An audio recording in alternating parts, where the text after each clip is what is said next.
あらあら。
Washed in the pan.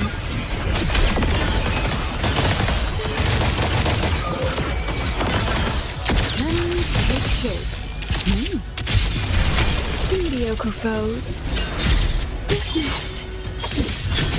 I protect. Every instant.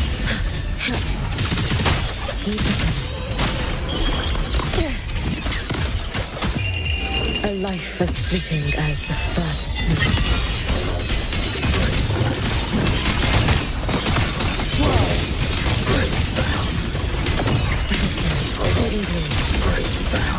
Be gone.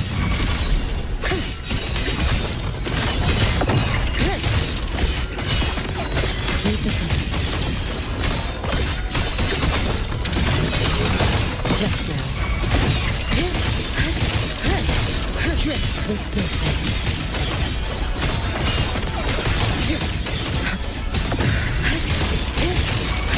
Follow my moves if you can. Leave the sun. Dissipate.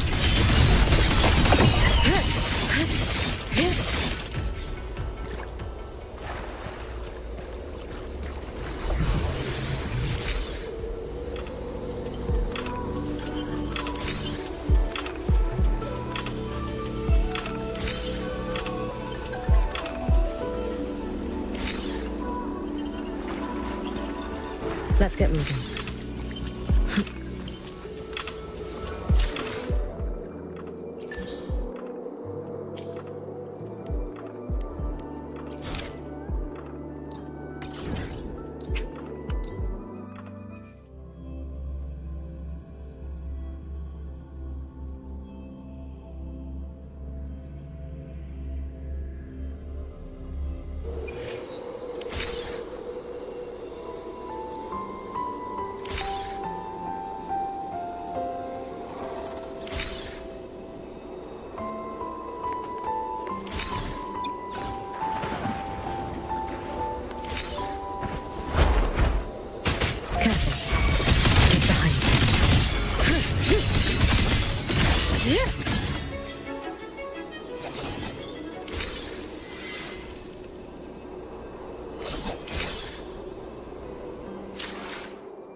shape.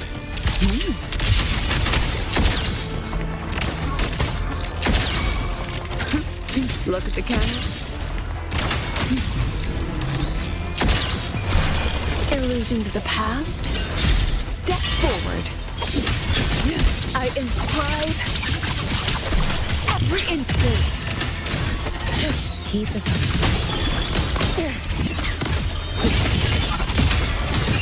Take your final dive into Nana. Rest now. Drip with snowflakes. This way, fading blue. It's on. Time to end this. Follow my moves if you can.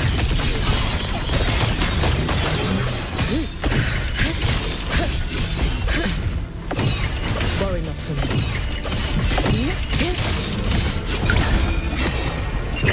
Roam above the inferno, gazing at the snow. Be cautious. Stand back. Become the scenery.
Intercept! Overturn! Heaven's stone! Or wins!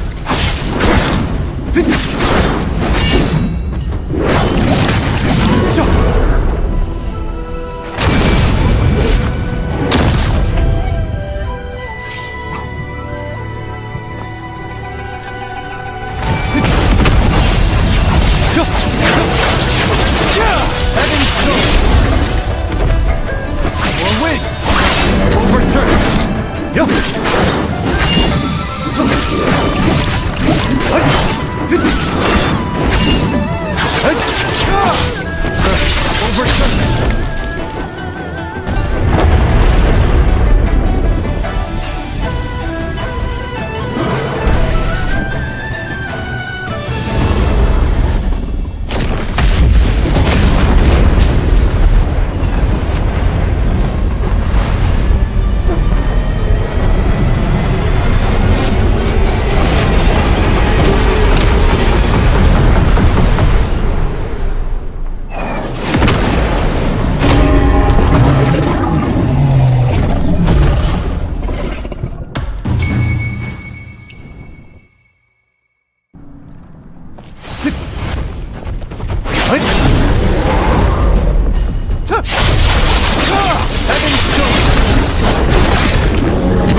Overturn wins!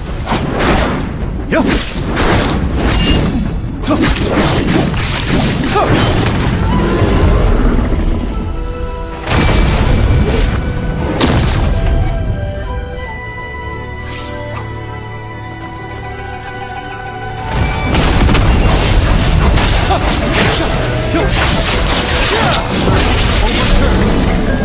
Heaven's Stone wins! Yup!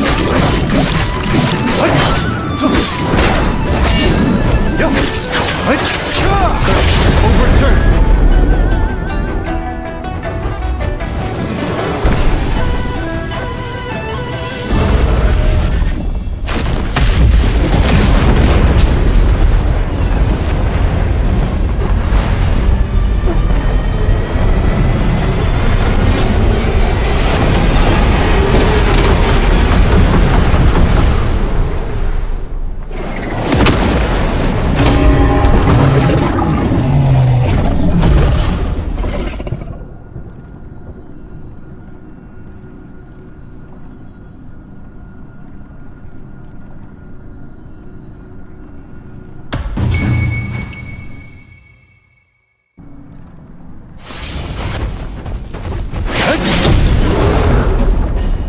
Outer rim!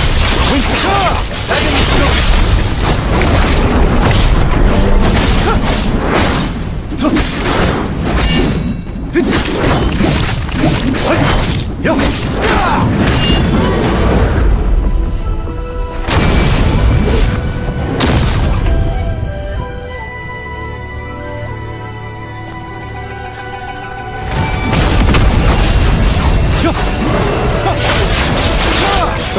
Overturn!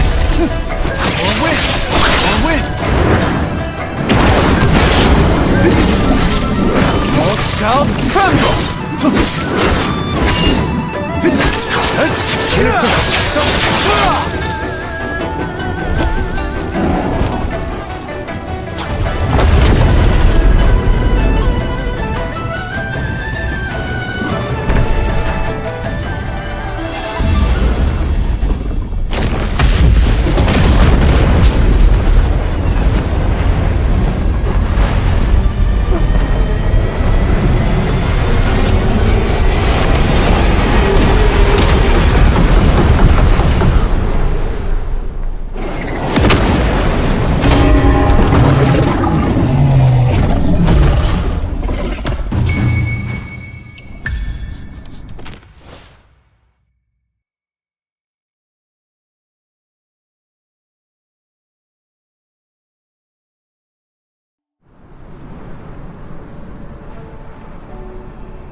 What's the crazy today? Need a recommendation from your certified pancake professional? Because there's one thing I'm serious about, it's breakfast! This is no minor mission!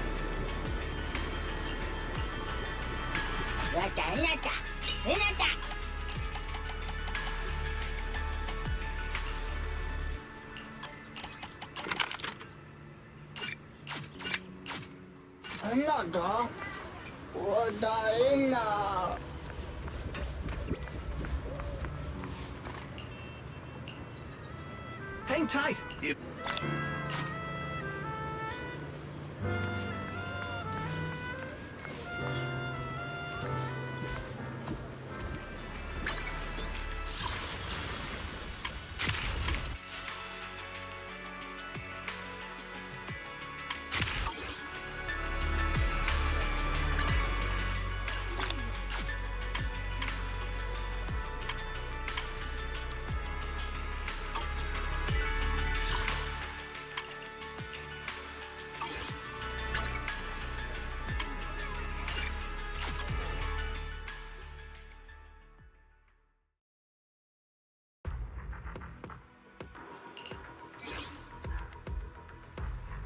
Hey, always nice to see you.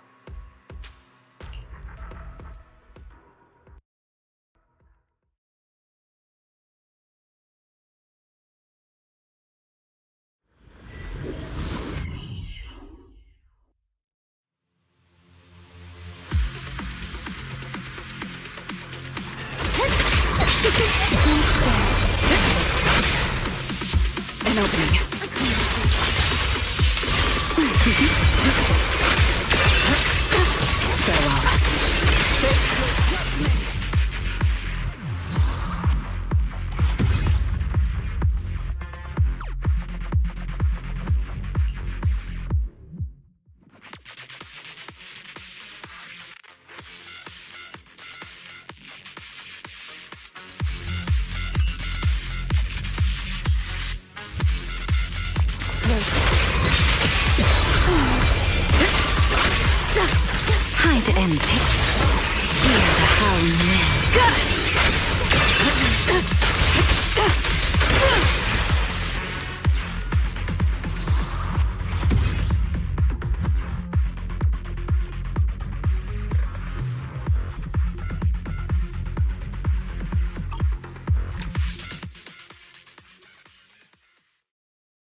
Stage is mine.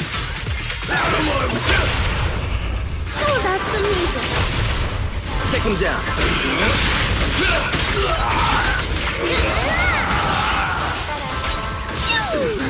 Engage.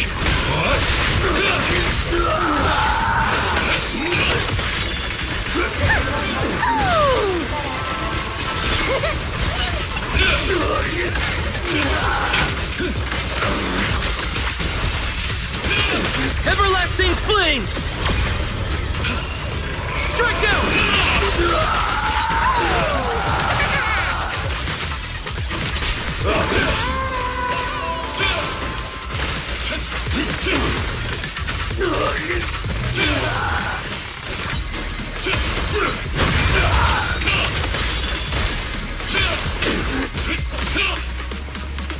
Move it!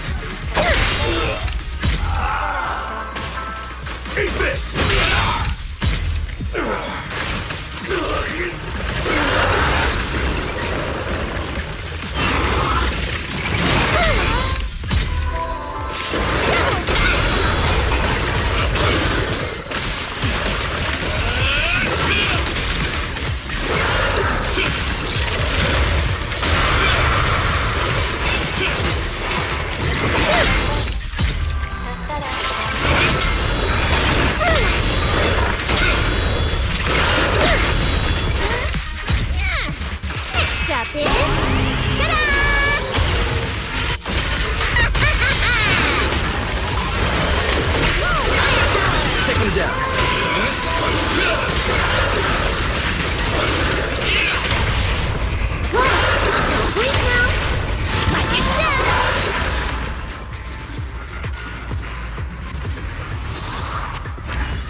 Smash 'em!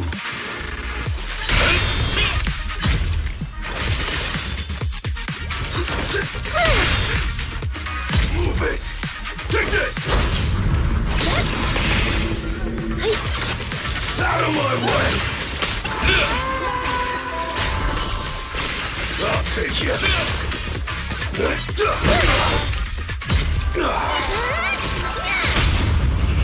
Attack!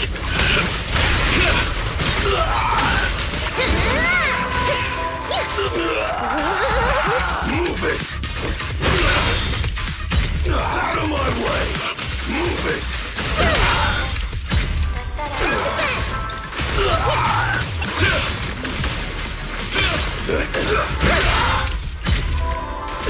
I'll take you! Move it! Take this!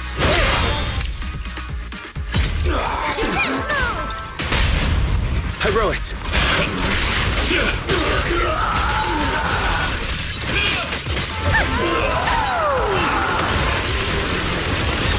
Next up is...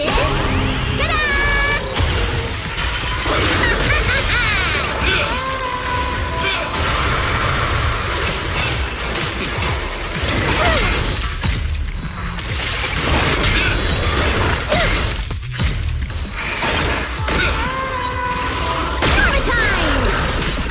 Attack!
Greetings.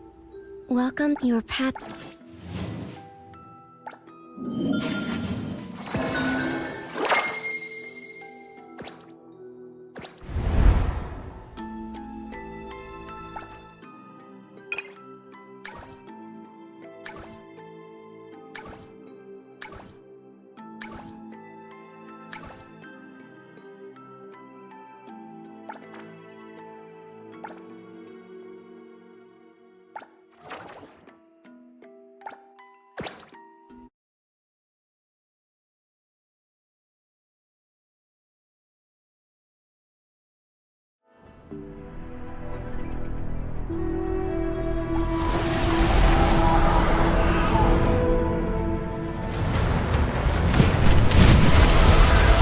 Far from it!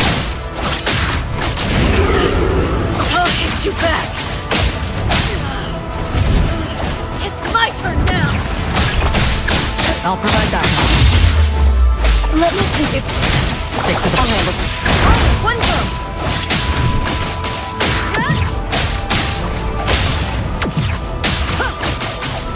Nowhere to hide.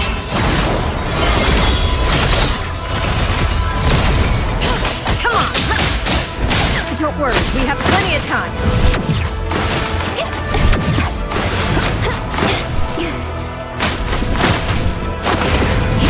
It'll only be a moment.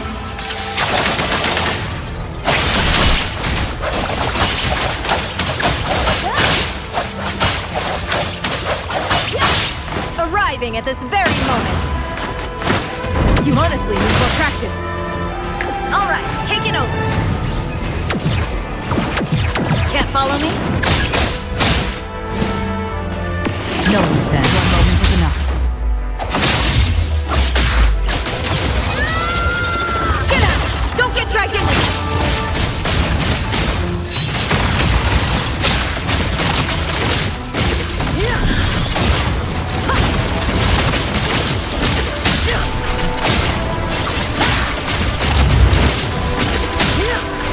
Plotting your escape? Don't even think about it! I'll spin and clear!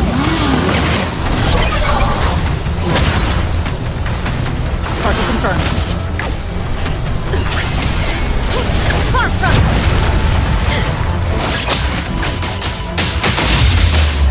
Did you need something?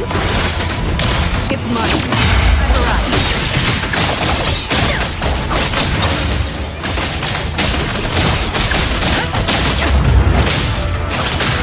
Here I am. It's over. Get some rest.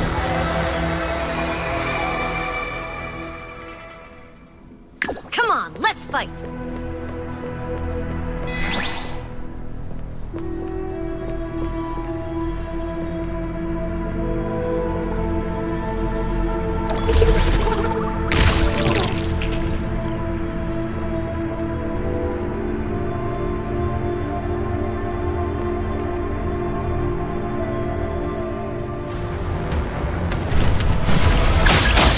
Right now. Haven't gone left deep. It's all coming. Stick to now. Time.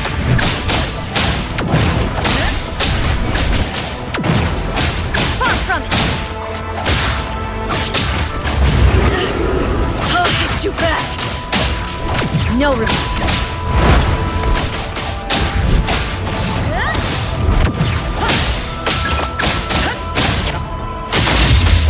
Did you? And as time flows on.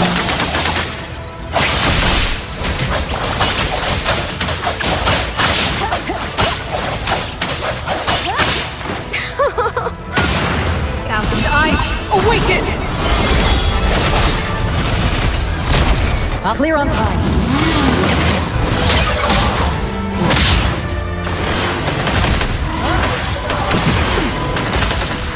All in one go!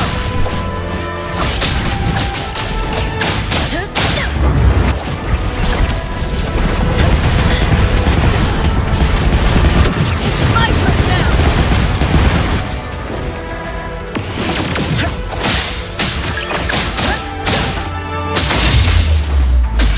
It's my duty. I'll have to confirm. Take this, if you can.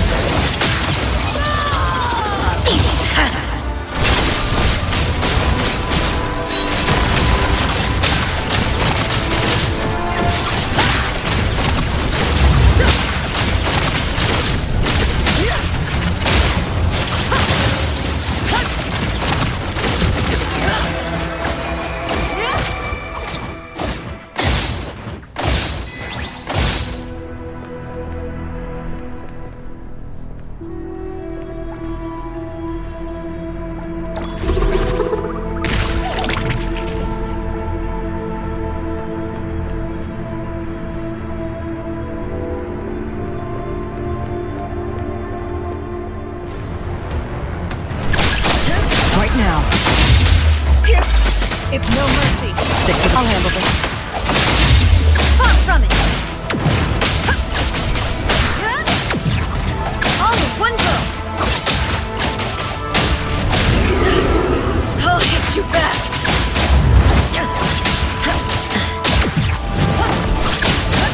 Is that it? Nowhere to run.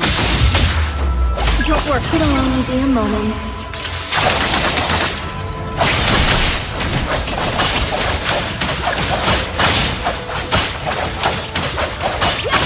The moon has set. Stick to the plan. What you see is an illusion. I'll provide backup. Spin and clear.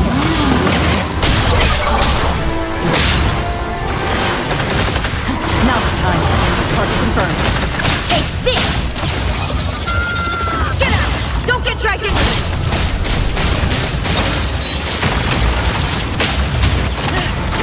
I'll hit you back!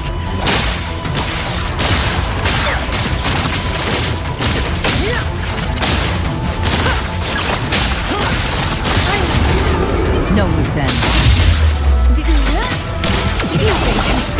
I'll handle this.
Stick to the plan. Stay there. Take this, if you can. All in one go.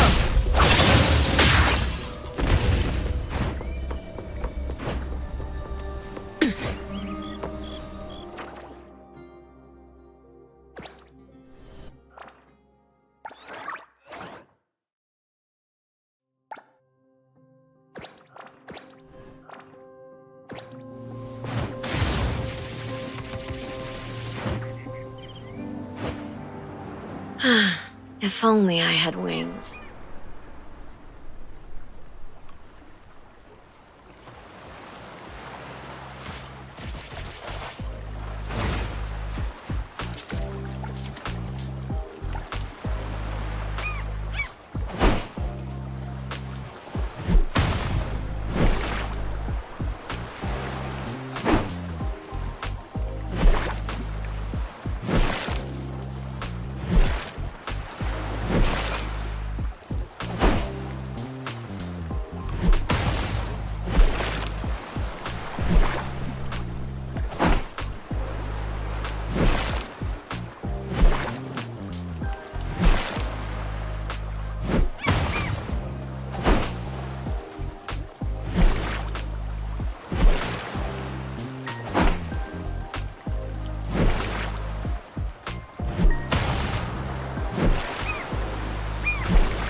Appearance-wise, nothing particularly stands out. Is Snarky Peter really all that magical?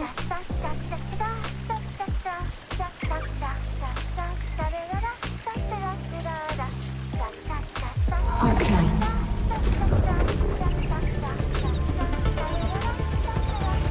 Appearance-wise, nothing.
Consider me.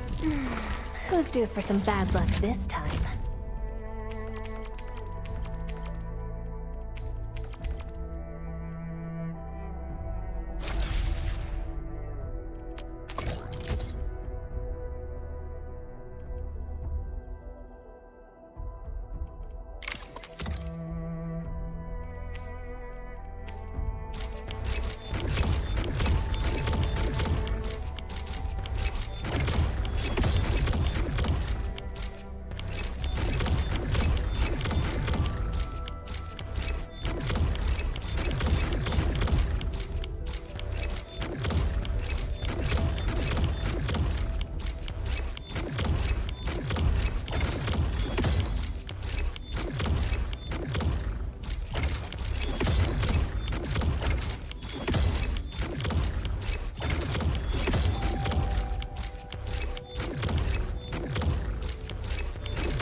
Consider me a...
Be of Therian will. The path ahead has been revealed.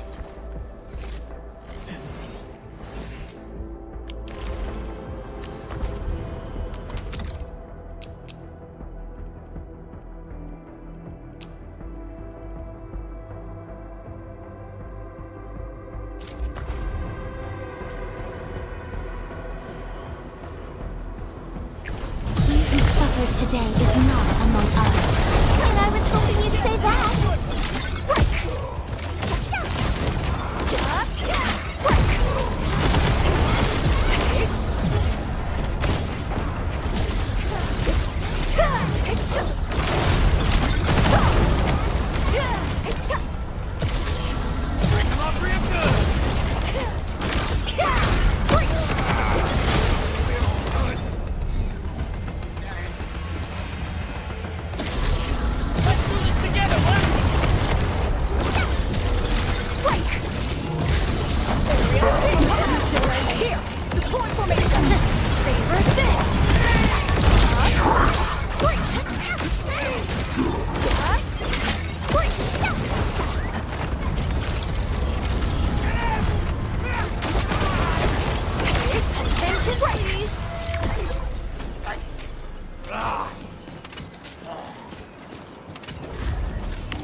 We'll end this fight easily.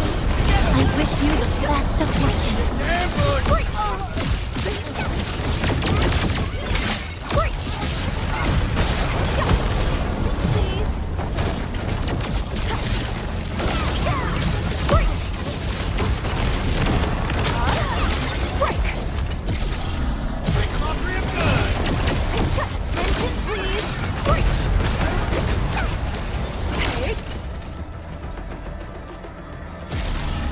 Let's do this together! Well, that was something. We are not the need for this. Can we do it again?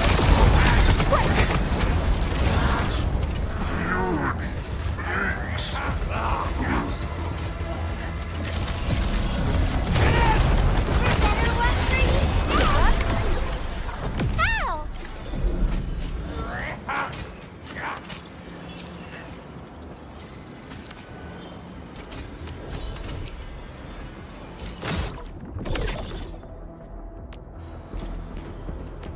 Consider me a blade at your... The path ahead has been revealed.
Catch.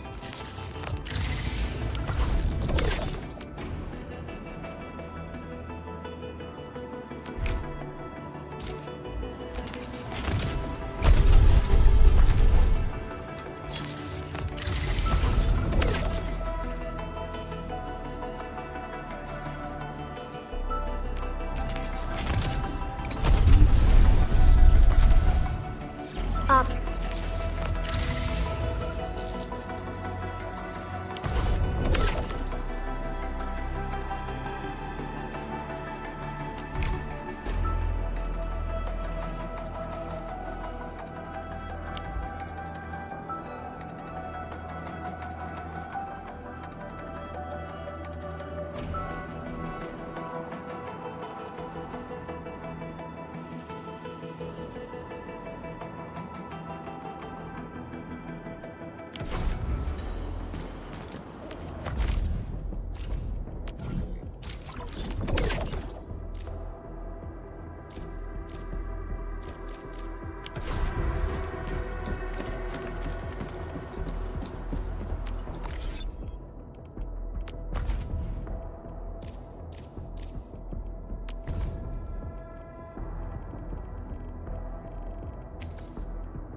Consider me a blade at your command.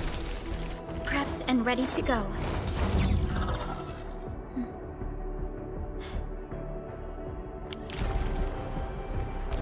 Consider me a...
Be of Therian will. Move.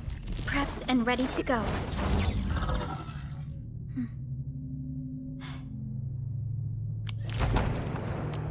Consider me a blade at your command. Prepped and ready to go.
Arknights.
All geared up.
Dog! Sayonara Special!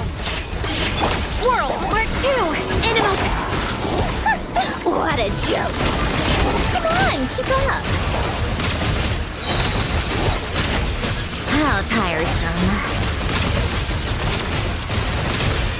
Take a break.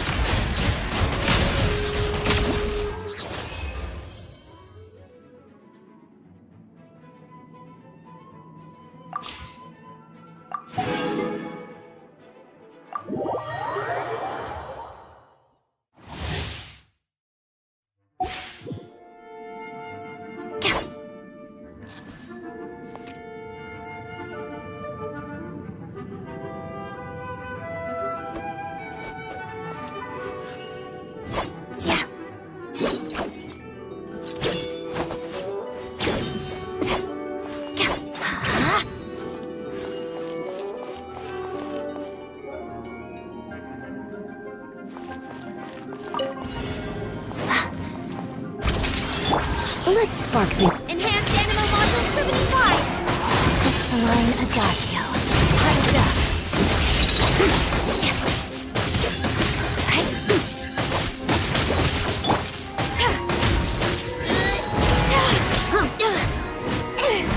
Stay clear! Absorption test! Together. Witness the snow swan's grace.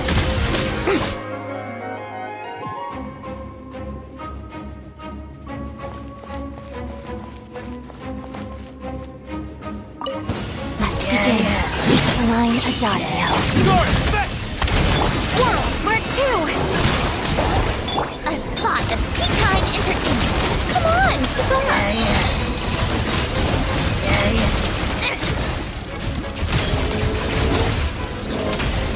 How tiresome. walk the snowflakes. You're right. It's doggy dog! Good! Animal hyposthesis. Let's test my hypothesis. Take a break.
The day's finally come!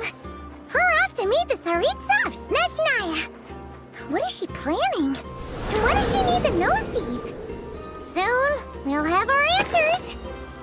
Guess this'll be the end of your journey that your sister mentioned. What is she expecting you to find there? Snezhnaya still feels like a long way away. Hopefully, there'll be plenty of time to relax, eat some good food, and have fun before we arrive. Oh, but whenever Paimon gets thinking about how our destination is right around the corner, all these questions come flooding into Paimon's head.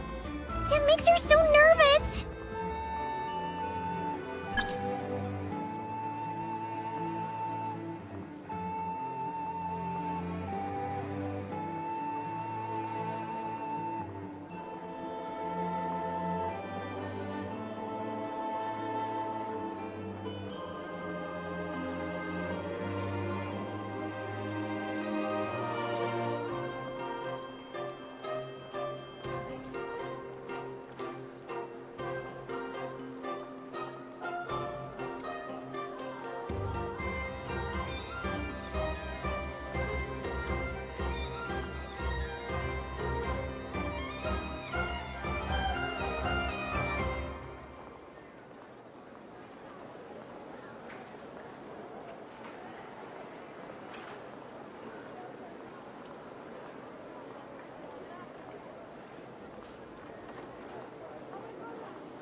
Yeah.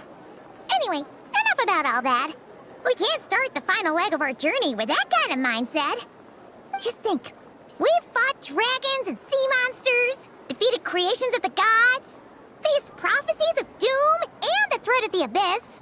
Heck, we've even been to the moon! With all that experience under our belts, how could we be any more prepared? Sure thing! Now, stick close to Paimon, the best guide you could ever ask for, and let's charge straight for the finish line! Off we go! What about me? Do I get a call out? Whoa! Columbina? Whew, you kinda snuck up on us there.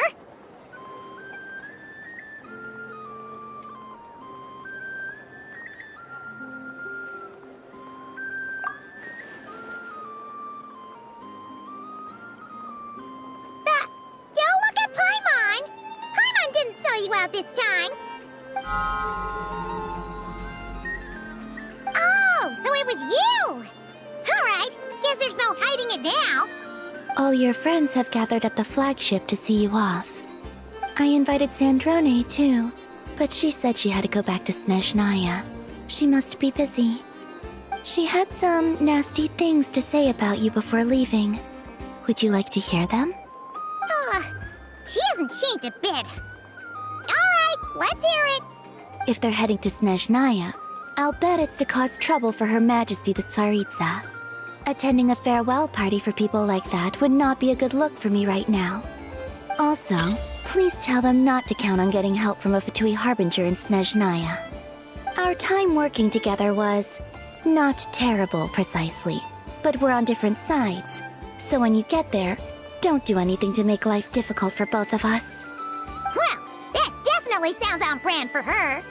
The attitude, the reasoning. All right, we'll do our best to keep our distance then. No, you've misunderstood. I think she means that she'd like you to go see her.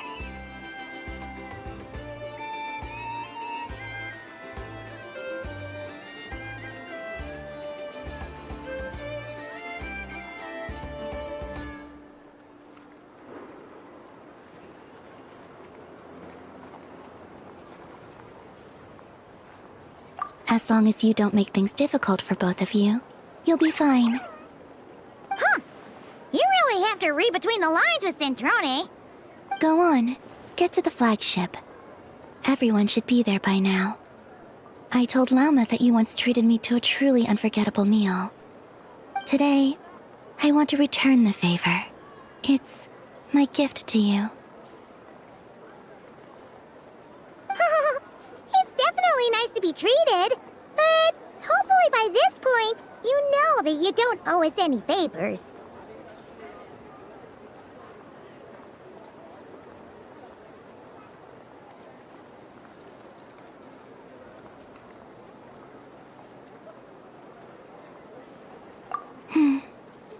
The moon of Nodcry will always give you a warm welcome.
Wow! Pure white as far as the eye can see! It's so pretty! Come on, give up!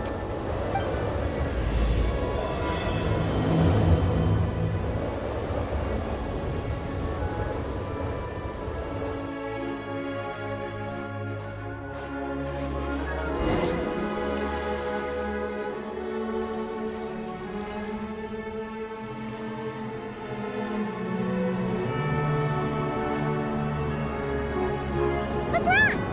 Come on, let's go!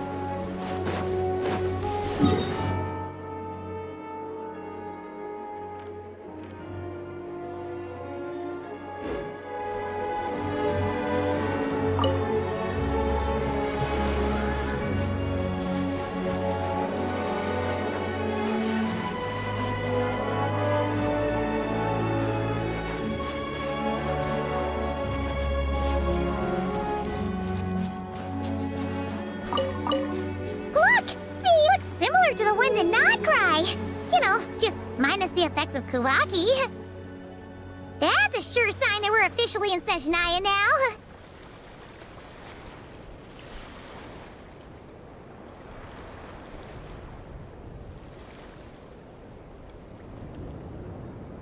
What's wrong? Come on, let's go!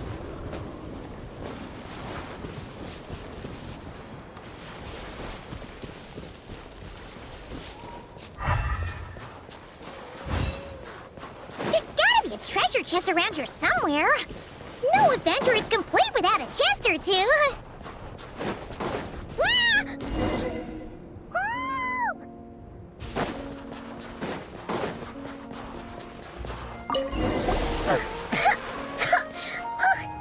Paimon got a mouthful of snow.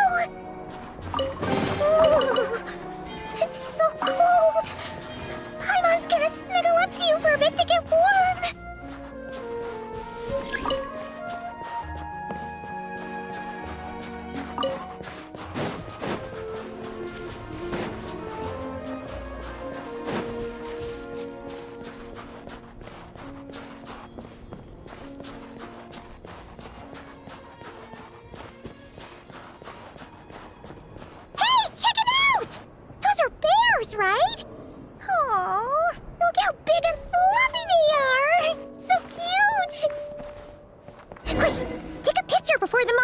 pieces.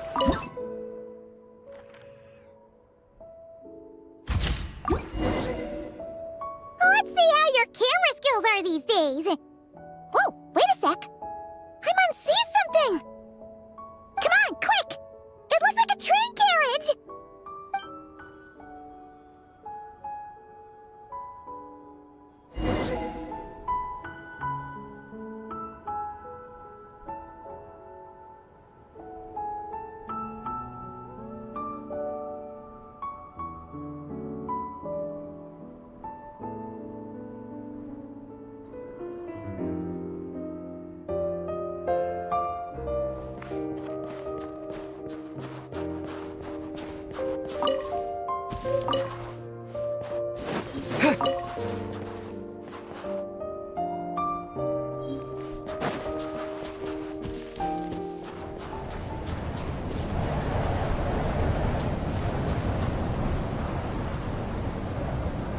Paimon's heard that Snezhnaya has loads of railways and trains. This must be one of them.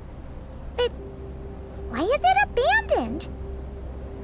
Ooh, it's still so cold.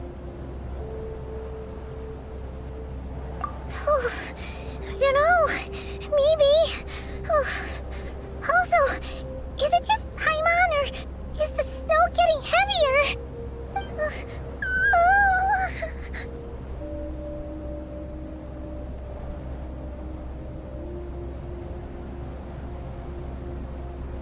Yeah.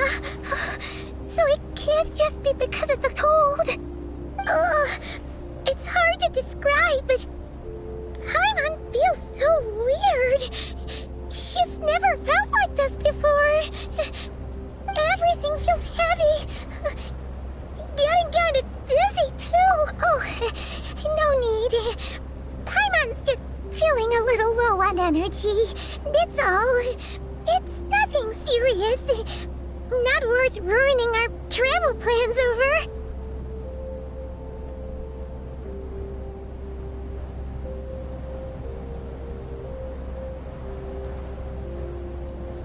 Yep, sure thing. Snezhnaya, here we come!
Seems like the snowstorm is getting worse by the minute. Paimon can barely fly.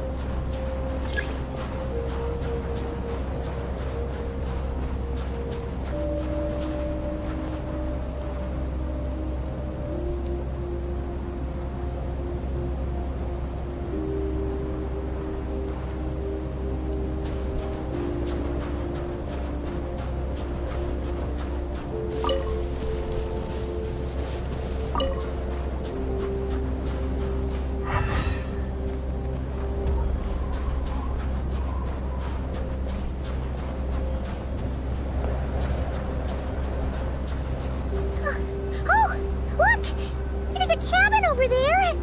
Phew. Let's get out of this storm.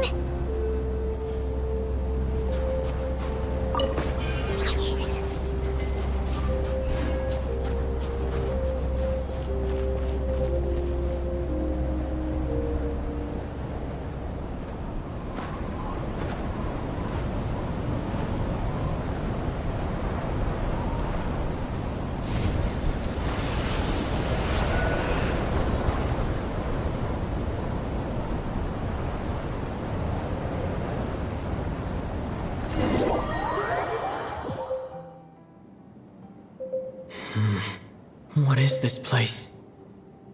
Where's Paimon? I need to find her fast. Paimon! Paimon!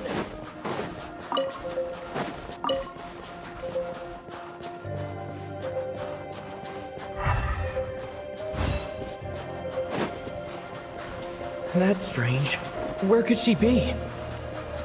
I guess I'll try further ahead. Hang in there, Paimon.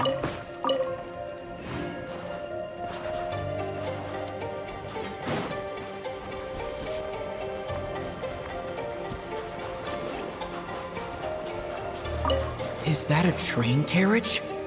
Maybe I can get up from the inside.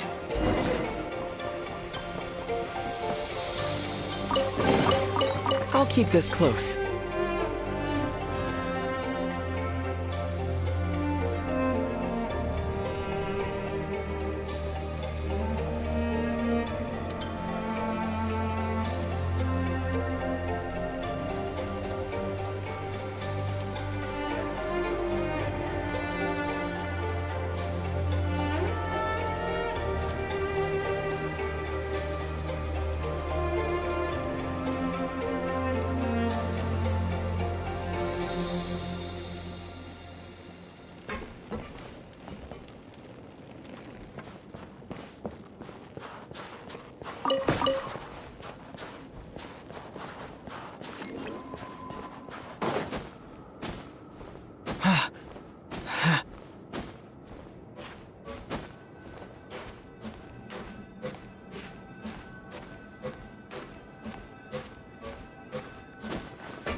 It says here, Kresnik's torch, civilian model.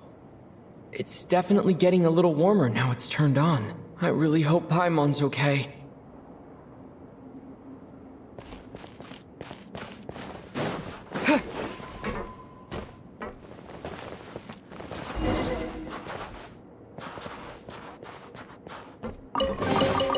A reward on the road.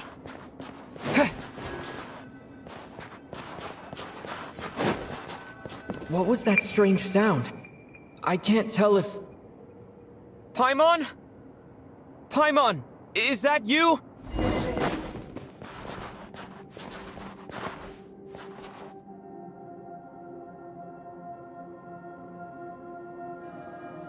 Incoming entity detected. Authorization granted. Initiating original. Hello, Descender, who's reached the eve of tomorrow. Eye of Grey at your service. Time since last activation. Time measurement unavailable due to the influence of... Anyway, it must have been a very long time.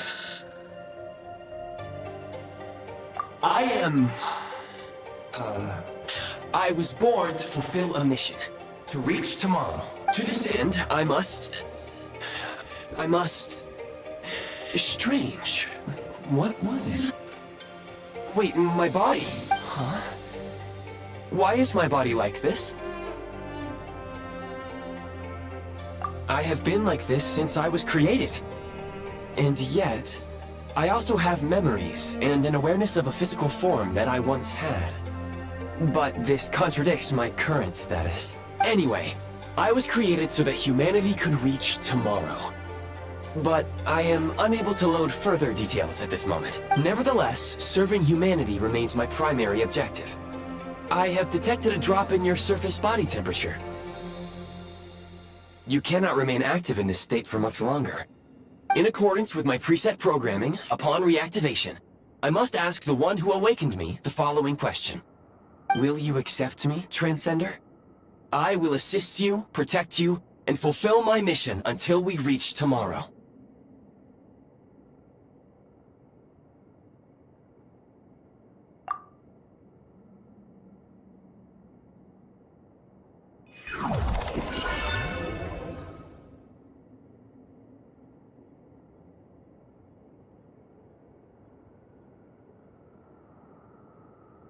You have made a very wise decision. Now, I detected that you called out a name earlier. Presumably that of your missing companion? The name was Paimon. After helping you get out of here, I will search for a match in the nearby area and pinpoint their location. Merely the tip of the iceberg. Now that we have reached an accord, you will be my new user. May I ask your name? Very well. I will remember this name until the mission is complete. I need to recover my body, retrieve the power to unlock tomorrow, and help the suffering masses to reach the far shores where the empty Ark floats. I can sense my power scattered across this ice-covered land. I even have a vague sense of where it might be found. But right now, that is not essential. The key right now is you. You must survive and reunite with your companion.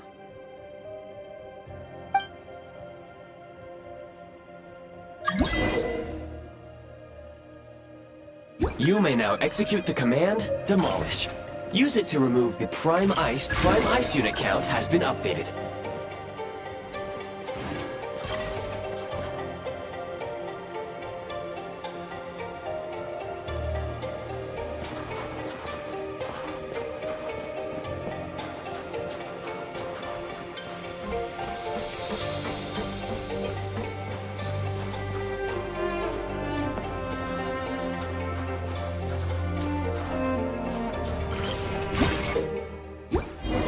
You may now execute the command, Build.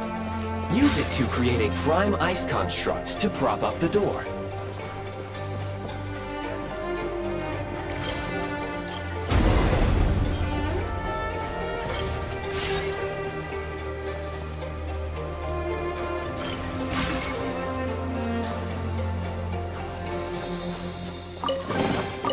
Is this an answer from this world?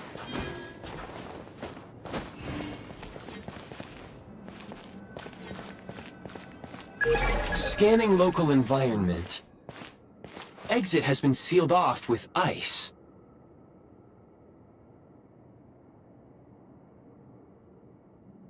That would not be an efficient approach. One moment. Usable construct blueprint detected nearby. You can use this to clear the solid ice ahead of you more quickly.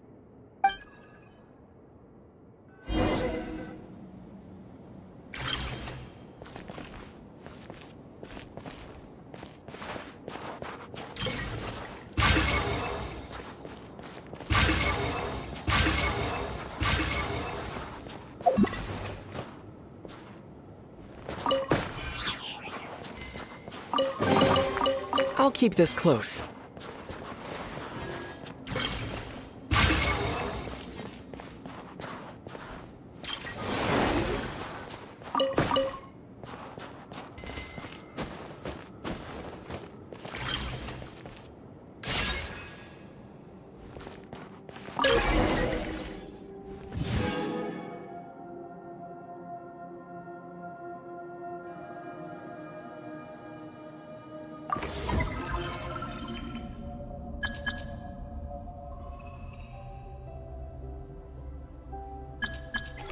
Construct blueprint added to records.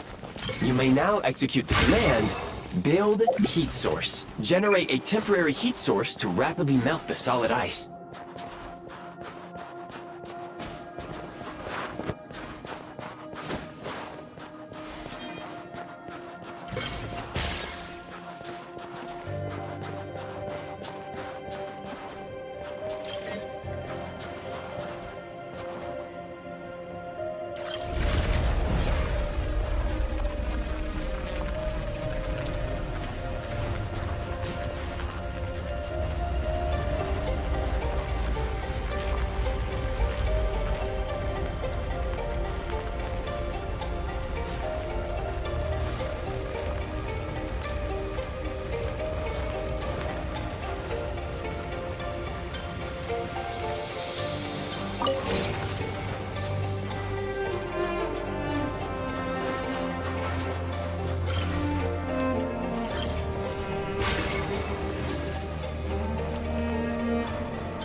Is this an answer from this world?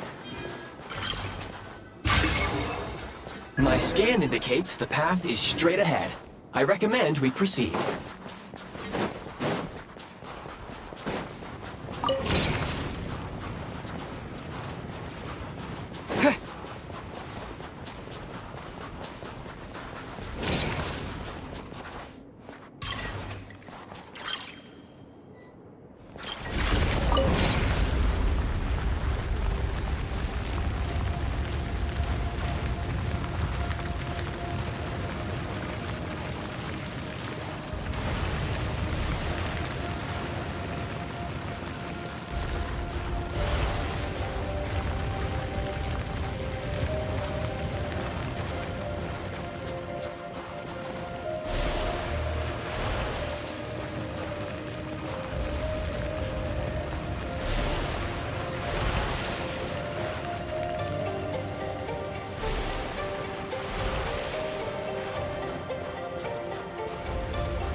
Kresnik Crystal located.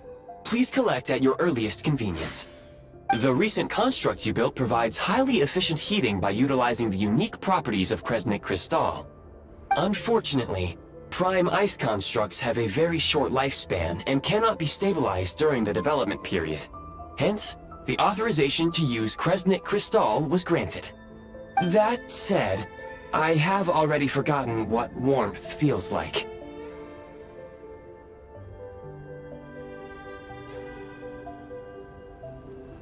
Yes. Perhaps then, we can warm ourselves by the fireside together.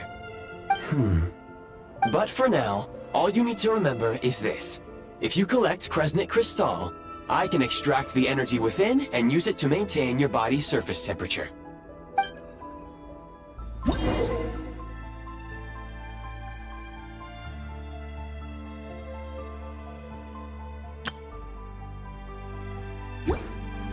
Low power. Please use Kresnik Crystal to replenish energy reserves.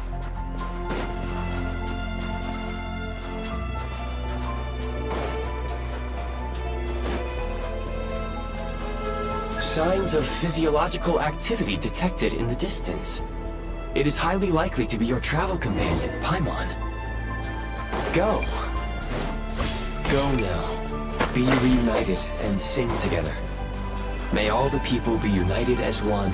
May all of life rejoice in unison.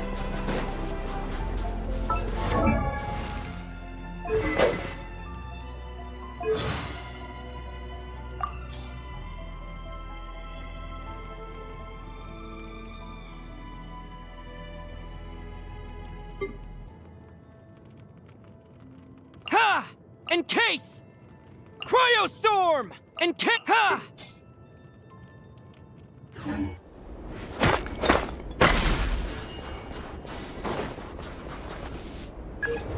Approaching the target location. Scanning for signs of life. Life forms detected. 2. Affirmative. However, that is not the reason for my confusion. According to my database, this location is a train station, meaning the number of life forms is unusually low. Real-time environmental data suggests that the train station may no longer be in use. But whatever the situation, please exercise caution.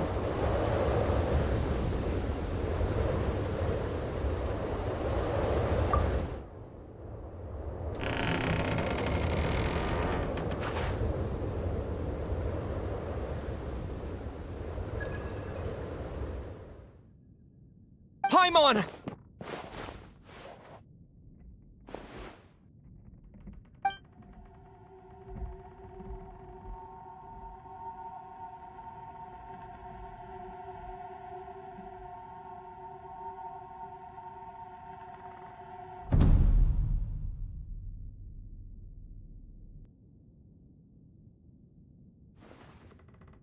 Who are you? Don't worry.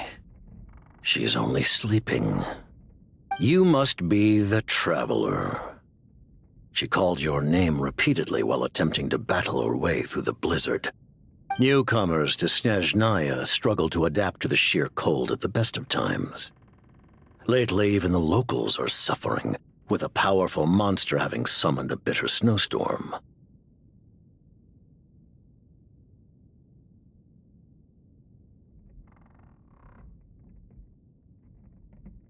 You two must be very important to one another. You should take more care not to get separated. Your eyes. Are you Conrian? There are indeed some Conrians left in this world who survived the cataclysm. But I doubt that is news to you. It would be unwise to interrogate my identity here. Focus your attention on your travel companion instead. We will meet again very soon.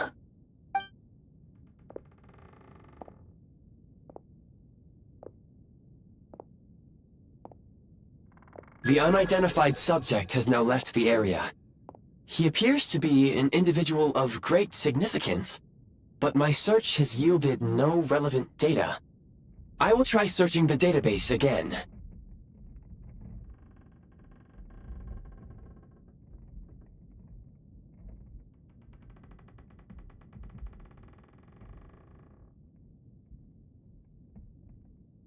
Against the odds, your companion is safe and sound. The other person even left a blanket for her.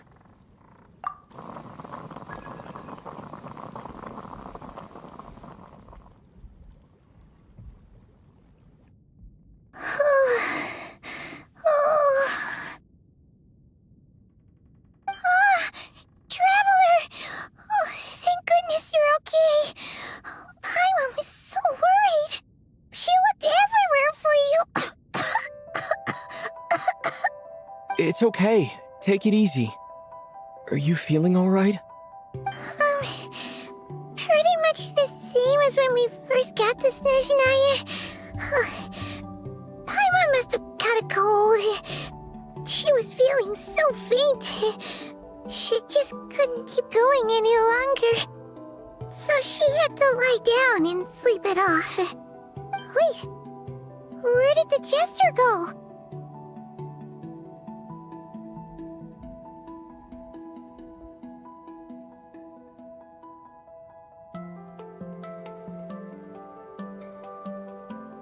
Yep, the director of the Fatui. The Jester Piero. So, you met him?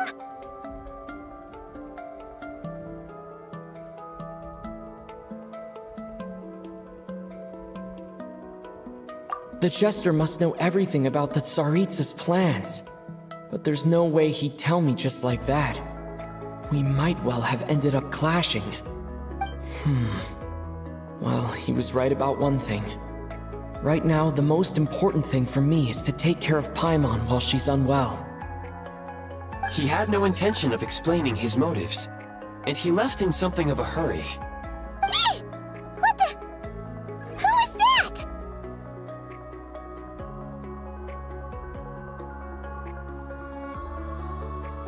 It looks like half a pair of goggles. How amazing! A self-aware, talking pair of goggles! Snezhnaya was once the land of the Fae. There are many ancient creations here that I'm sure would broaden your mind further still. Mind you, my database is also expanding as we speak. You must be a rare creature yourself. Oh, wow! Well, thank you so much. You've earned yourself some of Paimon's favorite candy. Oh, but by the looks of it, you probably can't eat that, can you?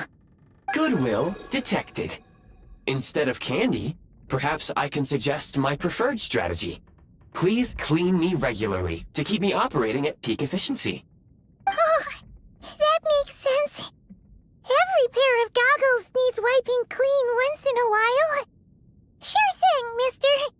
Anyway, back to the Jester for a second. Paimon's still confused about something. When he first showed up, he already knew Paimon's name. And he acted like he expected Paimon to know who he was, too. Paimon could tell that he was Conrian from his eyes. And he definitely seemed like someone pretty important. But beyond that, Paimon didn't know anything about him. It was only later, after he rescued Paimon from the snow, that he properly introduced himself. That's the only reason Paimon knows he was the Jester.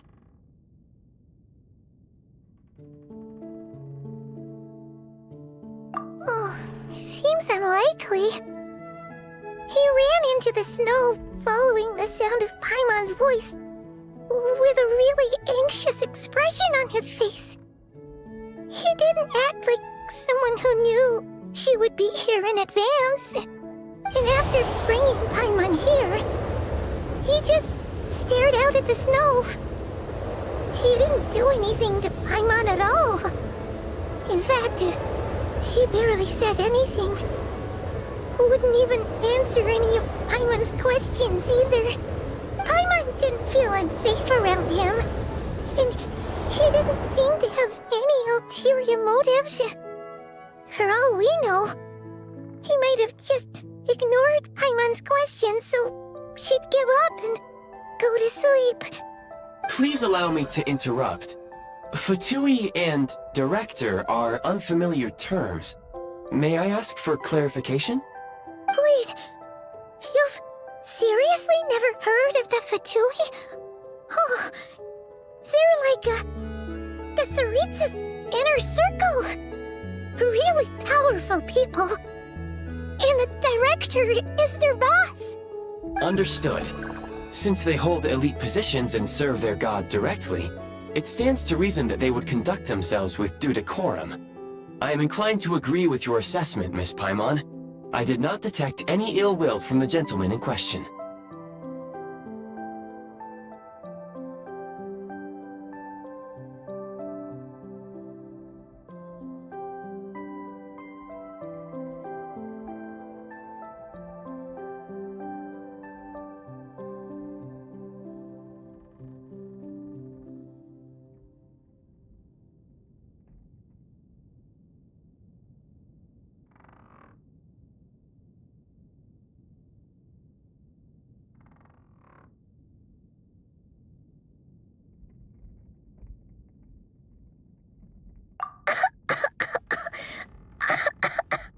Sorry, I shouldn't have encouraged you to talk so much.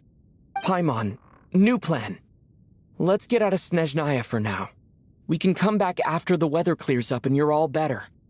The Jester mentioned that the snowstorm, being the work of a monster, is worse than most.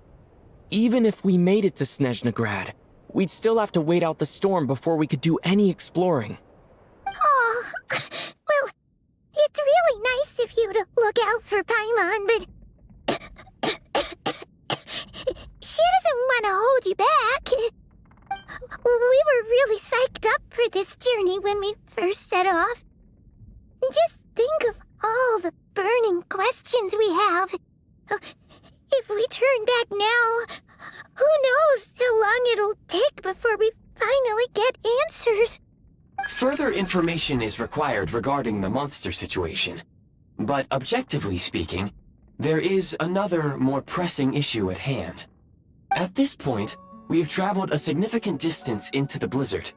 Were we to turn back now, the road would be extremely treacherous, especially since we would need to travel on foot. If, however, we continue onward, there may be a better solution. Do you remember what I said as we neared this location? I told you that this is a train station. While it has evidently fallen into disuse for unknown reasons, the tracks remain intact. We can break through the blizzard and forge ahead by driving a train. That is the Snezhnayan way. There is a small town up ahead, which would be the perfect place for Miss Paimon to rest and recover.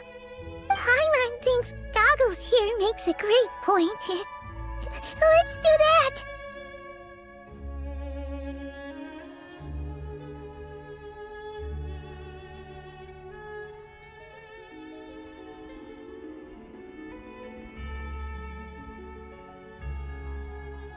Oh, come on. Don't worry. Think of all the traveling we've done so far. When has Paimon ever gotten sick before? Practically never. 'Cause she's in great shape. Sure, she's a little tired right now, but it's sure to clear up on its own.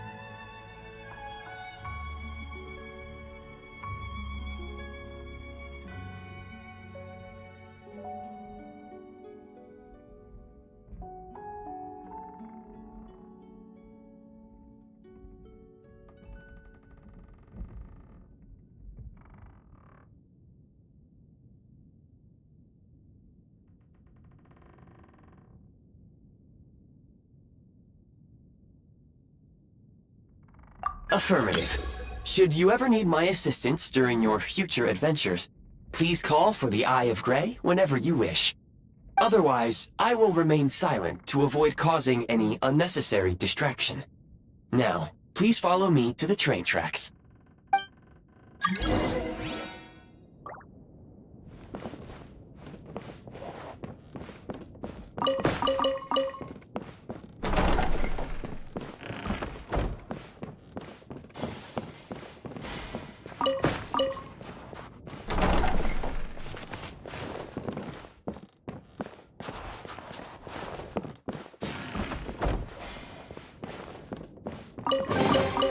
I'll keep this close.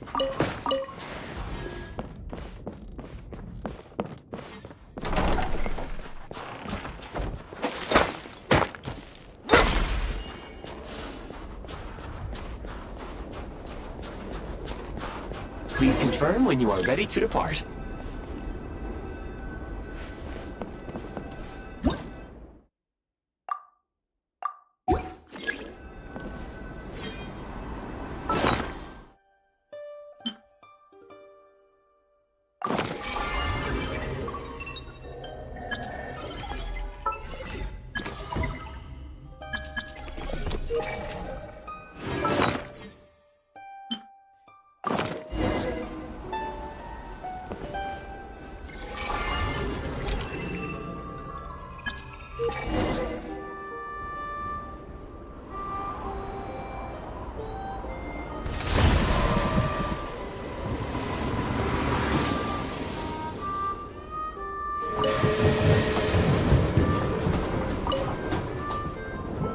Heading north from here, we will soon arrive at... Wait, there's an error message. Could not detect clear tracks. What exactly does clear mean? Brace for impact, friends! Preparing to enter impromptu flight mode.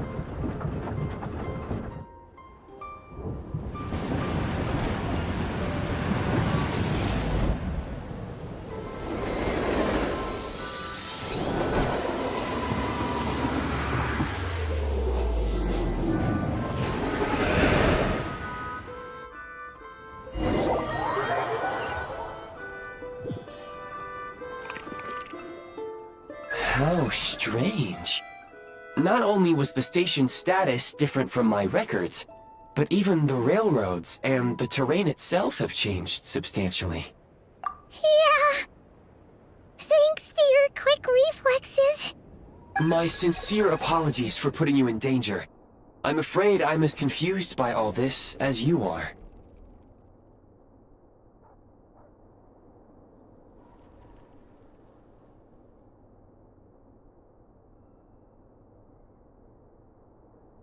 Agreed. This is likely a consequence of outdated railroad data. The discrepancies between the old data and present reality are far greater than I anticipated. Fortunately, our crash landing has at least brought us much closer to the town. According to the data, anyway. Your data had better be right this time. I can assure you, it certainly is. Please look this way, and you will see a Kresnik's torch. It seems our ill-fated train ride was a blessing in disguise. We have taken the shortest possible route. Rest assured that I will take user preferences into account next time I plan a route. Next time, I will get it right.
Excuse me, is there an inn nearby?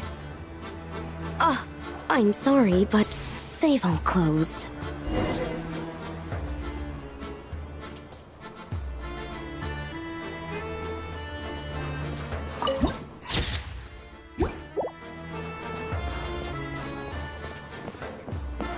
Sorry to interrupt. We're looking for a place to stay.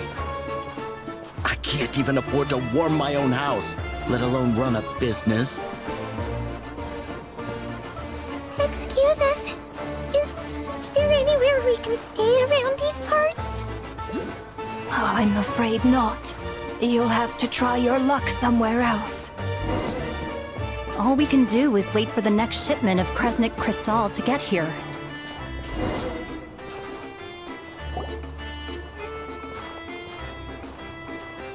Hi there. Do you know if there are any inns still taking guests in this town? Doubt it. They're probably all closed. No one has enough Kresnik Crystal to heat their own homes, let alone a business. Oh, what a bummer. I clocked you a while back. New adventurers or something? We don't get many tourists in inland Snezhnaya these days. Why is that? Because of the snowstorm? In part. But the bigger reason's Project Stuja. Since it's Her Majesty's will, we have to put up with it whether we like it or not.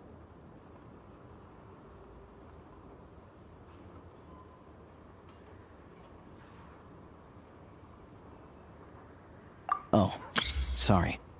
I assumed it was common knowledge by now.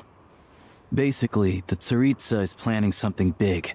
Something that requires an enormous amount of energy. Even if they used all the surplus Kresnik Crystal in Snezhnaya, it still wouldn't be enough to meet demand. So, the Vetja passed a resolution requiring all factories and households to reduce their energy consumption. The policy has thus been charmingly named Project Stuja, meaning bitter cold. Bitter cold? So, like, it's gonna be a cold winter, folks? You're all gonna have to find a way to get through it?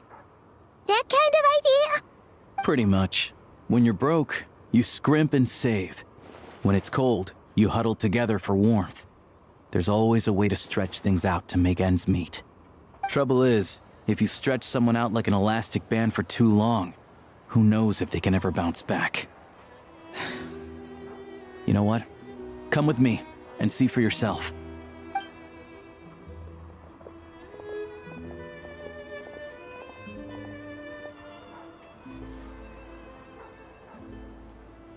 Can you please explain to me why the price of Kresnik Crystal has gone up by 1/3 again? Even as our purchase quota has gone down. You only come here twice a month. This won't even last us a week. The supply and pricing of Kresnik Crystal are based on current production volumes and price data. We Fatui are only responsible for delivery and security. I'm not in a position to explain to you how the figures are calculated, but I assure you, they are as fair and reasonable as possible. Oh, so our lives mean nothing to you? How can you expect anyone to survive a single night in this weather without heating?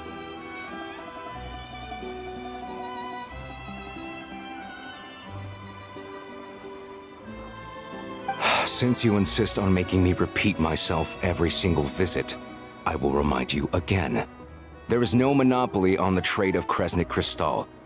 You are free to purchase the shortfall from elsewhere on the market. What market? Nobody else is selling! And when they do, they charge 8 times the normal rate! It's robbery is what it is! Which is why the Snezhnegrad Veche passed a resolution to support border communities. Without which, you wouldn't even be able to buy Crystal from us to begin with. So if you're here just to argue, move aside and let the next person in line come forward. Everyone's feeling the cold here. You...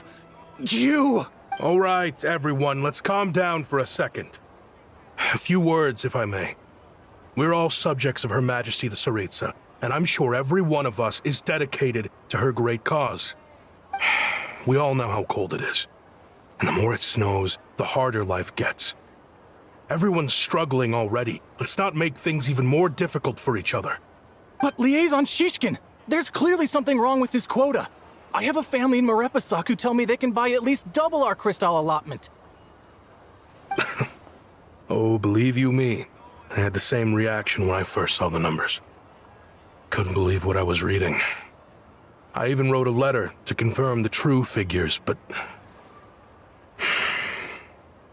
I'm afraid the quota really is as low as you've been advised. Still, you must understand that calculating these energy quotas is a complicated balancing act. They have to factor in population, town size, industrial application. Our top priority must be to keep the largest Kresnik's torch burning continuously. Only then can we sell the remaining Crystal for household use, and in doing so, we must make sure that everyone is treated fairly. As our Fatui comrades said, they are only responsible for delivering the goods. They need to keep accurate records, and they do not have any authority to modify the rates or quotas. That's right. Our duty is to do things by the book. Tell you what, listen. I know how anxious and upset everyone is. As a matter of fact, I was just discussing it with the mayor. What we can do is open the lower combustion chamber of the Kresnik's torch to the public. You can come to me directly to register, and I will allocate time slots accordingly. I can't guarantee there'll be ample energy for household use. We can at least make sure you'll be able to boil water and cook food each day. Let's hang in there and make this work together, all right? Fine. I don't see any alternative. So, this is Project Stuja in action, huh? Oh, no wonder nothing's open for business.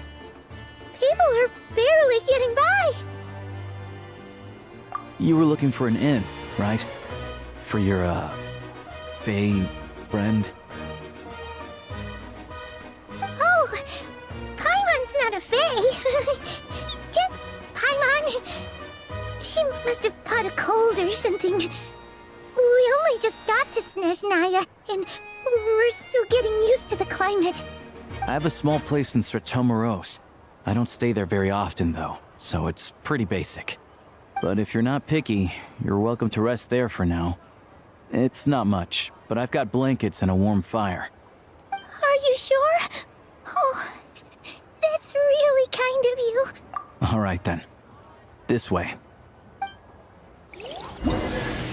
Hello, I'm Alosha. I'm a hunter. Though, if you've talked to any highwaymen, you might have heard a different side to my story. But anyway, let's keep that between us for now.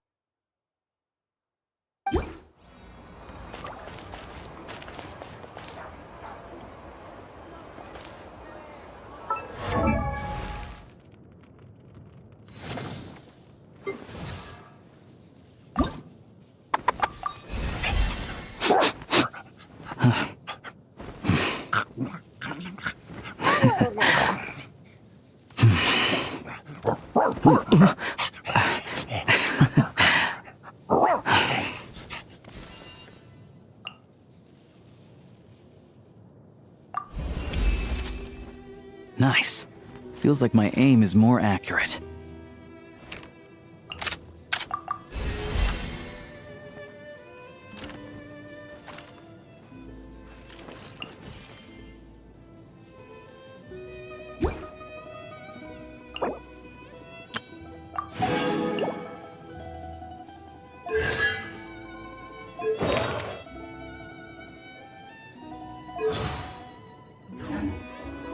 Stare.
Staring into my eyes is ill-advised. I can't promise you'll like what you see.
Oh, so cozy and warm. Paimon's getting nice and toasty. Oh, wait. Paimon only introduced herself so far, didn't she? This is Paimon's best friend, the Traveler. Good to meet you. I'm Alosha. Most travelers find the Snezhnayan climate to be a shock to the system at first. But as long as you keep yourself warm, you should be fine. Still, you should keep an eye on your condition. When people are too quick to dismiss a cold, it can easily end up turning into something more serious. Don't say that. Paimon's too young for chronic health issues. They aren't in town right now, and they won't be back anytime soon. The train station has been closed ever since these power shortages began. I do a lot of hunting, so I spend most of my time exposed to the elements. But even the animals wouldn't survive long in a storm like this, let alone a hunter. Nothing to do but sit tight in town until the weather improves.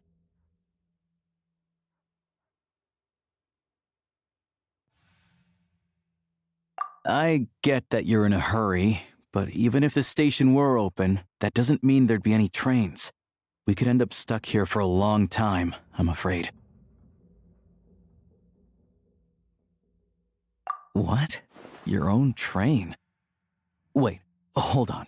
That train? The one that suddenly fell out of the sky and crash-landed on the ice? Oh, we got lucky and found it in a cave. Oh, then our luck ran out and we had a little accident. Pretty crazy for a random find in the mountains. Well, as long as your train's good to roll, you might get to Snezhnegrad after all. I've been doing some digging recently.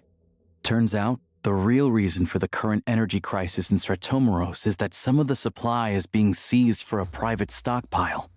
But to expose what's going on, I need to catch them in the act. So, I'm heading off to catch a rabbit. Huh? Wait, a rabbit stole the crystal? It's a figure of speech. Real rabbits couldn't pull this off. They prefer carrots to Kresnik Crystal anyway. Shishkin, Mr. Positive Attitude, let's all get along now, shall we? Him? Really? Paimon never would have guessed. Huh? You're coming with?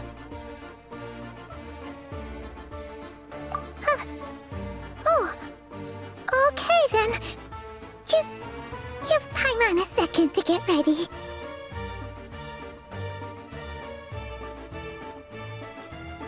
Alright. Guess there's no point pushing myself. Paimon will stay here and hold the fort then. Be careful, you two. Oh yeah, there's one more introduction to do. Tagarin, get in here. Oh, a doggy. Oh,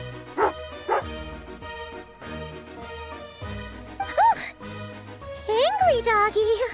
Oh, to Garin doesn't like being petted then. He likes to think he's above that kind of thing. He's my hunting partner, so he'll be joining us when we head out. Carrots aside, we'll need to stay completely undetected. We can't risk spooking our rabbit, or there's no telling which burrow he'll scurry back into. First, we need to find a way into the train station and see if we can find any real freight data. Shishkin's figures can't be trusted. Then, we get to Garin to catch a scent and find out which way the Crystal went. What are you eating? Oh, check it out! When you're all out of carrots, try jerky!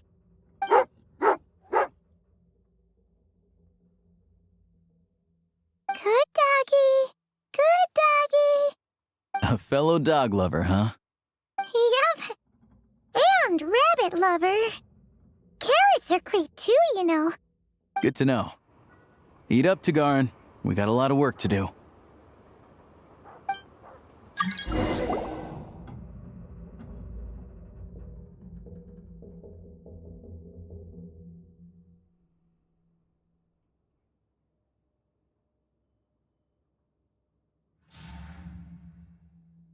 Something you wish to report? Go on. You have my undivided attention.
Easy now, Kakuku!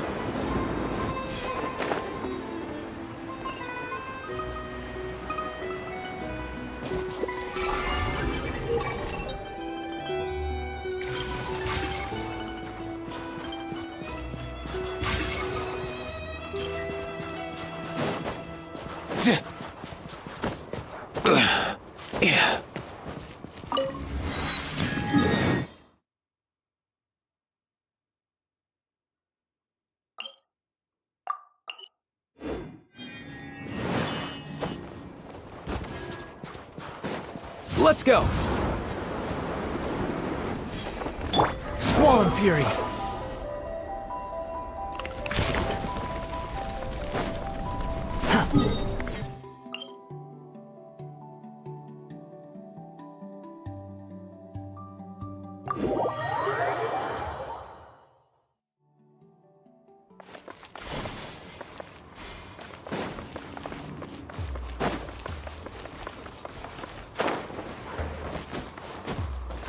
Quit following me.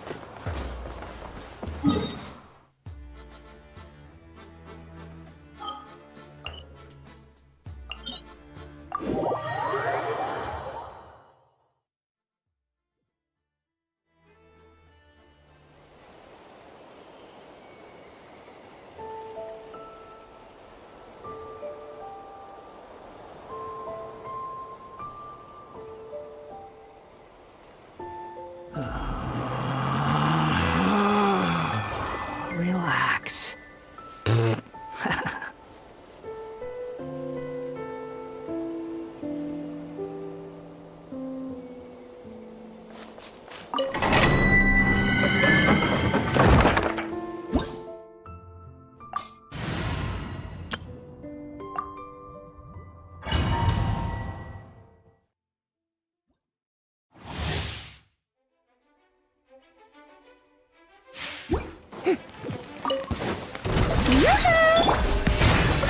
Delve into destiny and Never draw those out! Merciless.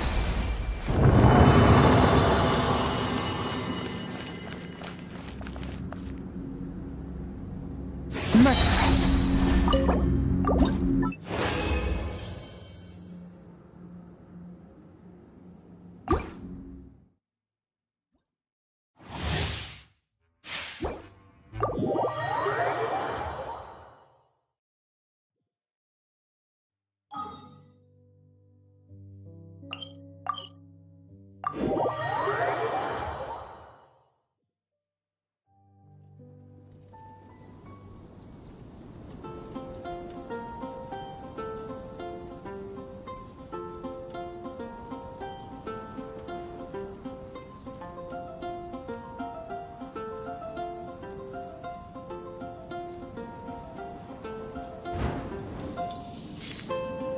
The incident in Notrai? Don't tell me something bad happened again.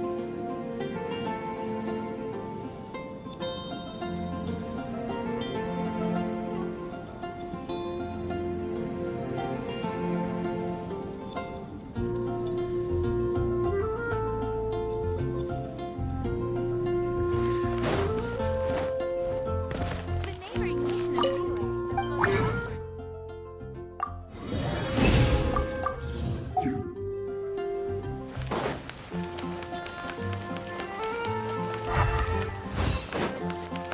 Ad Astra.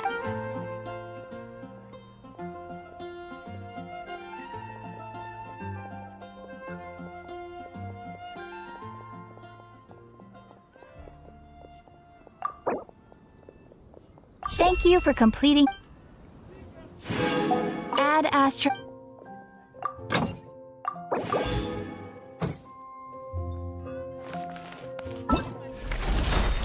All geared up.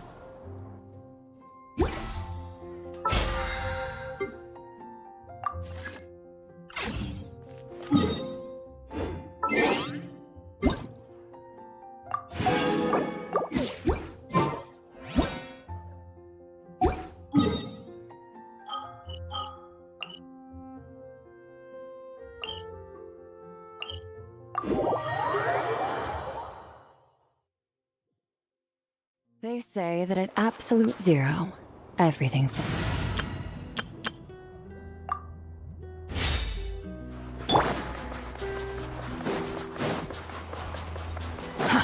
Too behold! Up and away!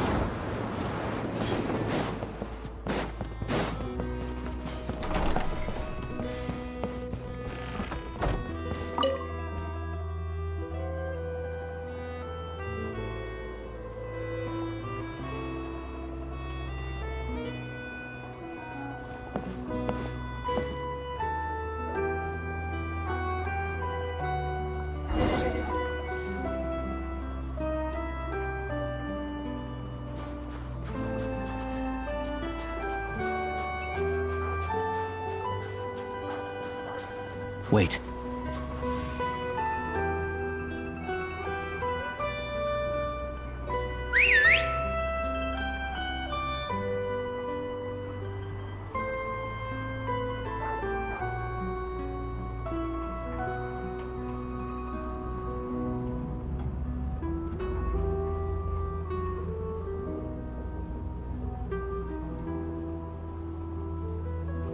Nice work, Tagarin.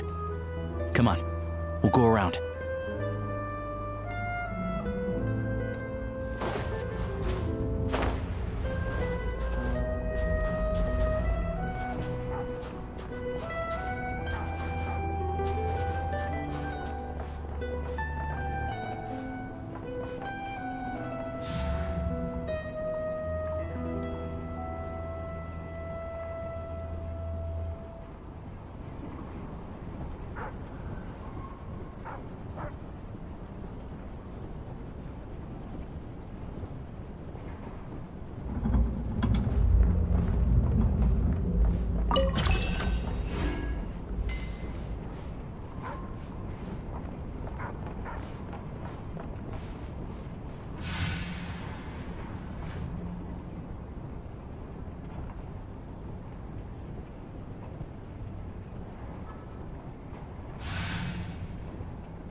This way.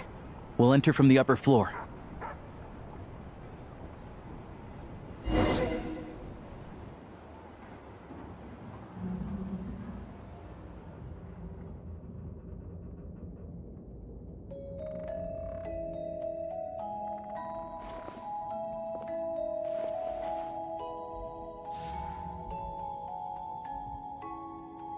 There we go. A freight list. Straight from the Fatui. So Shishkin won't have had the chance to doctor the figures. Looks as new as the day it was printed. I guess no one bothers reading these unless they have ulterior motives. Yeah, this is all we need. Come on, let's get out of here. Then go track down the Crystal.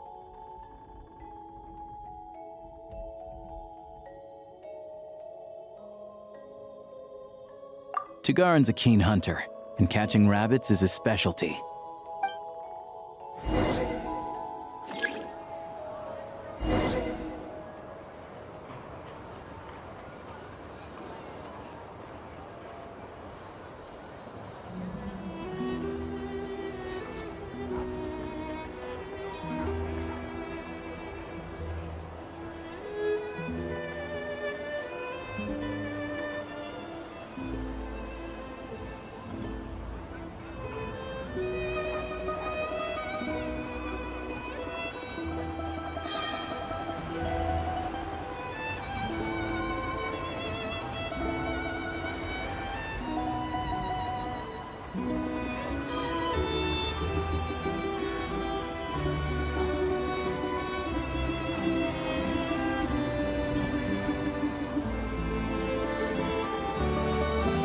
Anywhere there's a stove, there'll be the scent of Crystal.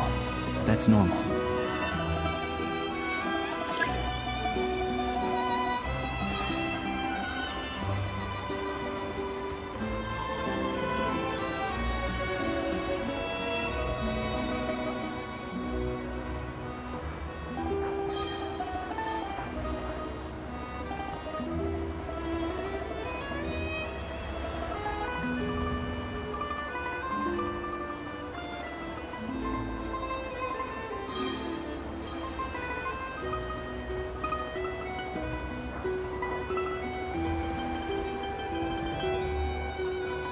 But if he picks up the scent of Crystal somewhere and there's no stove around, that's how we know something's up.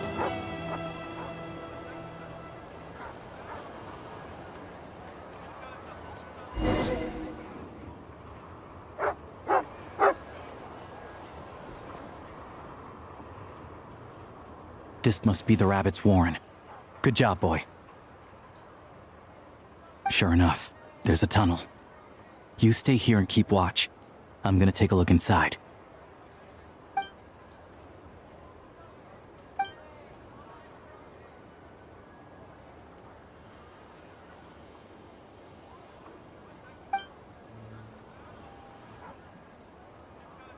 Thanks for looking out for us. Things are getting tougher by the day. No need to thank me. It's my pleasure.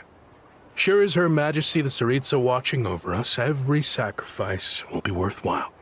Let's grit our teeth until the blizzard passes. These days of hardship will be over soon. Maybe for everyone else, Liaison Shishkin. But for you, the hard times have only just begun.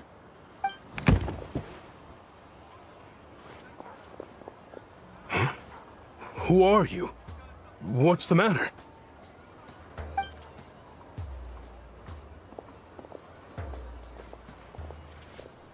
I just had a question for you. Why, when times are as tough as this, would someone hoard more Kresnik Crystal than they could ever use? All the crates here are from the most recent shipment, but they weren't brought here for sale. Instead, they were secretly stashed away. Would you be able to shed any light on the situation, Mr. Shishkin? Me? Why, I have no idea. But look at how much there is! It's quite a godsend. Now there will be plenty to go around.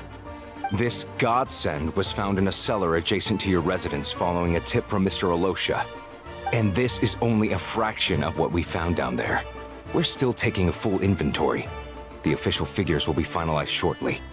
I've always been grateful for your efforts to mediate between us and the townspeople of Sretomaros. But now, Mr. Shishkin, it appears you were the source of the conflict all along.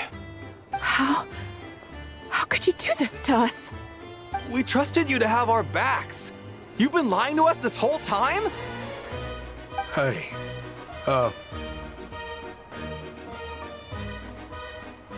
I owe you all an apology. I'm sorry. I'm so very sorry.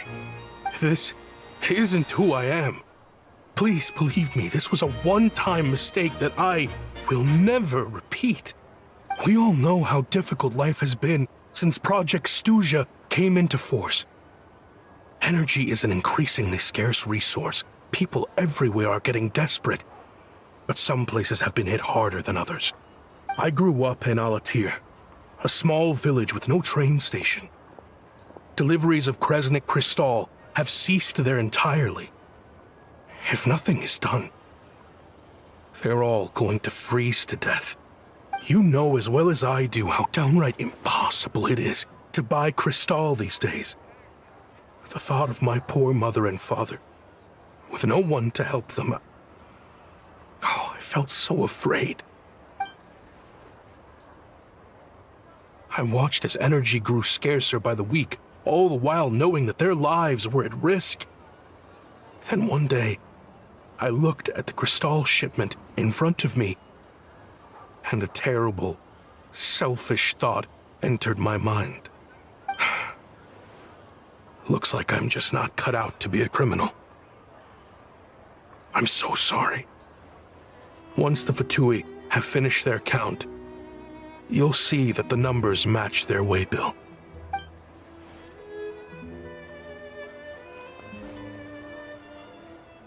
I have the official Snezhnayan quotas here. Anyone who has already purchased energy, please make your way over here to correct your transactions. I'll make a batch purchase of Kristall worth 3 months' salary for you all to use free of charge. As for Alatir, I'll think of something else. You don't have to go that far. Yeah, owning up to your mistake is enough for me. You've done plenty of good for the community in the past. I'm not looking for a handout. Drop the act. You claim this was a one-time mistake, but the real reason there's only 1 shipment's worth of stolen Kristall in your basement is that you have an accomplice. Reporting in, sir. We've conducted a full search of the mayor's house. As expected, we found many crates full of Kristall, half of which were still in their original shipping containers. This wasn't your first time at all. You've been colluding with the mayor of Sretomaros for a long time now. The train station's currently out of service, but it does open for a short window every time there's an energy delivery. And every time a train pulls in, you're there on site to take inventory and oversee the workers unloading the cargo.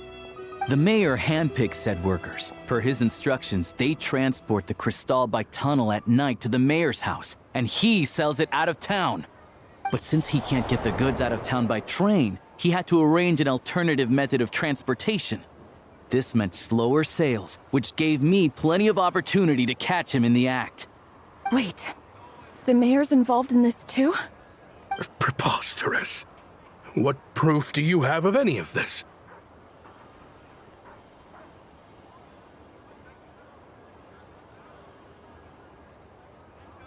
Basic math.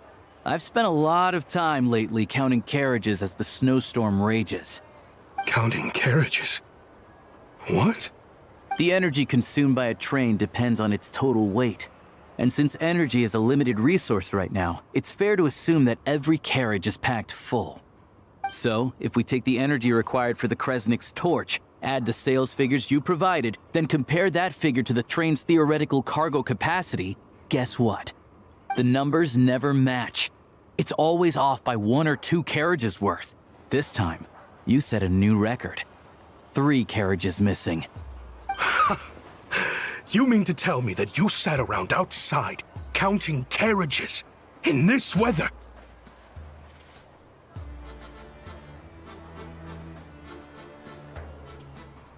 I'm a hunter. I have 2 options: hunt or starve. Well, I've heard enough. The evidence speaks for itself.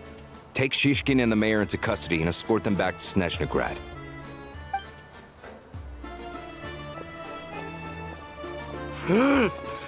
You cocky little brat! Ruining my business!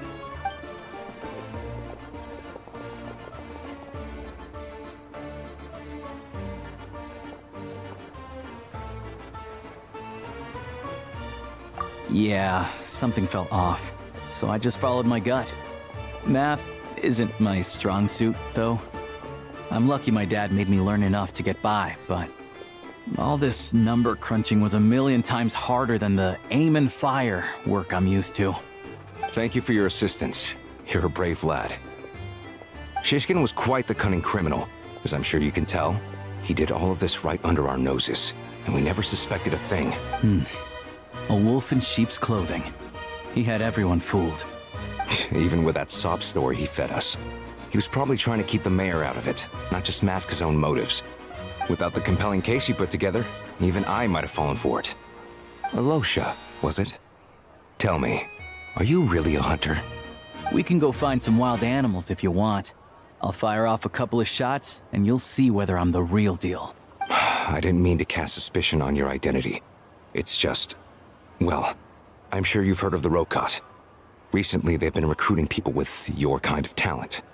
They hide in plain sight under false identities, working against Project Stuja, sometimes directly opposing the Tsaritsa herself.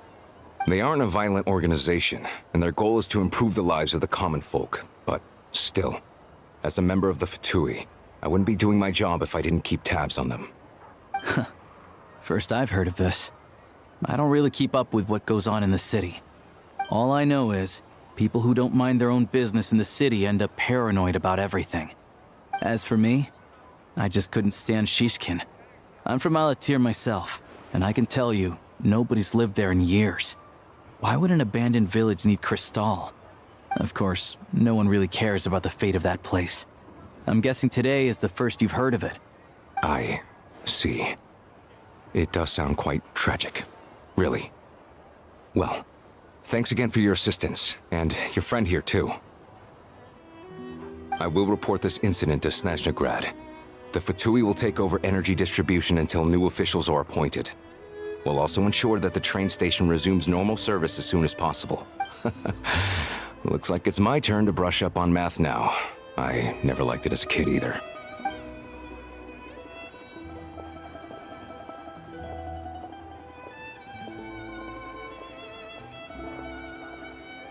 Don't mention it. Isn't the soldier overseeing the delivery supposed to verify the quantity of the goods? Was he just careless? Or was he being paid off too? Who knows? Excuse me. I'll take a share of Kresnik Crystal too. Thanks. I need to take a detour before we head back. There's someone I have to deliver this crystal to. Quit following me. The wind rises.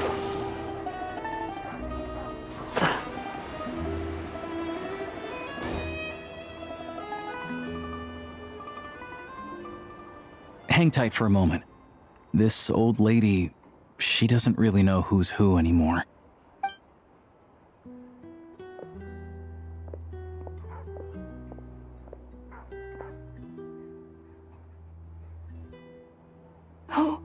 Oh, grandson.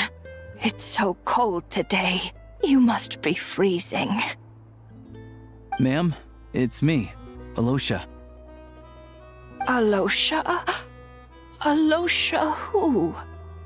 You know me. I came by earlier today. Cleaned the ashes out of your stove, gave you some warmer bedding, and washed your back.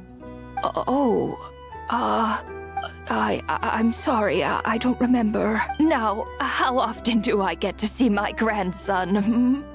Come on, take a seat and relax. It's okay. You just rest. I'm fine. Oh, you. It's nice to come and visit your old granny once in a while, isn't it? Sretomaros's a good town. All sorts of things to do and people to meet. And the local officials are good to us. Sit down, come on, take a seat. I still have some fruit left. Let me get it for you. Please, don't get up on my account. You need to rest. Where's the fruit? Right under the basket by the door. Or maybe it was on the bedside cabinet.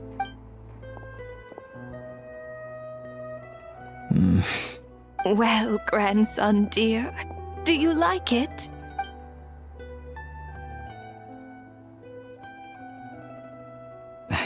Very much, ma'am. It's delicious. Good, good. You don't need to save any more for me next time, all right? Fresh fruit is hard to come by at the moment. You should eat it as soon as you get it. Oh, I don't need it. I'm fine. But if you like it, come back for some more soon.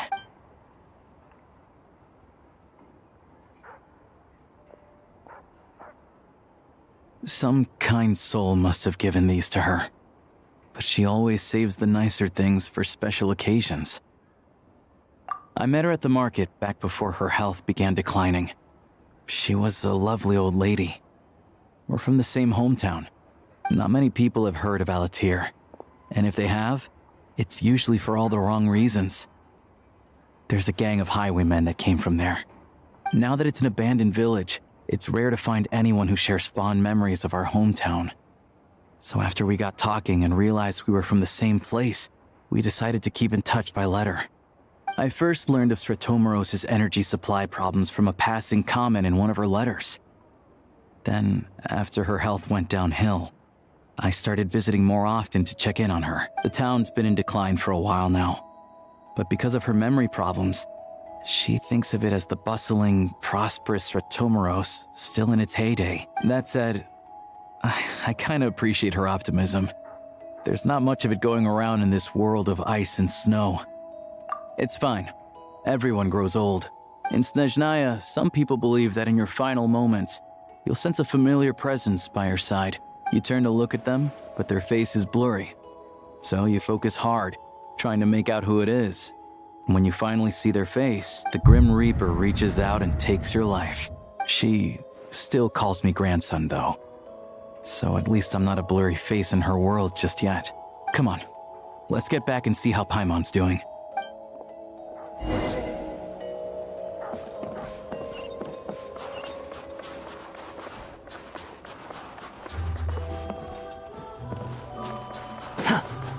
Squall Fury! Mind the wind! All time, bro!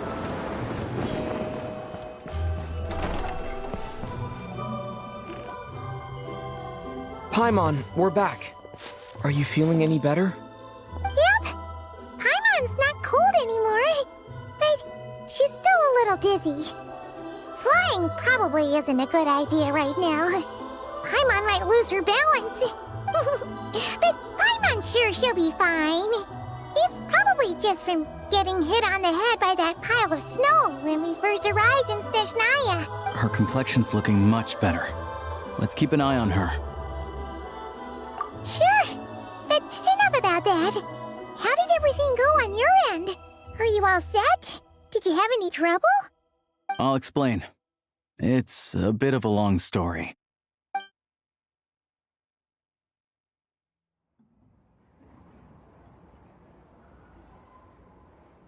Jeez, you guys got pretty busy. Sounds like the liaison officer and the mayor were running quite an operation. Good riddance to both of them. It's a good thing you managed to catch them. So, you said the train station will open again soon, right? And everyone has enough crystal now? Yeah. Well, enough to survive at least. Project Stuja isn't going away anytime soon. People will still have to scrimp and save to make ends meet.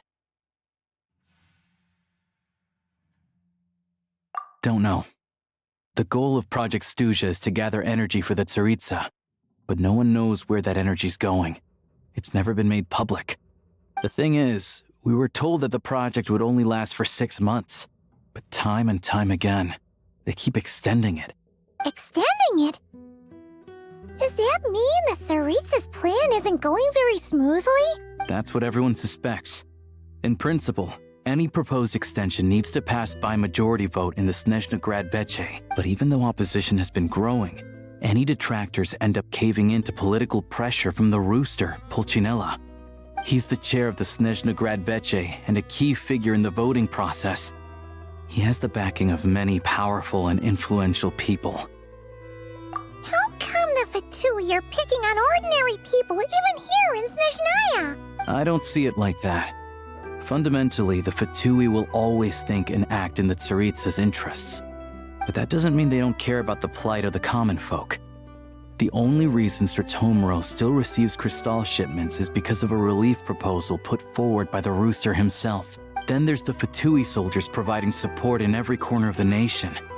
Even the Northland Bank provided some mora for disaster relief, and they're as conservative and indifferent as they come. It's just that the rich and powerful in their fancy palaces live in a completely different world from us. There's always going to be some conflict when those worlds collide. Yeah, well, even though we all believe in Her Majesty the Tsaritsa, there are still many differences of opinion on how best to tackle the big issues of the day. Regular folk don't have an easy way of getting their voices heard in Snezhnegrad, while the rich and powerful are either unwilling or afraid to speak out for all sorts of complicated reasons. The Rokad provides the disaffected with false identities and an outlet to vent their frustrations. Of course, an organization like that exists in a gray area. The moment the Veche think they've crossed a line, there's sure to be a crackdown. But so far, they've been doing their best to help the common folk. Like us, don't you mean? You didn't hesitate to join in. You're not new to this, I can tell. That's because we're adventurers. It's our job to help people out with commissions and get to the bottom of things. Sounds like we're going to get along. So, what's your business in Snezhnegrad? Aside from taking your friend to see a doctor, of course. I want to meet the Tsaritsa. It's complicated. I've had run-ins with many of the Harbingers along the way, and I really need to know what the Tsaritsa is up to.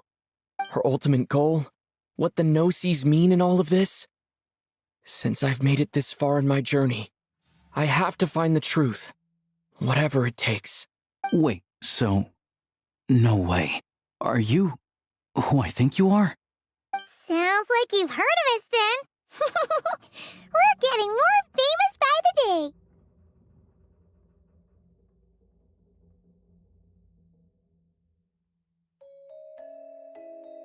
I didn't realize I was in the company of giants. Honestly, we're all as curious as you are about what the Tsaritsa's planning, and why it has to involve us freezing to death in the snow. But getting in the same room as her won't be easy. The common folk aren't permitted to meet her at the best of times, and right now, she's probably not even in Snezhnegrad. Yeah, so you've heard of it. A wild, unpredictable monster with the power to summon snowstorms. It also absorbs everything around it into its body, so it's growing constantly. Now, it's so big that the Tsaritsa has deemed it the #1 threat.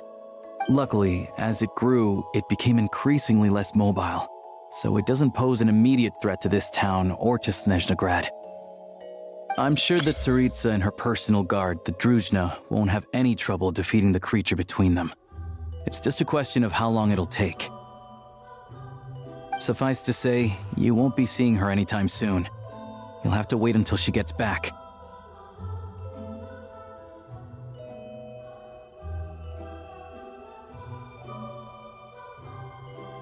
Fair. Well, the Fatui will be taking over management of the train station for the time being. Things should be up and running by tomorrow. Once it's open, we can see about getting your train towed to the station. Whoa! That's gotta take a lot of manpower. Are you sure we can talk them into it? The Fatui aren't exactly spotless in this whole mess. Plus, we helped them out. Should be easy enough to negotiate. As far as I know, all the paperwork is dealt with upon manufacture. I've never seen anyone check it, so I wouldn't worry. Having a train makes everything much easier. We'll reach Snezhnegrad in no time. I need to head there myself anyway. Got some game to trade for Mora. I know a good doctor in the city. I'll introduce you when we get there. Oh, thanks so much. Let's get a good night's sleep ahead of our big trip tomorrow.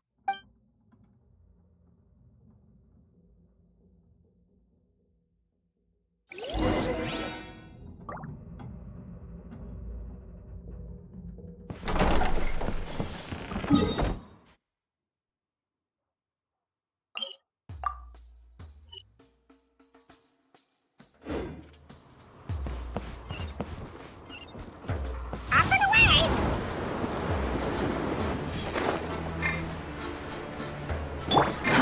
Too slow.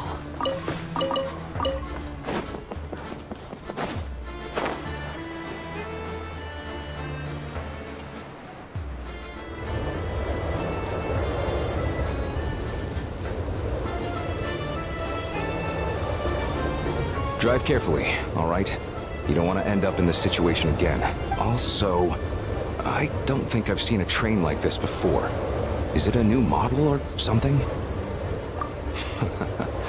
Not a fan of small talk, are you?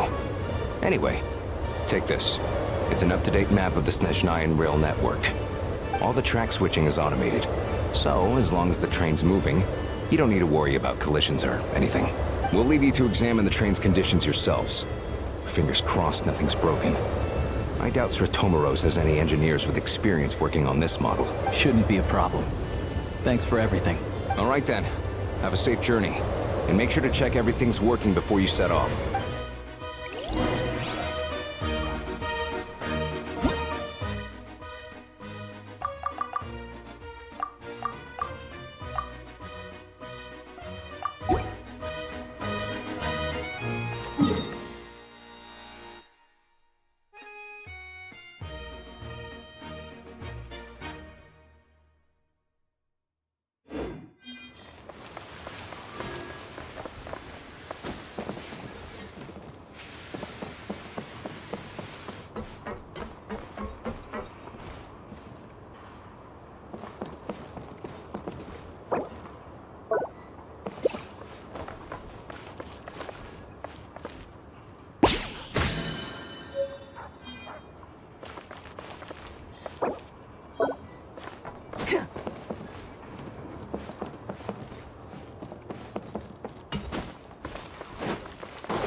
Our destination settings have been applied.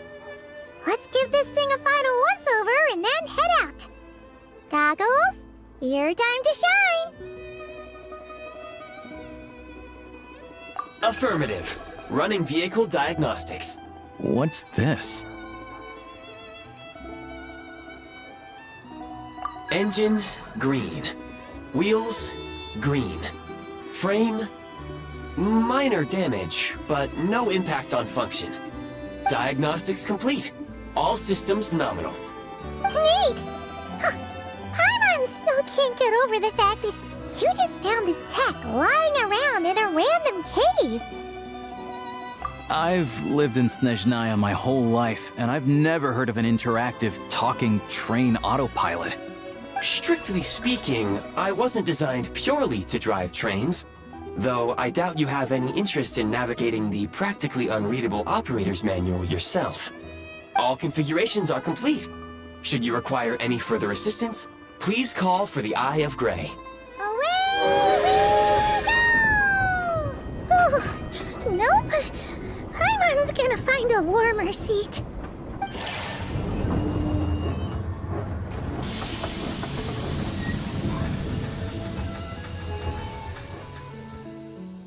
Huh? What's going on?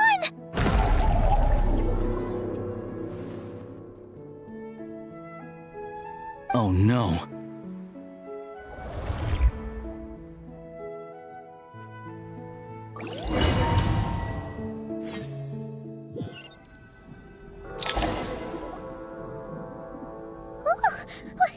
What is this place? Traveler, are you okay?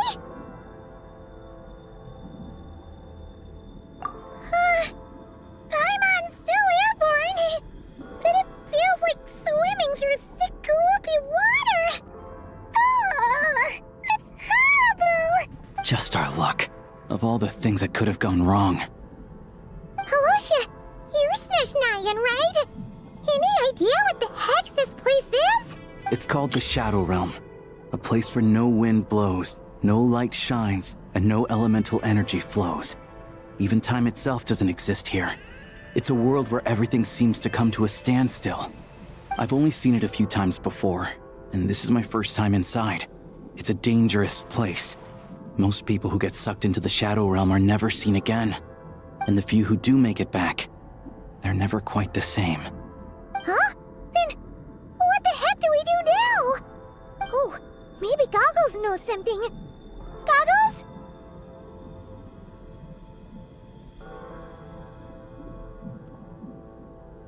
Great! Now we're done for! Hold it together. Let's not get ahead of ourselves. I heard a story once about the world of shadows. If it's true, there's a way to escape. We just need to find the exit. Come on, let's explore.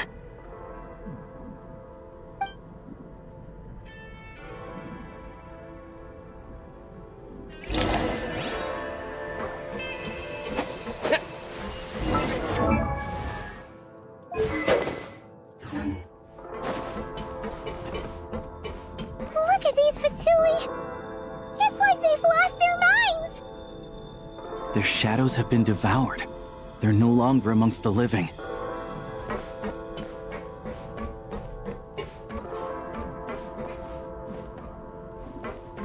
I'll take point. I can't channel elemental energy here, but I have a few gadgets that still work.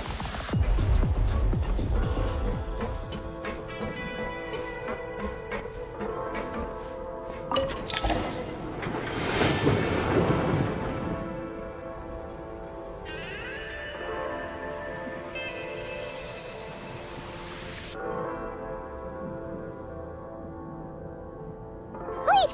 What's that blue thing? Is that... Goggles?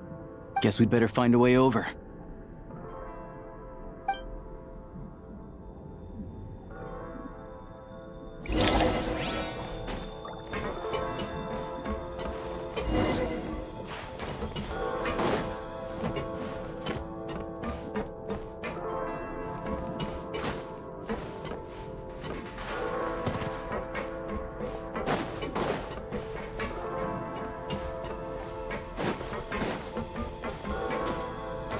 Ready to draw blood. This is the last one. What do we do next? Play it by ear.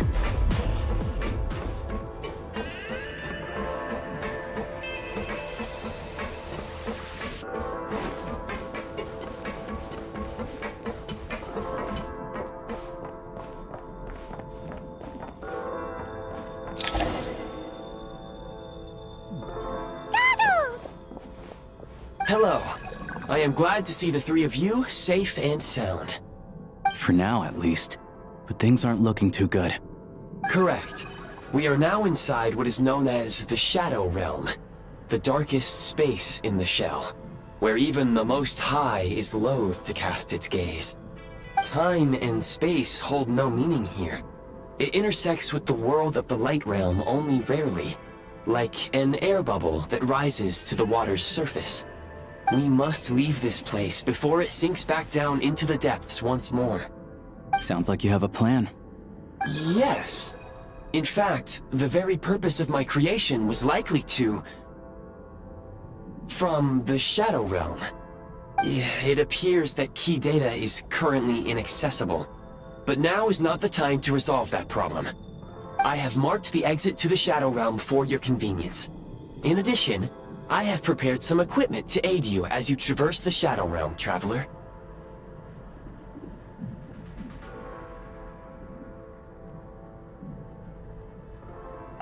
may well be one of my core functions. Scan complete. Construction in progress. Activation code? We once peered into the past from the ruins of the shadows. This is what remains of the Golden City, Hyperborea.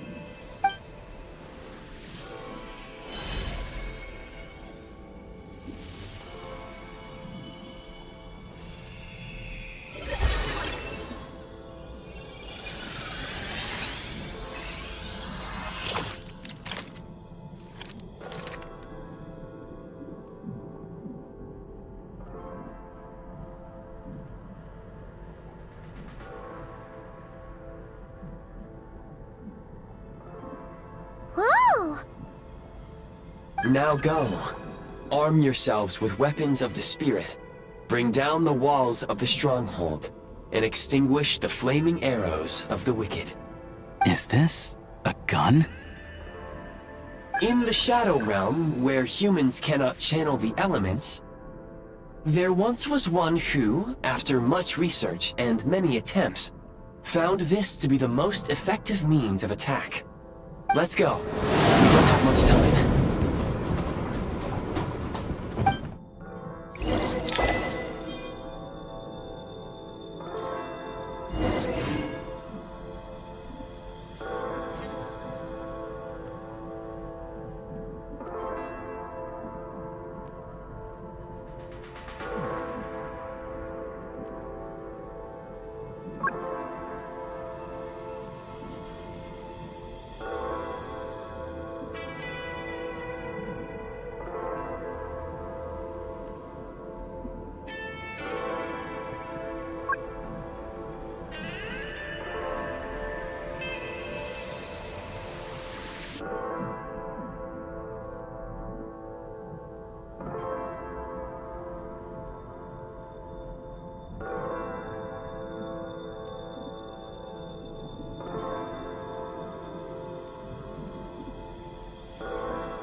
refill!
Huh?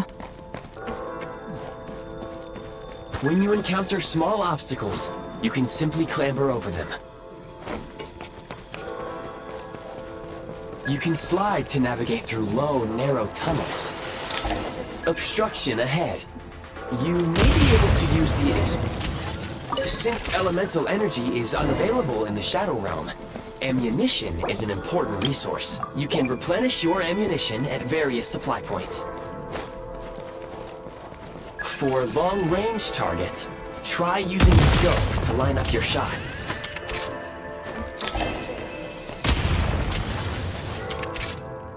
Many hostile units approaching.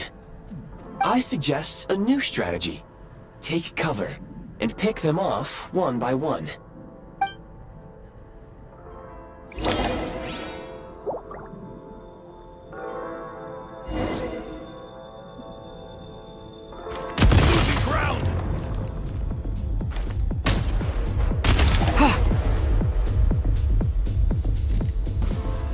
Gotta recharge!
Yeah.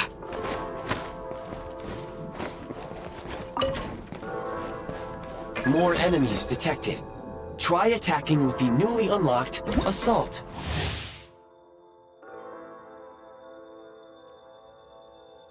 Function.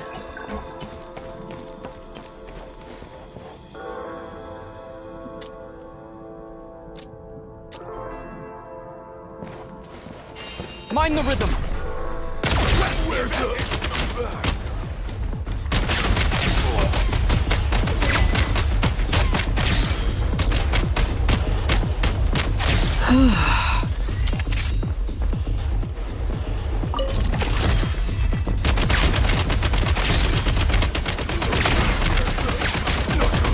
Gotta recharge!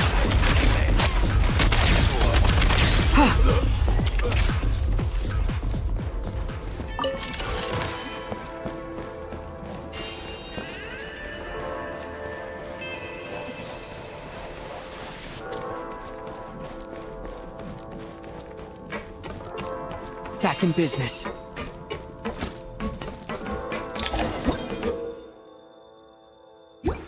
Aim at the freeze mark and pull the trigger to move using the rope.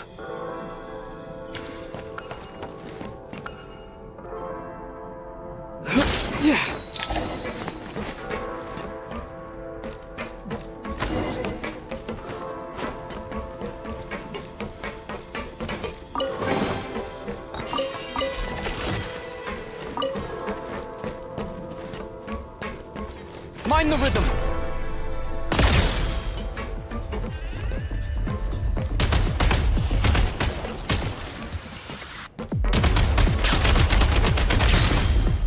Need a refill! Nice.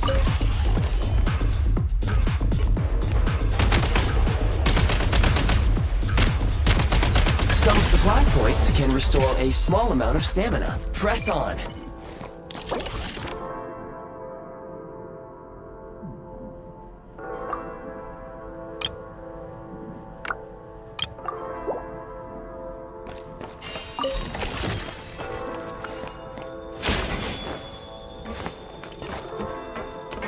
Nice. Mind the rhythm.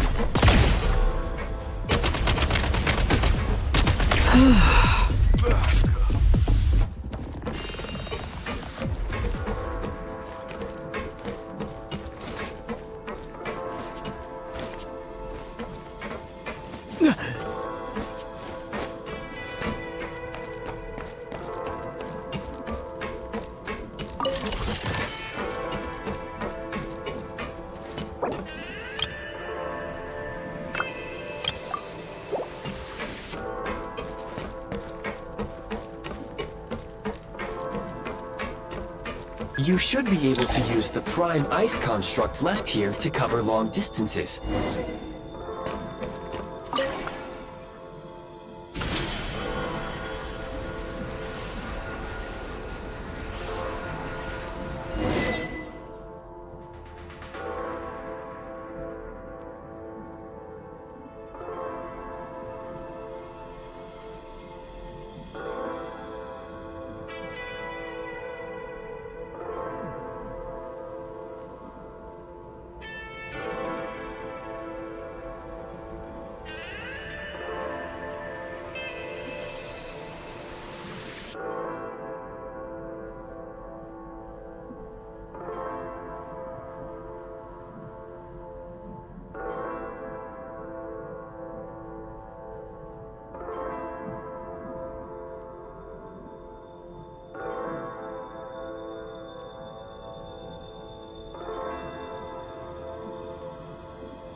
I recommend using this grappling gun.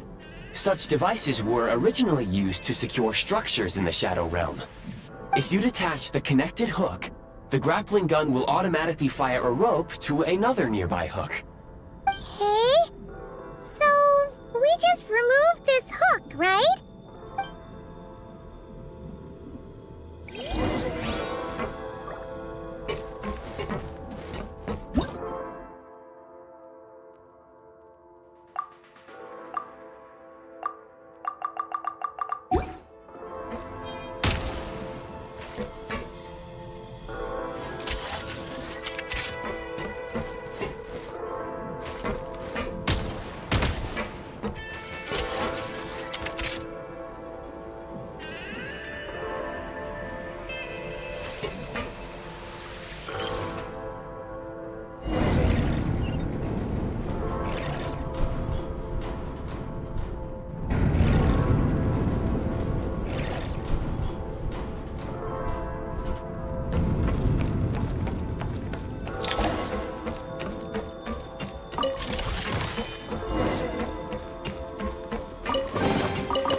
Nice.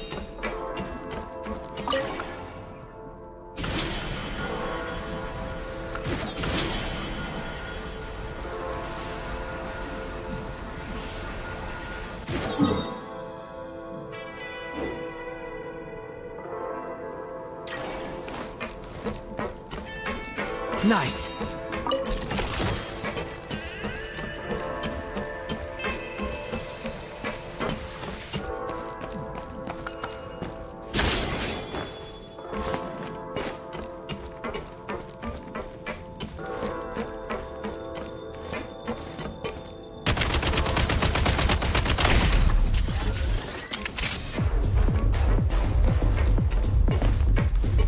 Switch mode! Light him up!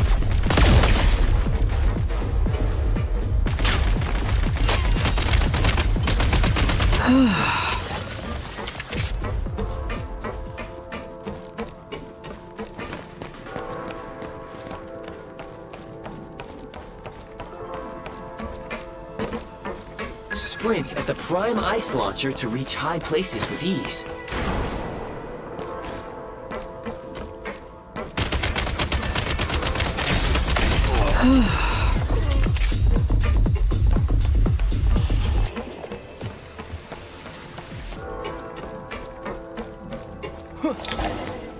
Usable munitions detected. Frag crystal.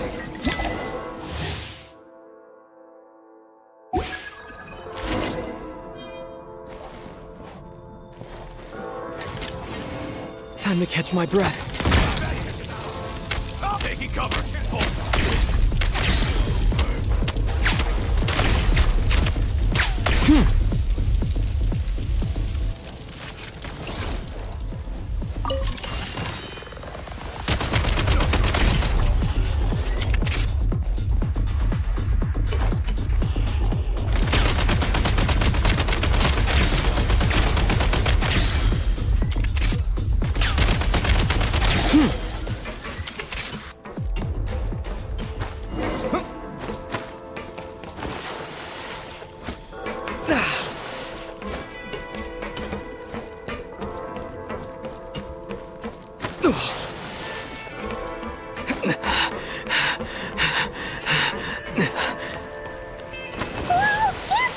Shift your center of gravity and slide down.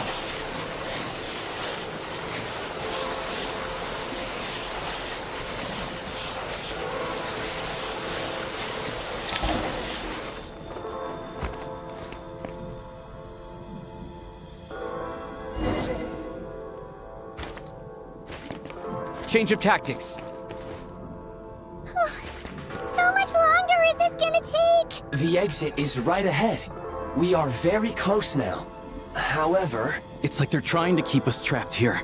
That platform and the carriages are swarming with undead Fatui. Guess we gotta storm through.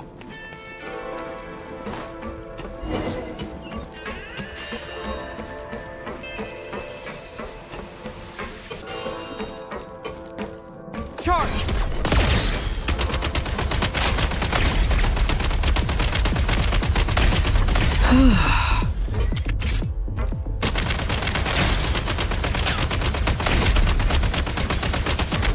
Gotta recharge!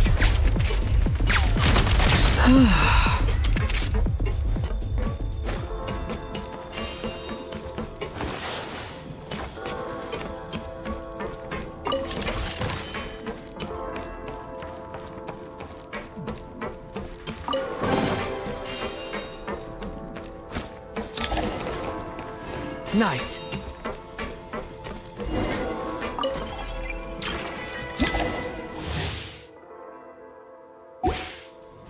You may find switching to assault mode makes your attacks more effective.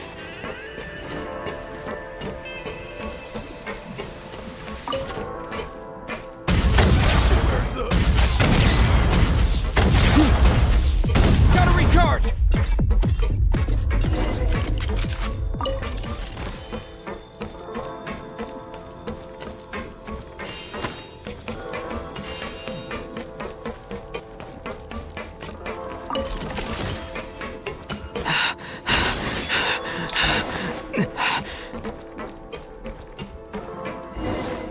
Back in business.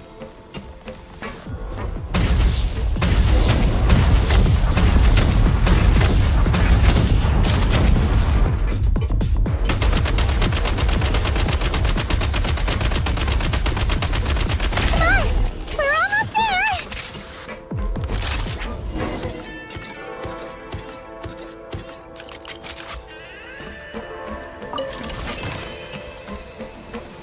Back in business.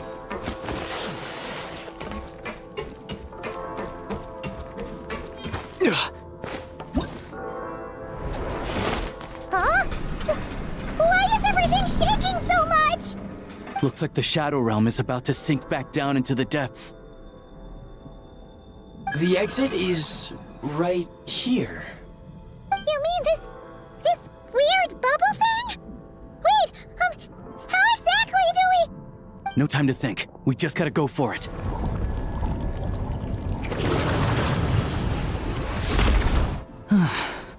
Looks like I was right.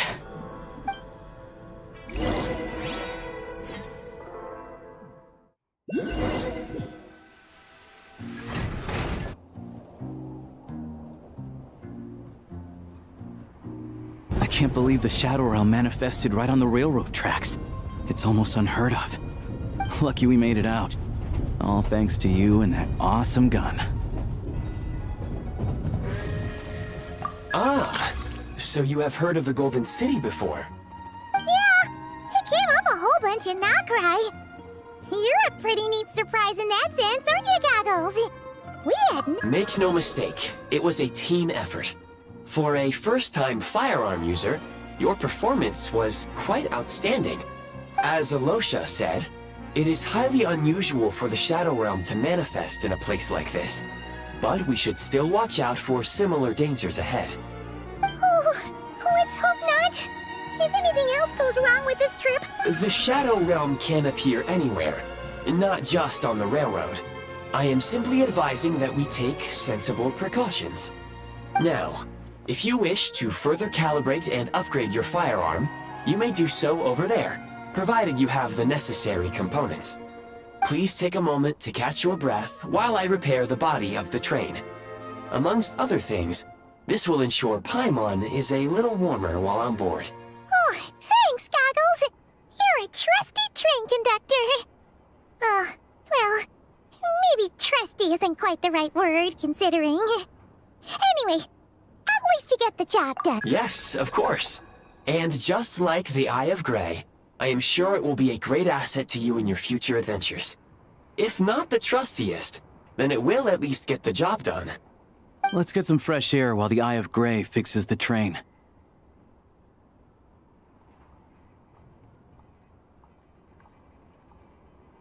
Yeah, sure. Paimon wants to forget all about the Shadow Realm. It was so creepy in there. Stretching her legs might help take her mind off things.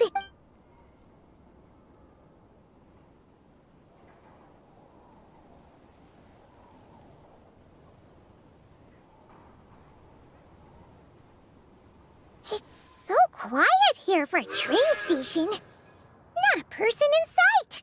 Just abandoned houses.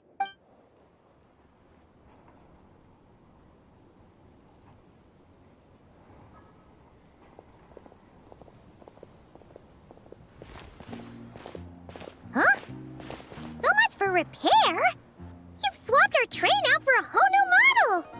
My plan was to restore the train to its original appearance per my records as quickly as possible. Now that the repairs are complete, The train offers optimized performance and a significantly improved trendiness level. Huh. Didn't know trendiness was a parameter. According to my calculations, parameterization is the most effective way for the Eye of Grey to understand trendiness. Hyperborea, huh? I'm sure I've heard of that in a story somewhere. What an incredible little gadget you are.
Pretty good haul.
Following me.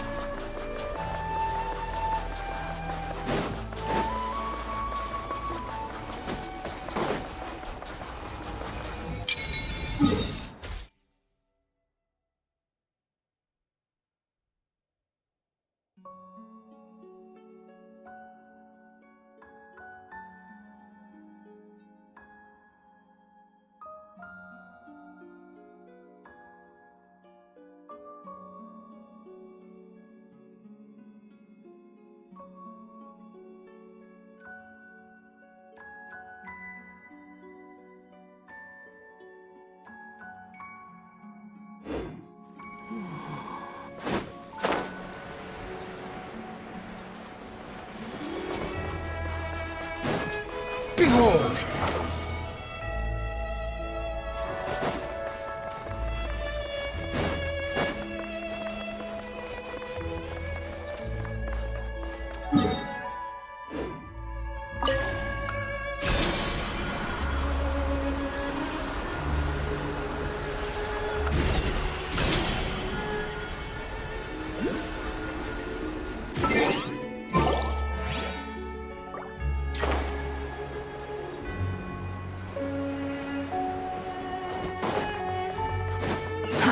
Too slow.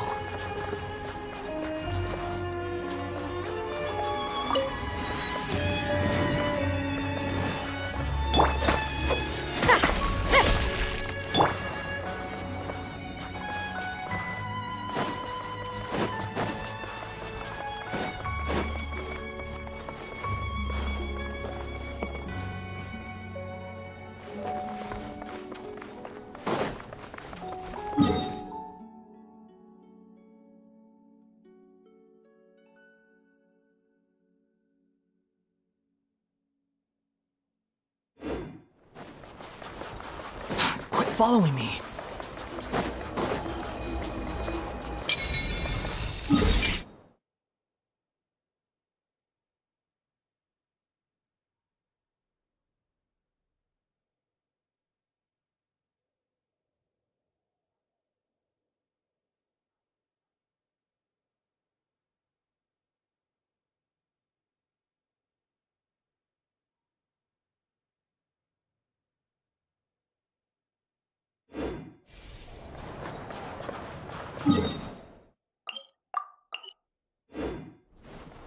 The wind rises. Huh.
Let's go!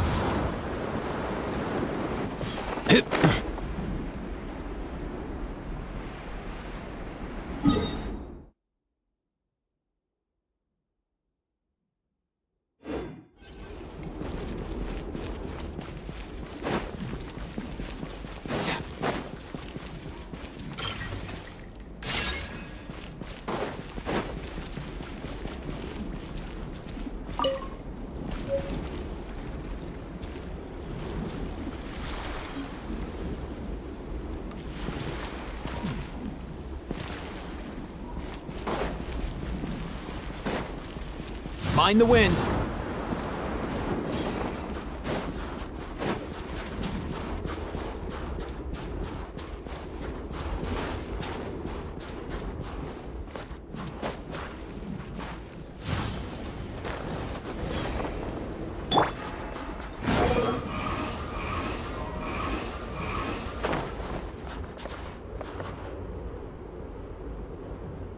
Behold!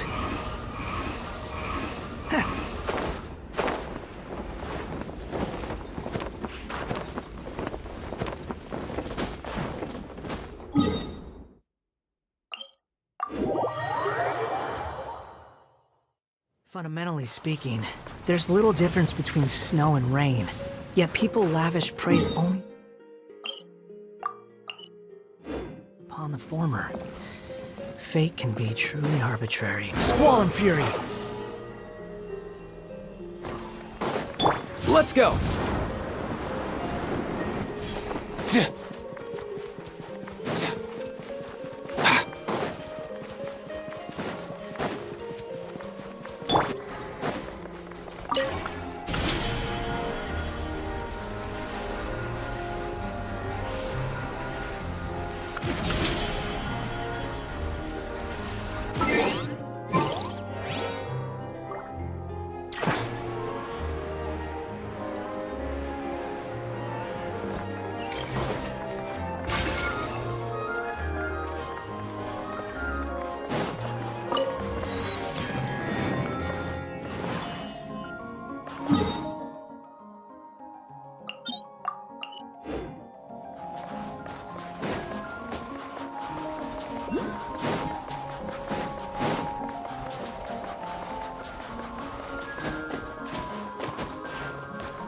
Quit following me.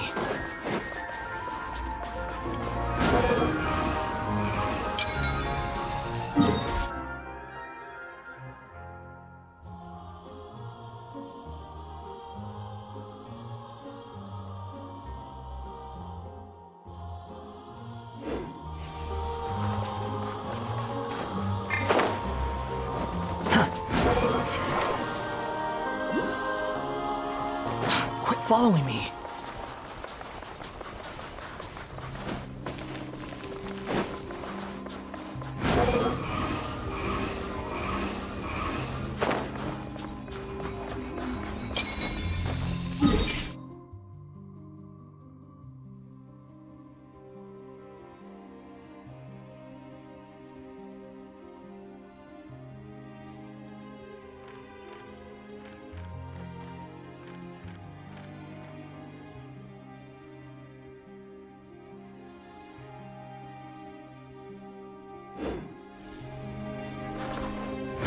Search forth!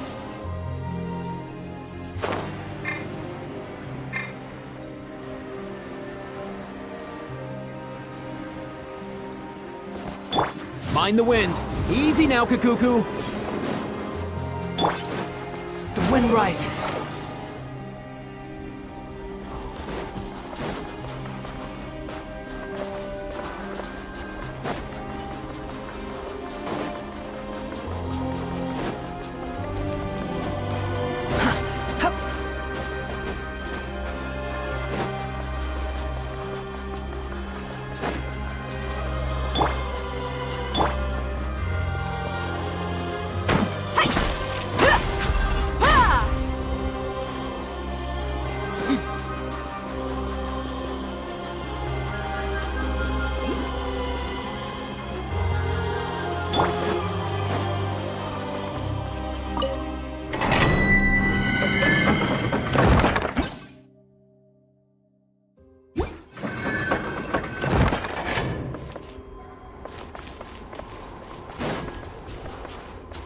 Squall and fury!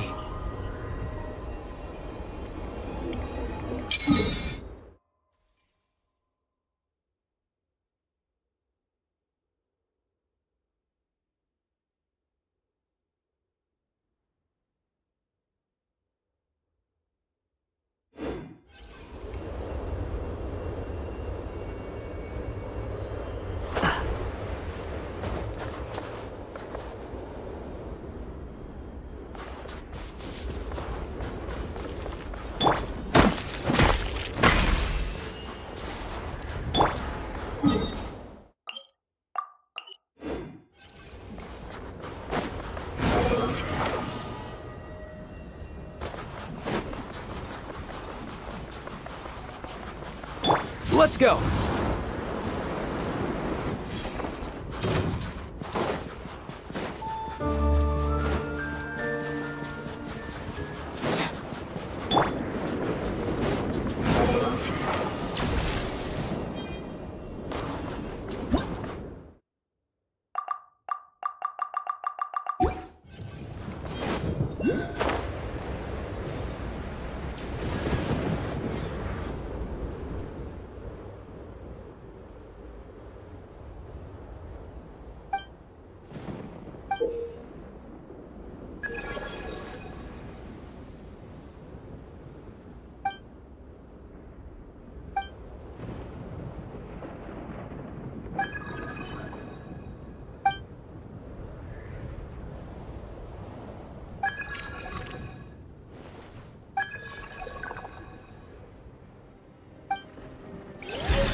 following me. The wind rises.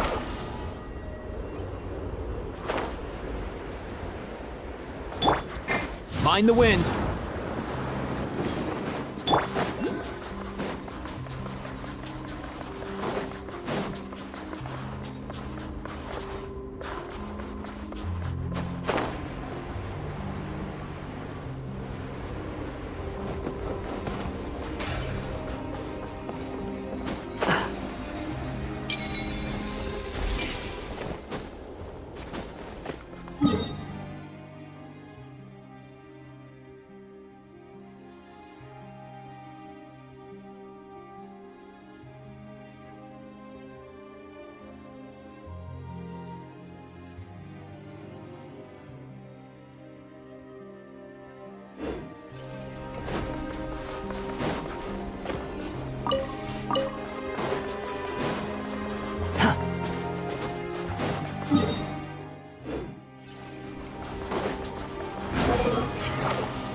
Search for it.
Squall Fury!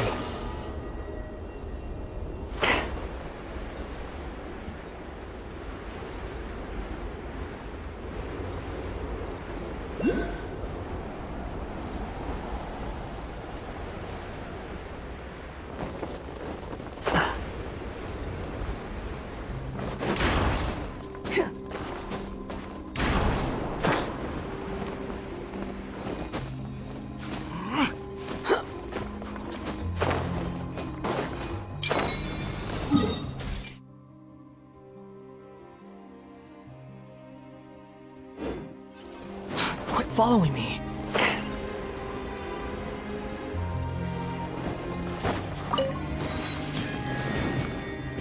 Behold!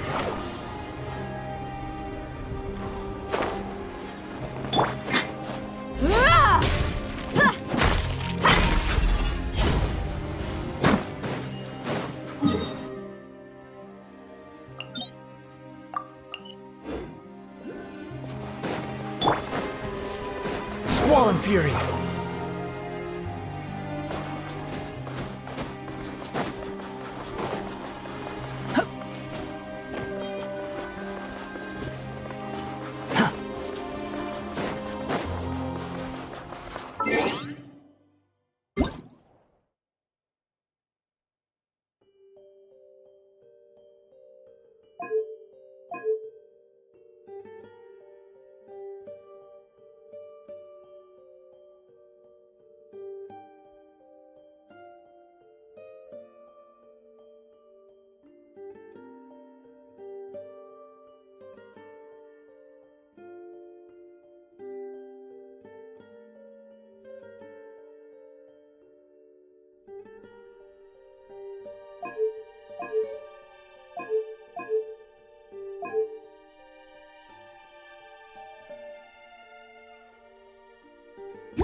sun rises.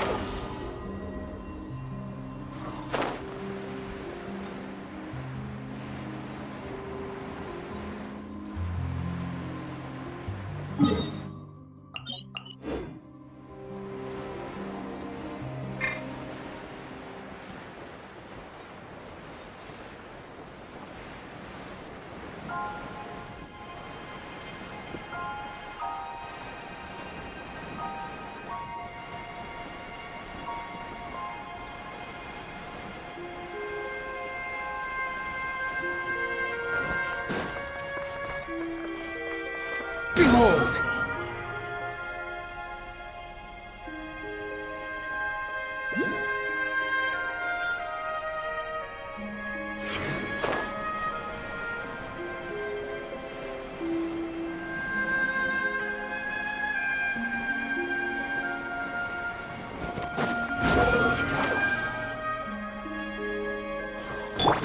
Up and away!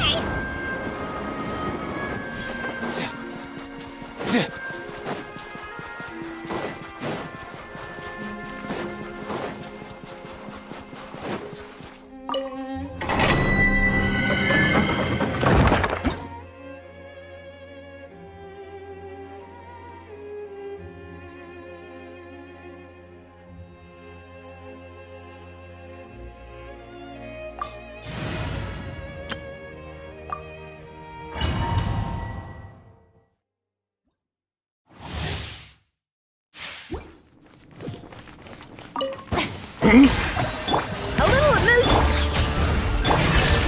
Paradise.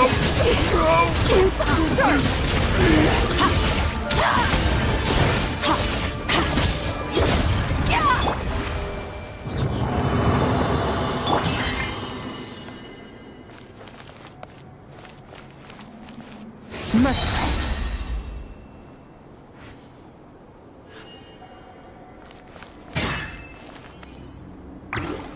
Merciless.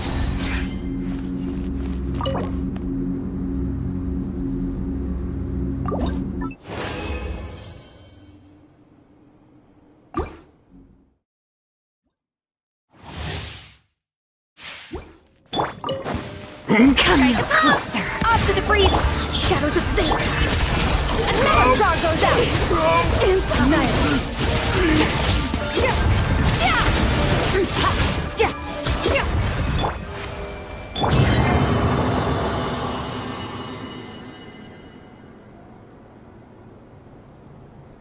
Merciless.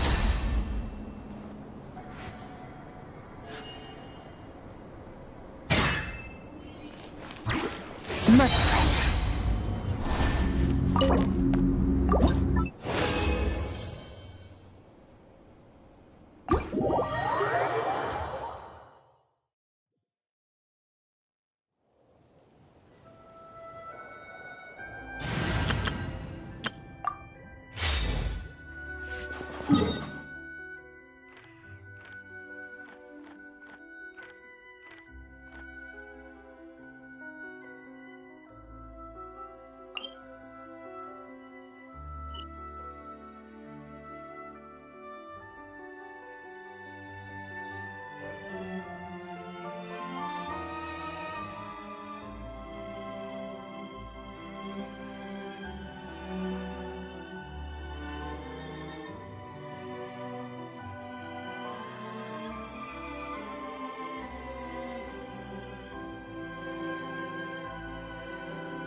Ad Astra Abyssal.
Fundamentally speaking, there's little difference between snow and rain, yet people lavish praise only upon the former.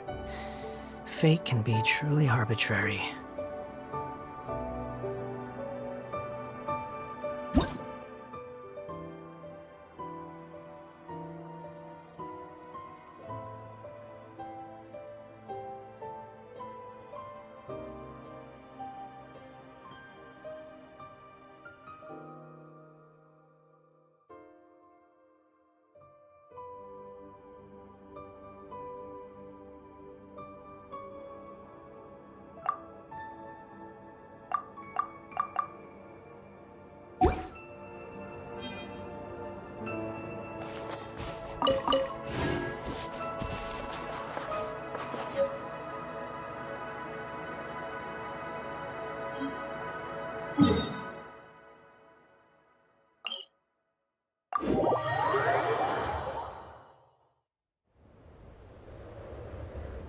There's no need to exchange pleasantries.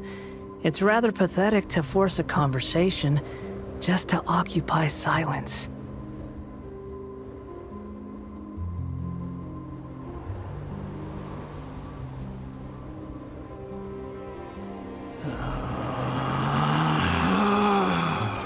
Relax.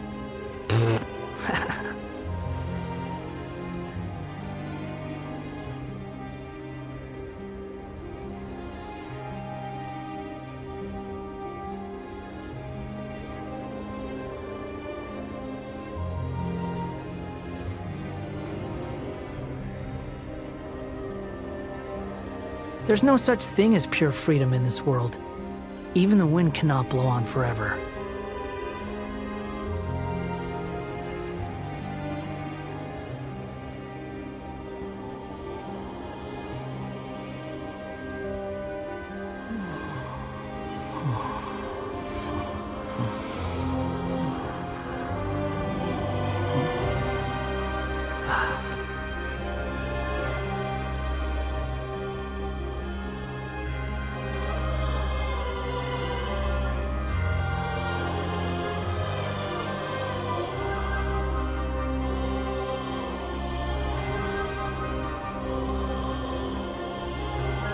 You think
The wind rises.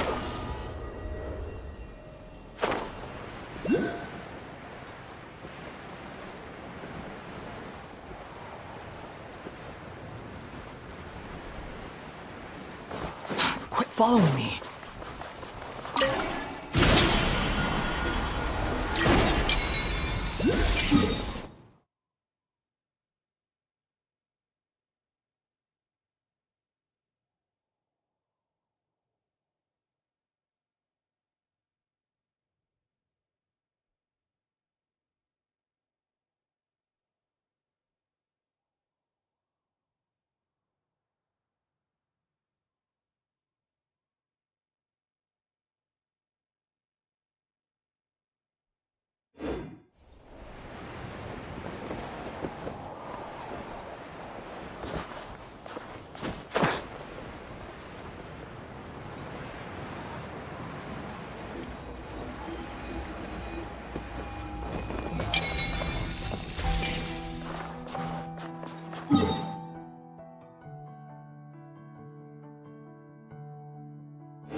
Let's go!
Squall Fury.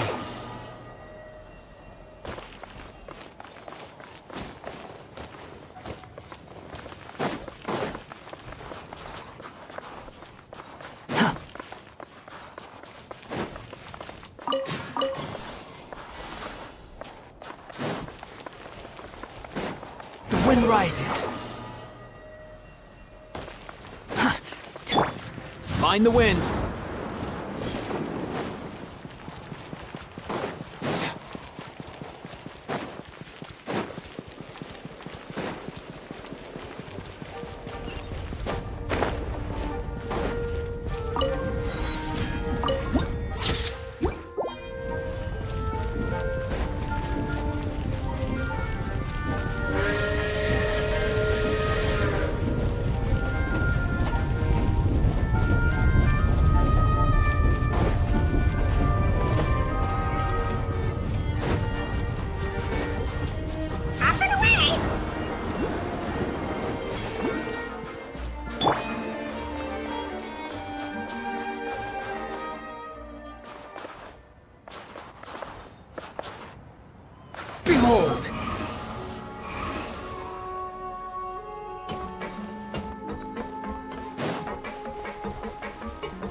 The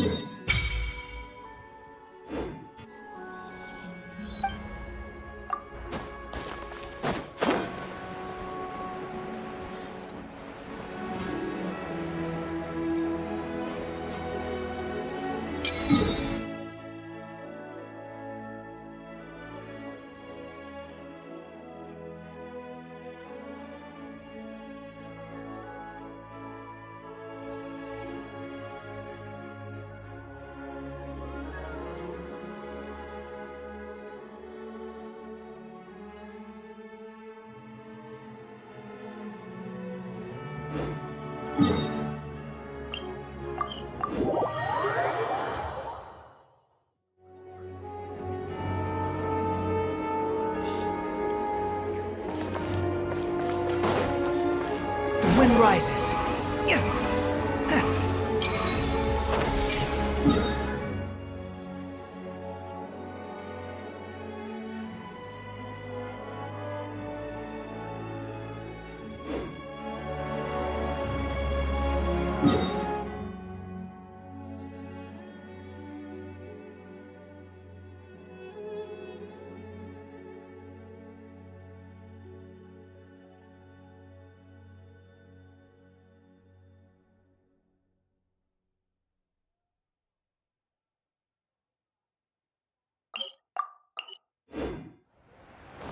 Quit following me. Squall and Fury.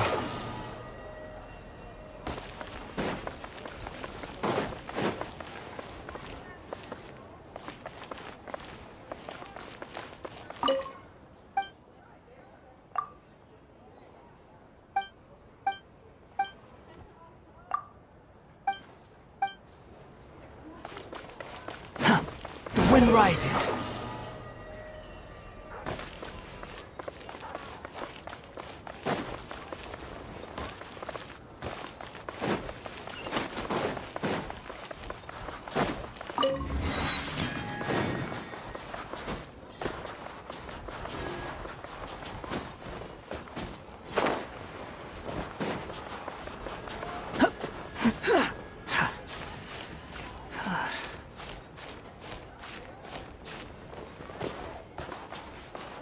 Behold!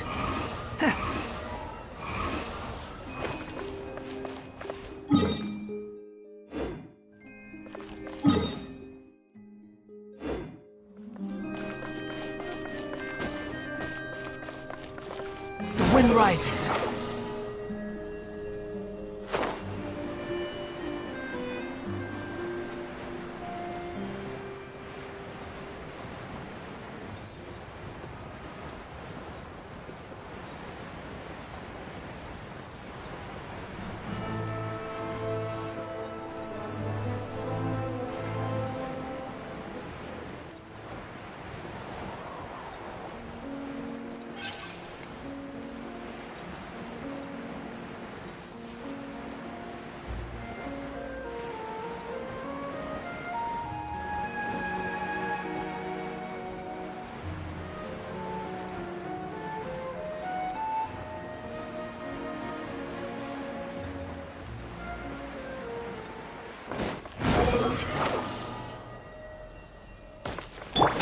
Mind the wind.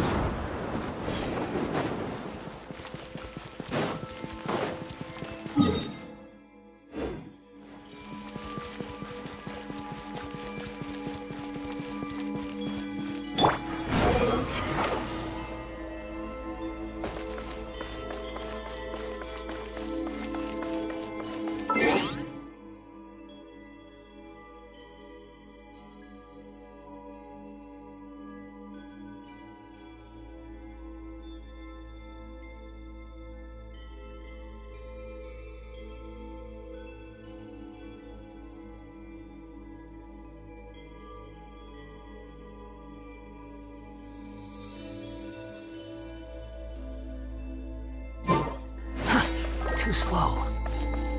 Squall and Fury. Quick. All time, bro! The wind rises.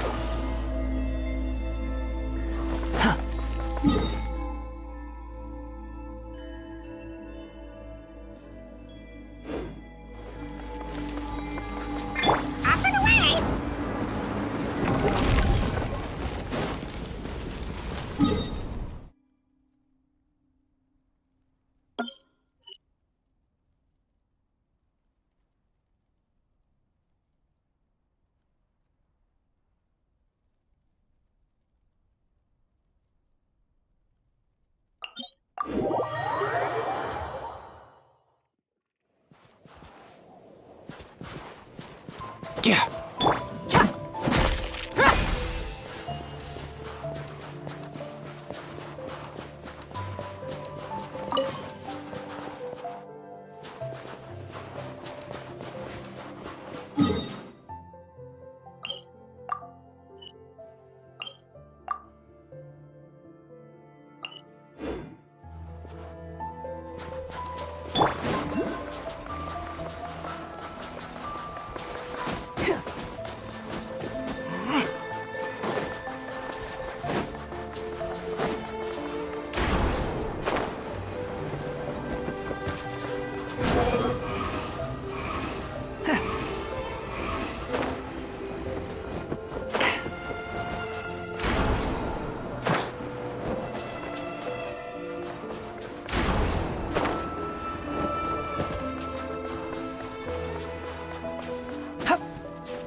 Behold!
Quit following me. Let's go.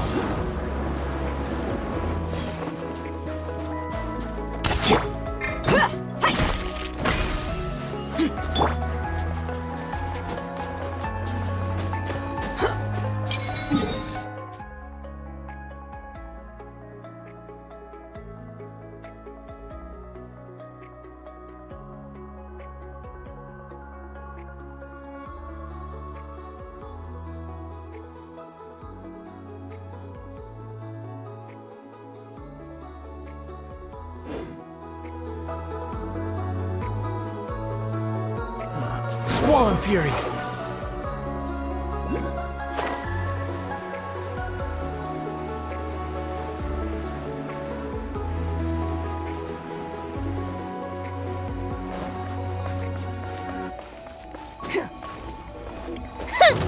Big miss.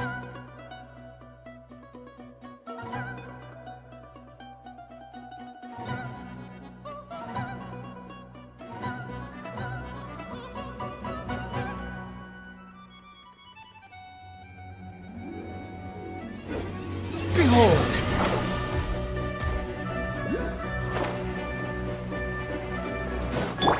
Mind the wind.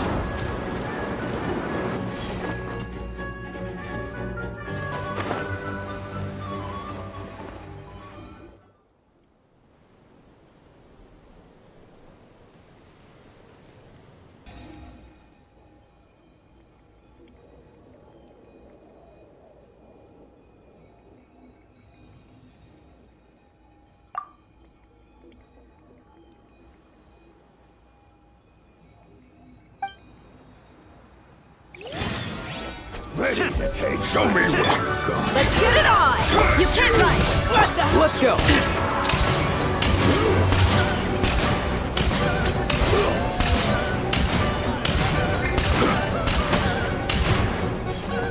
The wind rises.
Too slow.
following me.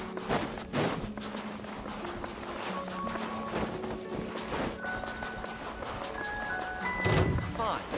Let's do this. Squall and Fury. Taste my arrow!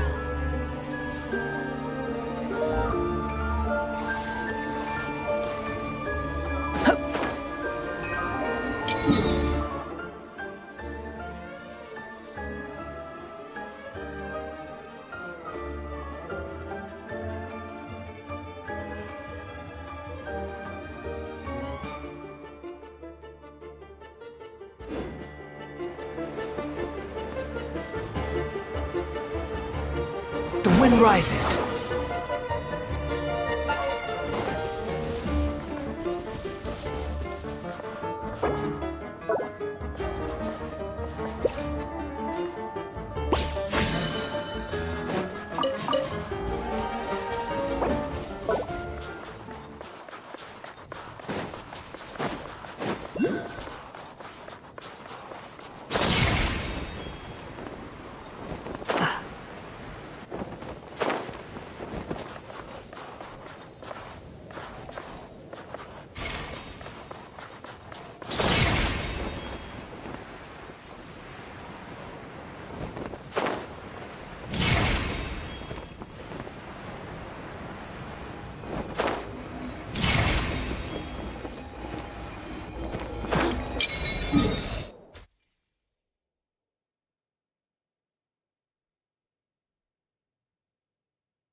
Behold!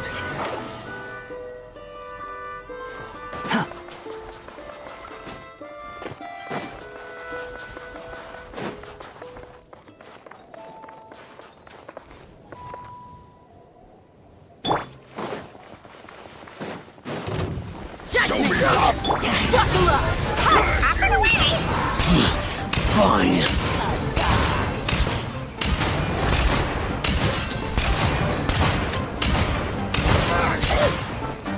The wind rises.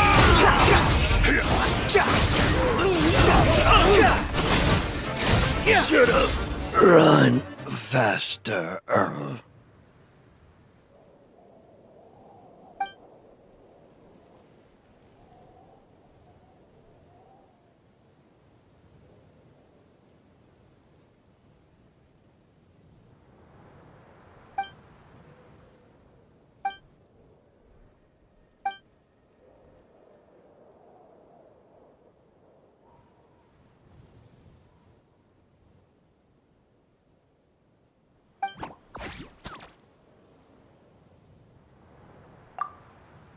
Yeah, cool.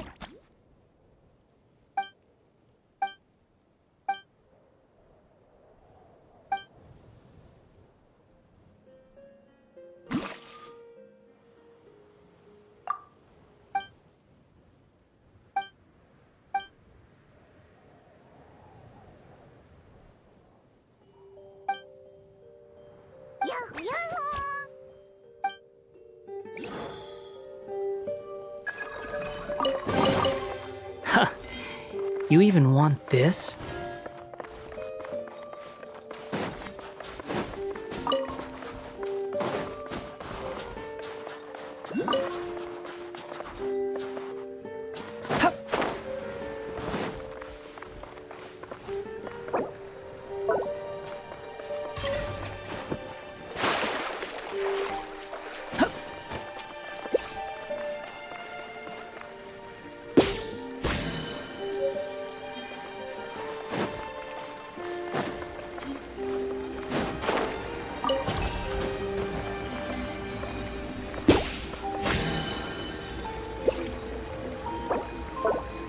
Squall Fury!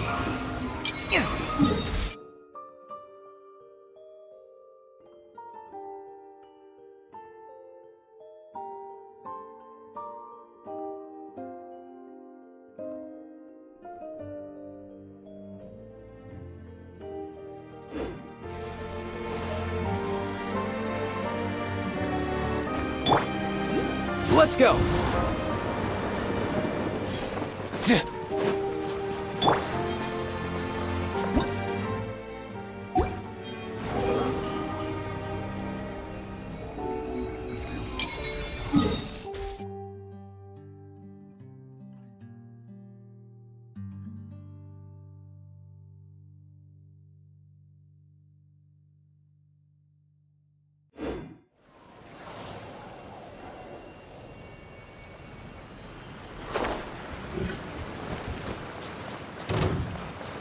Quit following me. Behold!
realm is...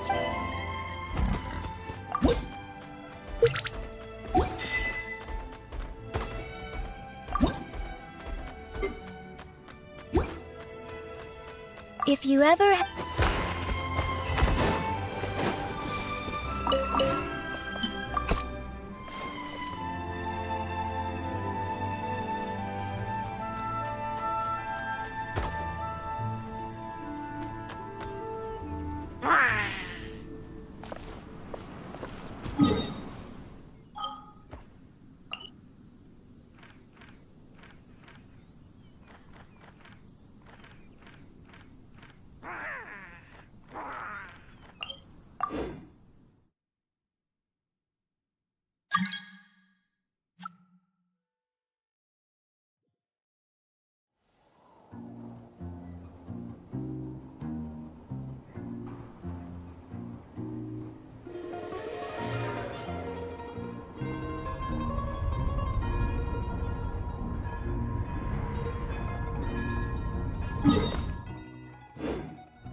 Quit following me.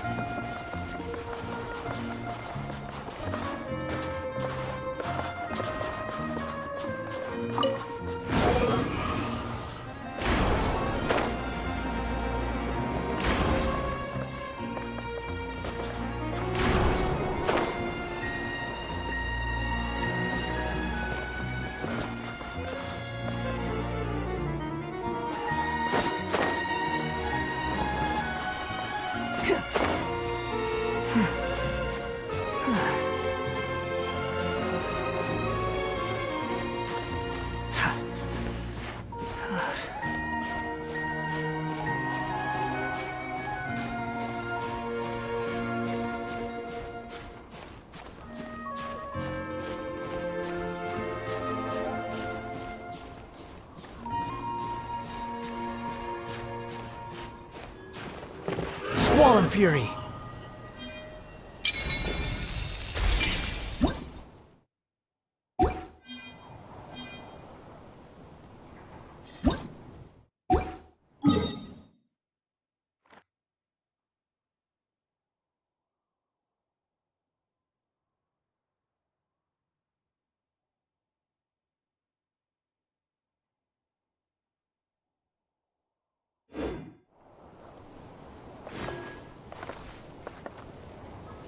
The wind rises.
Following me. Huh. You even want this?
to build the railroad over a canyon, huh? You might want to avoid looking down if you're afraid of heights. No, it's not that. Paimon's just praying that we don't have yet another accident.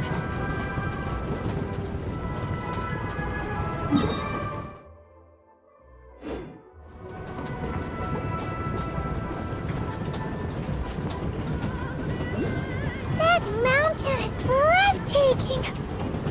Reminds Paimon of Dragonspine. They say this mountain's the domain of a Snegovik lord. A lot of the Snegovik retreated there to live in seclusion, so it's a pretty mysterious place.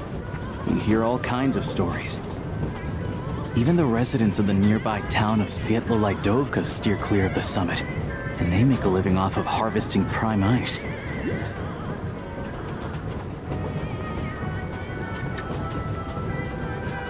Look, Snezhnograd's just up ahead.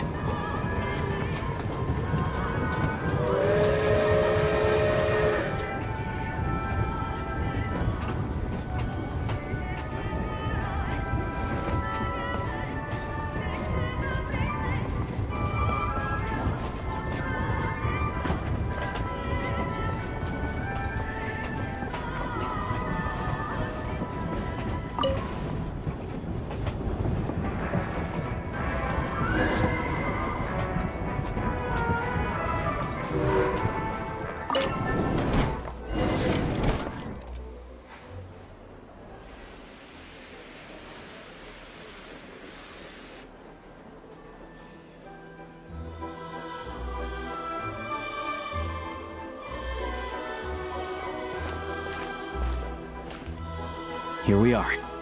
Welcome to Snezhnograd train station, the biggest transport hub in the nation. Wow!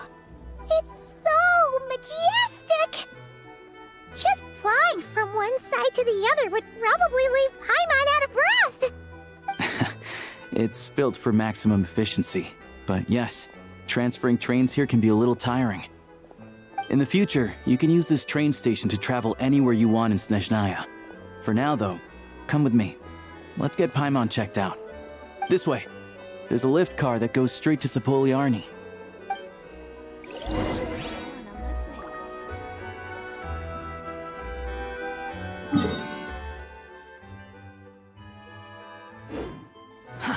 Too slow.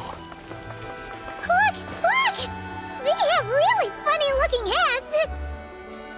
And those ones are about the same height as Paimon! But it looks like they can't fly. Those would be Volkudlak and Domovoy. You'll also see the winged Vila and the snowborn Snegovik amongst others. No wonder! We'd heard that Snezhnaya used to be the realm of the Fae. Paimon can really see it now.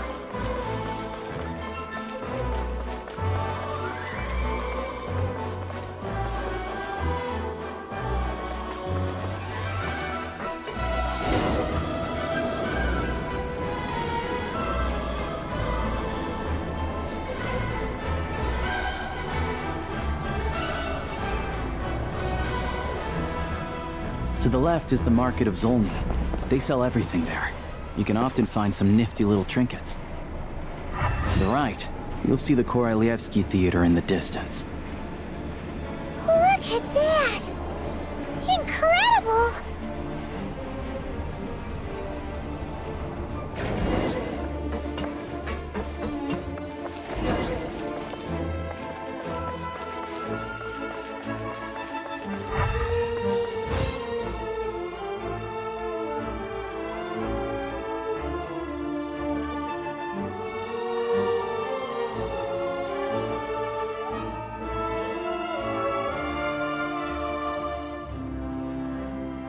Wow! Snezhnograd is stunning! Seeing it with our own eyes makes all the trouble we went through to get here worth it! I found it pretty stunning when I first came here too. But I soon found out that stunningly beautiful means stunningly expensive. The prices here are crazy. I'm just a small-time hunter, so Zolny is where I spend most of my time. This way will take us to Podvorye restaurant. They offer food and lodging there, so you can get settled in while I fetch the doctor. Is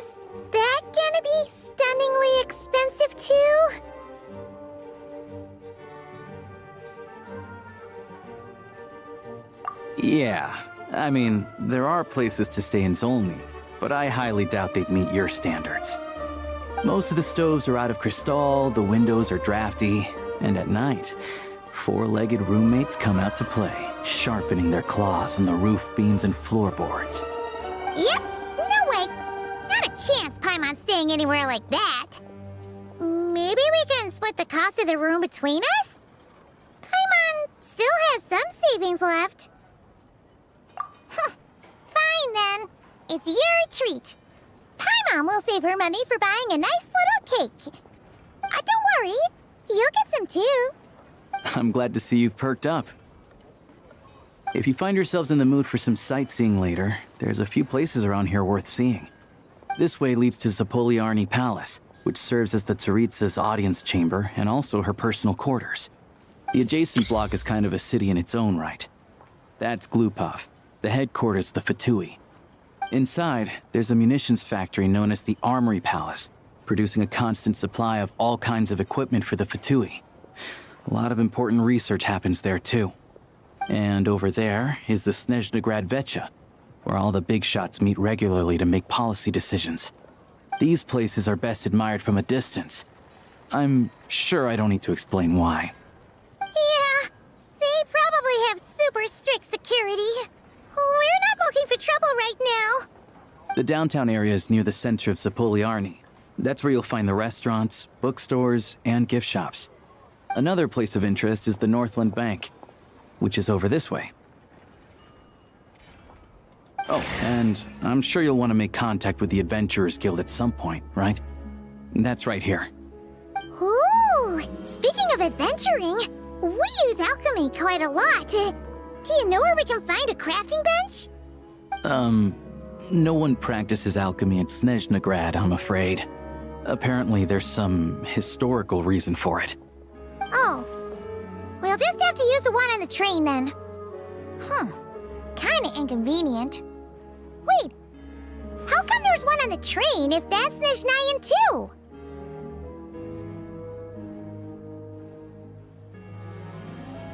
Yeah, I don't know. Not my area of expertise. Still, I wouldn't say the absence of alchemy makes life here any less convenient. Anyway... Finally, there's Zolny in that direction. It's mostly residential buildings and factories, but there's a few shops too. Worth a look around if you're interested. That's about it. You guys go ahead and get checked in while I track down my doctor friend. Sounds good. Thanks for all the recommendations. It'll be good to get out of the cold wind. Paimon's starting to feel another headache coming on. Podvorye restaurant is right this way.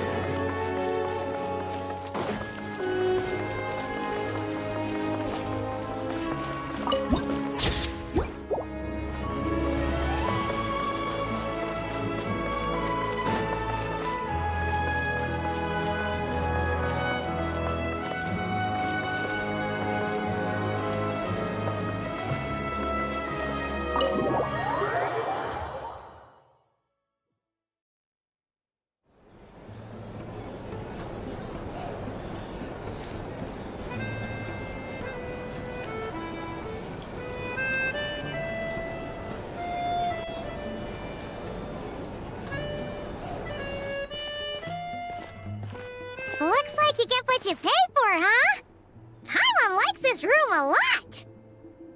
Yeah, much better now that we're out of the cold. Oh, thanks for taking such good care of Paimon. Honestly, she feels kind of bad for throwing a wrench in the works. If this were anywhere else, we'd be out investigating and adventuring by now. But instead, we're stuck here waiting for a doctor.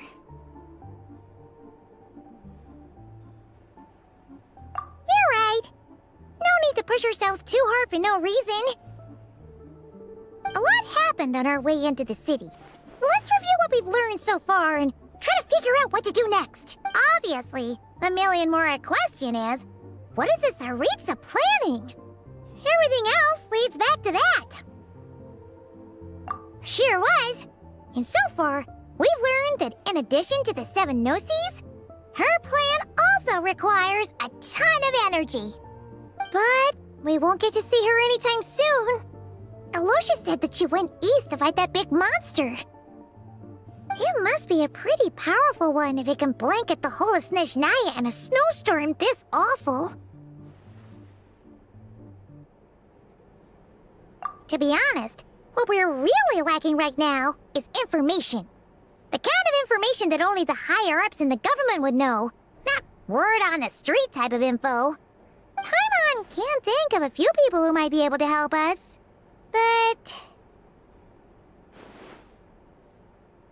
Right! And when we left Nogcry, Sandrone specifically left a message reminding us which side we're on. So... it's unlikely they'd tell us anything confidential about the Tsaritsa's grand plan.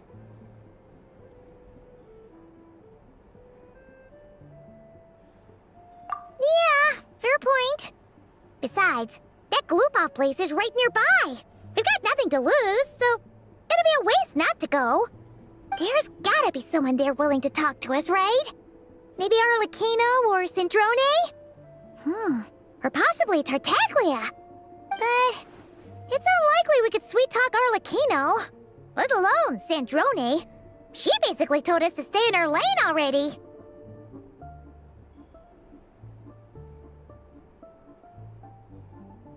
Yeah, the last time was all the way back in Fontaine, right? Too bad we missed him in Nogcry. Apparently, he came to help out. Hello. Is there a traveler in Paimon in there? That's Alosha! Come in!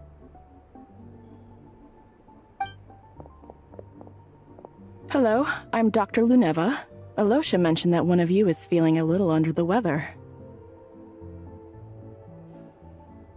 I see. So you're my patient today, yes? And you're, Faye, I presume? Good question. Paimon's not too sure either, but she's definitely not the same kind of Faye as the ones we saw at the train station. Is that gonna be an issue? Not exactly. It's just, I'm used to treating human patients. Fae tend to be far more resilient than even the healthiest and most long-lived of humans. But don't worry, I do have some experience treating Fae. I've even diagnosed plenty of cats and dogs in my time. Safe to say, I have a fairly eclectic range of expertise. It'll be fine.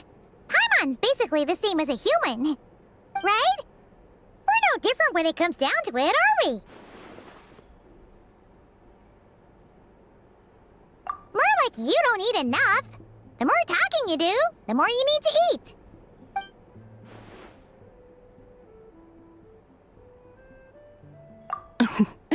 Now, please take a seat.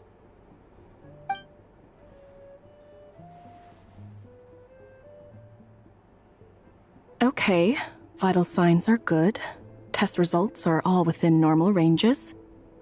I don't think it's anything serious. More than likely, you've just caught a cold. I can give you some medicine to tide you over, but as long as you rest properly for the next couple of days, you should feel better. Make sure to keep an eye on your temperature, though. If you find yourself with a persistent low-grade fever, or if your symptoms don't improve, just contact me again.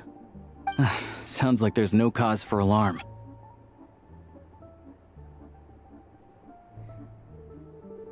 Thank you, Doctor. You're very welcome. Just doing my job. I'll leave you in peace now. Time to visit my next patients.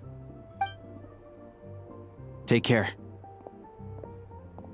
You heard the doctor. Best you rest up here for a couple days.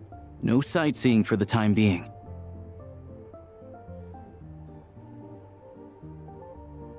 All right, then. Guess we've got no choice. Let's just treat it as a short vacation. I have to get back to it. If you need anything else from the doctor or me, go to the Hunter Trade Station in Zolny. The boss there knows how to reach me. Hey, no big deal. You saved my life in the Shadow Realm. This is the least I could do. See you around.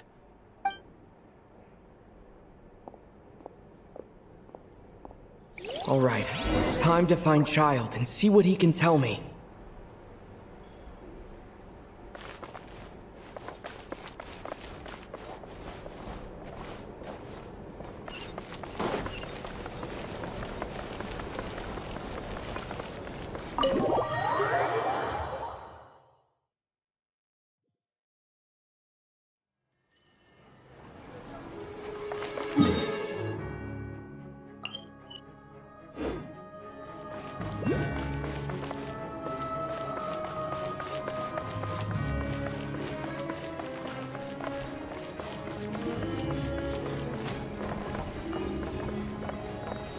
Squall and Fury.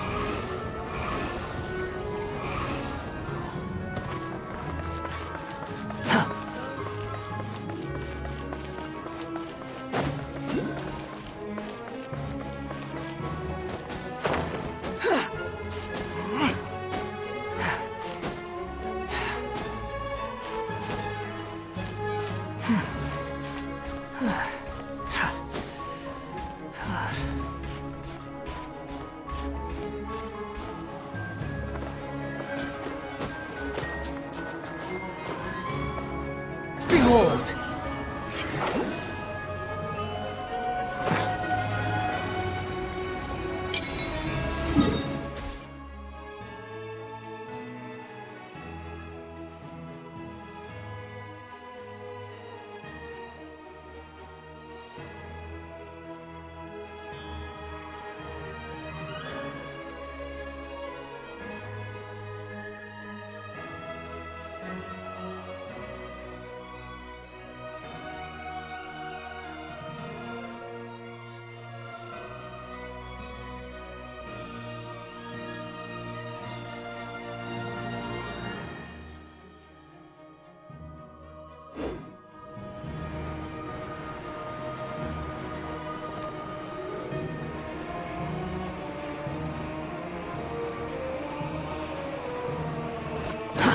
Too slow.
Take it and have fun.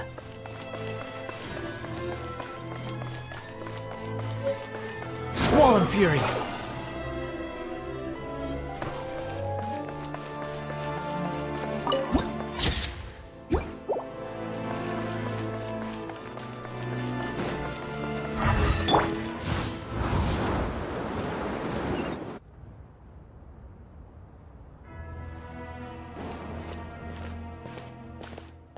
Hold on.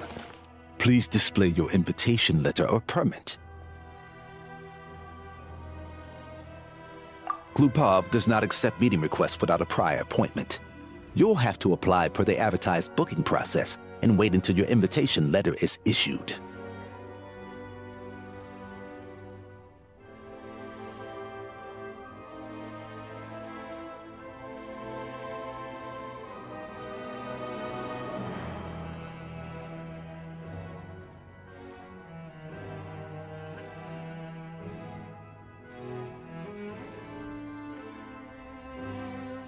Might I ask who you're hoping to visit? Another one who thinks the rules don't apply to them. I don't understand why people think they can just talk their way in here.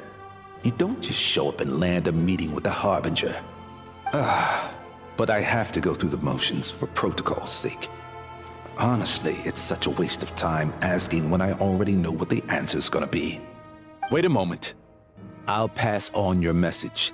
If Child is unavailable, you'll have to go through the proper procedure.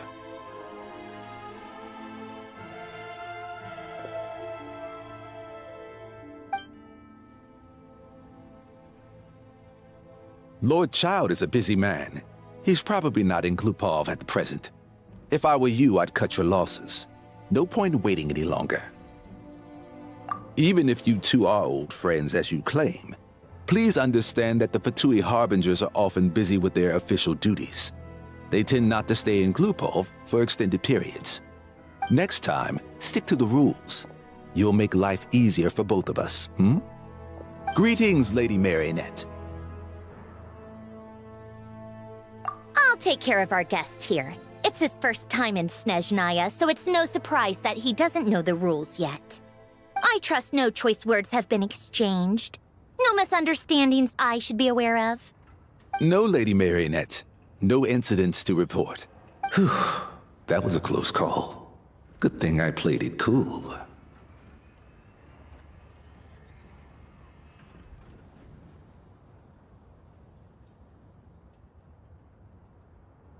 Is that right? Good to know. Wait, where's Paimon? Under the weather? That's hard to imagine. She's always buzzing with energy. I take it she's still adapting to the climate. Happens to a lot of people. It's even colder here than in Nodcry. Has she seen a doctor? I can get you one if you need.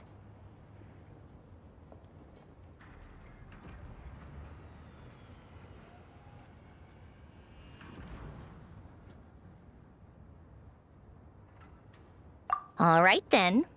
Well, let me know if you run into any other problems. Why else? I was just about to sit down for some much-needed tea time when I heard that an old friend of Tartaglia's had shown up outside. No appointment, nothing. And, as obnoxious as it may be to show up uninvited at Glupov, I couldn't help but take pity on the poor soul who was waiting outside in vain.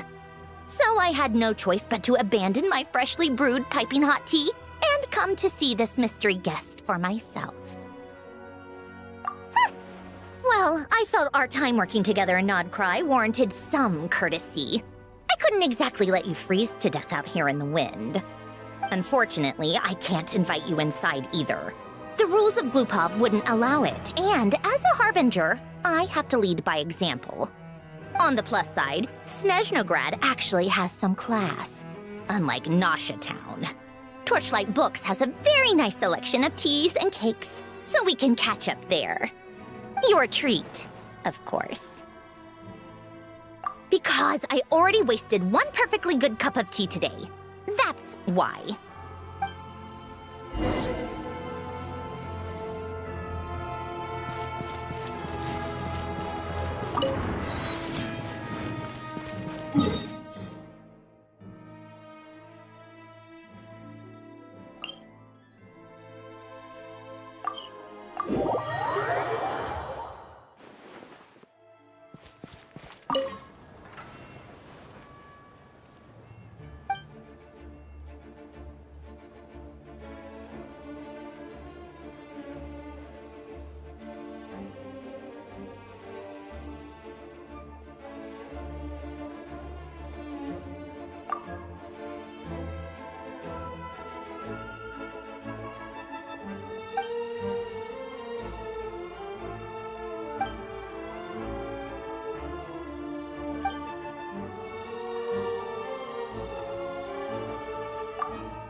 No, it's...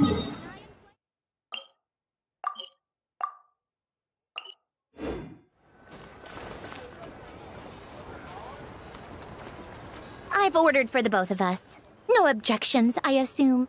I'm sure you trust my taste.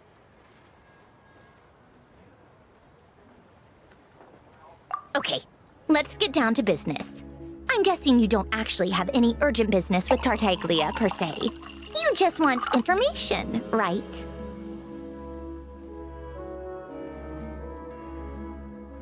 Wanna take a guess? Of course you'd say that. You shouldn't underestimate Counselor Tartaglia, you know. That's right. I'm sure you've heard of the Snezhnograd Vecha by now. Well, he's busy preparing some paperwork for their next meeting. They'll be discussing yet another extension to Project Stuja. It's basically all anyone cares about in the Vecha these days.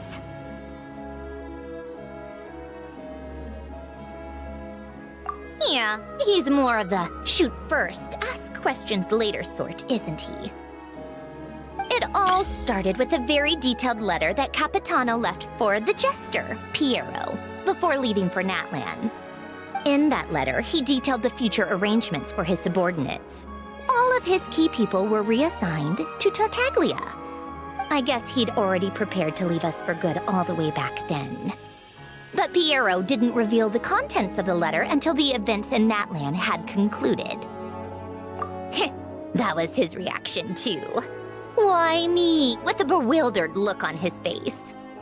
He'd always assumed Capitano looked down on him. He was a man who kept his thoughts to himself and barely spoke to him the whole time they'd known each other. But he occasionally brought Tartaglia along to my tea parties back in the day. So to the rest of us, it was clear that Capitano had quite a lot of respect for his young comrade. By the rest of us, I mean my tea party regulars. Arlecchino, Rosaline, and... actually, not Columbina. She was probably oblivious to it. Anyway, then the Liyue situation happened. Normally, it took a lot to get under Capitano's skin, but that time he was furious. It's not really my place to talk about it, though. You can ask Tartaglia about it sometime. Basically, Tartaglia probably had the wrong idea about Capitano all along. Right up until Piero revealed the letter he'd left behind. Capitano believed that despite Tartaglia's immaturity, he showed great potential. Plus, he possessed a kind of purity rarely seen among members of the Fatui.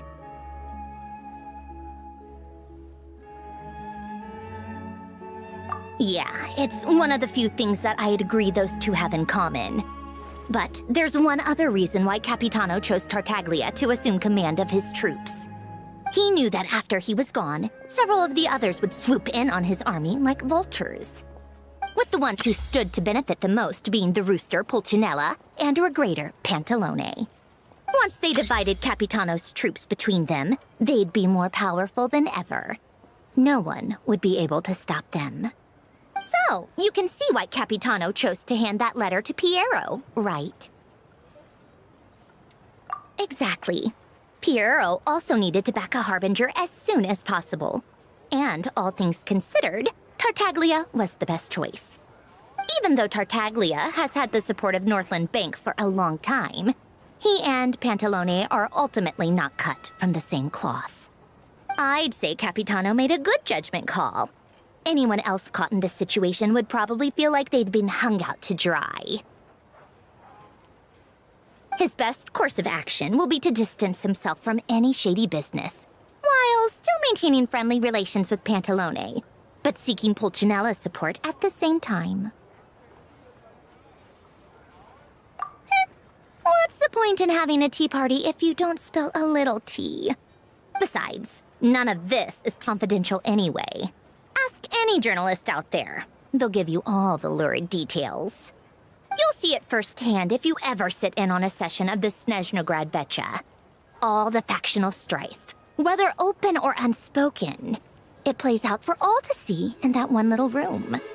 Having a voice in the Vecha is the only way to steer policies in your favor. So, every person in that room represents a particular interest group. Pantalone, for instance, represents the financial sector, and Tartaglia represents the Fatui soldiers. Personally, I have no interest in political jousting, but since I have a number of engineers and researchers under my command, I have to make their voices heard. Then there's Pulcinella, the linchpin of the Vecchia. He represents politics itself. Everything involves him, so nothing can bypass him. Any issue that comes up, he knows how to mediate. That's what the Tsaritsa values most about him. I'm starting to see why everyone is so frustrated with the way things are, but also powerless to change it. A complex web of interests connects all parties involved, and the Tsaritsa sitting at the top adds another layer of complexity. It must be nearly impossible to come up with a perfect solution. All right, I'm done carrying this conversation. Time for you to answer a question of mine. You must have known that you can get the info you needed from me. So why was Tartaglia the first person you asked to see and not me? Huh? Jealous? As if. Wait. Oh, I think I know what it is. Columbina passed on my message to you before you left Notcry, right? I only meant you should be mindful of which side you're on. Is that actually why you didn't ask for me? Because you took that to heart?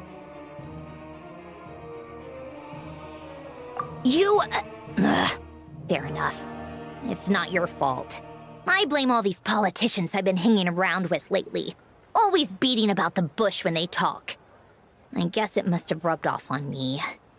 Anyway, just ask for my help next time, okay? Little things like this are no problem. Lady Marionette. What now? Can't you see I'm on my break? Whatever it is, just leave it on my desk. I'll look at it later. Sorry to disturb you during your break, ma'am, but I'm afraid it's an emergency. Isn't it always? I've told you before. Fixing the tracks and transporting ice blocks does not constitute an emergency. The equipment in Svietlo-Lightovka is in urgent need of maintenance. With how the weather's been recently, we suspect that the cause is a buildup of snow, exceeding the maximum weight limit. The supports on one of the machines broke and fell, awakening a dormant beast and leaving many of the ice miners trapped in a nearby ice cave. Luckily, Odette's team was nearby and launched a rescue operation, but we're still facing a severe manpower shortage for both the rescue and engineering teams. I guess that's it then. Our tea party will have to end here. I'm the only engineer you'll need.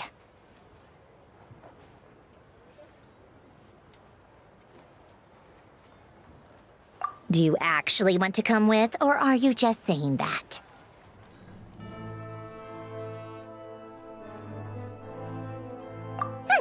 Nice of you to return the favor. I'll have a couple of people look after Paimon. They can let her know that you had to step out for a while. Given how urgent this is, I'm sure she'll understand. And honestly, I'd rather have your help than anyone else's. Between your skills and experience, you'd be reliable help. Then let's go. You, take 2 people to Pavoye Restaurant. Find his room and watch it like a hawk until we get back. If anything happens to Paimon, you'll be answering to me. Yes, Lady Marionette.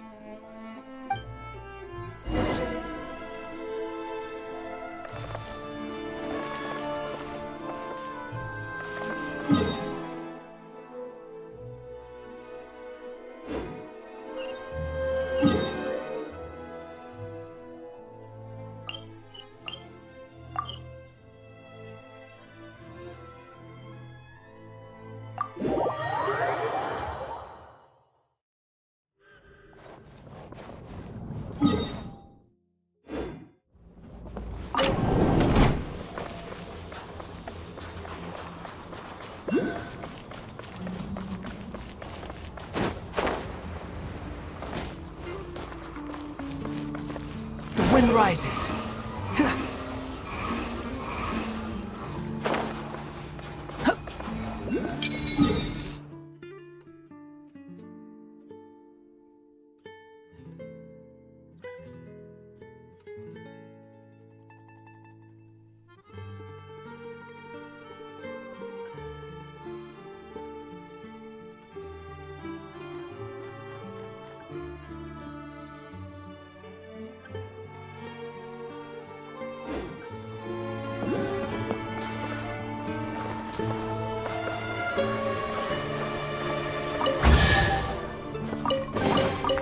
take it and have fun.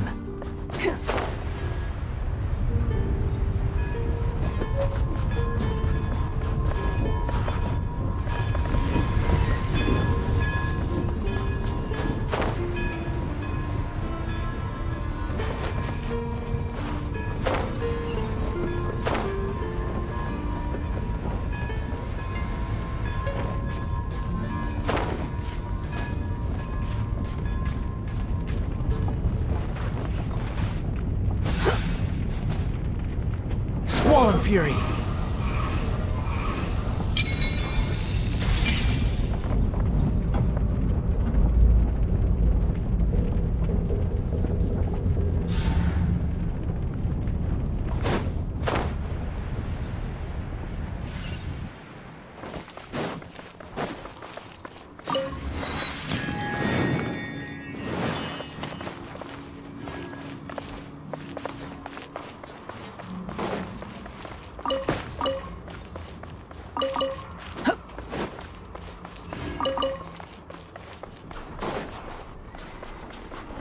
Behold!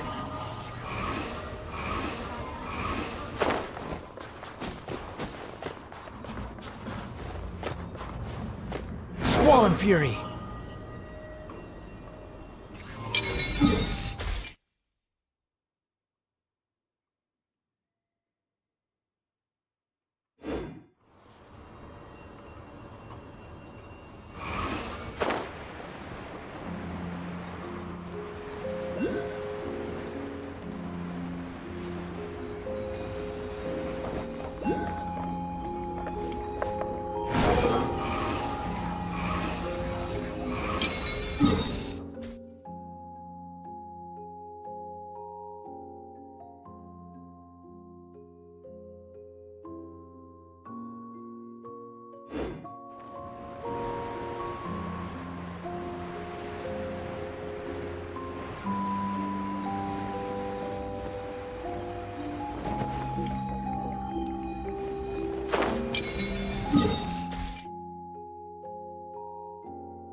take it and have fun.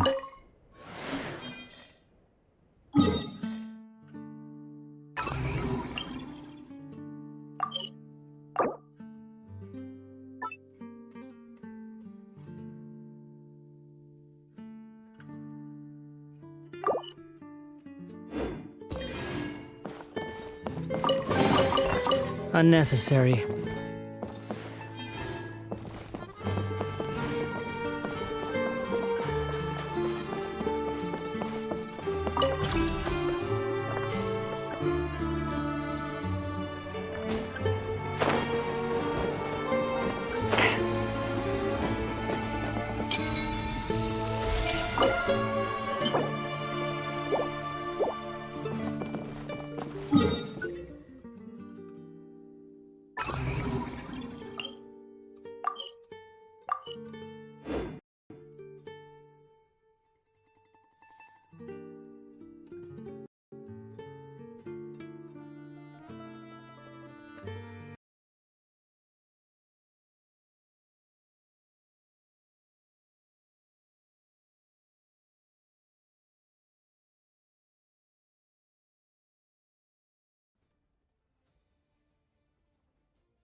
They weren't exaggerating. This is really dangerous.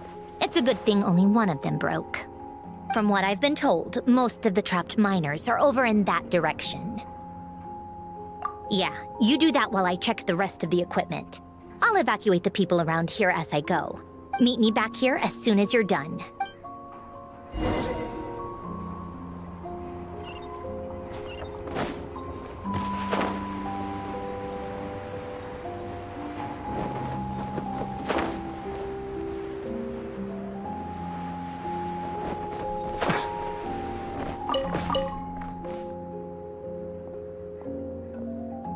I have to be getting close. Don't go any further.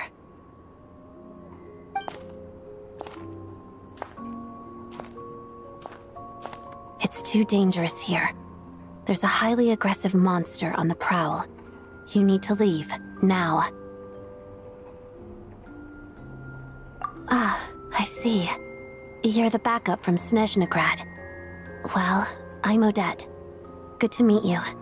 Ah, so this is Odette. She was the first member of the Fatui on the scene. There are 5 people trapped in the cave. Monster type is unknown, and so is its location. Let's go. Every second counts.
Something's moving.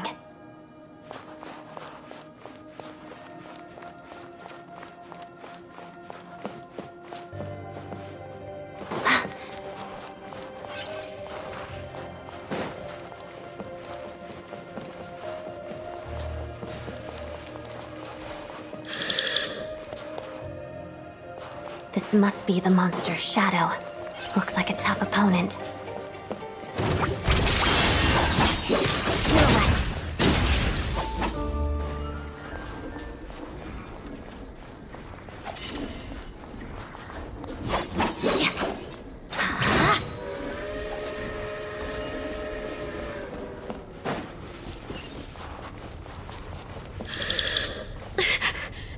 Stay back!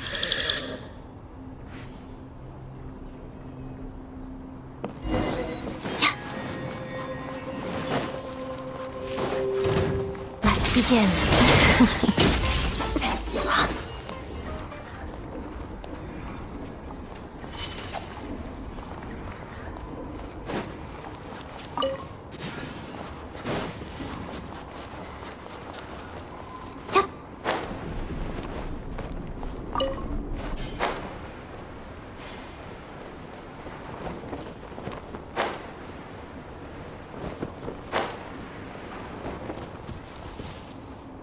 I see them.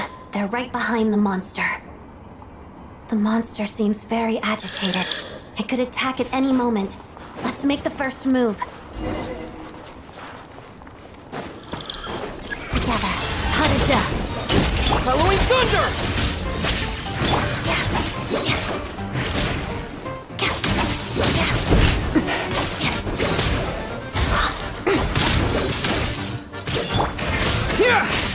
Witness the snow swan's grace. Pirouette.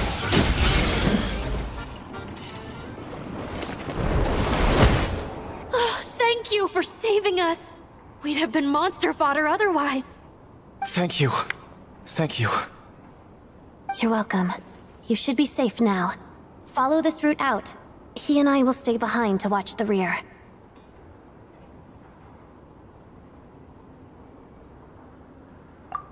Thank you. Come on, let's go. This way.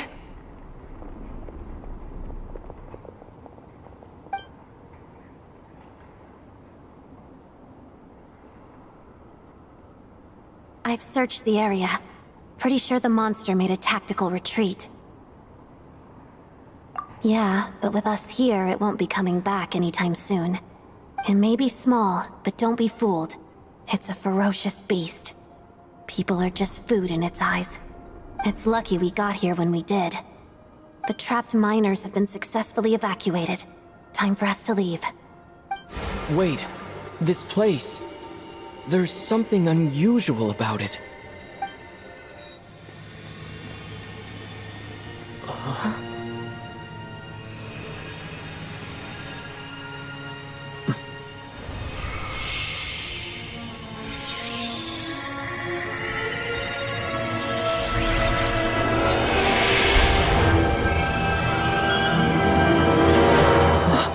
What is that?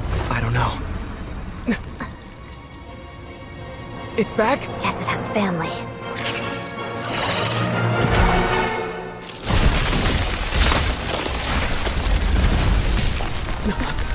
This way. Run!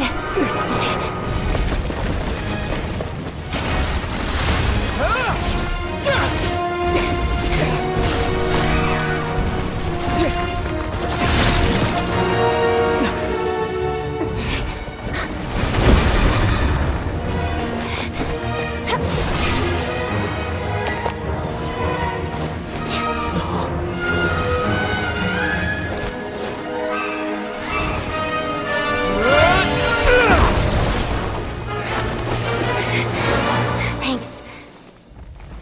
Let's get out of here.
This world is full of unsolved mysteries.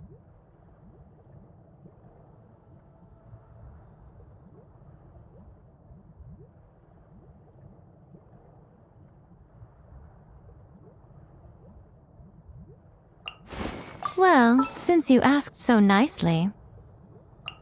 What's happening?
Everyone's accounted for. We managed to rescue them all. We also placed a sign at the entrance to the cave, warning people to stay away. You really held your own today. I still don't know your name. Don't think I've seen you before. I'll remember the name. All right then. See you around. Hello, Lady Marionette. I hear the rescue operation was a great success. I knew I could count on you. What brings you here, Odette? Here for a performance? No, a Fatui mission. I happened to be nearby and heard the crash. She hasn't introduced herself then. Odette is the prima ballerina of Snezhnograd. She's quite the celebrity. If you ever hear people mention the two crowning jewels of the Korailievsky troupe, they're talking about Odette and the prima donna, Vodianitsa. On top of that, Odette's also a rising Fatui star. It's looking likely she'll inherit the title of the Fair Lady. She learned all her combat skills from Rosaline herself. Used to be one of her most valued subordinates, too. You flatter me, Lady Marionette. If she's Rosaline's protege, that makes me... Never mind. There's no need to bring it up. No point making things awkward.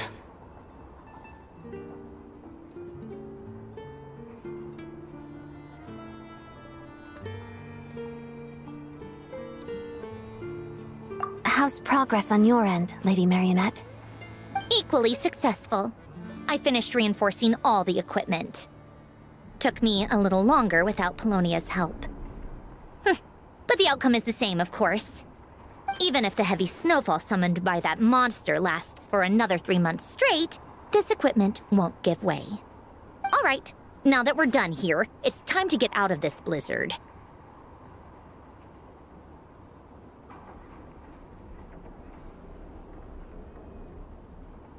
Sure, but Snezhnograd will send someone to investigate and draw up a relief plan. And I guess I'll have to write the incident report myself this time, since it involves a mechanical malfunction. First, Pantalone needs to approve the budget, then Pulcinella has to sign off on the plan. Once they've argued it out and reached a compromise, we can move forward. That's the rough process anyway. Could take anywhere from a couple of weeks to a couple of months. depending on how smoothly it goes. Yup, nothing we can do about it. There's a whole stack of incident reports like this back at the office. The snow has eased a little for now, but there's no telling when that will change with that monster still at large. Fuel for heating is in short supply, and relief is weeks away.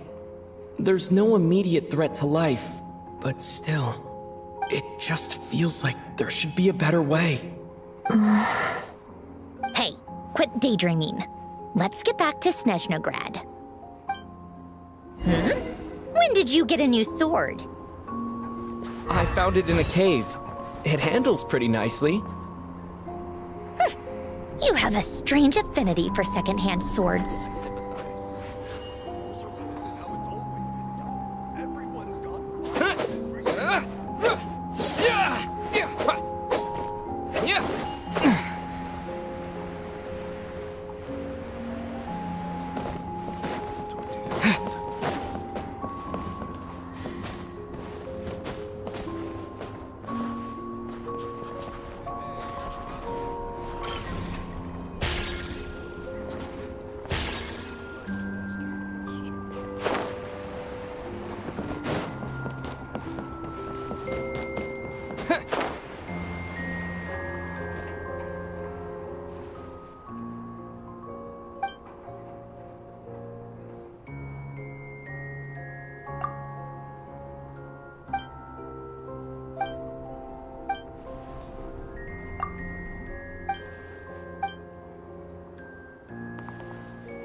Is this an answer from this world?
Well, if it isn't Counselor Tartaglia, Mr. Big Shot himself.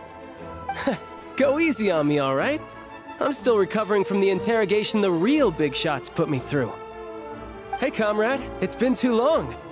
I heard you came looking for me earlier. Nicest surprise I've had in a while. Good to see you too, Odette. I'm guessing you guys just got back from Sviatlo-Laidovka. How'd it go? Crisis averted? It went fine. How about you?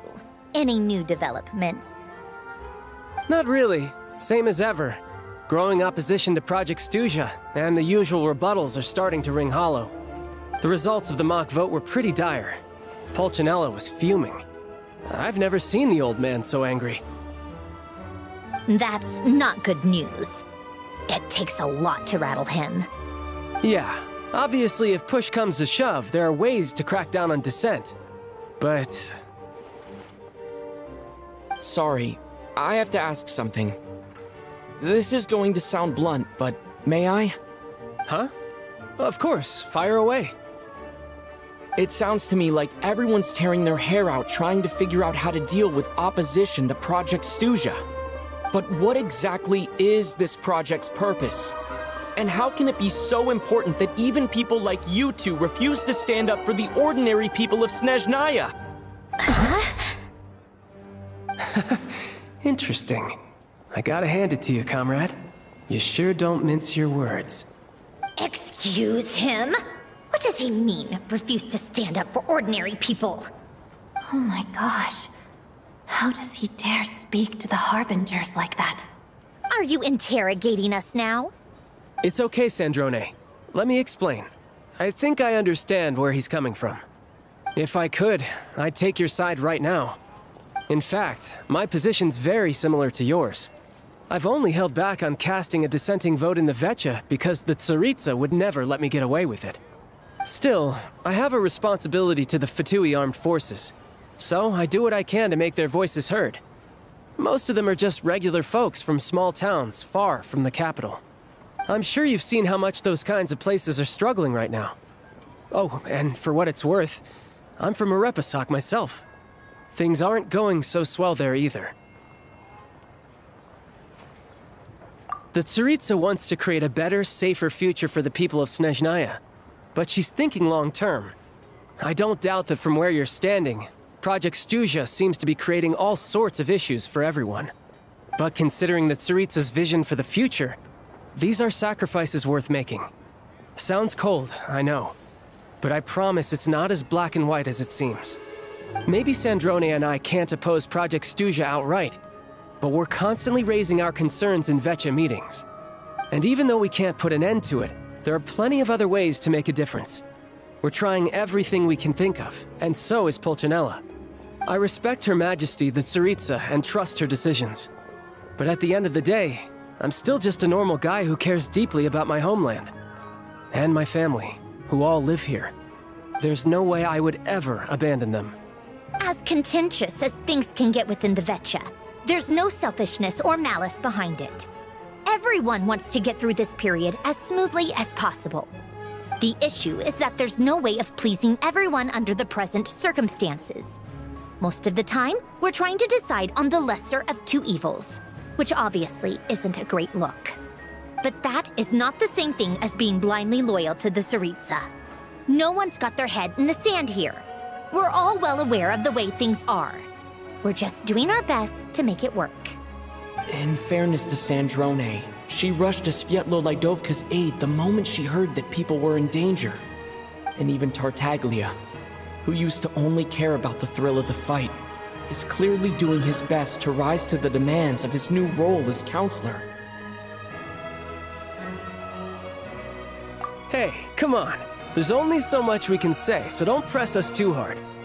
Look, I know how untenable the Tsaritsa's position looks if you don't understand her motives. Maybe you've heard already, but she's currently leading her army on a campaign to the east to defeat the monster that's been causing these brutal blizzards.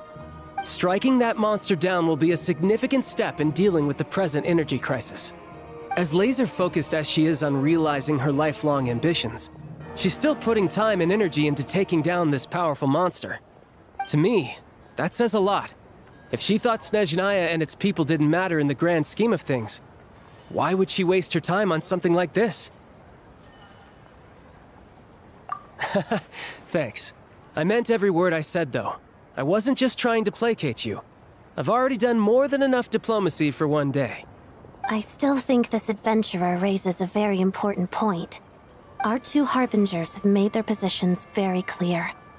But there are many others in the Vetcha who must feel trapped and forced to vote against their conscience. I think it's a very valuable quality to be willing to speak one's mind, despite the risk of offending powerful figures. You can say that again. I highly doubt we'd feel the need to explain ourselves so much if we didn't know you so well. Forgive me, adventurer, but might I be so bold as to ask about your background? How is it that you can converse so openly with two harbingers? Oh, haven't you been properly introduced? Easier said than done. I like to think I'm not the kind of person who goes around busting open people's old wounds. I've only learned his name so far, and no details of his experiences. Is something wrong? Uh-oh. Is there no avoiding the subject of Rosaline? No, it's just... all right. I guess there's no getting around it. This is the world-renowned traveler, who helped resolve the storm terror threat in Mondstadt, cleaned up after the mess I made in Liyue, and then went to Inazuma, where there was a duel before the throne, in which the traveler defeated Rosaline. Oh. I'm sorry. I didn't think you two would be seeing much of each other, so I figured it wasn't worth bringing up. It's fine. It was a long time ago. It's fine. Sorry. I just remembered that we have a rehearsal coming up. Please excuse me. I should get going.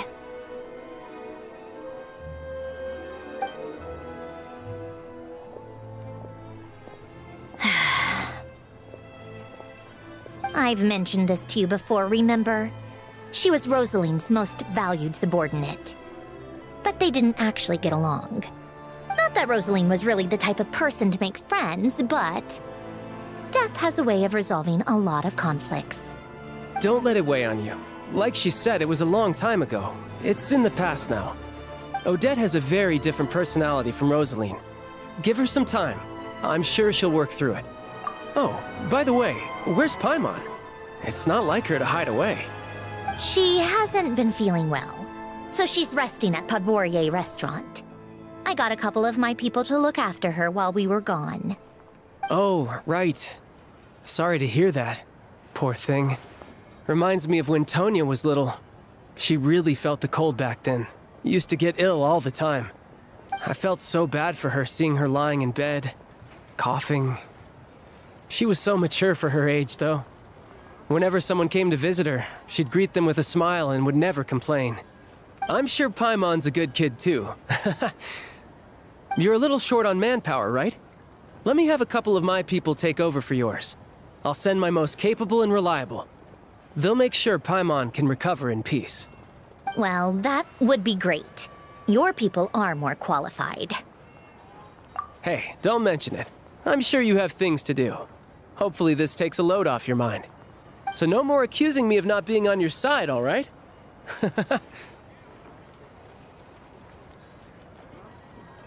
Already? That was quick.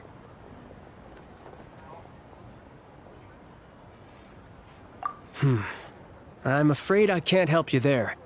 Our director's recent movements are confidential. Even we're not in the loop.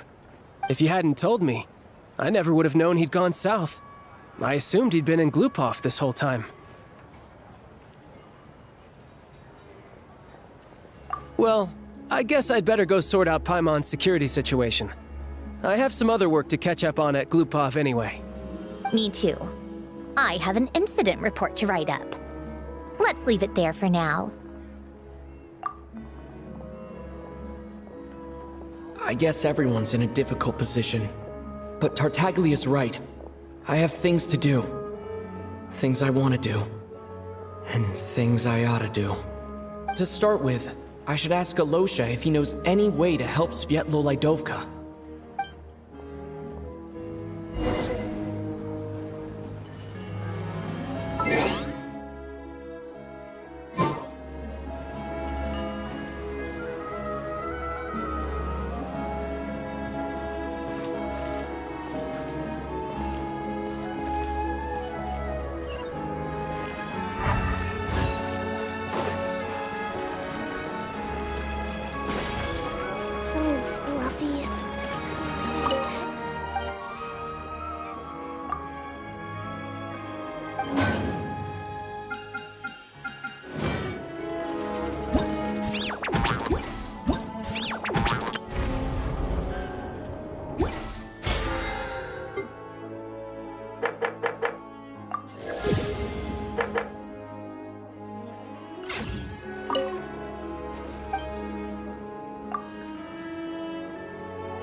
get the temperature wrong and the details.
How strange. This sword seems to be vibrating of its own accord. It's a very faint vibration, but it's getting stronger as I get closer to the statue of the Seven. Does this sword have some connection to the statue? But all it does is vibrate, even when I touch it. That place I got this sword from was definitely out of the ordinary.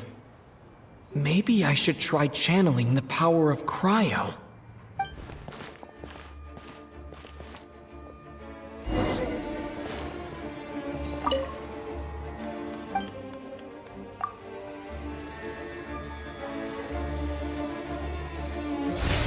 worked. There really is something special about this sword.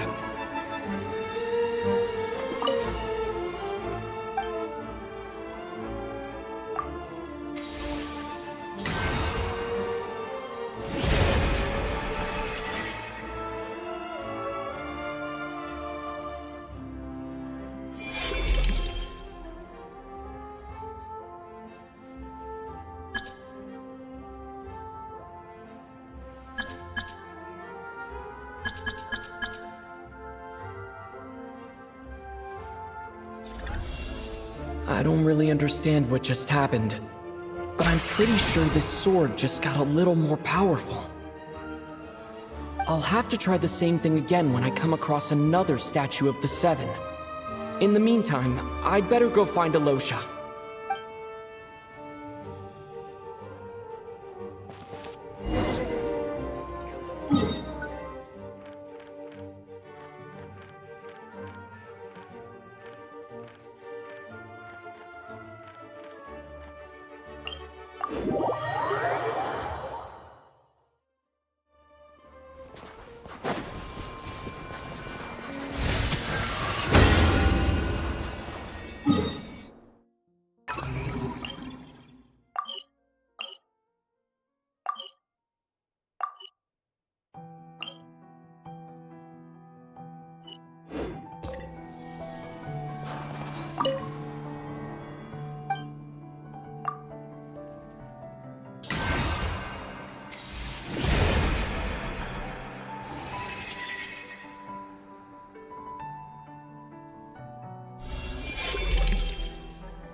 Too slow.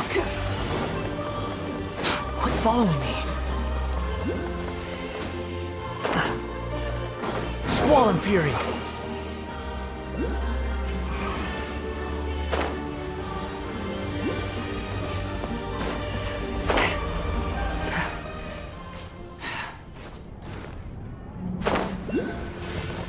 The wind rises.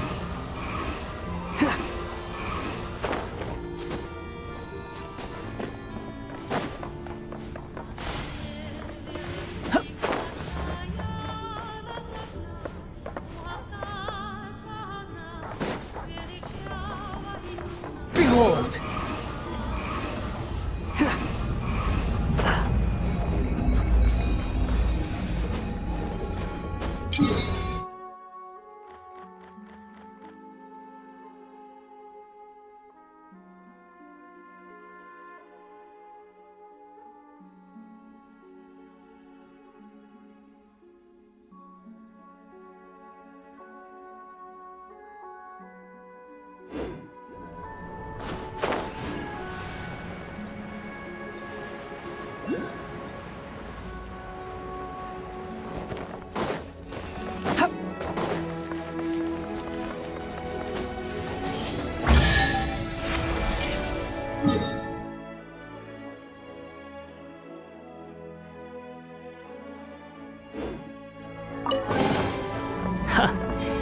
You even want this?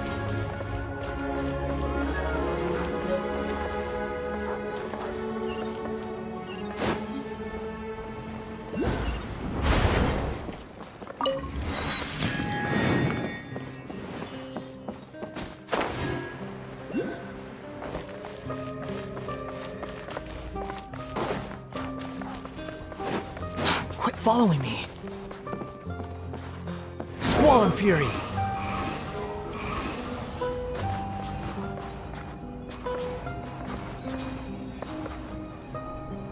Behold!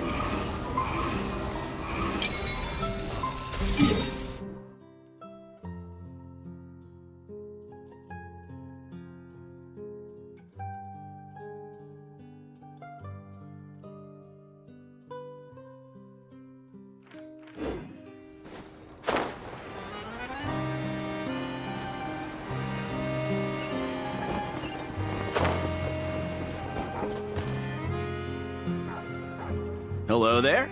How can I help? Ah, sure thing. Give me a second. I'll go fetch them for you.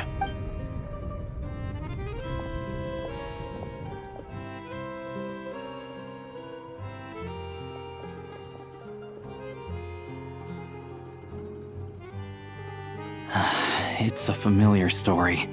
I've had similar experiences. Although Snezhnegrad doesn't deliberately delay or withhold relief, those first few days of waiting for help are always the hardest. It's a fundamental contradiction. If emergency relief can't be delivered in time, what's the point in even calling it emergency relief?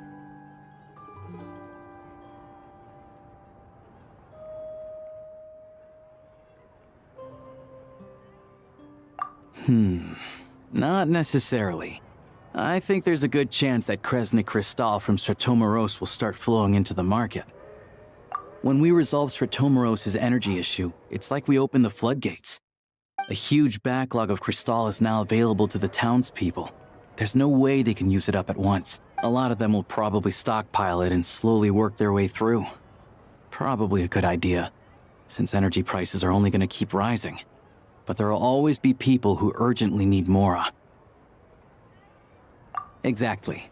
At the current prices, selling Cristal is an easy way for an ordinary person to make a fortune. Hey boss, how much do I have left in my account? 1 second, let me check. So, you're planning on buying the Cristal out of your own pocket? Yeah. I don't know if I have enough, so I'll chip in a little extra and buy as much as I can afford. No, it's fine. You're new to Snezhnaya, and you have your own living expenses to worry about. Besides, you're already providing the train. Here's your Mora. See what you can find at the market. But I doubt there'll be much Cristal left. Yeah, well, can't hurt to take a look. Let's see. Huh?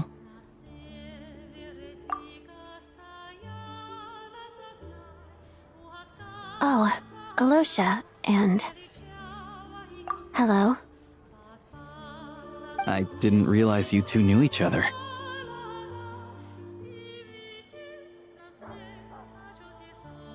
Yeah, I take on some odd jobs in the city to supplement my hunting income.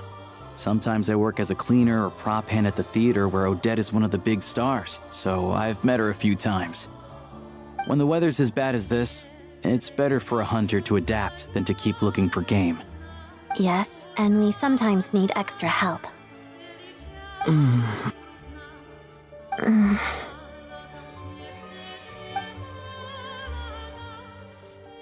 Wait, why is the atmosphere so awkward?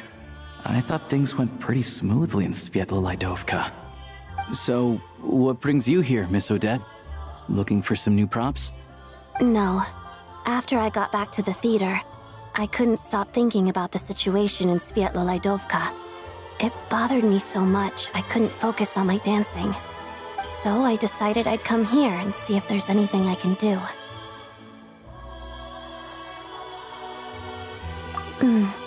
You too, I presume. I suppose that's why you're here. I didn't feel comfortable expressing my true opinions in front of the Harbingers. Not least because ordinary Fatui like me don't even know what Project Stuja is all about. Without knowing the full picture, I can't make sense of it. And at some point, if things aren't making sense to me, I can't just keep going along with it. So many people feel the same way. They wish they could do something, but all kinds of reservations hold them back. Explains why groups like the Rokot are springing up to fill the gap. Yes. Well, that's one option. But there are risks to consider with organizations like that. The Fatui does not encourage their activities. Right, because things can get out of hand, and it's hard to hold the right people accountable when they do. I've heard about a few cases like that. Sandrone said Odette was on track to inherit the title of the Fair Lady. If so, she'll be able to find out what Project Stuja is really about. Still, it's probably a little soon to ask her about that. There may be more to the story. What's on your mind? I think we can both agree that no matter which side you're on, it can't stop you from doing the right thing. Where there's a will, there's a way. I know what Rosaline did while she was abroad. You made the right decision, so no hard feelings. So, what's your plan? Oh, we were gonna buy some Cristal. I heard there's some on the market right now. Funny. I had the same idea. In that case, let me pay.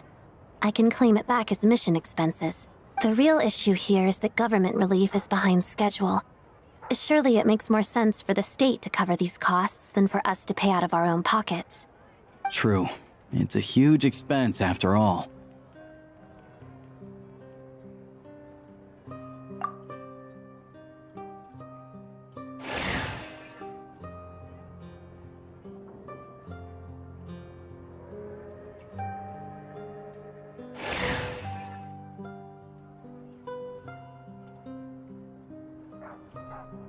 Let me see. I'll take it all, please. And I'll be needing a receipt. Right. Choose mission budget under the expense category. but be sure to specify emergency rescue operation in the description. Otherwise, the normal reimbursement limit will apply. Let's book this train. Regulations say that if we need to transport Kresnik Crystal during Project Stuja, extra carriages can be added 1 hour before departure.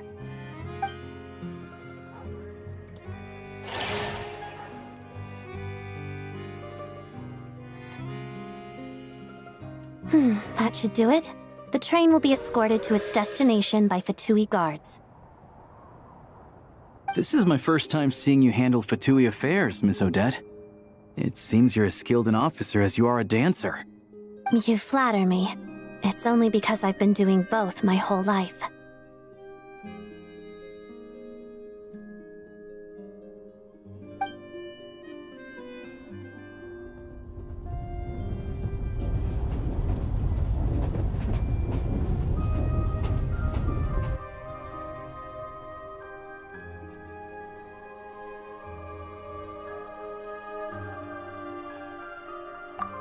Anyway, I bet you've been non-stop today, am I right? Any idea how Paimon's doing? What's wrong? Who's Paimon? His travel buddy. Hasn't been feeling well. She caught a cold right after they got to Snezhnaya. Sounds like she's important to you. I can't believe you've been dealing with this on top of everything you've been doing to help the people of Snezhnaya. I've got nothing going on right now, so I'll join you. I want to see how she's doing. May I come too? I have some candy that someone gave me back in Svietlo-Laidovka. Plus, I know a little bit about relieving cold symptoms. All right then, let's go.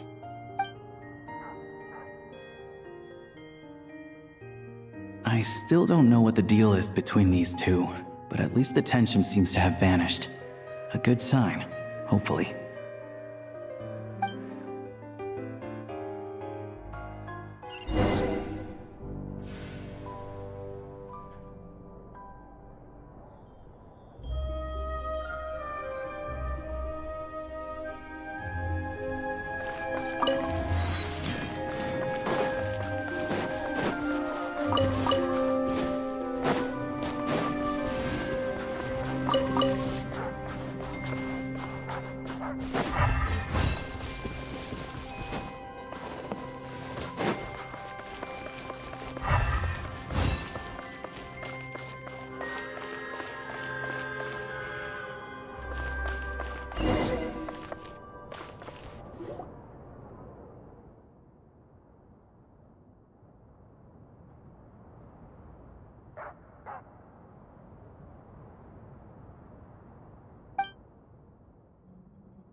too slow.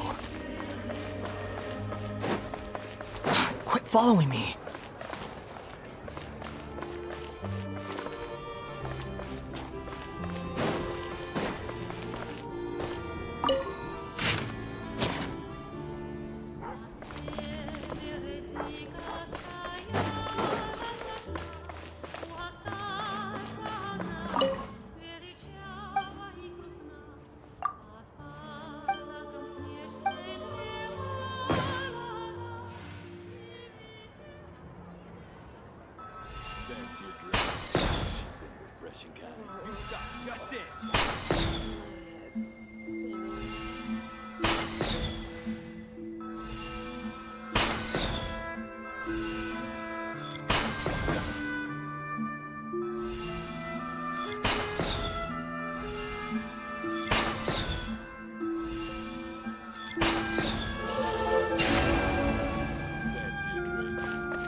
You even want this?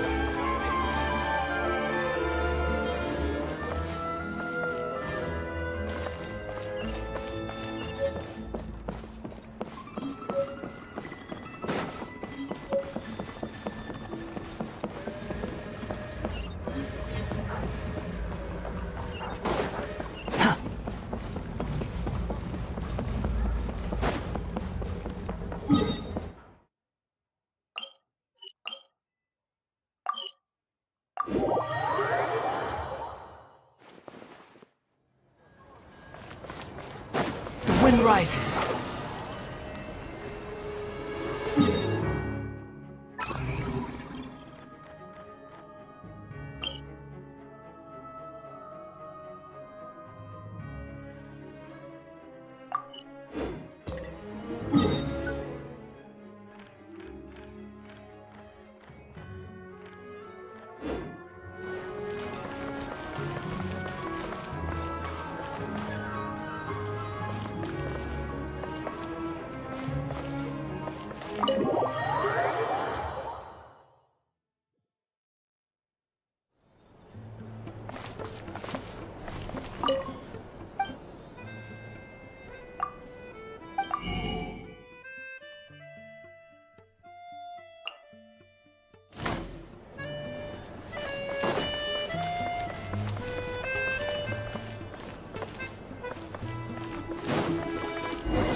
Hello. Sorry, but there's a sick person recovering in this room. Can I help you? What happened?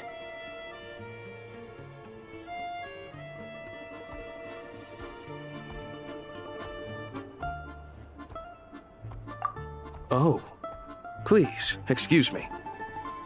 Are you the Traveler? Could I take a quick look at your Adventurer Handbook? Master Child said I should verify your identity.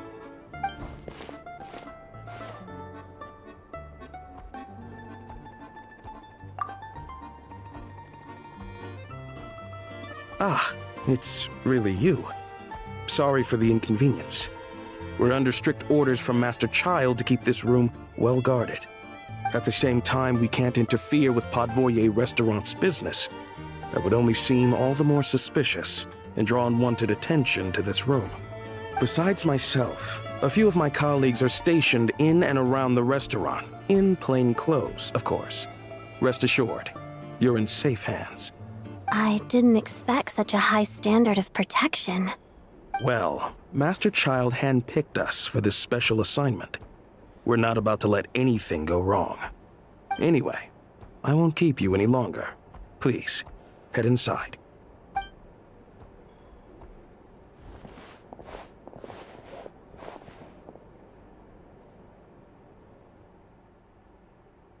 Traveler! Aloysia, you're back!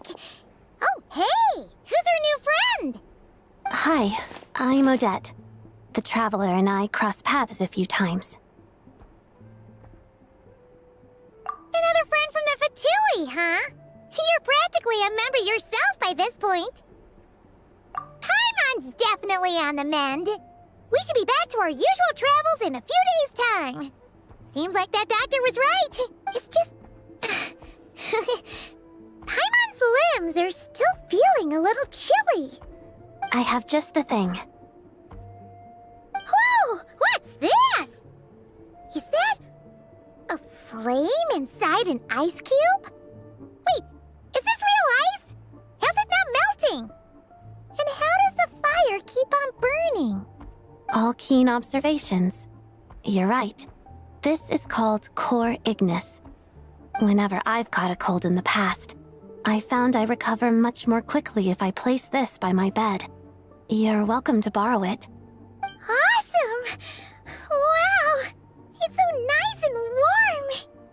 Oh, it's like magic.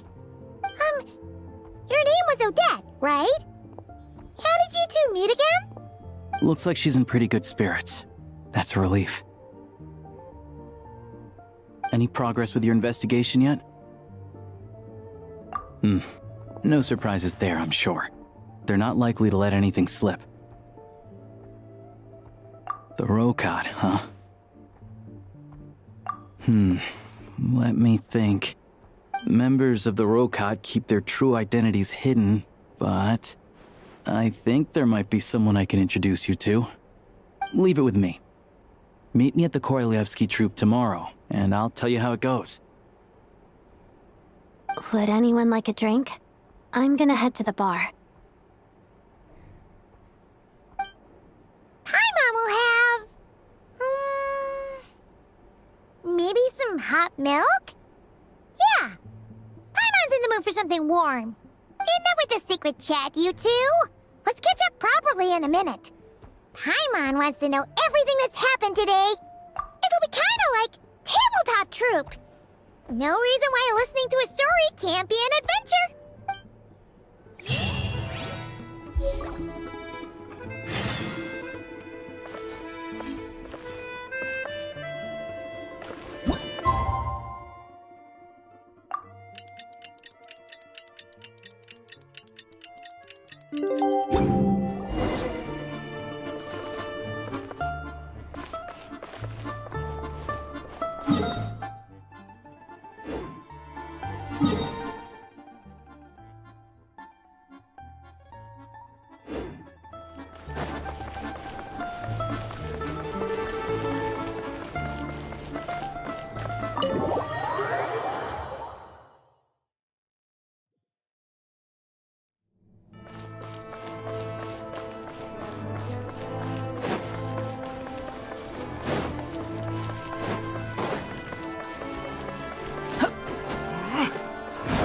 Upon the gale.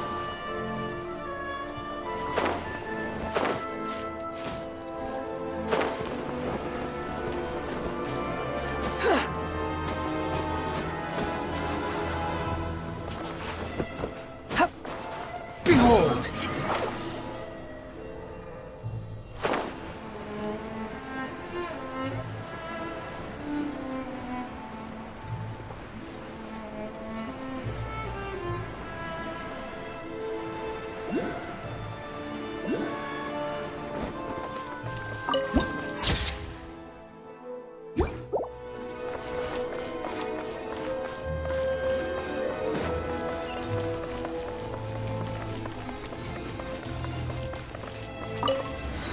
Squall and Fury,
following me.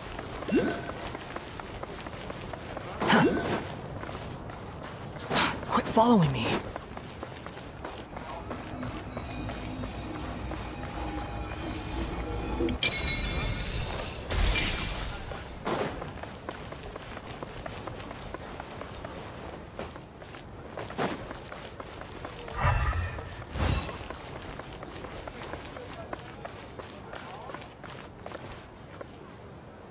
Ah, you made it.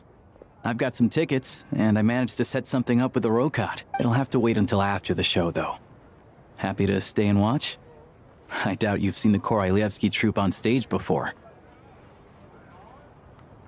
Pleasure. Here. This is the way in.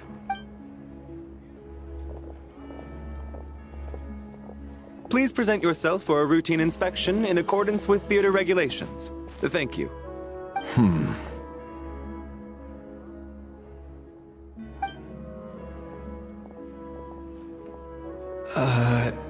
Is that guy with the Fatui? Looks like he's waiting for something. Okay, all done. Thank you for your cooperation. Please proceed through to the theater.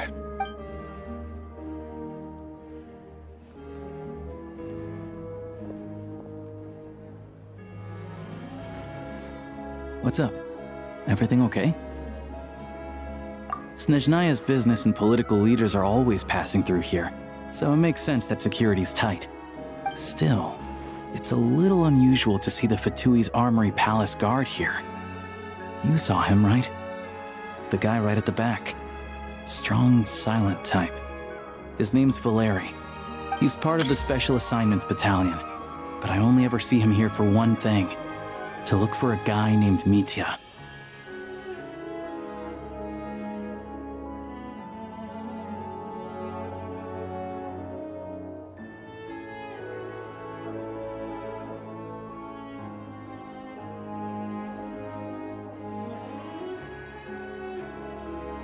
Supposedly a researcher, though he never seems to put much time in at the office. The theater is one of his favorite places to hang out when he's playing hooky from work, but that's not for us to worry about. Let's go. The show's about to start.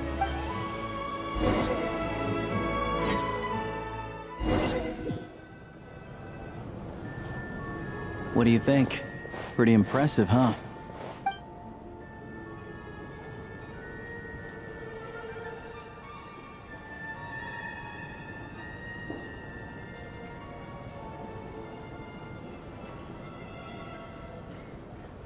Oh, the one in Fontaine? I hear it's iconic. Never seen it for myself, though. Here we are, just in time. Sorry, coming through.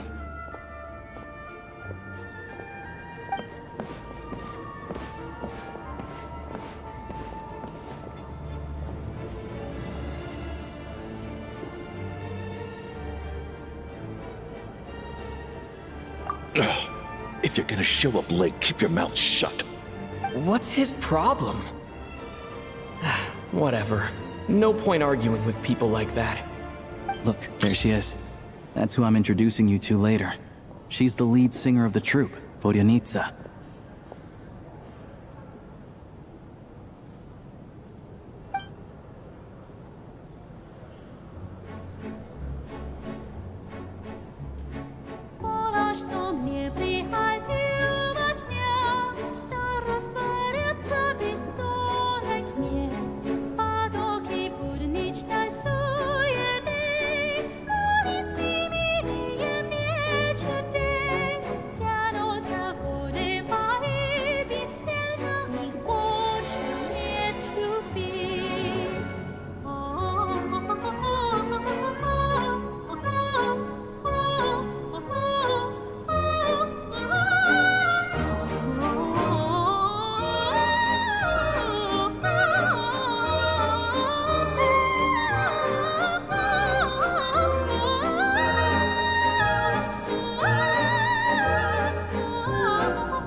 This leads directly to the green room.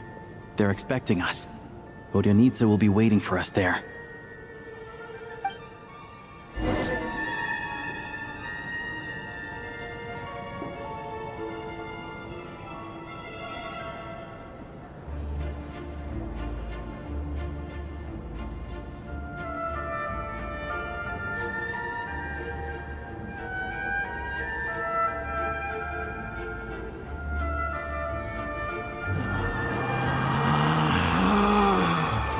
Relax.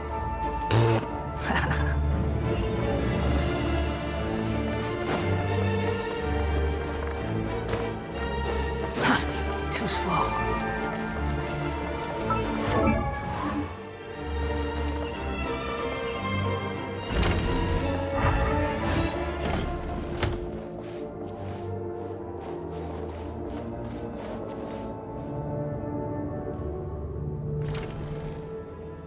Hey there. Excuse me. Can you believe it? I am so mad right now. Come in. Oh, it's you two. Huh? You know each other? Oh, wait. Is this who you were telling me about? The one you met yesterday and couldn't stop thinking about? I never said that.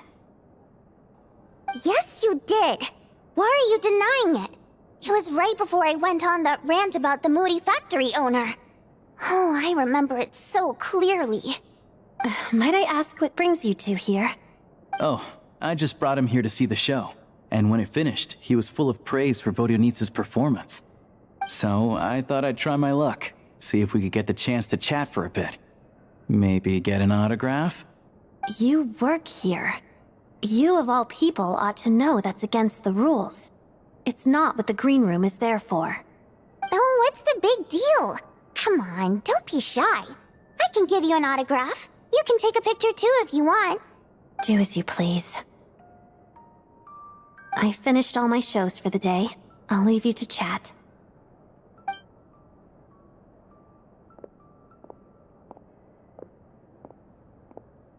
I wasn't making that stuff up, you know. Odette's just too proud to admit it. She thinks very highly of you, and so do I. You did the right thing in Svietloladovka. We're good. Odette's out of earshot. I'll lock the door. Confidentiality, of course. The Rokot is very strict on that. Whoa, Alosha! Not out loud! Not with an outsider here! Relax, I've taken care of it. Look at this. The President's reply sent this morning. Wait, so he's been approved to join?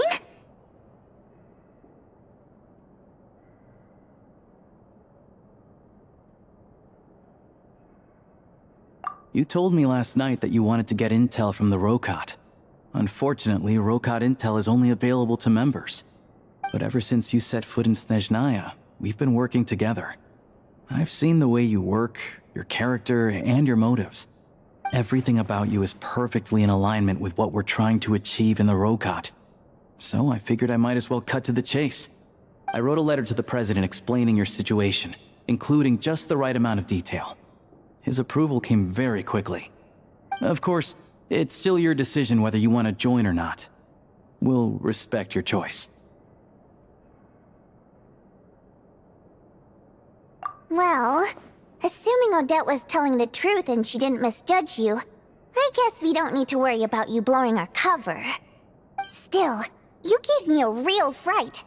I didn't know that's why you came looking for me. So, that stuff you said about admiring my performance, was that just because Odette was here? Now you're talking. That's what I like to hear.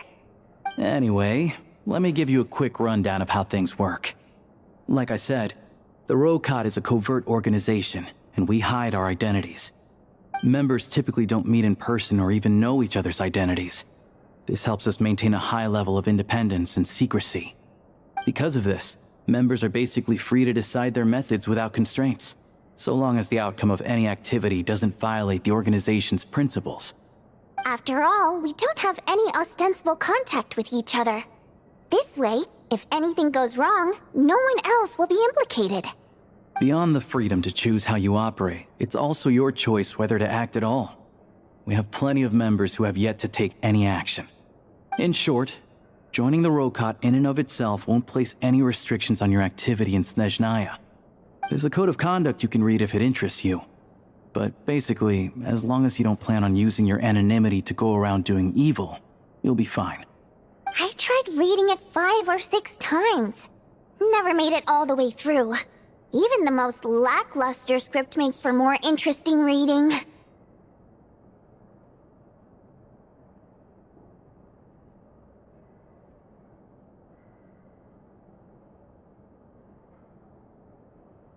Great.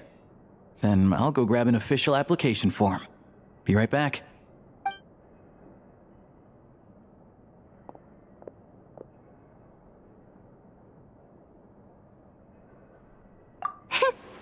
Well, Alosha has this pet dog, you see.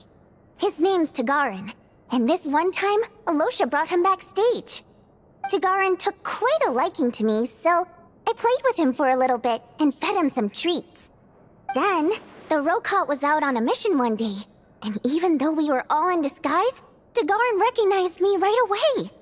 Just a coincidence, really. We didn't report it to the higher-ups, though, to avoid dealing with the fallout. Like... my job at the theater, for instance. I really needed to make ends meet. By the way, what were you complaining about just before we came in? Did everything go okay with Chuganov? Everything did not go okay. That's why I was so mad. I tried to make some small talk with him before I went on stage to fish for intel about the Iskra manufacturing plant. But he wouldn't take the bait.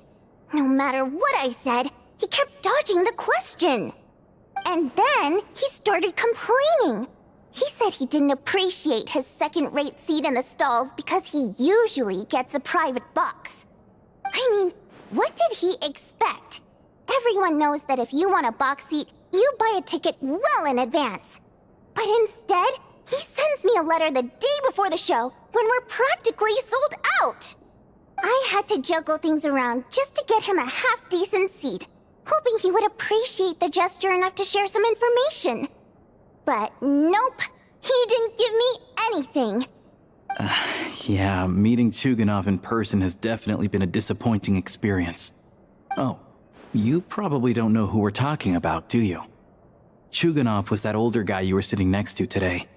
I'm sure he didn't make a great first impression on you either. To the citizenry, he's a family man and a kind boss. But our interactions with him tell a very different story. It's one thing to ask for a favor, but he acts like it's his right. He always expects special treatment. Take the ticket situation, for instance. I've actually gotten him a private box in the past. But not only was he not even grateful, now he's acting like I've sold him short this time. Not to mention that he's never paid for a single one of his tickets.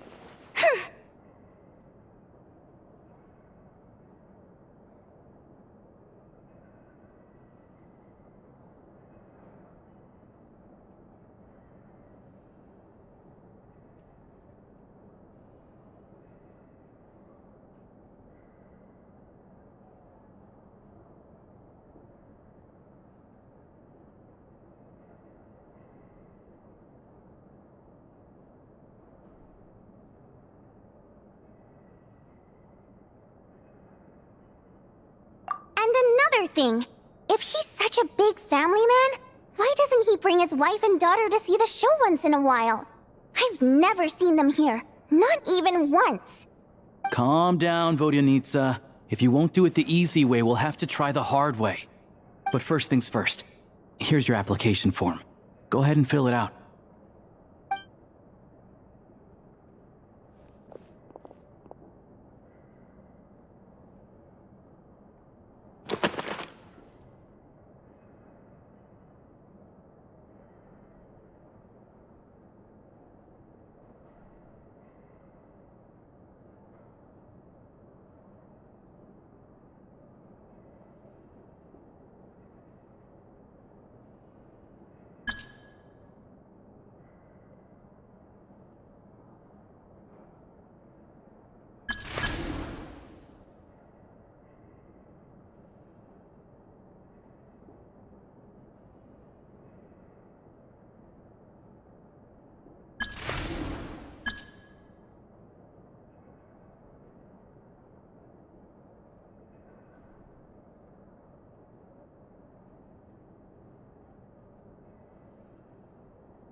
to make a few little tweaks here and there.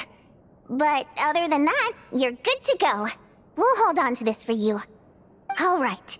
Now that we're officially Rokut comrades, I can tell you. Chukhanov is the target of our current operation. Recently, we've done some recon work at the Iskra manufacturing plant, which pretty much confirmed that their energy consumption is way beyond the legal limit. All we need now is some direct evidence to present to the Vetcha, so we can demand that they shut the plant down. That way, the Kresnik Kristall can be allocated to where it's needed most. I was hoping he might let slip during one of our chats, but he's too tight-lipped. We'll have to find another way. I'm meeting another regular theater goer tonight, Mitya.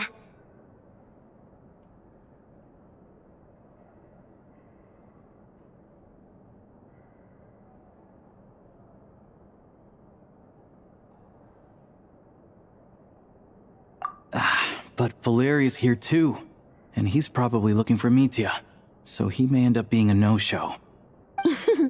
Don't you worry. He must know how to dodge Valeri, or he wouldn't be showing up on time for every performance. Mitya is a renowned energy expert. Although we can't get any direct evidence of the excessive energy consumption at the plant, we can accidentally let the information slip to him. The authorities should take someone like him seriously. So if he starts raising questions about energy use at the Iskra manufacturing plant, there will be a proper investigation. Also, we're not allowed on site, but he has clearance. So all we need is his cooperation.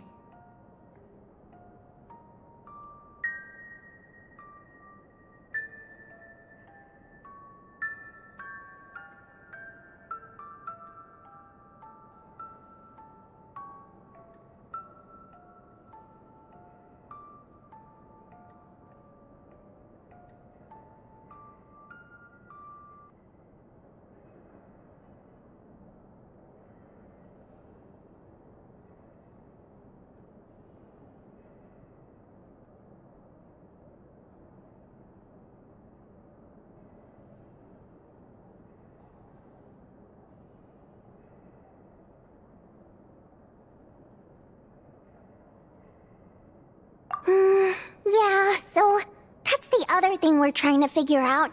Though I think we're far less likely to make any progress on that front. Still, I hear that Mitya is a bit of a chatterbox. So, who knows? Maybe if we catch him in the right mood, he'll let something slip. What do you think? Sound like something worth your time? Okay, in that case, you guys find a seat somewhere nearby. Pretend you're a couple of buddies there to eat, and keep your ears peeled for useful information. He's a huge fan, so I doubt he'll have his guard up around me. But you two need to be convincing. If he suspects anything at all, he might stop talking. Sure. Don't worry. We'll make a believable pair of buddies.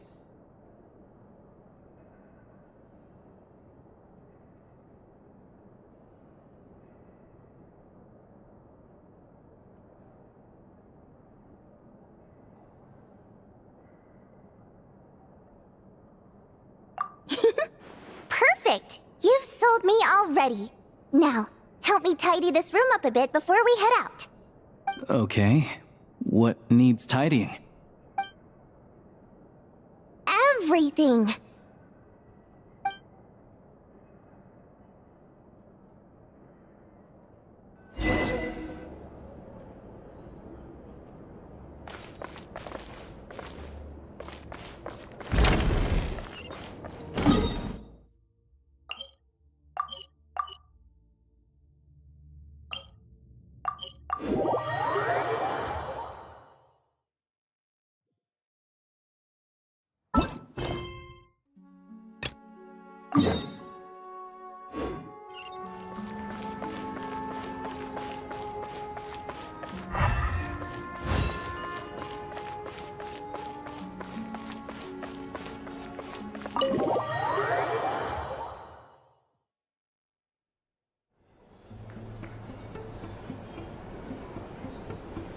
We come here often, so we shouldn't stand out.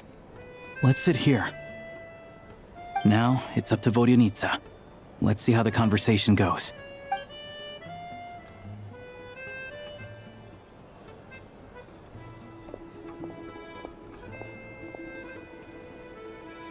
Mr. Mitya! Over here! Over here! Oh, sorry. I got a little held up on my way here. Now we have even less time than we planned.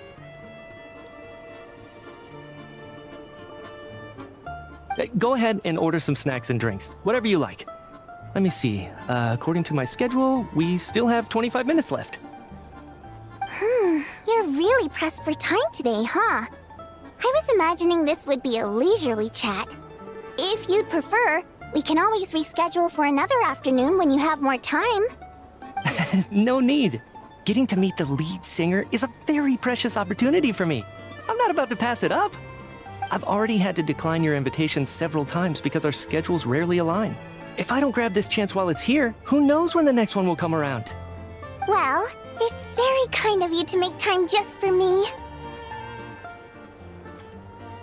I'm not too sure, to be honest. But Snezhnaya's full of weird and wonderful things like that, so people tend not to bat an eye. I'm sure the same will go for the Eye of Grey and Paimon. The reason I invited you out for tea and a chat today was to get some feedback from a true fan of the theater. Well, I genuinely have nothing bad to say. No matter how many times I hear you sing, it never gets old. It always seems fresh and new somehow. Maybe it's because the more times I listen, the more details I notice. Or maybe you simply improve with every performance, delivering it better each time. Thank you! I'm delighted to hear that. Could you give me any specific examples? Oh, yeah. That, the piece you sang today, for example. Beneath the Frozen River? Hey, what's with you? I'm just praising a good performance. I always used to find that such a bleak and lonely song. But the more you listen, the more you realize that it's not as cold and nihilistic as it appears. When you really dig down into it, there's a certain level where you're surprised by the emergence of hope. Wow, I'm impressed. I didn't expect you to pick up on that. Actually, I only tried out that angle after talking with a composer. Still, Beneath the Frozen River wasn't on today's program. Oh, really? But it's a classic. You sing it every time. Almost every time. Oh, well then. Let me say a few words about that other all-time classic, Flying in the Wind from the Mountain Sparrow. I didn't sing that one today either. My voice wasn't quite up to it, so I switched it out at the last minute. Oh, but, Sorry, Mr. Mitya, but you were at the theater today, yes? Of course I was. Remember? I said hello to all the troupe members before the show started. You, Odette, and the others. So what did Odette sing today? Elegy of the Snow-Winged Goose, of course. Correct. I see. I see. You find my singing boring, don't you? That's why you don't remember a single song. Looks like I'll need to cut a few from the program next time. No, that's not it. I swear. All right. I'll be straight with you. I'm sorry. My mind was wandering as you took the stage today. I enjoy watching your shows because the exquisite performances stimulate the mind. It always sparks some inspiration for my research. So, whenever I get stuck at work, I come to the theater for a change of pace. Odette's dance during the Elegy of the Snow-Winged Goose today was simply incredible. It got me wondering what she's been going through recently. That look of sheer defiance in the face of utter tragedy? It was so inspiring. I started scribbling in my notebook right away. Not that I made a ton of progress in the grand scheme of things, but I still think it was productive. By the time I snapped out of it, the entire show had finished. So what you're saying is, you didn't listen to my singing at all? Unfortunately not. I'm sorry, I don't know which is more disrespectful. The fact that I don't always come for the show itself, or the fact that I missed your performance. Seems like things are getting a little awkward. Mitya just stepped into a conversational minefield. If there's one thing Vodyanitsa doesn't like, it's people who show disrespect for her performance. This meeting was so hard to set up. Don't tell me it's already falling apart. It's fine. I suppose this is affirming in its own way. At least, it shows that our performance really touches people's hearts, right? Don't let it bother you. It certainly doesn't bother me. She's showing a lot of restraint. Well, I'll be sure to let Odette know how much you adored her performance. Please don't say that. I always love your performances too. It's just that inspiration struck at the wrong time today. I'm usually all ears. I know, I can tell. That's why I value your opinion. I'm sure some people can't stand it when others praise their coworkers right to their face, but not me. No, sir. Fair enough. I still feel kinda bad though. But you know what I really can't stand? People who only show up to the theater to pretend that they're cultured. Makes me sick to my stomach. Oh yeah, 100%. There are too many of those people around. By the time they're walking out the door, they've forgotten all about the show. What's wrong?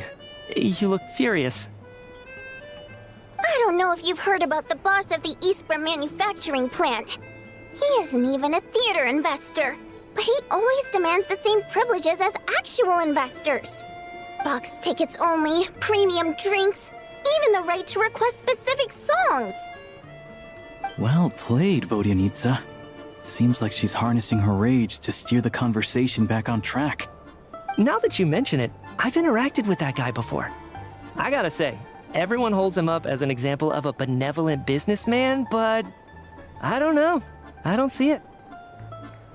Yeah, he couldn't care less about what's happening on stage. He's just there to flaunt his social status. I hate that I have to prepare programs for guys like that. What's the big deal with that factory he runs anyway? I asked around a bit and heard some pretty shocking stories. Sounds like he's just another greedy capitalist. Oh, really? Yep, the things people are saying are pretty damning. Low wages, insanely long working hours, equipment running around the clock. And as if that's not bad enough, he also strictly forbids his employees from giving any kind of interview. Project Stuja has now been extended so many times, we're at the point where crystal rations for the common folk are barely enough to survive on. Yet he even wants to get his greedy hands on them just to boost his own profits. If the rumors are true, he's in serious violation of the law. Interesting. So you've heard about it too? What? So it's really true? Who knows? I've only heard the same rumors you have. But there's no smoke without fire. The Rooster's been coming down on us hard lately, demanding that we track and trace every single batch of Crystal. My coworkers in the Department of Energy have been tearing their hair out over it. The Rooster? I didn't realize he cared that much. Yeah. Even though there are no restrictions on Crystal trading, the poor will wind up freezing to death if we let the rich buy as much as they want. That's clearly unfair. Looks like we'll need to arrange an investigation into the Iskra manufacturing plant as soon as possible. I never knew you kept up with current affairs beyond the theater, Miss Vodyanitsa. You really have a heart for the common person. Most Fae in your position have long been indifferent to the plight of humans.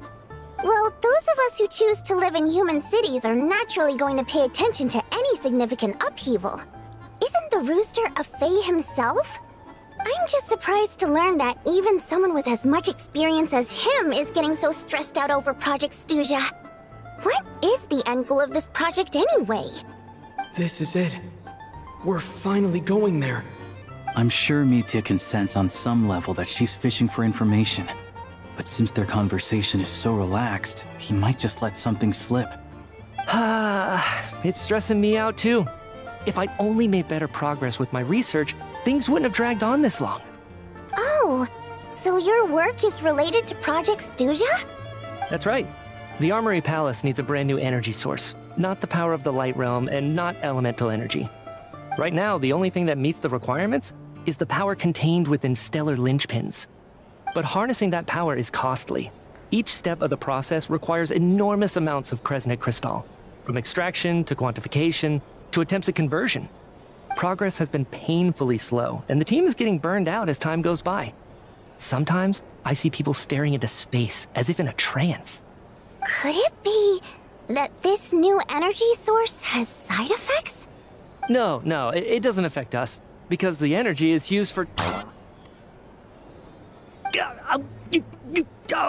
Okay, I got it. Stop choking me. Sorry, I can't talk about that. I think we're all just exhausted.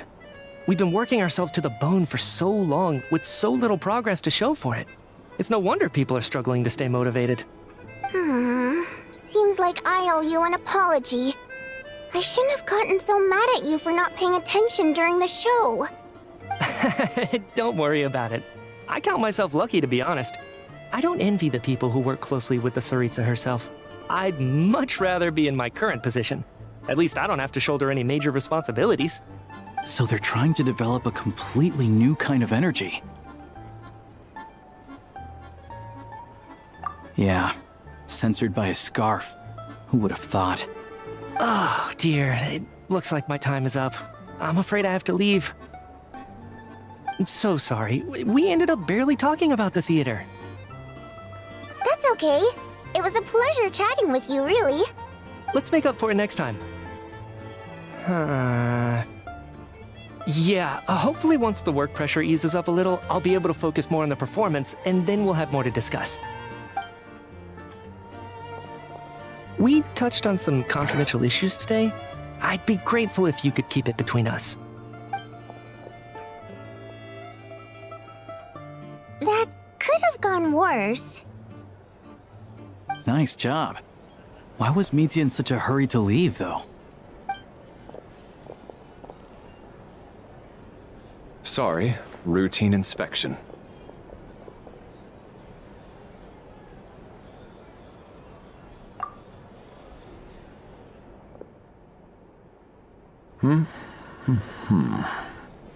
Okay, let's go. So he wasn't rushing to get back to work. He must have calculated that Valeri would find him here in exactly 25 minutes. That's frighteningly accurate. One of the main duties of the Special Assignments Battalion is to ensure that important figures stick to their schedules.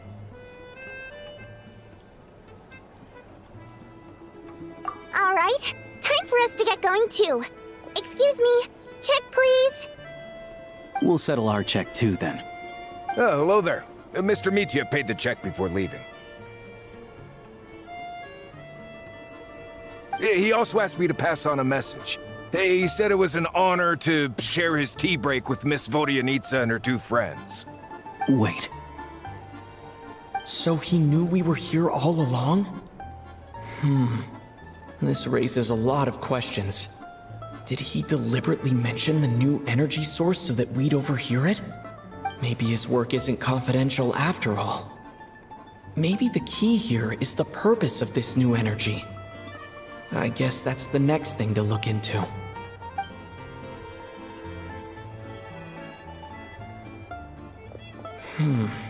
Vodyanitsa and Alosha have left. Time to head back and call it a day.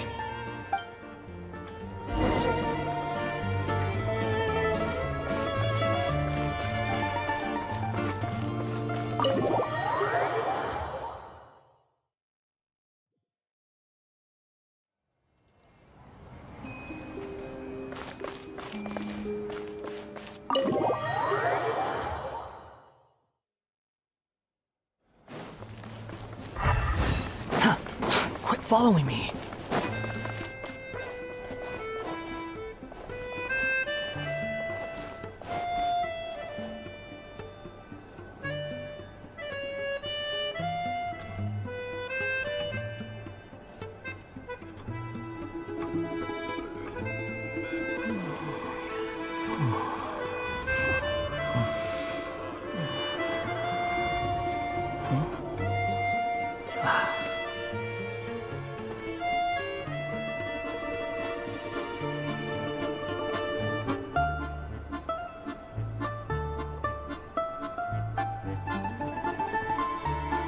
Arkanites.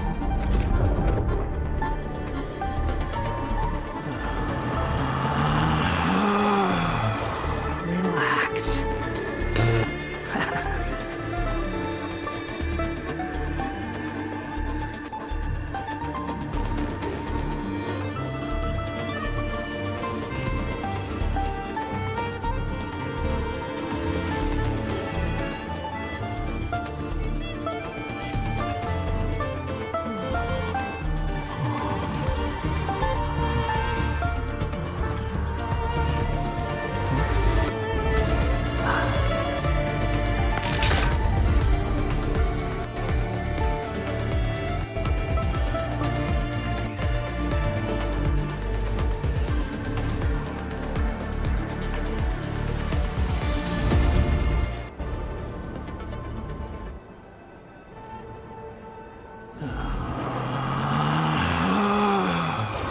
Relax.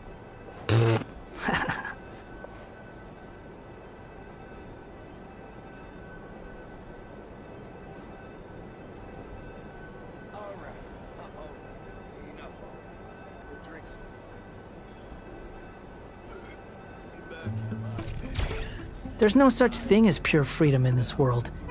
Even the wind cannot blow on forever.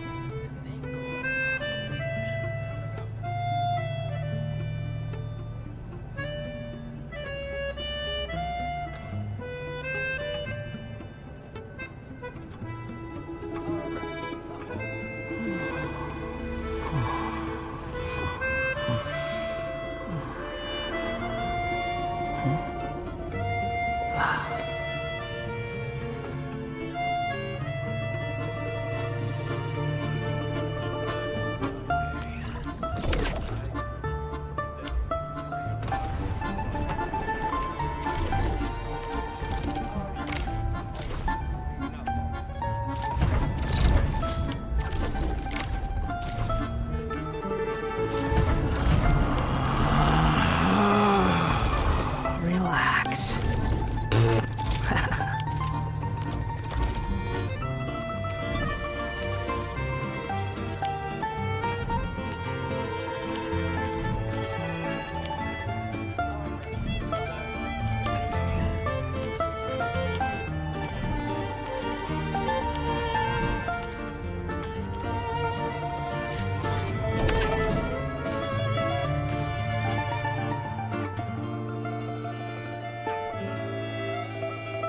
There's no need to exchange pleasantries. It's rather pathetic to force a conversation just to occupy silence.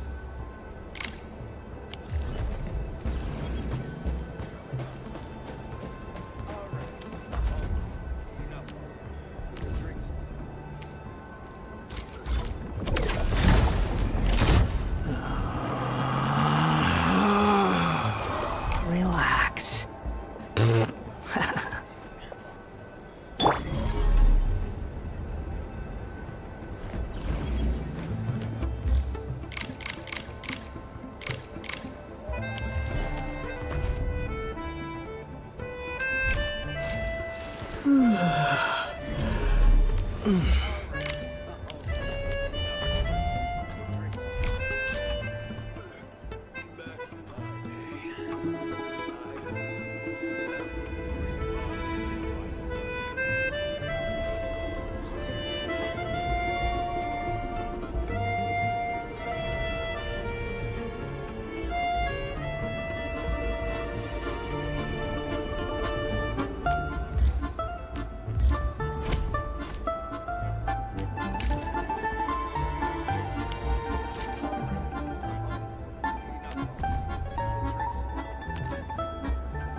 Not a problem.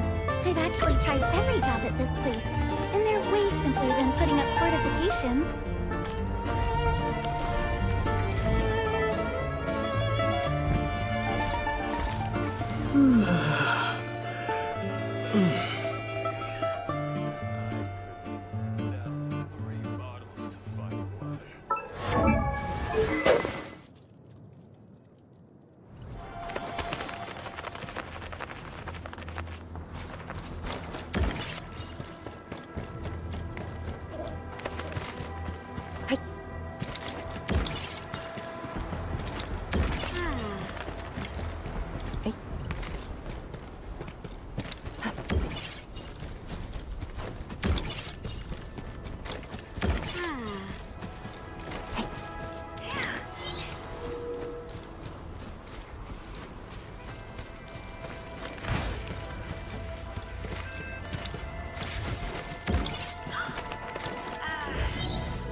Good old days.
Arknights.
Keep us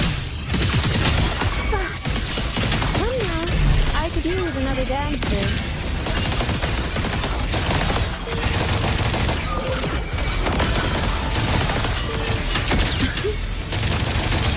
Let me take shape. Mediocre foes. Dismissed. I inscribe the edge. Too late to escape. Take your final dive into Naraha.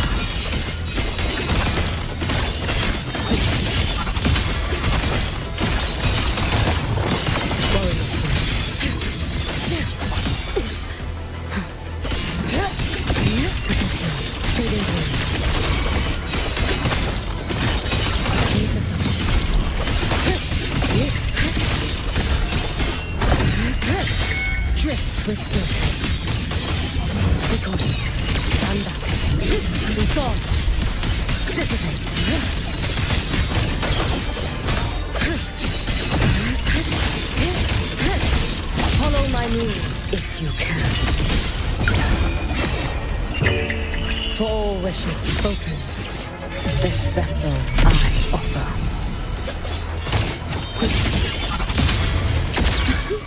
Follow the stream. Come now. I could use another dancer.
You're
back! You're pretty early today.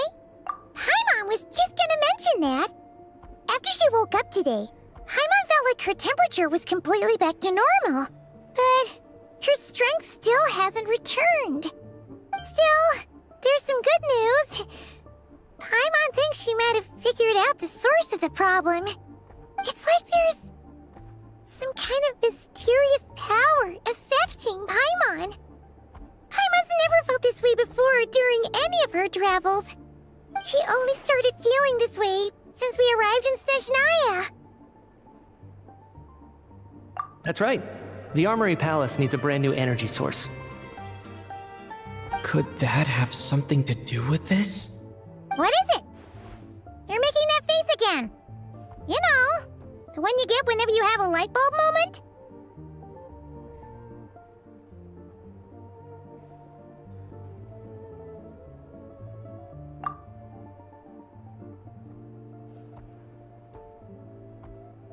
So, they're trying to develop a new energy source here? And you think that might be why Paimon's feeling unwell? Well, Mijian denied that the energy they're researching has any side effects. Although, he did say that people working on the project have been having issues with their concentration and short-term memory. And even so, those are completely different symptoms from Paimon's.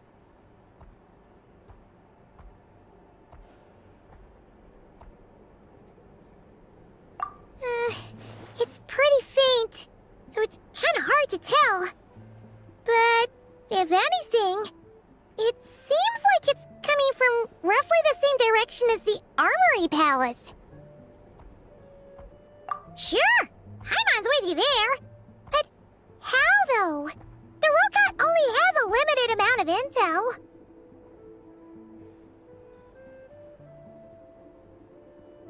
Oh, great point! They argue about Project Stuja every day. If we could sit in on one of their sessions, we might pick up some new leads. Good idea! Oh yeah, while you were out, Paimon tried all the yummiest looking desserts in the Potforia restaurant. This one seemed right up your alley. So, Paimon saved some for you. Come try it once you finish writing your letter.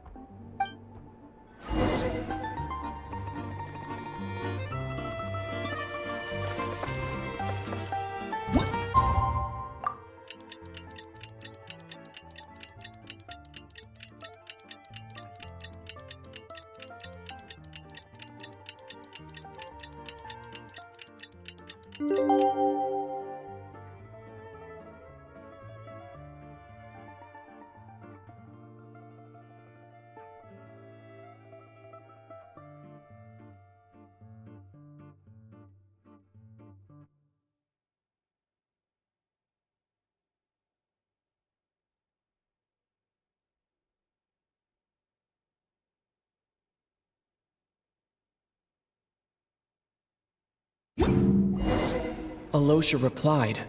He says that we won't be able to speak at the Vetcha, but he can arrange for us to attend as visitors. Time to get ready. Then head to the Snezhnegrad Vetcha.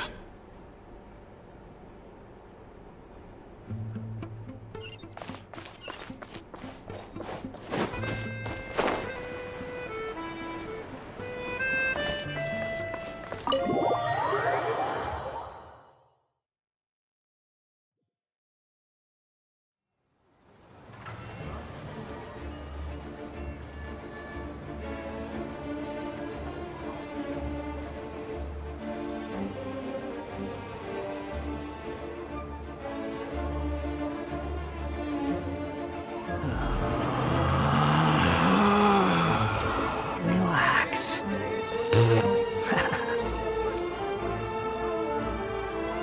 Can I get you anything?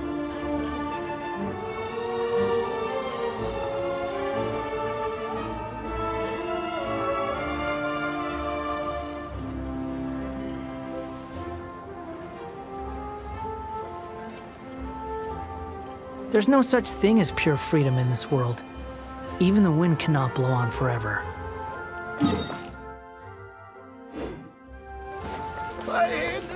Behold!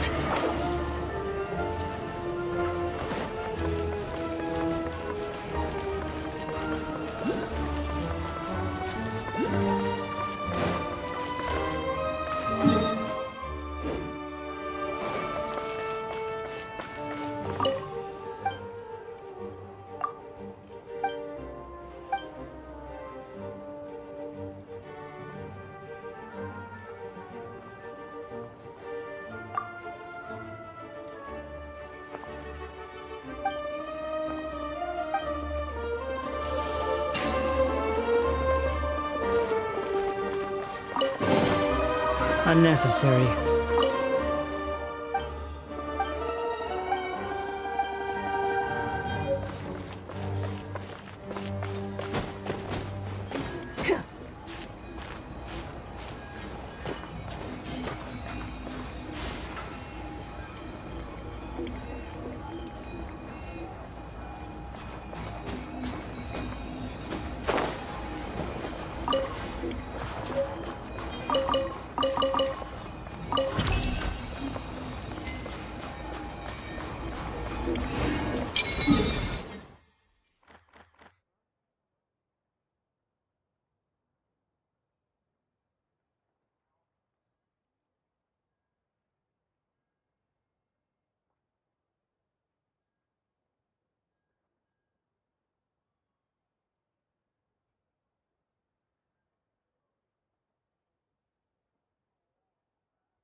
Miss Vodyanitsa, prima donna of the Koralyevsky troupe.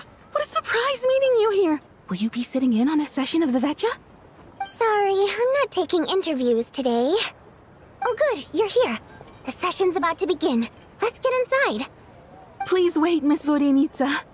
Could you introduce me to your new friend?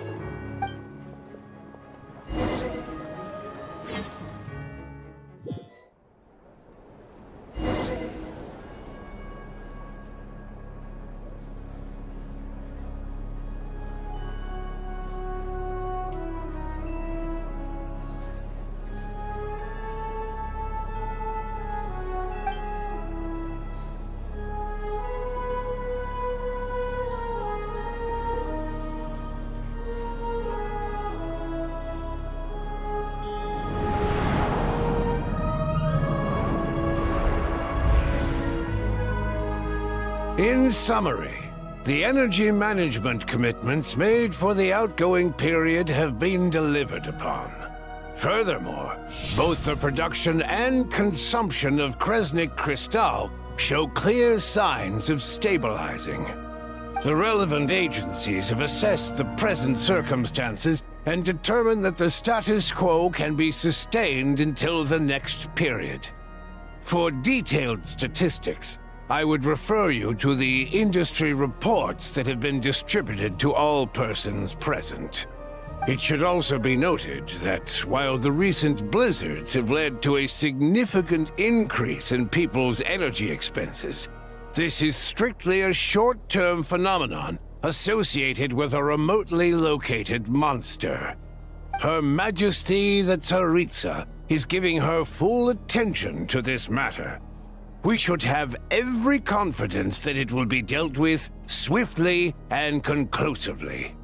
A financial report on disaster relief is also present in this report, courtesy of Pantalone.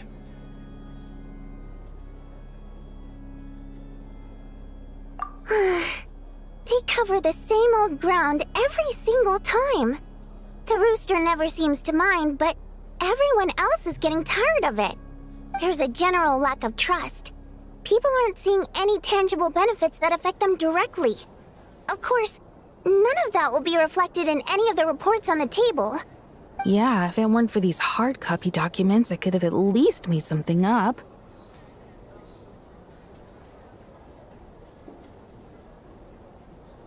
Oh, don't mind me. I'm just out here trying to hit my interview quotas. Bring out the Kvass. Ever read it? Best-selling newspaper in town. If I remember correctly, you guys don't even have a sales permit. You have to sell from stalls on the street. Okay then, best-selling street stall newspaper in town. Still counts.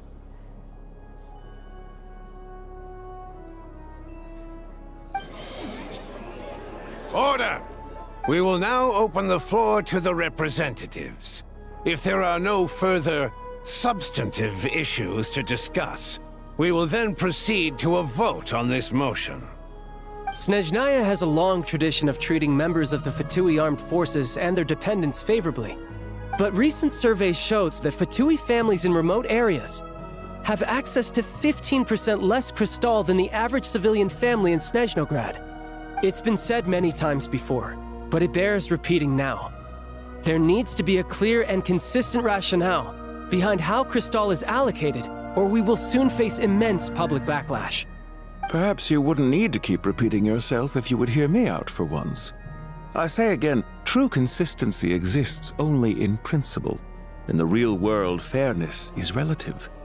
You appear to treat resource allocation as a simple function of production and population. So what about when the equipment used in production breaks down? Have you factored that into your equation? And do you even know how long it's been since Snezhnaya last conducted a census? If I knew the answers to questions like that, I'm sure I'd be a very wealthy man. And I doubt I'd be going by child. I'd like to bring the focus back to the specific issue I raised. Or do you wish to deny that favorable treatment for Fatui dependents is our long-standing policy? It's easy to be a critic when there's no accountability. That seems to be a running theme in the anti-Project Stuja cohort. Defeat the ringleader and all other problems will magically resolve themselves. That's what they seem to think. But in case you aren't aware, not one jot in my report would change whether Project Stuja continues or not. So you have no intention whatsoever of finding a solution to this problem? On the contrary, I'm the only one here who ever brings solutions. Child opened by speaking up for the armed forces. Regraders struck back with style and a war of words ensued.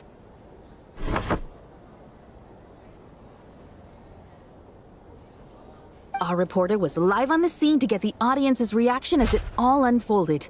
Who do you support?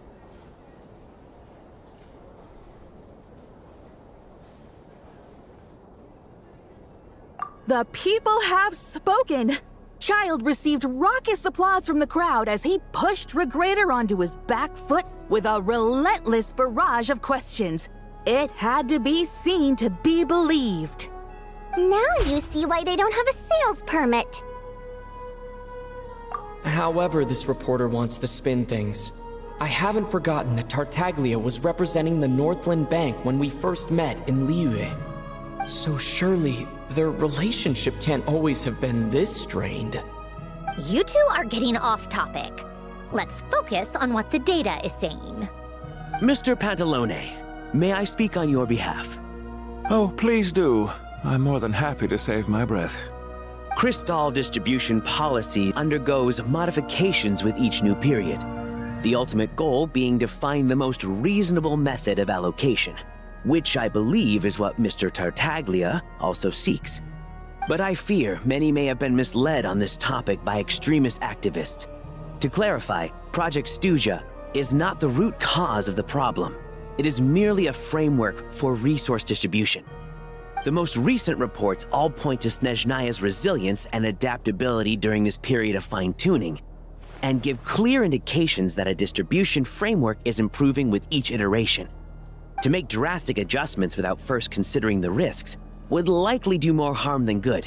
It would be a waste of the hard-won experience we've gained to date. Renowned scholar of finance, Arapov spoke up to clarify the fiscal logic, clearly alluding to social organizations like the Rokot in his words. With the notorious Lelex still active to this day, should the Rokot be held responsible? No, there is someone else to blame.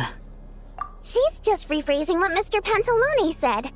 The Rokot are the critics he accuses of taking no responsibility for their actions. As for Lilac, you won't have heard of him yet. He's currently the most famous member of the Rokot. Well, more like infamous. Ending Project Stuja has become an obsession for him. Unlike the more decent ones among us, he believes that votes in the Vetcha are all that matter. So whether it's threats, coercion, or bribery, he'll use whatever means necessary to get people to change their vote.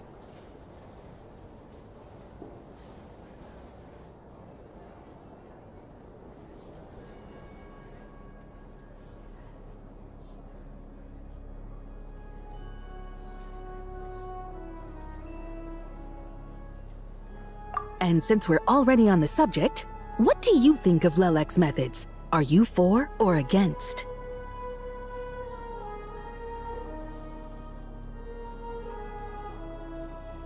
Well, whatever the story is, his actions benefit us all.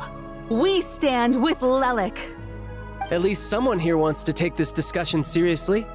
I've been considering that issue myself. What you really need is more precise regional data, right? I think it would be easiest to let the Fatui handle it, since they're already in charge of Crystal shipments anyway. We may as well get them to collect some data while they're at it. Whatever you need, you can ask the Fatui to look into it for you. In terms of supervision, I think the Druzhna would be a good fit. I had hoped to discuss this with Miss Vesna, but sadly, she's not present. I will be happy to take a note of your suggestions and present them to Commander Vesna for a decision upon her return. The Commander has always taken a keen interest in Project Stuja. However, given the Druzhna's demanding workload, I'm afraid it may prove difficult for them to provide any practical support. Let us refrain from jumping to conclusions until a concrete and actionable plan is in place. My apologies, Lord Rooster. There are numerous issues to address here, including manpower, time sensitivity, and reporting lines. Nevertheless, I support drafting a proposal. Follow the usual procedure, and it can be raised as a new motion for all parties to evaluate at the appropriate time. In that case, I'd like to share one thought before the proposal is drafted. The issue of time sensitivity was raised just now, which I presume relates to the official reports. In fact, the Energy Commission already collects regular statistics on each urban center and its surrounding area. Would these be of any use? That's a good idea. I read every issue of Sviet-Lolaidovka's report, and although my focus is mostly on the section about equipment operation, the energy consumption statistics also yield a lot of insights. Be that as it may, does no one see an issue with using local data to determine Crystal quotas? In the long term, it seems like a very risky solution. Not if they are used purely for reference. So long as we have the report from the Northland Bank's headquarters to corroborate it, no one will be able to fool me. Very well, then. It appears that this arrangement is acceptable to all parties. Yeah, sounds good to me. The members reached a provisional consensus on the issue of improving treatment for Fatui soldiers.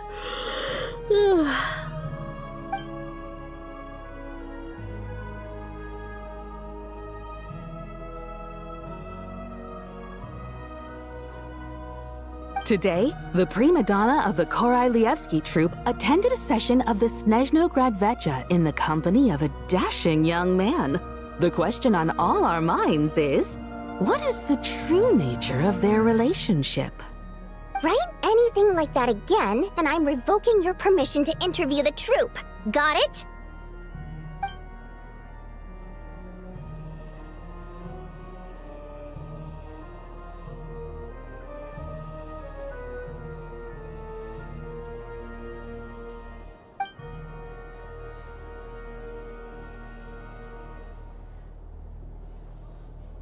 Now then, if there are no further contributions from those present, we shall proceed to the final vote. Hey, check it out! What made him vote against? Why now?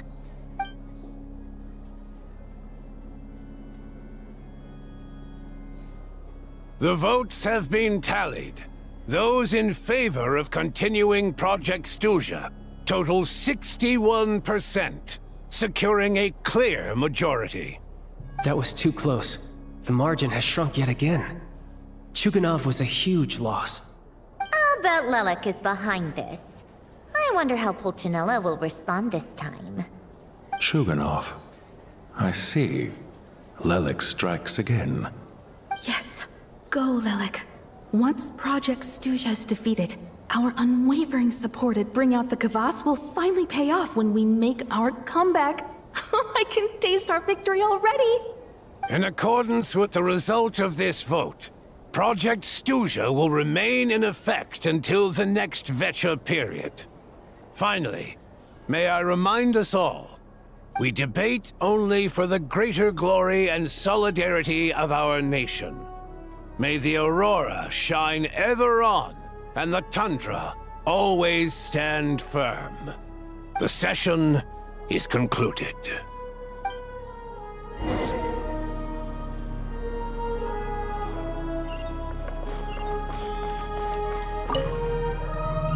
I have to say, I really wasn't expecting Chuganov to vote against Project Stuja. Well, in principle, Snezhnaya's business and political elites ought to be the ones least likely to oppose it. As we heard, Project Stuja is basically just a resource distribution framework that requires everyone to cut back during the winter. But even if the policy got cancelled, the Tsaritsa's energy needs wouldn't suddenly go down. The extra demand from the public would have to be filled from somewhere. So logically, the factories would have to take the hit. I got a letter from Mr. Mitya just before today's session. He said he's confirmed that there are issues around overtime and excessive energy consumption at the Iskra manufacturing plant. In a situation like this, once the Rooster receives the report, he'll order the factory to halt production and submit to an investigation before issuing a penalty. But that's a week-long process, and thus didn't make it onto the Vecha agenda this time.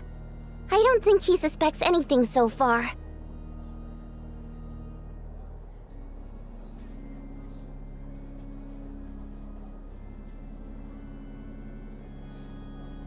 Exactly.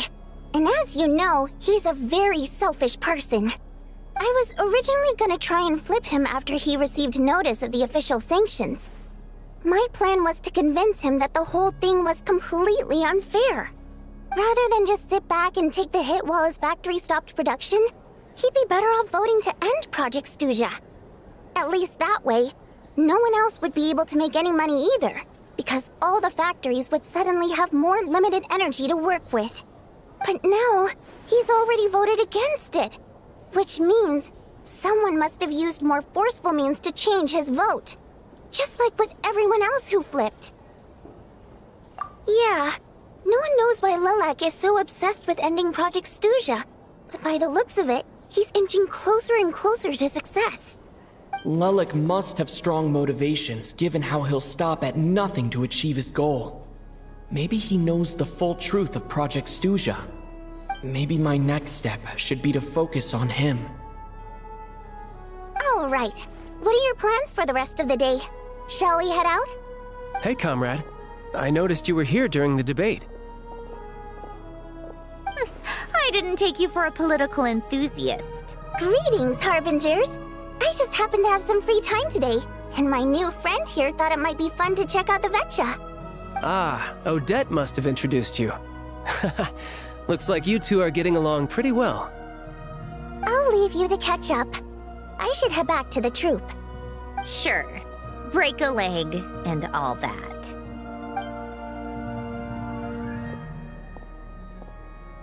Thought it might be fun to check out the Vetcha, did you? Things are never that simple with you, Traveler. There's no way you're here for kicks and giggles. Tell me I'm wrong. Oh, yeah. To some, he's a captivating enigma. To others, he's the bane of their existence. No one ever thought that some anonymous nobody from the Rokot could cause such a stir.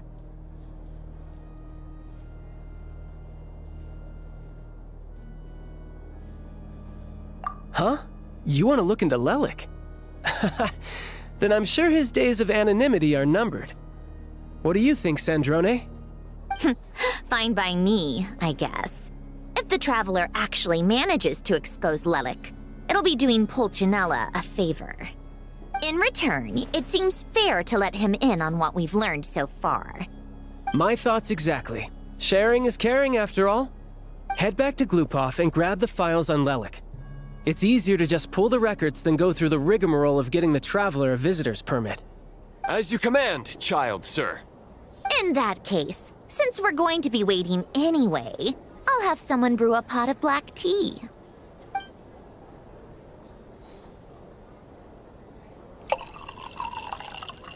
One common thread among the many incidents Lelik has been involved in is that the victims are all too scared to share any real information about him. Clearly, he must have threatened them in some way. His modus operandi is to silently infiltrate the scene and leave a threatening letter behind. But neither the letters nor the crime scenes ever yield any clues to his identity. So all these files have to offer are short statements by the people affected. They don't give us a lot to go on. If nothing else, it shows we're dealing with a trained professional who's versed in counter-surveillance. Yes, and to that point, he often strikes in highly secure locations. The victims are high-ranking and influential people who take their personal security very seriously. Somehow, Lelik slips right into their rooms without making a sound. There's never any eyewitnesses, nor the slightest trace of a break-in. If he can get in and out undetected, it means he can strike without warning. Not that that's ever happened so far, but the thought is enough to scare these people sleepless. It's hard to believe that a human being could pull this off flawlessly every time, so they switched the focus of the investigation to Faye. Unfortunately, no one's found anything yet.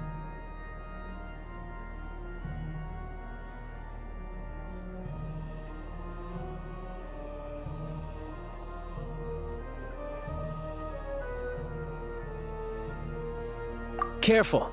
Don't underestimate me. Although, truth be told, I'd probably find it hard not to blow my cover. Direct confrontation is more my style. We haven't ruled out the possibility of Lelik being human. It's just, there can only be a handful of people in all of Teyvat who'd fit the profile. Faye, on the other hand, plenty would have the ability, but few would have the motive.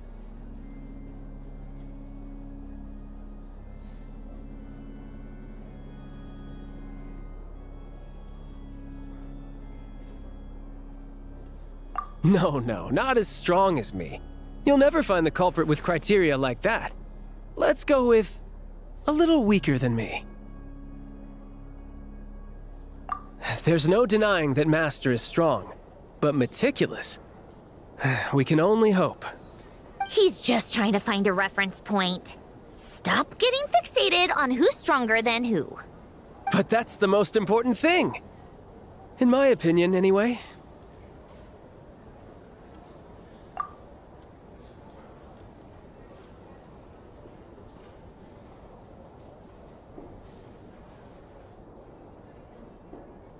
Odette? Yeah, that seems about right. Her skills are solid, and she's always calm under pressure. Except she's Fatui, so the likelihood of her working against us is pretty low. But yeah, much more accurate than your previous example, at least. No, wait a moment. Maybe we should interrogate that assumption. What do you mean? Which assumption? Her Fatui identity doesn't necessarily exonerate her. And when you think about it, the Rokot would be precisely what she needs to conceal her identity. Plus, she wouldn't need to be such a pro at covering her tracks. She'd already know where the Fatui will be and when, so she could choose the perfect time to act. Oh, yikes. I was just thinking out loud. Why is this starting to sound like such a convincing theory?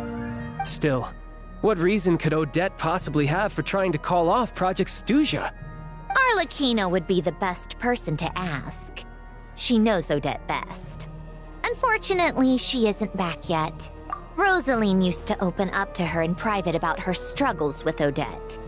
As I'm sure you can imagine, Arlecchino is quite a lot better with children than Rosaline was. She gave her some tips on how to handle the situation, and Rosaline managed to reach a settlement with Odette before leaving. So I suppose there were at least no lifelong regrets left behind. Beyond that, I don't know the details about that side of things. But I do know that Odette definitely has a motive to hold a grudge against Project Stuja. The reason being, her father passed away during the early stages of the project. That was back before it had been named Project Stuja, when things were still being worked out. But in essence, it's remained the same ever since. Huh. The more you know. Rosaline was always so self-centered. I never understood why she started paying so much attention to Odette.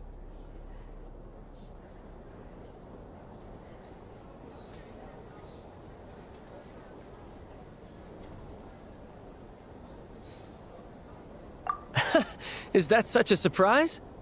If you cast your mind back, you may remember that Rosaline and I weren't exactly close. We had tea together a few times, but that was about it. Odette's past is no secret. Her father was a Fatus and her mother was a very famous ballerina. On the surface, it looks like she followed right in her parents' footsteps. But the truth is quite a different story. After her father passed away on a mission, her mother was overcome with grief. She broke her leg during a performance and could never dance again. Odette was only interested in ballet at the time, but this tragedy left the family with both breadwinners gone. They could barely make ends meet. Per Capitano's policy, family members of Fatui who died in the line of duty had to be appropriately accommodated and provided with adequate assistance. So, regardless of how Rosaline may have felt about it, it fell to her to resolve the issue of Odette's family's livelihood. In the end, the solution they agreed upon was to have Odette join the Fatui. Right, because the alternative would have been a one-off compensation payment, I guess. In that sense, joining up was definitely the better option. Still, she must have had mixed feelings about it, right? If she doesn't even like the Fatui... It's just a theory, a possibility. But as a motive for Odette to become Lelik, it holds up. That said, I have no idea where Odette's head is at right now, or what her conflict with Rosaline was about. Plenty of people were on bad terms with Rosaline. I have no intention of trying to figure it all out.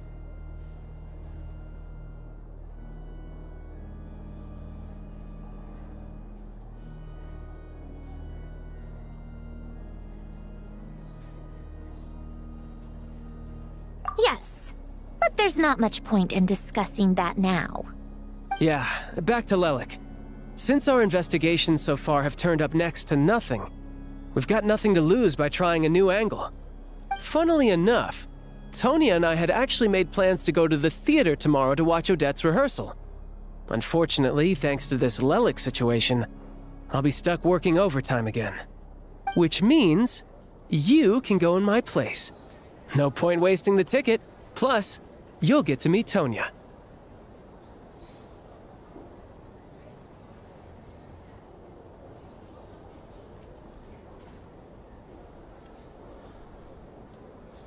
Spirit Seeker. Quite the classic ballet.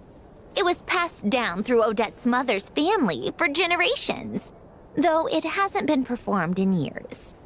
But Odette's been practicing it diligently, and it's finally ready for a return to the stage. Excitement is through the roof. Tickets for the official performance sold out long ago. Tonya's excited for it too. She's desperate to see it no matter what. Personally, it's not really my kind of thing, but since she's my little sister, I had to figure something out. I've actually seen it several times before. The story's pretty straightforward. The lead character follows a trail of clues left behind by a spirit, gradually recovering her memories along the way. It's a tale of love and regret. So not exactly reinventing the wheel, at least by today's standards. But when that classic melody kicks in and the lead character begins to dance, it always gets me. It really is beautiful. Not an easy dance to do justice to, though. I know it's always been Odette's dream to perform this piece, but I'm not sure she's really ready. In that case, I think that even if she is Lelik, we should wait until her performance is over before we respond. I'll let you take it from here, comrade.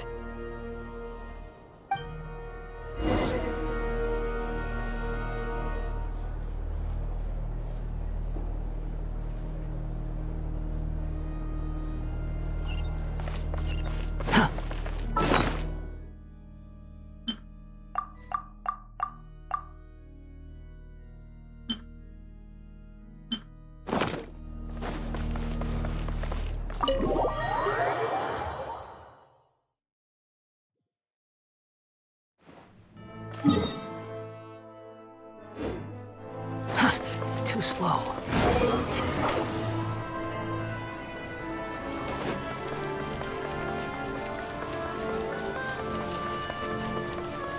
The wind rises.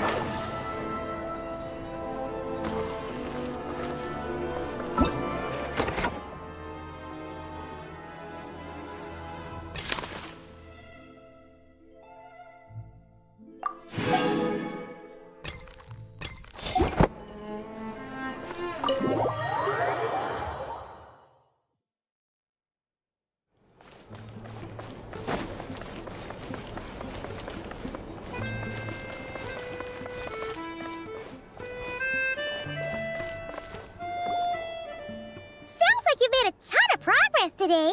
It's good that everything's going so smoothly. Next step is to head back to the theater and get a clear answer from Odette.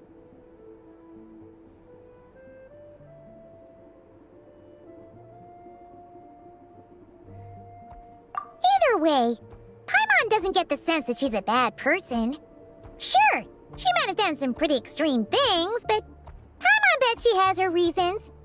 Maybe this is going too far, but like, with everything she's managed to do so far, wouldn't it make more sense in theory to be even more, you know, heavy-handed?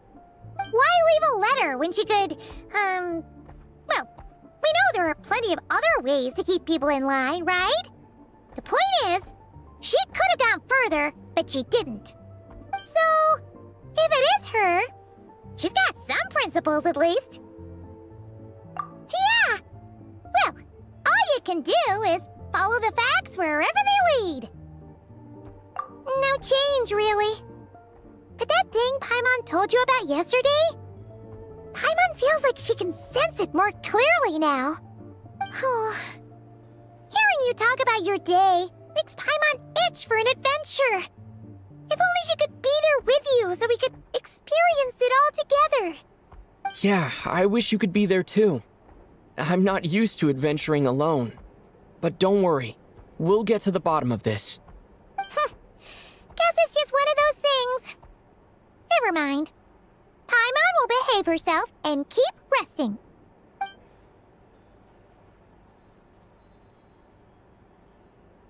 If Odette is Lelik, she may well have inside information on Project Stuja.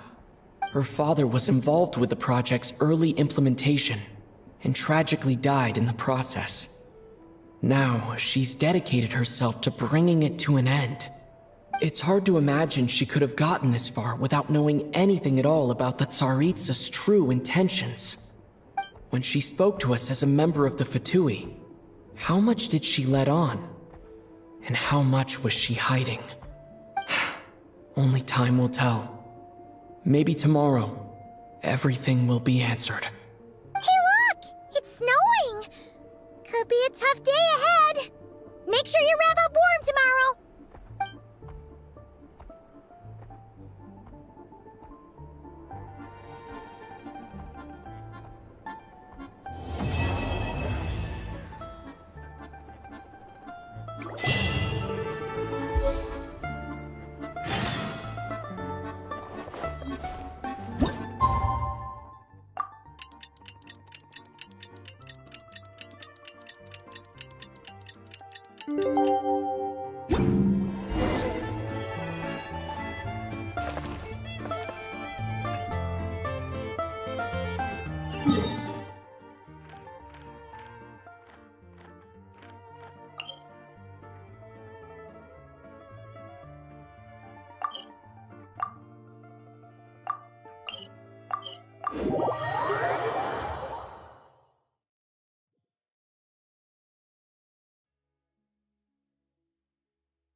Ooh, it sure is cold today.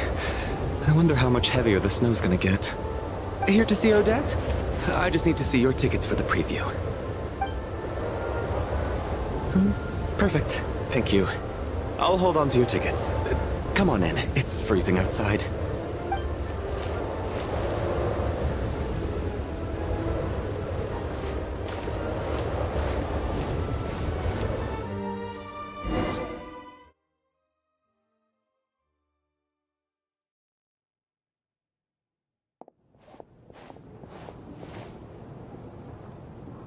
I think I'll leave the Lelik question until after the show's over.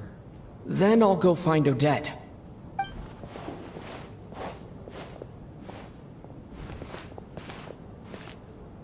Child said he was originally going to come with Tonya. So I'm guessing Tonya's already here somewhere. Is there anyone here who looks like a Tonya? Let's see. It's a small audience. Makes sense for a preview. But wait, I do see some familiar faces.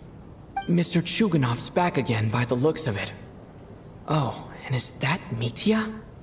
And that Fatui officer, Valeri. Guess he must be playing cat and mouse with Mitya again. Oh no, it looks like the show's starting and I still haven't found Tonya. Never mind. I'll just have to take a seat for now and see if I can catch her afterwards.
members of the audience. I'm a staff member here at the theater. Today's performance was a very special one for us, as it marks the first attempt in a long time to revive the classic Snezhnayan ballet, Spirit Seeker. To commemorate this occasion, we would love to take a group photo of the cast, crew, and audience members present today. Could I kindly ask the audience to please come up onto the stage?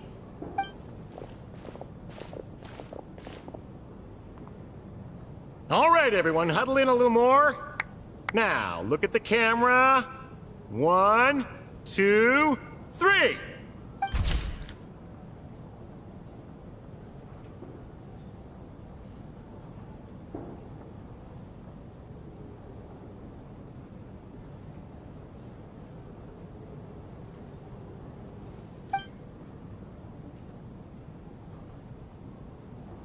Are you quite satisfied, Mr. Energy Scientist?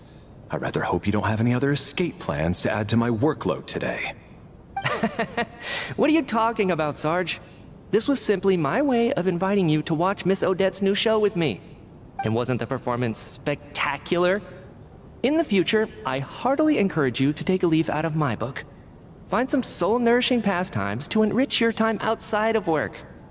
It was indeed a fine performance, but I must correct you on one point. This is not time outside of work. These are working hours. Working hours and non-working hours are just a social construct. Human technology can never advance if we're too rigid in our thinking, Sarge. May we leave now? Already? I mean, I was kinda hoping to soak up the atmosphere for a little longer, but... No? Okay, guess I'm pushing my luck. Didn't seem like too much to ask, but fair enough. Off we go then, Sarge. Back to the land of working hours. Lead the way.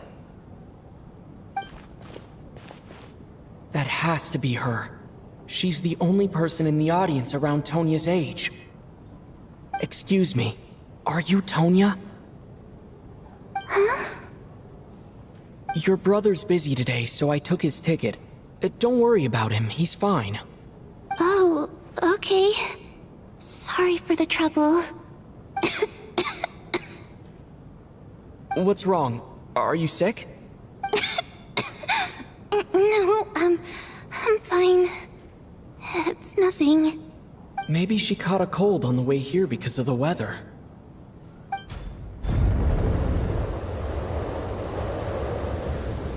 I haven't seen snow like this in a long, long time.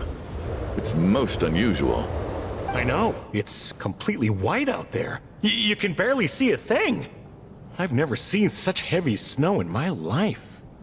Let's wait it out for now. You'd be lucky not to freeze to death in this weather, let alone find your way. Well, look at that. Maybe we shouldn't be in such a rush to get back after all. What do you think? Let's wait and see. Why do you need to take it so seriously? Fate has given us this wonderful chance to take a break. We owe it to ourselves to make the most of it. Come to think of it, there's a small inn not far from here that always keeps plenty of extra blankets on hand for guests. I know the route well. Shall I head over and borrow a few blankets?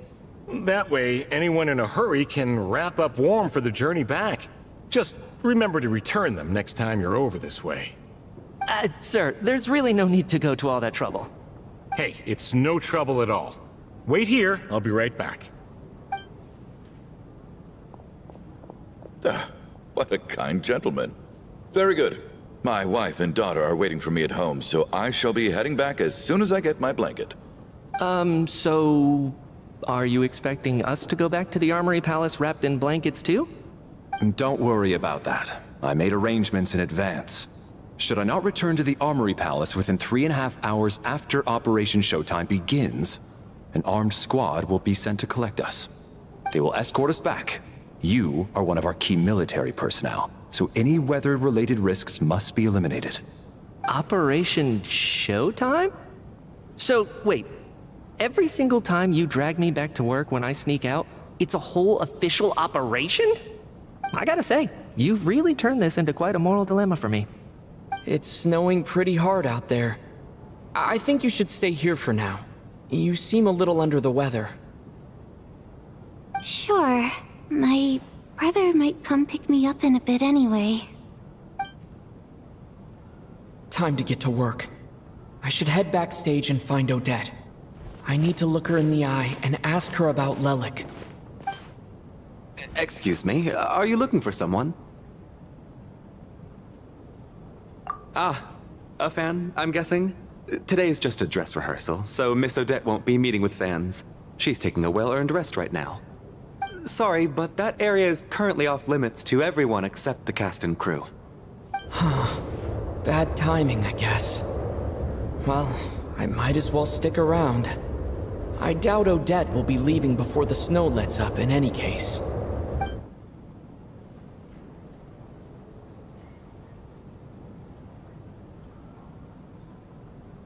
What happened to the gentleman who went to fetch the blankets? How has he still not returned? I was thinking the same thing. It's still snowing very hard. Do you think something might have happened to him? Whatever the reason for his delay, I must say I hate nothing more than people who make empty promises and fail to deliver. Well, I have to treat my employees like that on occasion, but that's different.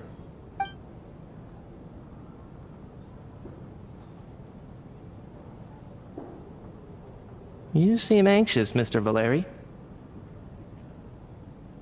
It's been nearly 4 hours since I left the armory. The army should have arrived to extract us by now.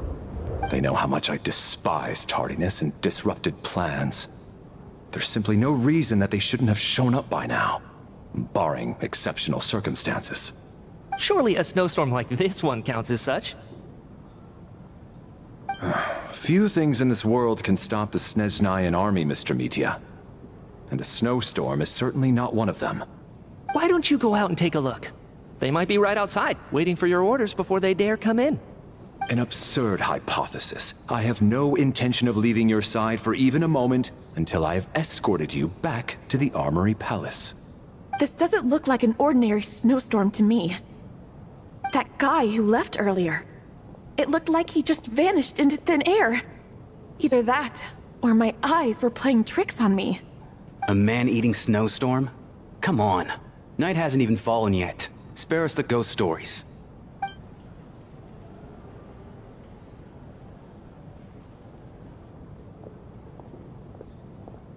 Traveler, didn't know you were coming today. How come you didn't say anything?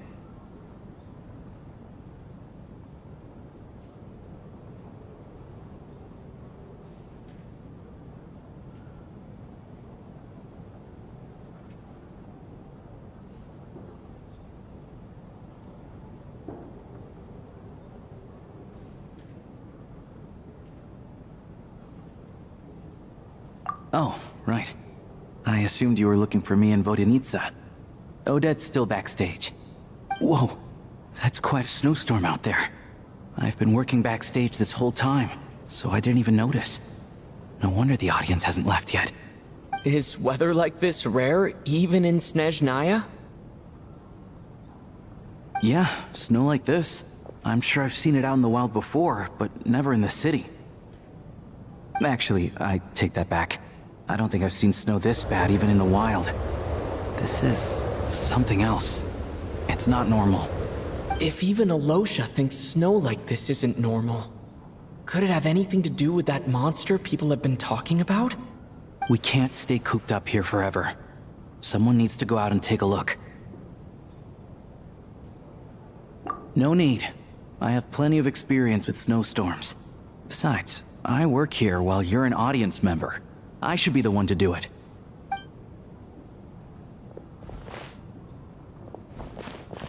Everyone by the door. Careful not to let the snow soak into your shoes. In a snowstorm, you gotta look after your toes above all else. Heading out, my man? Be careful. I've been told the snowstorm eats people alive. Thanks for the advice. I am planning to be careful. I just want to take a quick look at the situation out there.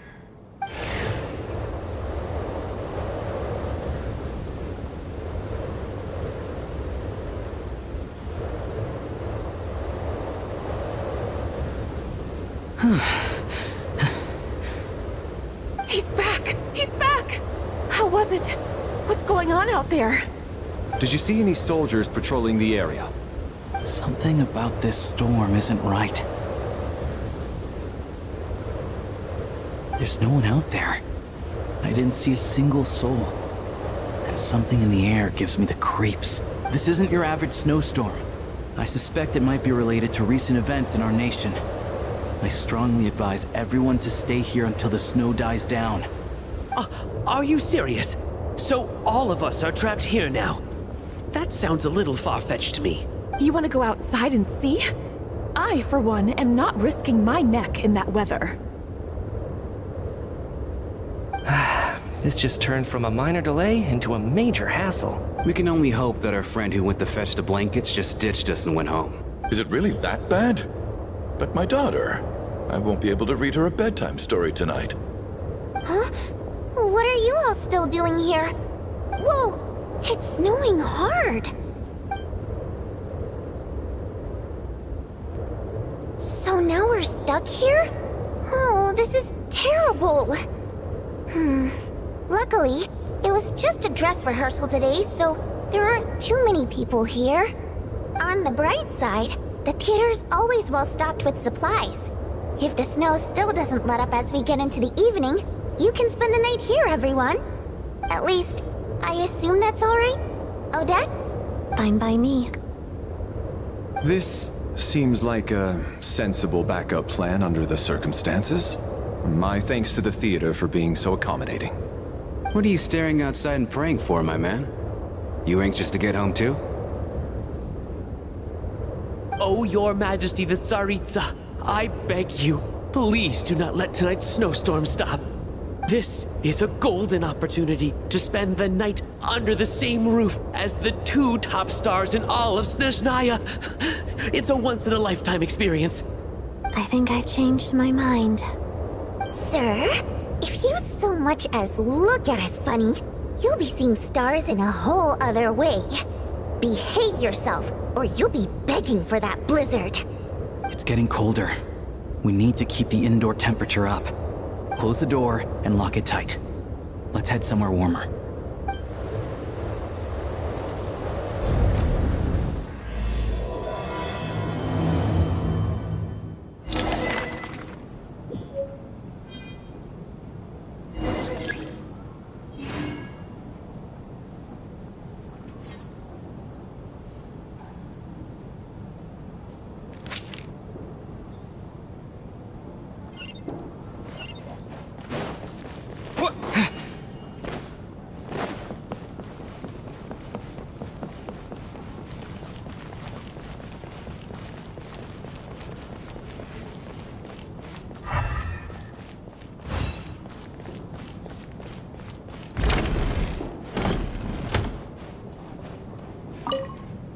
And then, because nothing...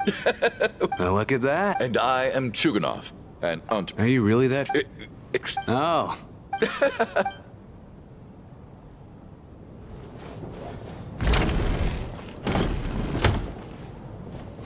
My husband has major trust. That's the price of marrying into, hello? How are you feeling? I'm fine. Sorry to worry you. I'm used to it by this point. I take medicine for it. My brother... Child must take great care of his sister. You know, I actually find this whole thing kind of exciting. Stuck in a strange place thanks to a snowstorm. Having to spend the night with a bunch of interesting characters. It's pretty cool, don't you think? Exactly. It's like one of those stories where an ordinary school trip turns into a magical adventure. I'm fine. Look after yourself. Otherwise, your brother will come after me.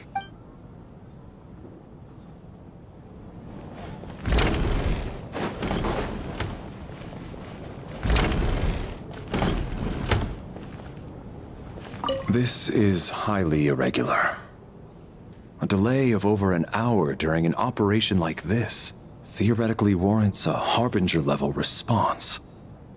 I wonder what the issue is. The storm? Sarge, The day you learn to let go and just enjoy moments like this is the day you'll finally understand the meaning of life. Ah, why, hello, sir. I believe you were the one sitting at a nearby table back at Podvorye Restaurant.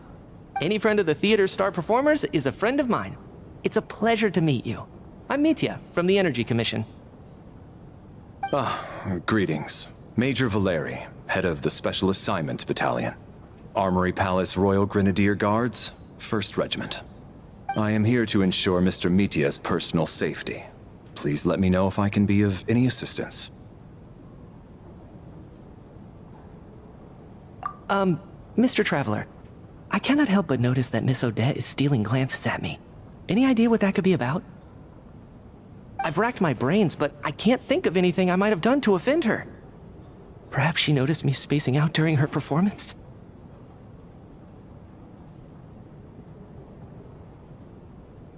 So, Mr. Mitya, is your work related to Project Stuja? Yes, that's right. The higher-ups in the Fatui transferred me from the Energy Commission to the Armory Palace because they wanted me to... Really? I can't even talk about that? Pretty sure it counts as part of my private life. All right, I won't say anything. Sorry, Traveler. As you can see, I'm afraid this pleasant chat will have to end here.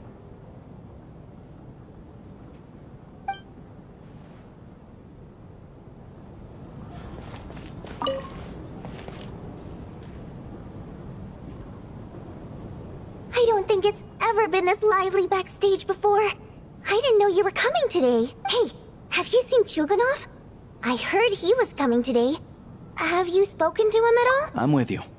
This could be just the chance we need. Yeah, I gotta figure out a way to coax some more intel out of him. I want to know why he suddenly changed his stance on Project Stuja. What exactly? For the Rokad, or just out of... Shh! There are other people around.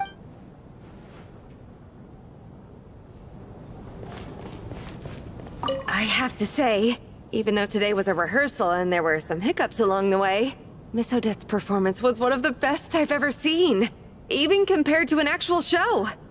Oh, I couldn't agree more, especially considering the weight of the subject matter. It takes a truly... Do you think we were coming on too strong? What about you? What did you think of today's performance?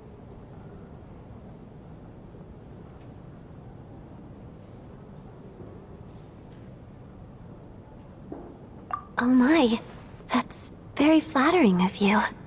Thank you. I'll make sure to save a ticket for you when the show's performance ready. This doesn't seem like the time or place to bring up the subject of Lelik. I need a chance to speak with her in private. So unfair. Talk about double standards.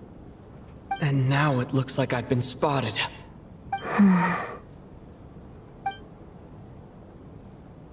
You know Mitya too? No, I don't. I just have a feeling that he might be dangerous.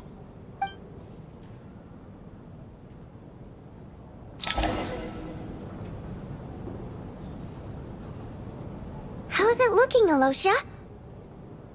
No change from this afternoon. Heavy snow with no sign of slowing down. May I have your attention, please? The storm is unlikely to stop tonight, and it'll be even more dangerous outside at night than it was during the day. We at the theater owe everyone here a duty of care.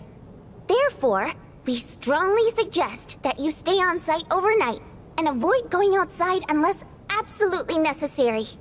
In a few short moments, we'll give you a tour of the theater's various quarters. You can choose to sleep in the VIP room, the office, or backstage. Or on the stage if you'd prefer. We won't mind. I'll pass on sleeping on the stage. What if the snow is stopped by tomorrow morning? The early birds in the audience might think we're part of some experimental new show. A drama about sleeping? That could be fun. Maybe we could come up with a title for the production. What? Gotta admit, I didn't get that one. Anyone who doesn't wish to sleep on the stage, please follow me. I'll show you to the rooms. I guess I'll call it a night. Though I feel like I won't sleep very well without Paimon here. I'm sure she'll be worried that I haven't made it back yet. But as long as she looks out the window, she'll probably realize what's holding me up. I wonder if she's feeling any better yet. At least she hasn't been getting any worse. Still, I should try and get back first thing tomorrow morning.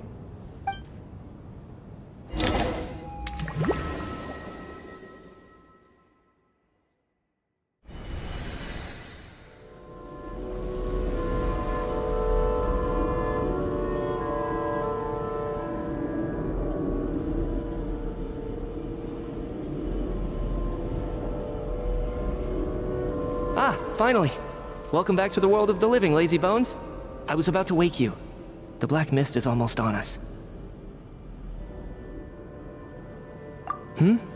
Still waking up, huh? You know, the black mist. It's been chasing us from below ever since we were born. You're just dozy. There's no way you've forgotten. Come on, let's keep heading up. Onwards and upwards is the only way to survive. Don't listen to a word those black mist cultists say. Here we go again. The endless march toward survival. What's going on? That black mist down there is creeping me out. And it's rising. Guess I should head upwards and get away from it. The black mist cultists believe that being swallowed by the black mist leads to everlasting peace. But if you ask me, they're just lying to themselves. We're the only heretics left. The only ones who refuse to give in. We have to keep going. But how do you actually know that they're wrong? Dangerous question there, Torgov. The moment your faith wavers, you start a chain reaction that ends in the collapse of your will. Put the question out of your mind. Stay strong and believe that the black mist means certain death. Okay, but it's not my mind that's the problem. I can't do this anymore. I've had enough of being forever on the run. What's the point of it all? All this will pass eventually, I promise. Keep fighting. It will be worth it. You accuse the Black Mist cultists of being liars. But you're lying too. There is no end to this path. It keeps going up forever. There was never any hope to begin with. The cult of the Black Mist has poisoned your mind, Sobolova. Are you thinking of giving up as well? I am. I think I'll take my chances with the Black Mist over this perpetual torture. As much as I detest the Black Mist cultists, I'm just too weary. Then I bid you both farewell. Let me put my personal opinions aside for a moment and say, I hope that you both find peace within the Black Mist.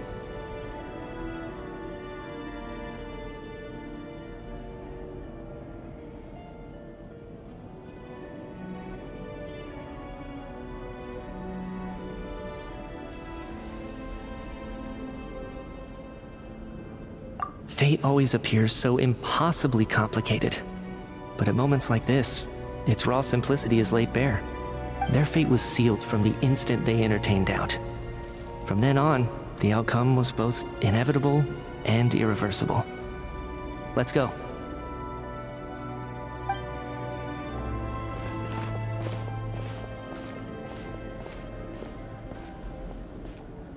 Torgov and Sobolova are gone. I never thought the day would come when even they would be swallowed by the Black Mist. It's just you and me now. Yes, it looks like it's satisfied. For now. This happens from time to time. But it won't be long before the Black Mist starts chasing survivors once again. No one knows how to stop its advance for good. Well, we should make the most of the precious moments of rest that those two bought for us.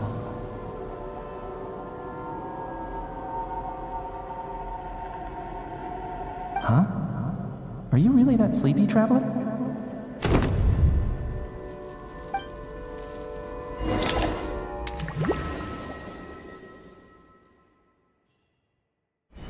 Help! Somebody, come quick! What is it, Yugonov? What's wrong? Is it morning already? What's all the commotion? Sounds like it's coming from next door. I should check and see what's going on.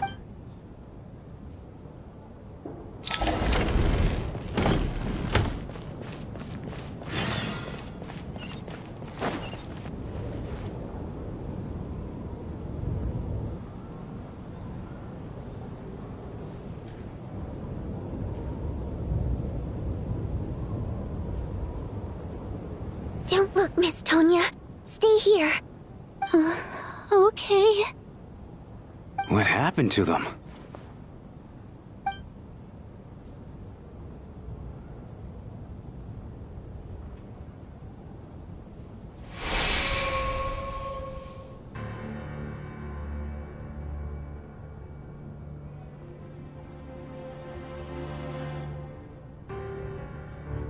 These two people have passed away. And the strange thing is that somehow, I knew this was going to happen. I knew that they would be the ones to die. Have I seen this moment before? Or did I have some kind of premonition? I can't remember what it was. Let me take a look.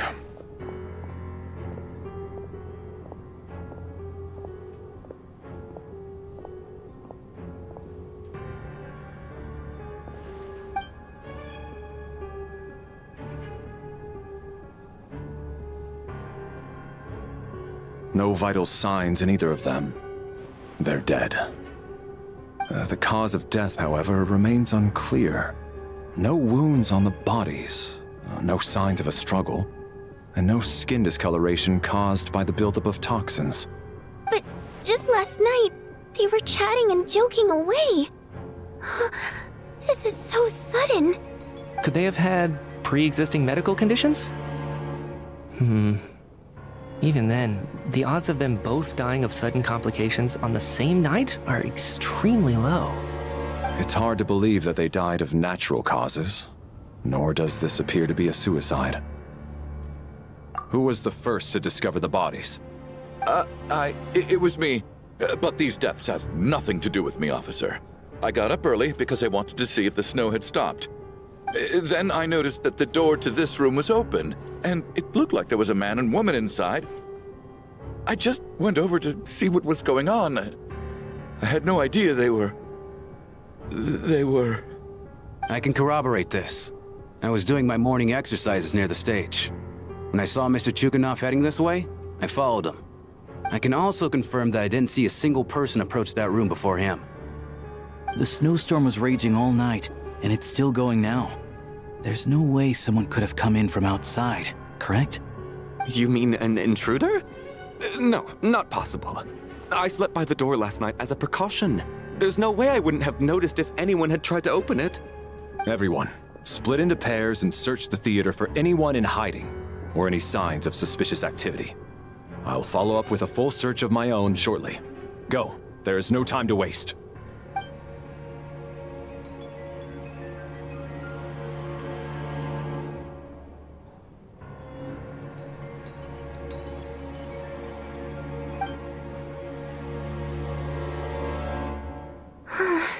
Nothing on your end either? Backstage is clear. No signs of suspicious activity. We checked the basement. Also clear. I don't think there's anywhere here that a living person could hide. Are we certain that the theater doesn't have a back door? Or any tunnel or passageway wide enough for a person to fit through? No, there's nothing like that. If people were sneaking in through some secret tunnel to avoid buying a ticket, we'd have sealed it off ages ago. I also checked the windows. All of them are locked from the inside, and there's no sign of anyone entering or leaving. It sounds like we can safely rule out the intruder theory. If anyone came in during the night in this weather, there'd be no way for them to avoid leaving footprints or water stains. This can only mean one thing. It's like one of those murder mysteries you see in novels and plays, isn't it? The ones where the killer is one of us. We can't quite jump to that conclusion just yet. Could he be right? It's hard to imagine something like that happening in real life. Set in a theater during a snowstorm, a murder takes place, and the killer is among us. It's such a classic trope that it seems unbelievable. Looking at who the killer targeted, and the clean entry and exit. It all adds up. I know what this is. It's obvious now that I think about it. What is? What have you figured out? Both victims were wealthy, well-known local merchants. And the door was deliberately left open so I would discover the bodies and witness the crime scene first thing in the morning. Such ruthless methods. This was your doing, wasn't it, Lelik? Lelik? You mean Lelik is among us? And he's the killer? Lelik. I know this code name. Member of the Rokot, anti-Project Stuja. Always works alone. I've read the case files at the Armory Palace. Walk me through your reasoning, Mr. Chuganov. What do you know about Lelik?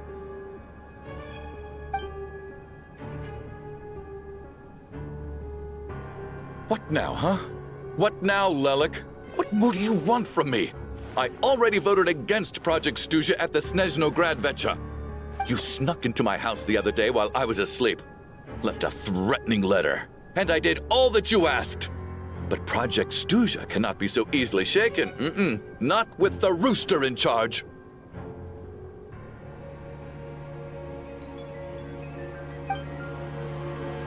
So he really was threatened by Lelik.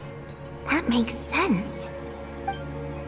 And now you're resorting to murder to threaten me. Isn't that right? I knew it. The Rokot despises the rich. The lives of the wealthy are but refuse in your eyes.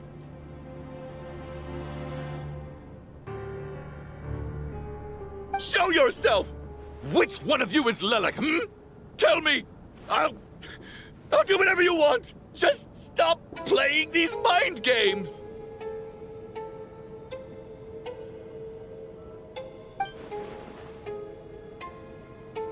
Was this really Lelik's doing?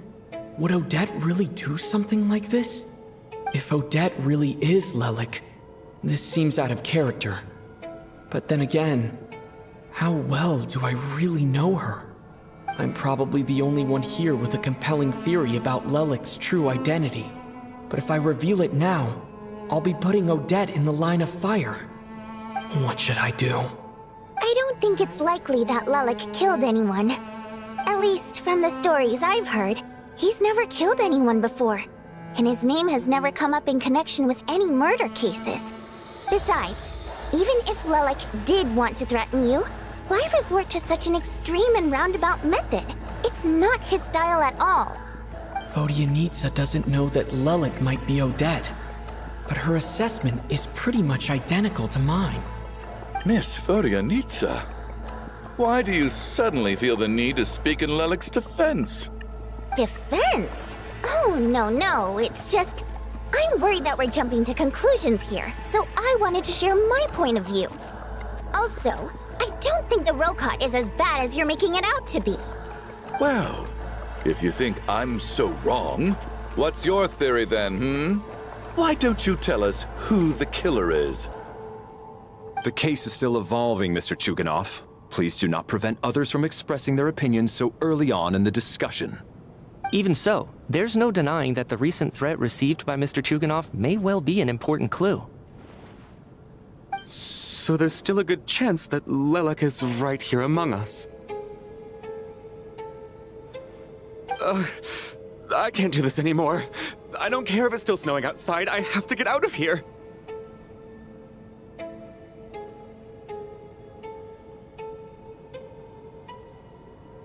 Whoa, take a beat. We all know it's far too dangerous out there. Even the soldiers couldn't get to us. Go out that door, and you might not live to tell the tale. And whoever this Lelik is, they're surely not going to murder anyone in broad daylight. Be sensible, my man. You're safer inside. As much as I regret having to say this, I'd like everyone to cooperate and refrain from exiting the premises until further notice. Because as things stand, every one of us is now a suspect. Unless anyone has further information to share, let's adjourn for now. Feel free to keep searching for clues, but make sure you don't go off alone.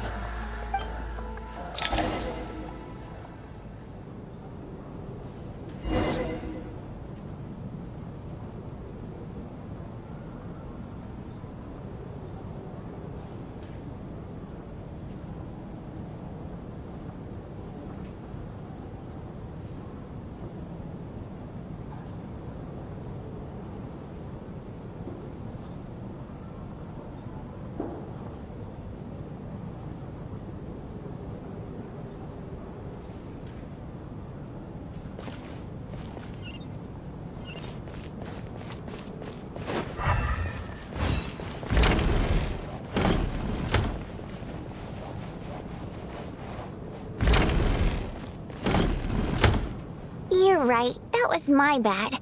It was a knee-jerk reaction. I didn't think it through. Luckily, no one suspected my identity.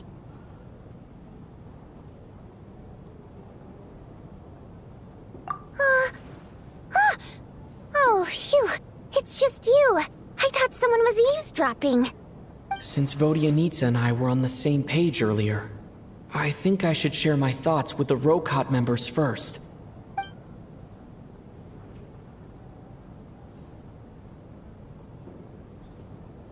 Whoa. Are you serious?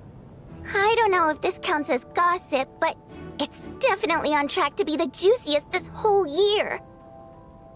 Odette? Really? Odette? Oh god, how dumb does this make me look? Lelek has been right under my nose this whole time, and I didn't notice a thing. Actually, it's exactly what you'd expect. Sometimes, hiding in plain sight is the best strategy. And now that you mention it, the more I think about it, the more sense it seems to make. It all adds up.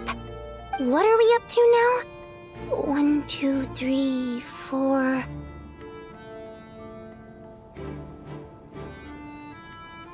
Odette's identities.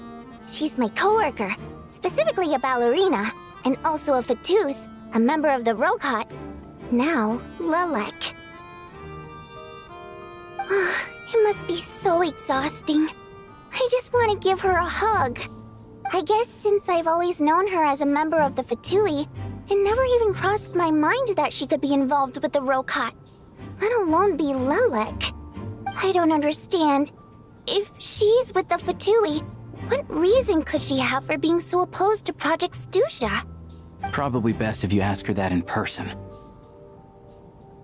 Well, since you waited until now to bring this up instead of announcing it to everyone earlier, does that mean we're all on the same page here?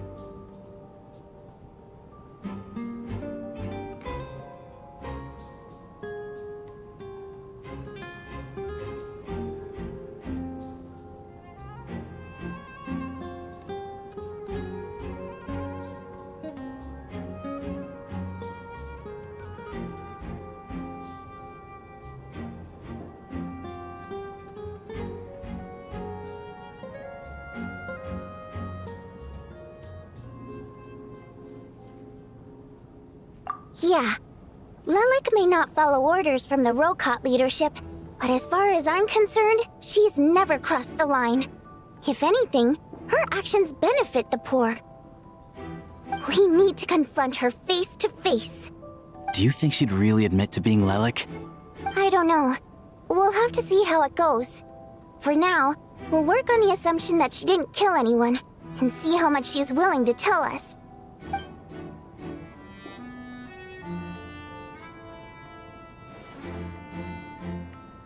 Now's our chance.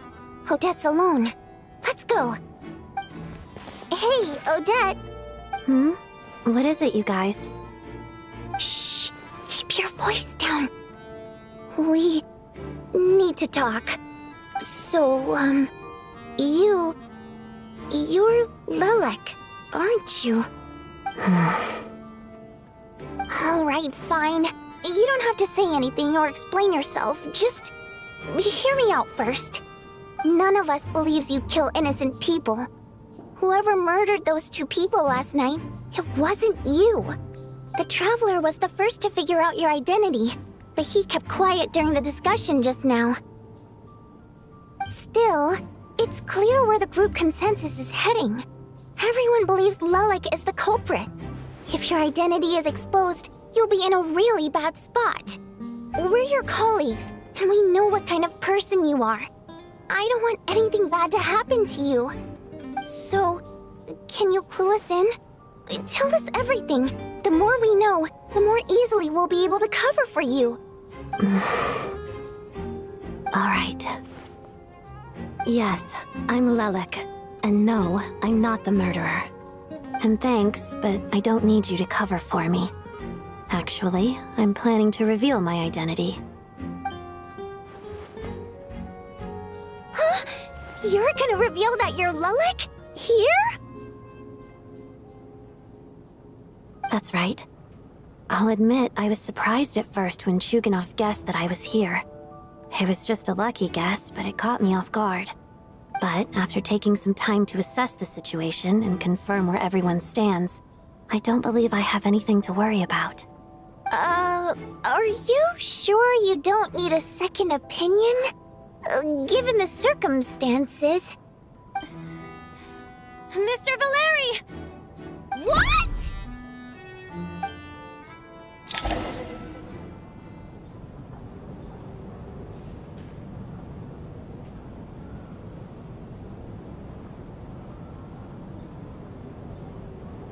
So...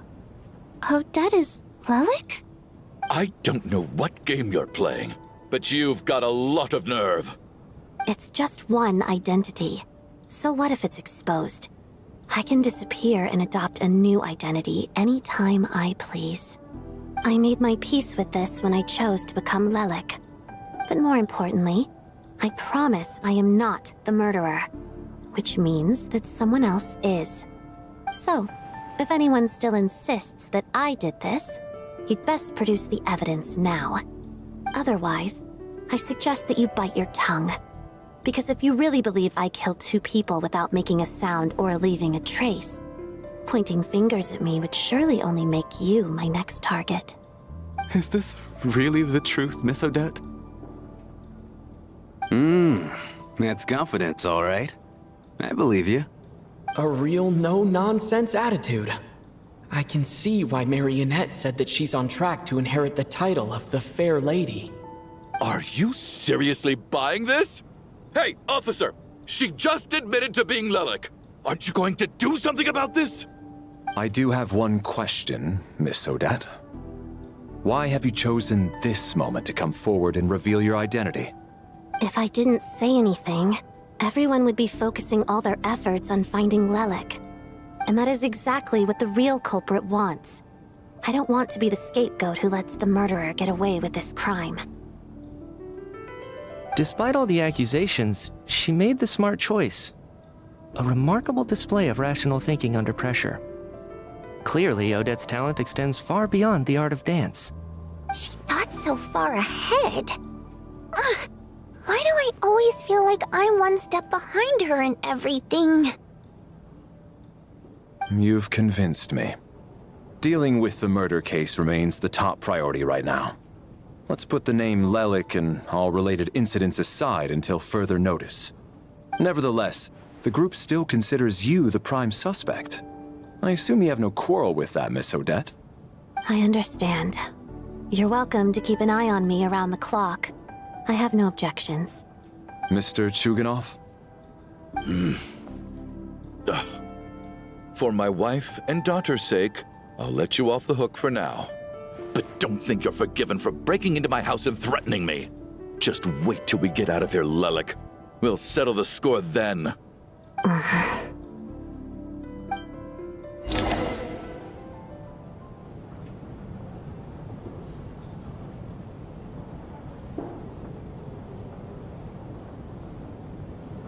Good work, Lelik guard team. And Lelik too. Here, have some hot water. Turns out Valeri knew about my exploits. So now I've been told I have to guard Lelik with him. Shouldn't you be facing my way if you're guarding me? At the moment, it looks more like you're my bodyguards. If the true culprit is indeed still at large, as you have claimed, we must keep our guard up against them also. Don't worry, Tonya. We'll get through this. Once the snow stops, the officials will step in. The investigation will get easier, and then we'll be safe. But once the snow stops, won't everyone just leave? You're gonna miss us, huh? Well, some of us work at the theater, so we'll still be here. I'll even give you a special backstage pass. Really, Miss Vodoyanitsa? That's awesome! You've made a fan for life. Aw, you're so cute, Tonya. All right, let's swear to it. I promised to give you the pass, and you promised to never change your mind about being my fan. Promise. Don't indulge her, Tonia. You don't have to swear an oath over things like that. You really do get carried away sometimes, don't you, Miss Vodyanitsa? Hey! Mind your own business!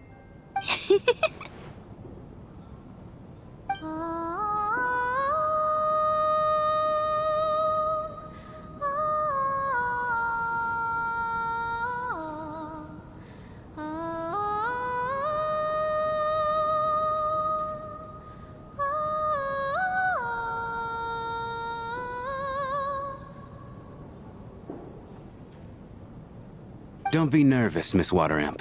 Everyone's here. There's nothing to be afraid of. Excuse me? Do I look nervous? Don't be ridiculous. No. You sound nervous, lass. Oh.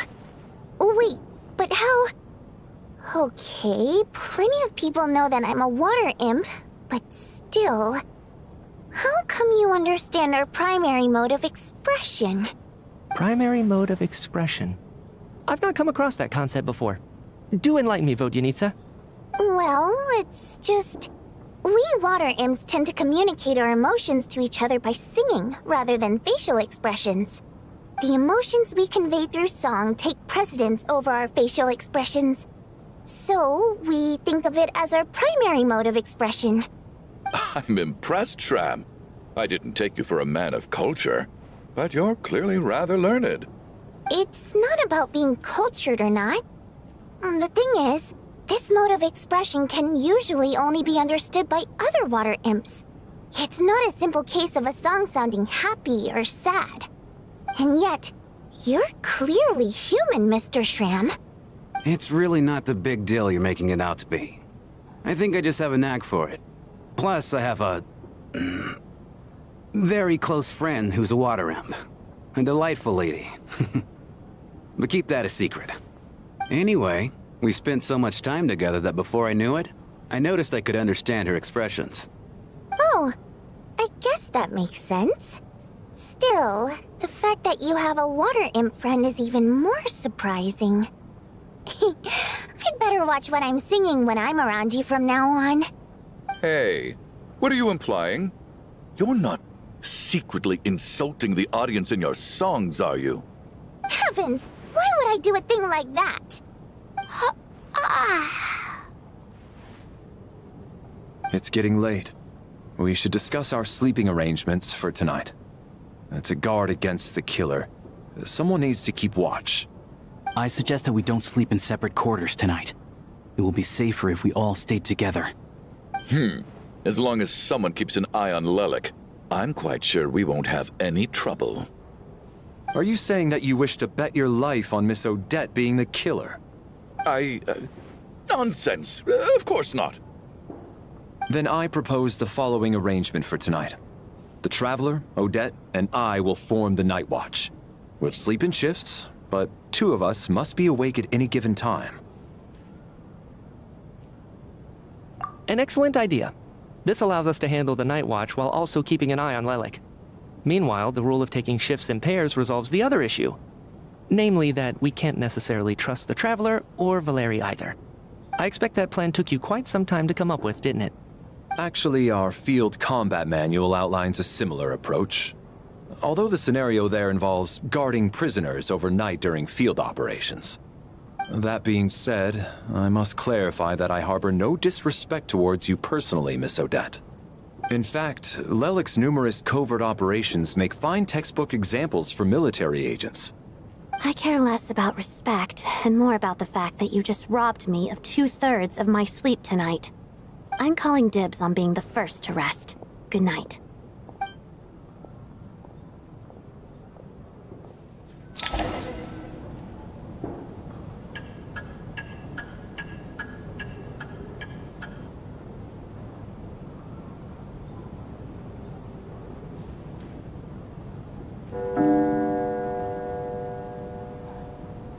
It's almost time.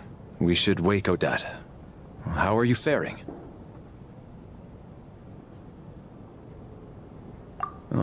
going to argue with that. I'll take a quick nap.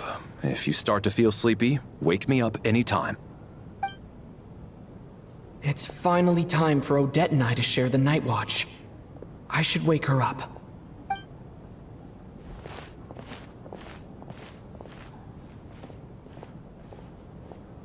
I came here to get information from her in the first place. Maybe I should think about what questions I want to ask before she wakes up. How long are you gonna keep staring at me?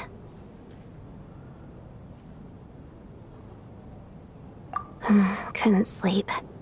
My mind's been running haywire. Plus, there's something I've been meaning to talk to you about.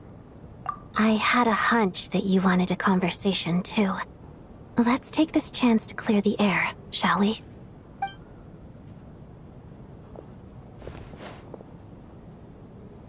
I just had a simple question for you, really. It's, Rosaline. In her final moments, did she have any last words or anything? I see. Well, that was all. I have no other questions. No. She was utterly ruthless in pursuing her goals. That kind of person should be hard to miss. And yet, even though I never approved of her methods, and she was an abrasive person, the fact remains that I am indebted to her.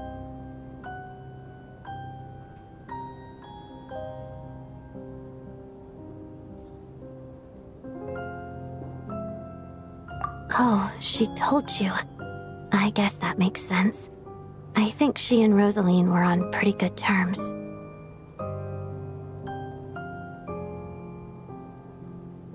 Yes. Rosaline wasn't the kind to gossip about this sort of thing. Not that it's any huge secret to me, though. When I was a child, I had to join the Fatui for the sake of my mother and me. I trained under Rosaline. It was extremely grueling, and it didn't exactly come naturally to me. All I could do was try to ignore the biting cold and practice. I was a newcomer who'd managed to make a good first impression on a harbinger. There was pressure to live up to her expectations, to be worthy of the fair lady's reputation. Every day was a struggle against the cold, pain, and fatigue. And most nights, I struggled to fall asleep. After enduring all that, I've become almost immune to the sensation of pain. I suppose that was the cost of survival. Surely, any child who had to experience that would grow to hate her lot in life, don't you think? So, I put an equal amount of effort into my ballet. Because in my young mind, that was the only way to defy my fate. It was my way of telling her, the Fatui's demands and your expectations of me are not what I wish for. One day, I will leave. I think she probably blamed my poor performance in training on my passion for ballet. She knew my heart wasn't in it. One time, when I was secretly practicing a dance at night, she suddenly showed up. I knew she was there to catch me red-handed. I told her, "You don't deserve to watch the dance I learned from my mother." She looked stunned. I guess she was surprised that I lashed out first, before she had the chance. But strangely enough, on that occasion, she wasn't fierce with me like she was during training. Instead, she fell silent for a moment, and then left. After that, she never interfered with my dancing or asked me how it was going. She never came to watch me dance again either. Not even once. She was. But even now, whenever I take out this core Ignis, I can't help but think of that night. Of the look on her face.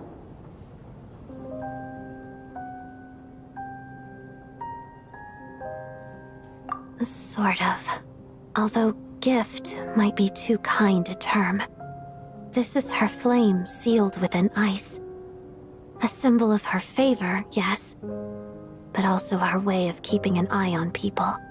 She knew the location of every piece of Core Ignis.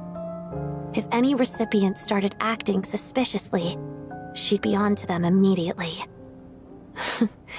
Trust her to make even a mark of approval feel suffocating. So, when news of Rosaline's death reached Snezhnaya, many people immediately crushed their Core Ignis. It gave them a profound sense of relief, like they'd broken free from her shackles. But I kept mine. With my sensitivity to pain being as dull as it is, the warmth from this Core Ignis is one of the few things I can still feel clearly. I still wonder, did she really come to stop me that night? I wasn't sure, but I was scared, so I said some really awful things. I guess she didn't leave anything behind. Not that I expected her to. It's fine. It's just a bit of a shame that we couldn't settle our differences before the end. She did. Are you sure she was talking about this event? Huh. No, she didn't. I didn't even find out that she'd gone to Mondstadt until a while after she'd left. Wait, in that case... Okay, I will. Thanks for letting me know. There's something I'm trying to figure out. I'm beginning to suspect that Paimon's mystery illness is being caused by the energy research behind Project Stuja. Paimon's very important to me, so I have to get to the bottom of this. I figured that since you're Lelik, you might know something about all this. The ultimate goal of this energy experiment is to create a weapon for the final battle. The weapon's construction was completed in Nodcry. Now, all that remains is to arm it with a sufficiently powerful energy.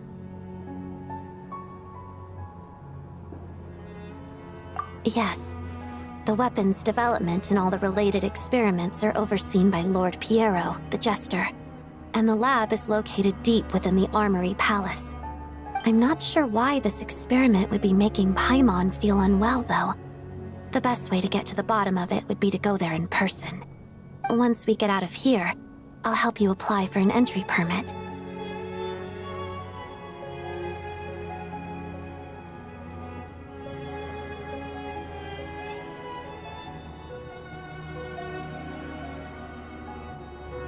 And I'm hardly the organization's proudest member, as you know.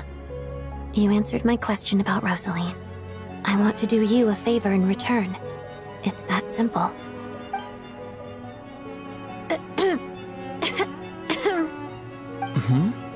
What's wrong? Are you not feeling well? You two seem to be hitting it off.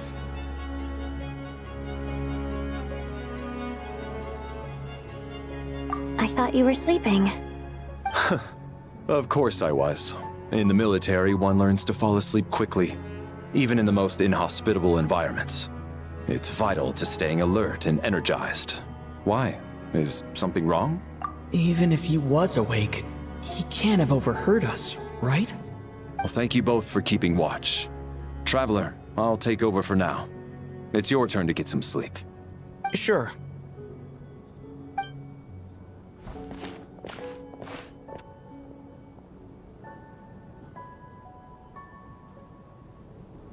This is our second night here, but at least I found out a little more about Paimon's condition. I hope she's been sleeping well the past couple of days. Why do I feel like I'm being watched?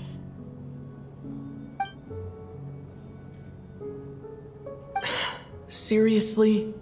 Is this payback for when I stared at her earlier? But I thought she was asleep. Never mind. I'd better try and get some sleep myself.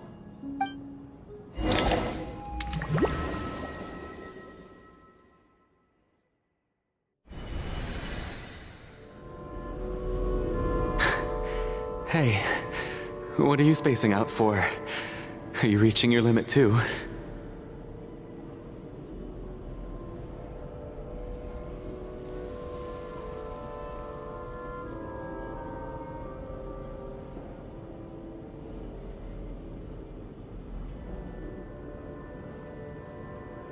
How long have we been walking for? Do you remember? Time's lost all meaning. Ever since we noticed that thing above our heads. What was it called again? A star key? Or key star? Anyway, the person who named it was swallowed by the black mist. Whatever it's called, ever since we noticed it, we've been walking up and up, hoping that as long as we reach it, we can find a way out of this place. But it seems like no matter how far we walk, we never get any closer. Well, we've come this far. You never know. Maybe we're almost there? Come on, enough moping. Let's go. The black mist is catching up.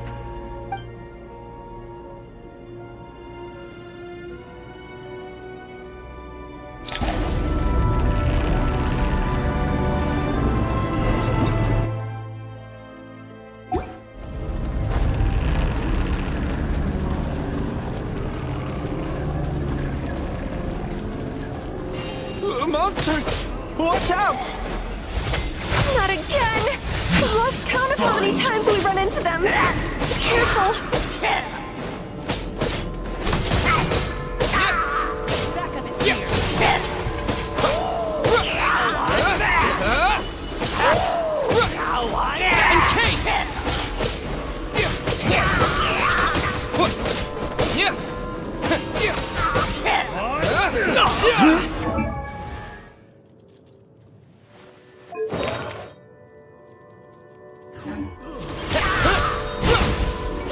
Shut up! Fast.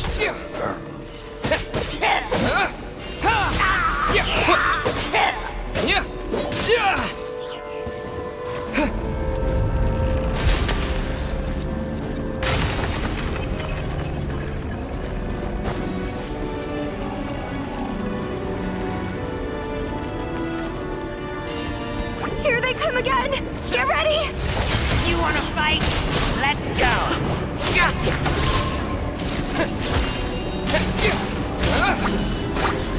Fighting frog!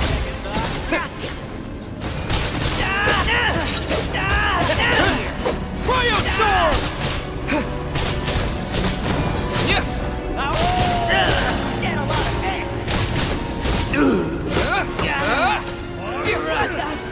What the?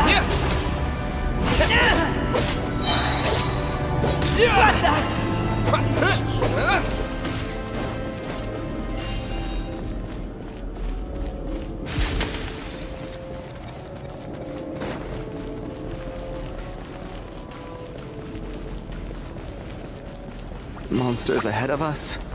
The black mist behind us. It feels like there's no escape.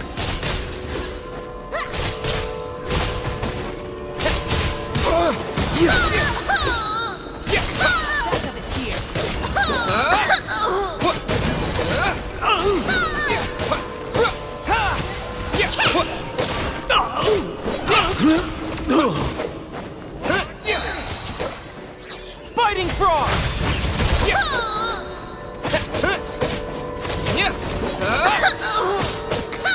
Cryo storm!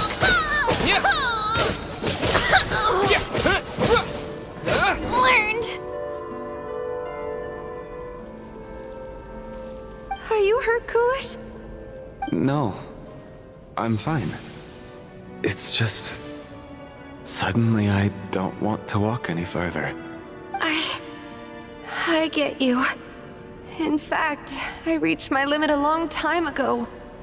Sometimes it feels like there's hope where there shouldn't be. Yeah. The hope that the star gives us is the only thing keeping us going. But I'm not sure it's real at all. It may just be a collective illusion. Otherwise, why would it always be out of reach?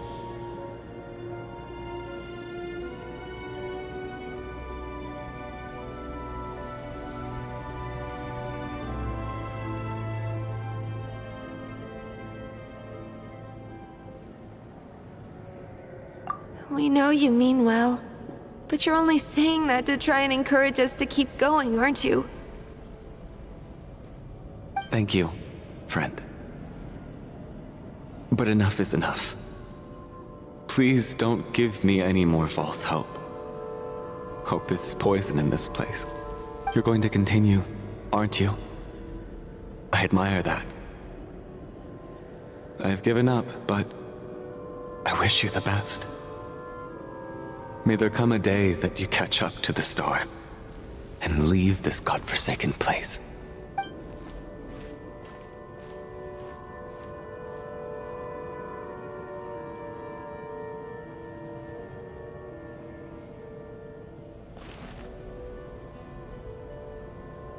It's not an illusion. We really are getting closer to the star.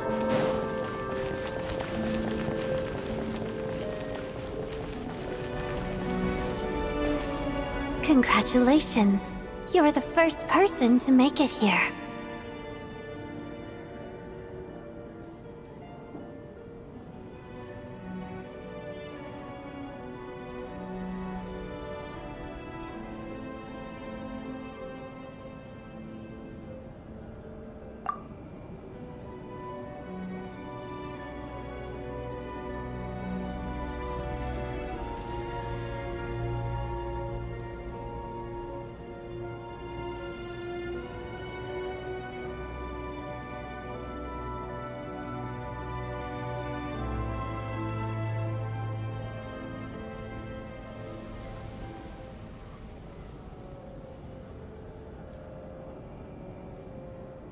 I'm the star's envoy. The black mist has stopped rising. Its hunger is satisfied for now, having devoured your two companions. This is a good opportunity. I'll let you get some rest before we continue.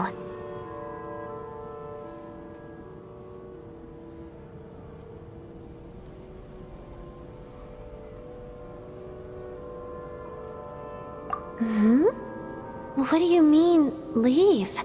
The star represents the starting point. It's the waypoint for the beginning. Congratulations on reaching the starting point. Once you are ready, we will head out and walk upwards. I will be right by your side the whole way.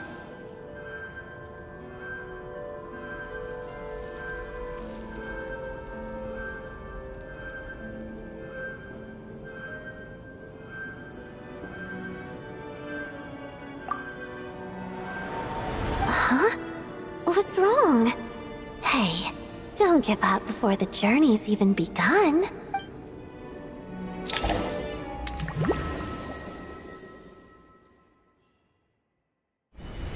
Rampana!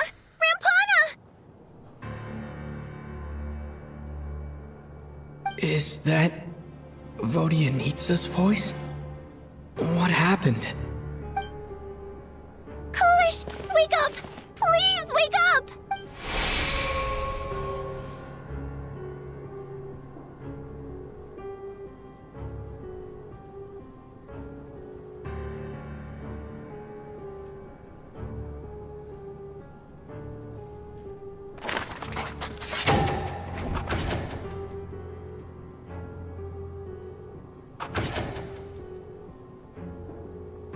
The situation is identical to that of the two casualties yesterday.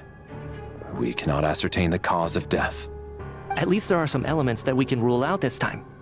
They slept on the stage with everyone else, so I suppose the surrounding environment can't be a relevant variable. Rampana. Coolish. Weren't some of us keeping watch last night? 3 of us, in fact. How could you not notice something was wrong? I'm as confused as you are. Certainly nothing unusual happened on my watch. Likewise, and from what I've observed so far, both Miss Odette and the Traveler can be trusted.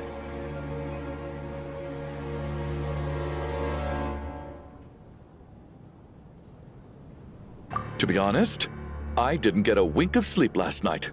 I couldn't help but think I was the target, so I just laid there with my eyes closed. I heard the Traveler and Lelik chatting, but otherwise I don't recall hearing any commotion during the night. Me too. I didn't want to wake everyone up, so I was concentrating hard, trying not to cough. I hardly slept at all. If anything had happened, I'm sure I would have noticed. Then, what could possibly be causing this? Once was bad enough. I can't believe it happened again. I worked closely with Rampana and Coolish for so long. I never imagined that one day they'd... And on the stage of all places... Voryanitsa... 4 victims in just 2 days, and we still don't have a single lead. I need to get to the bottom of this as soon as possible. And above all, keep Tonya safe. I'd never be able to look Child in the eye again otherwise. Still snowing? Yes, I just checked. Still no sign of anyone outside either. So we only have ourselves to rely on. If you ask me, this killer can clearly strike whenever they please. The Night Watch was a useless endeavor from the start. Lelik must be an expert in poisoning. Clearly she used some poison that can't be detected on the corpse. Here we go again. Listen, I was already thinking to myself last night, was Lelik's reason for revealing her identity the real story? Well, now I have my answer. It most certainly was not. She's been playing us for fools. You get off on this, don't you? Revealing your identity, only to carry on with your killing spree? That's a hideous thought. One that only a hideous mind like yours could dream up. How dare you? That's enough! Yesterday, you named Lelik as a suspect because the victims were both wealthy merchants. Lelik might have had a motive then, but today's victims were just ordinary people. Not to mention that they were colleagues of Odette and mine. What reason would she have to murder them? Let me guess. Just to scare you? Who knows? Maybe you don't know her as well as you think. I implore you all to ask yourselves, how many people are there really in this world that have what it takes to kill another person? Not many, I'd wager. Lelik is well known to be a ruthless operator, and now she has revealed her identity. How could it be any more obvious? Everything you've said so far is still just conjecture, which doesn't constitute a concrete lead. You need to back up your claims with some evidence. How can you defend her, officer? What did she say to you while you were on Night Watch? Maybe I shouldn't be so surprised. You military types are always colluding with criminals to target the rich. All so you can get your grubby paws on our hard-earned fortunes, then tell us to fall in line. The Fatui, the Druzhna, and the Rokot. Thugs, the lot of you. Don't you dare!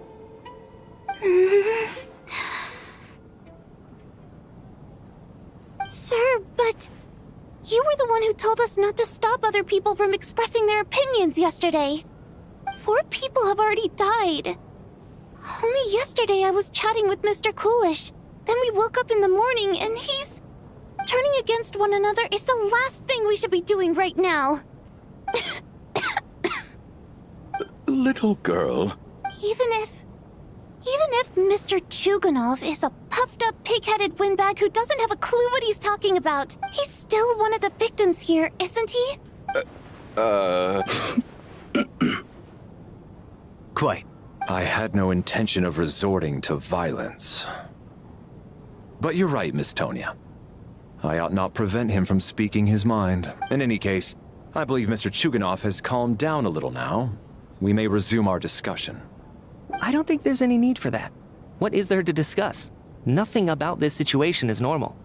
Did you have an idea, Mitya? You're the brainiac here, right? Come on, clue us in. I've been mulling something over.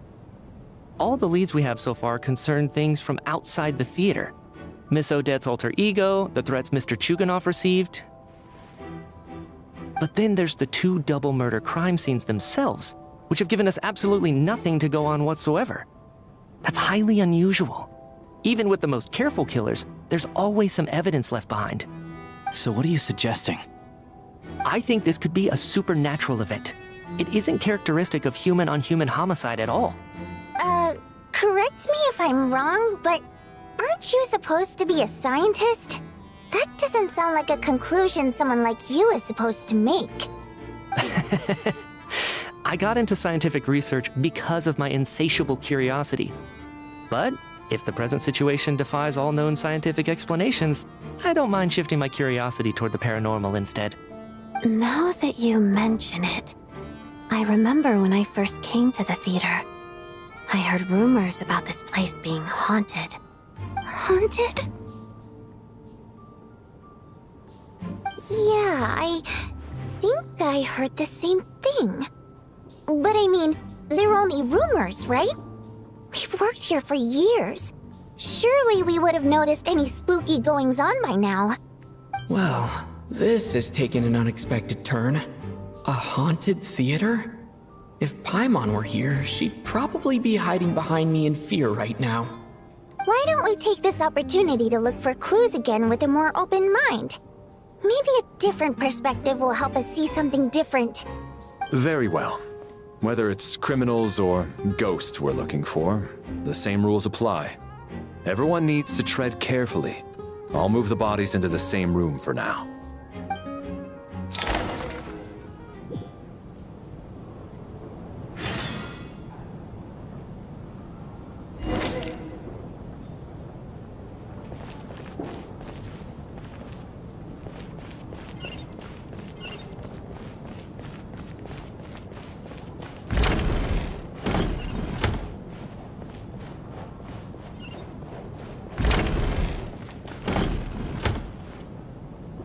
Valeri, come take a look at this. You too, Traveler. Some sort of notebook. What is it for? It's the on-duty logbook for the theater. Kulish was the main person to use it. He mostly used it to record any unusual incidents during a show, audience numbers, exit times, and so on.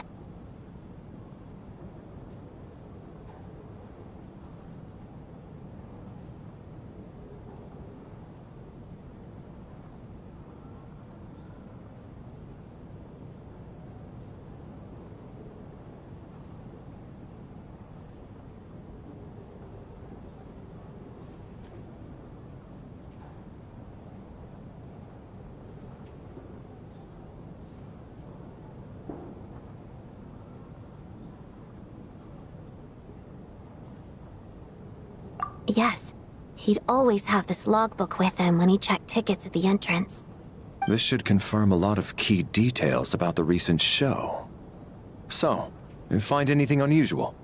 Yes. The number of people. I've checked and double-checked, but the numbers just don't match what's recorded in the logbook. Apparently, we have an extra person among us. Are we certain that logbook is accurate? Could someone have sneaked in without buying a ticket or something? Unlikely. Kulish took his duties very seriously. I've rarely seen any errors in his work. Not to mention that this was a dress rehearsal, meaning smaller audience numbers and tighter ticket restrictions than usual. Everything would have been well within his control. We no longer have our tickets with us, do we? They got collected on entry. I assume there's no way we can check them again. Unfortunately not. The theater recycles tickets. Once people are in the door, they don't tend to leave until the show ends, so we collect the tickets at the point of entry.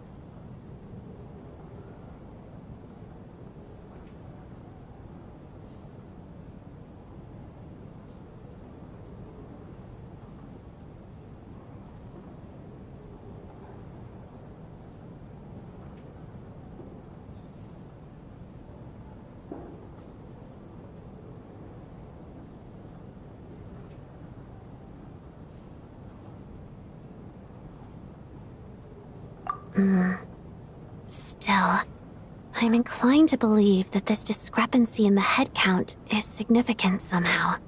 Did an extra person just materialize out of thin air?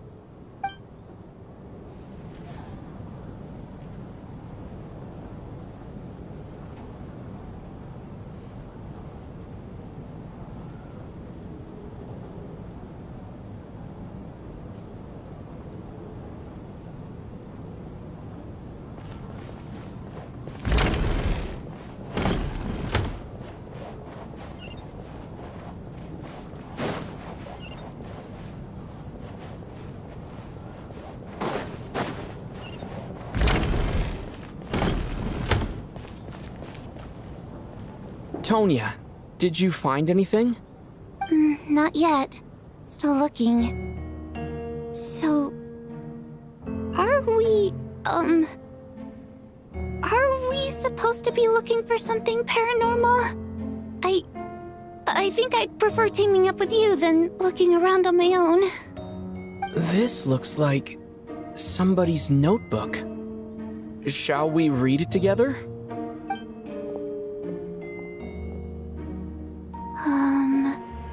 Well, it doesn't look scary or anything, so I guess it should be fine. Alright, let's read it together.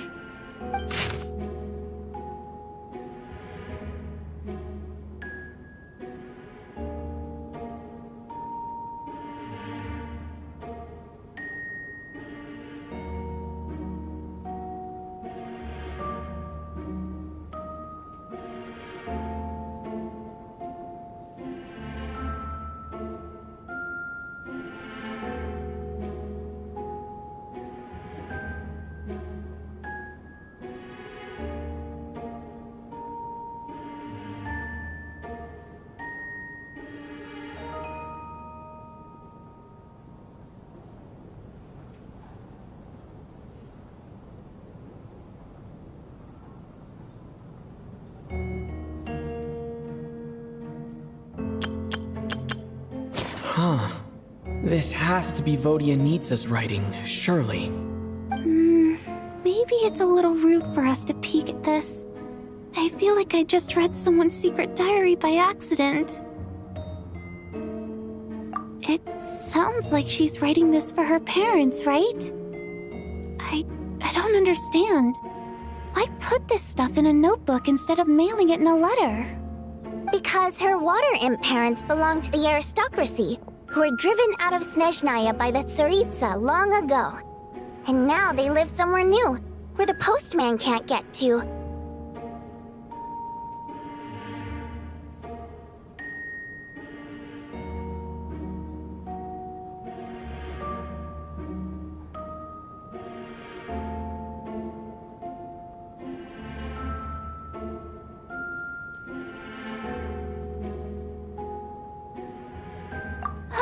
We're sorry!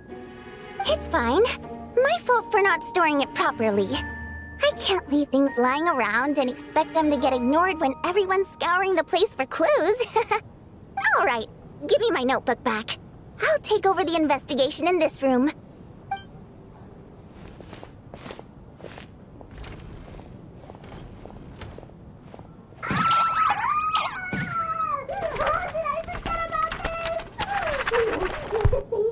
Oh God, and this one! Oh my! Why am I so embarrassing?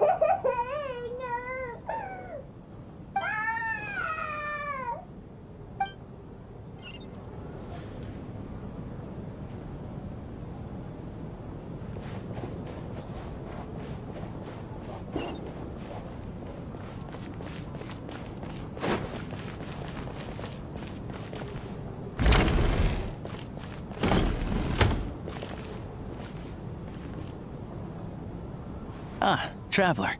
Since you're here, come take a look at this. Alosha found it. We're both curious to hear your perspective. It appears to be an investigation report. And the focus of the investigation was the rumors of haunting we heard about earlier.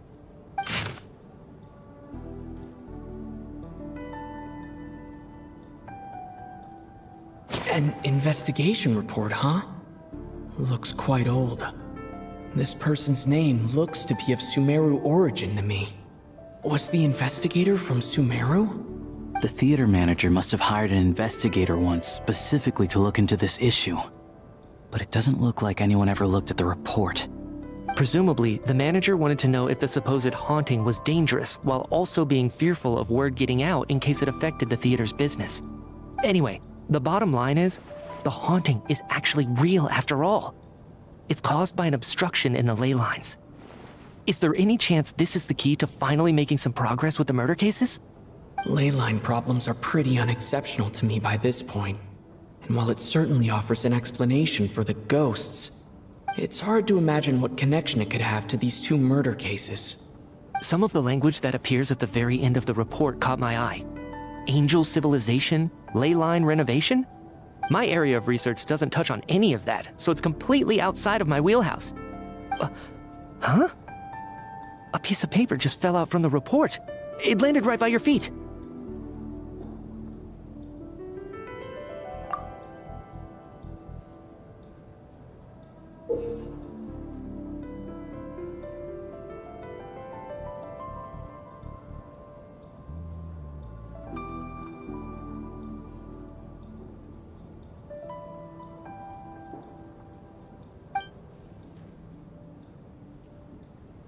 How unnerving.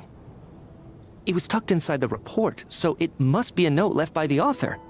Death is near. Is that supposed to be what's going on here? With us, in the theater? But if so, how did the author foresee it? Could he predict the future somehow? Maybe things are more complicated than we thought. No, wait a second. If we take the report and the note at face value, they completely contradict one another. The report definitively concludes that the hauntings in the theater are harmless and cannot affect the real world. But the note seems to be warning of potential danger. The question is, what exactly does the note mean by death?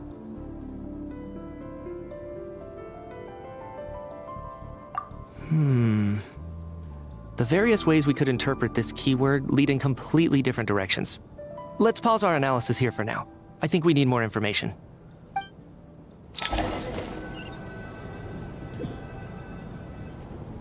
If we take all this together, it's not impossible, is it? If anything, it's the natural conclusion. Oh, I beg to differ. This sounds to me like a product of a researcher's vivid imagination. And perhaps it's because I'm still viewing this through the lens of a typical murder investigation. But still, I'm struggling to be persuaded by your theory. Does it really sound that far-fetched? Alright, well, let's treat that as speculation for now. I do agree with what you've said, so let's go with your idea for now. Good. Okay, now that we finally have some meaningful leads, I think it's time to reconvene. Let's get the others.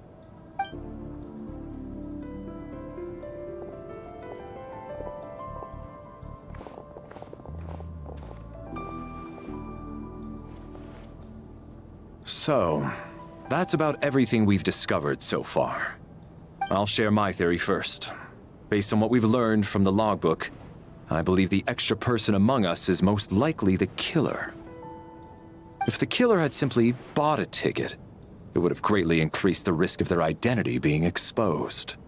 I expect he or she either hid in the theater ahead of time, or found a way to slip past the ticket inspection. They then blended in with the group and waited for an opportunity to strike. What about the note found in the investigation report? Any thoughts on how that fits in?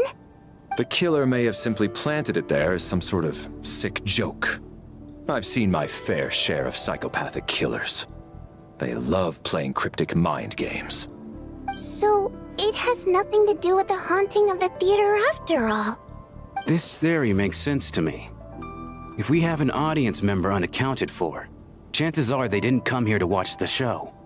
Could it really be that simple?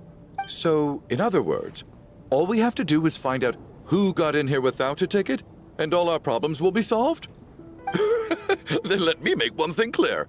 All the theater staff should be well aware that I came here for the rehearsal legitimately, yes? There's no way I'm the one who didn't have a ticket. It's true. I hear you used every trick in the book to get a hold of that ticket, too. Everything short of throwing a temper tantrum and rolling around on the floor at the entrance. I most certainly did not degrade myself in such a way. Probably a stupid question, but I might as well ask. Did anyone here get in without having their ticket checked? Guess it was naive of me to expect them to just admit to it. Especially after the unprompted Lelik reveal. Once was already a miracle. Twice would be unfathomable.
Tonya received her ticket the same way I did.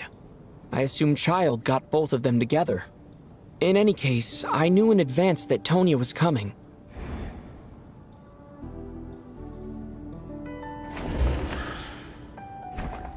I don't believe any of us here knew Shram before all this. If no one can verify Shram's identity...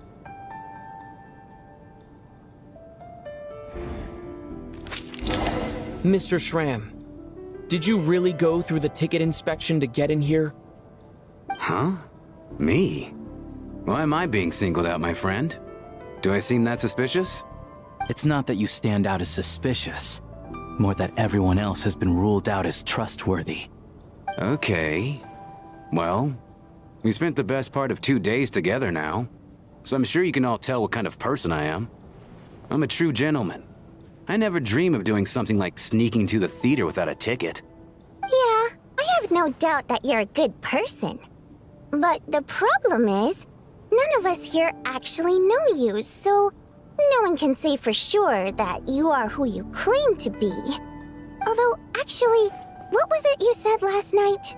Yeah, you're friends with that water imp, which is why you understand our primary mode of expression.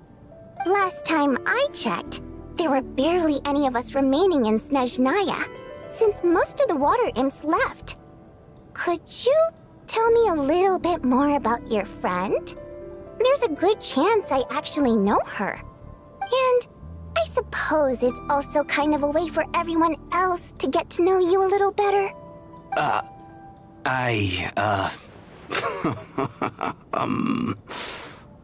Good grief. Are you blushing? Pull yourself together, man. Stop giggling like a teenage boy. It's revolting. Hey, revolting is a little strong. All right, fine. I'll admit it.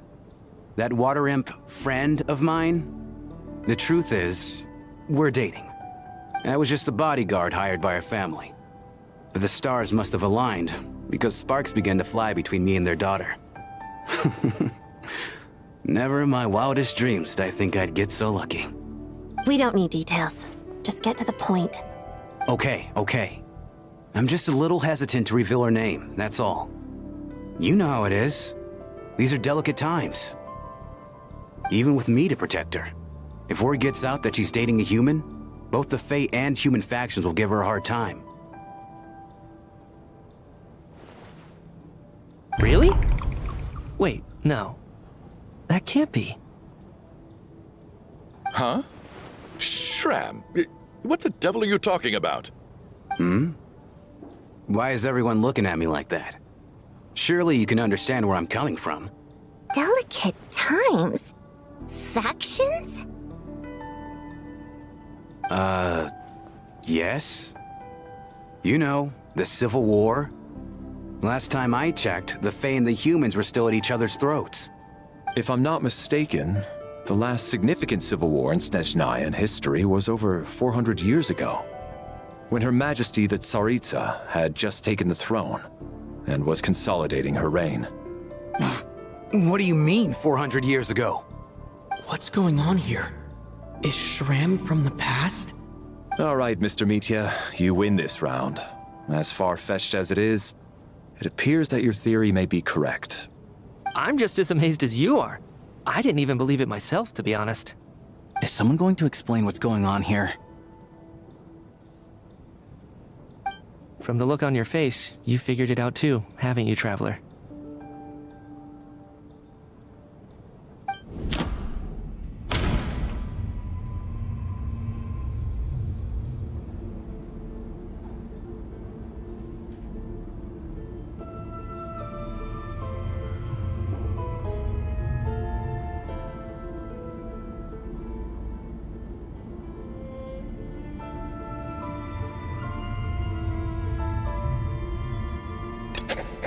Vodyanitsa's private letter touches upon the history of the Water Imp aristocracy's exile, but reveals nothing about Shram's identity.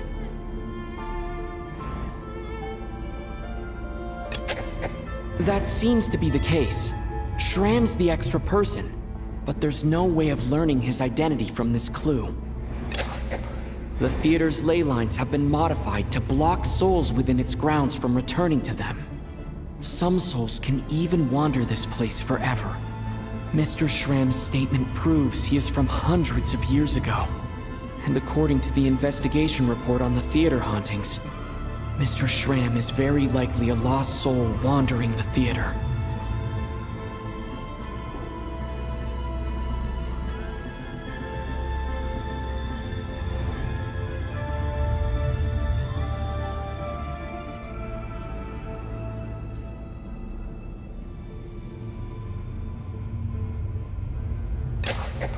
For some unknown reason, the soul that has been wandering the theater due to the ley line issues has joined our group and blended in. Yeah, that must be the immediate reason why the ticket count doesn't match the number of people present.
The death of those victims is an irrefutable fact.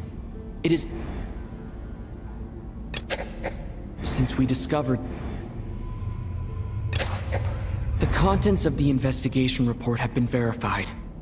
There are indeed ley line issues and wandering souls in the theater. Death likely symbolizes the deceased. Mr. Shram, for instance. Death is near. That must mean that there's a dead person in our midst. That's the truth, isn't it?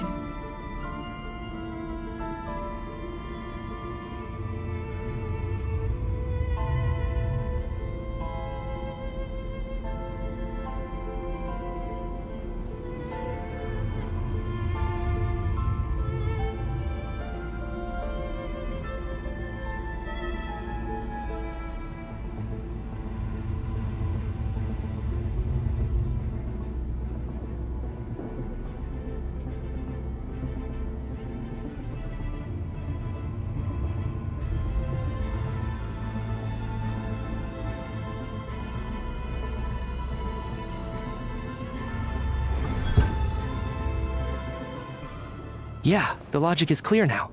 The investigation report said that there would be souls stuck wandering around the theater because the ley lines were cut off.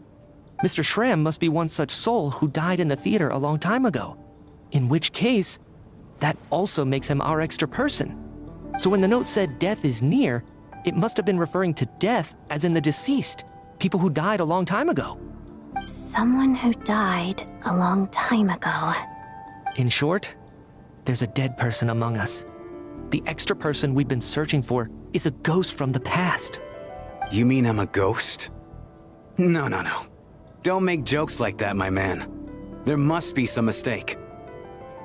But even if I was dead, I know for a fact I didn't kill anyone these past 2 nights.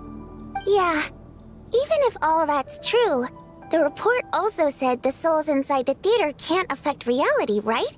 They're harmless. Then what if the problem isn't the souls at all, but the ley lines themselves? The ley lines have a powerful ability to attract and devour souls. Let's say that the ley lines are like a black hole, constantly seeking to engulf souls. But the souls that don't want to return are trying to avoid being sucked in. Why does this analogy sound so familiar? What happens when the black hole can't achieve its goal? I'm only speculating here, but what if it ended up swallowing innocent souls by mistake, or intentionally taking other souls to compensate? That could explain why we weren't able to determine a cause of death. If you're right, and their souls were devoured by the ley lines, it does make some sense. It does seem to explain a lot of the things we couldn't make sense of. Does that mean it's true? Except there's no concrete evidence. Mitya's relying on a lot of logical leaps. Still, it seems like the best explanation we have under the circumstances. All right, so how could Shram not know that he's dead? Seems a little unlikely that he hasn't noticed anything unusual even after several days interacting with us. On the contrary, it's perfectly normal for a soul to wander the theater for centuries without questioning their existence or reason for being there. It's simply what's natural for them.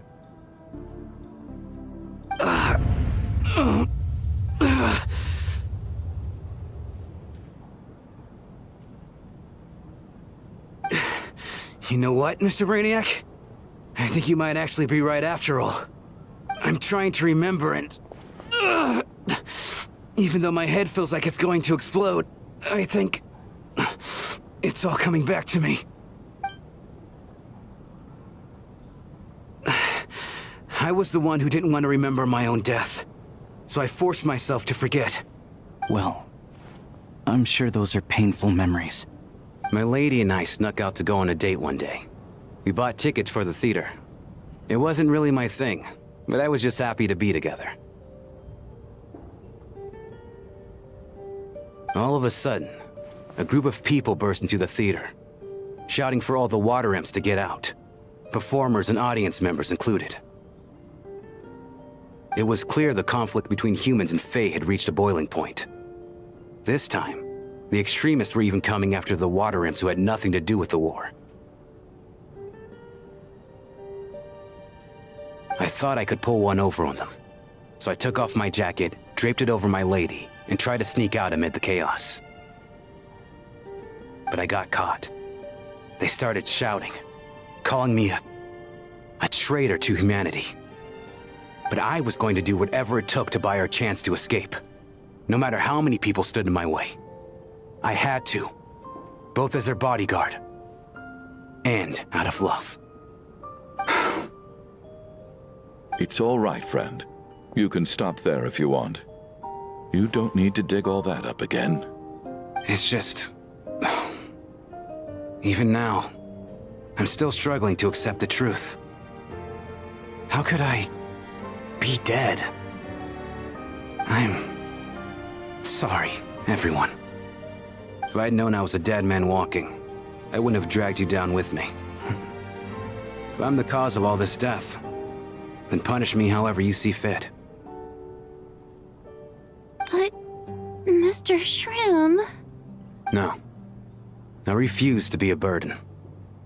I know what I have to do. You said I've been wandering the theater for centuries, right?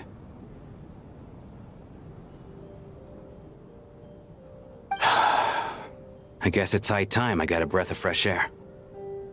Out there, I mean. I'll leave this place and take all this death with me. Go out on my own terms.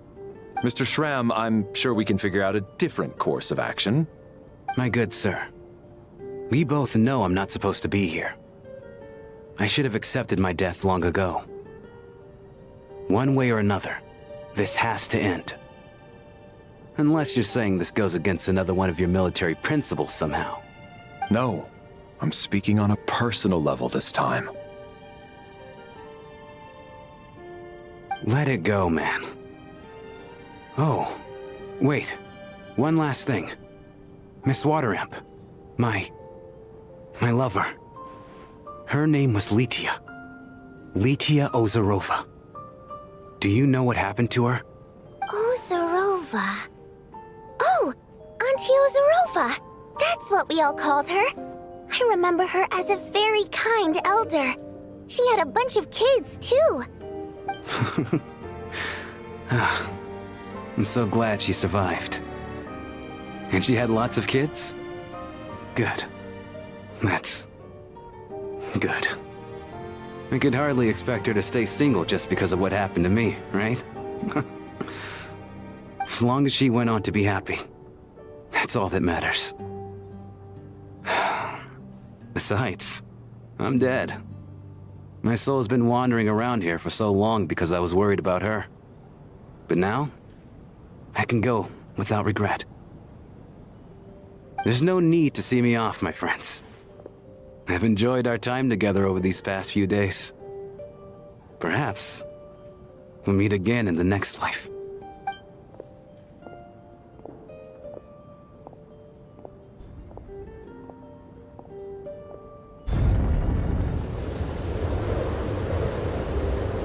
Take care, my man.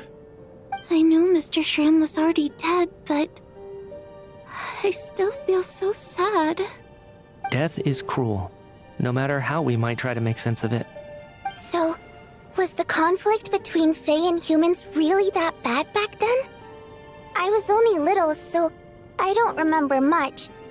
It's terrible to think that so many innocent people had their lives turned upside down. Even the historical records about that time period don't say much about it. All people know is that the Tsaritsa founded the Fatui, drove out most of the Fae aristocracy without explanation, then used her terrifying power to suppress the humans. It seems to me like the Tsaritsa chose to make herself the enemy. She downplayed the conflict, directing whatever animosity both sides had for each other at herself instead. That's also why, despite how brutal the conflict was at the time, there hasn't been much lingering tension between humans and Fae since. Things have been fairly harmonious for the past few centuries. So, the Tsaritsa banished the Fae to protect the Fae living in the city? She offered herself up to be hated in exchange for peace. Maybe it's not quite as bad as it sounds. I don't think Her Majesty is too concerned if mortals hate her or not. And besides, there are very few who truly do. All this time, I had no idea. All right. If Mitia's theory is correct, then I think we can consider this matter settled. Let's all take a break.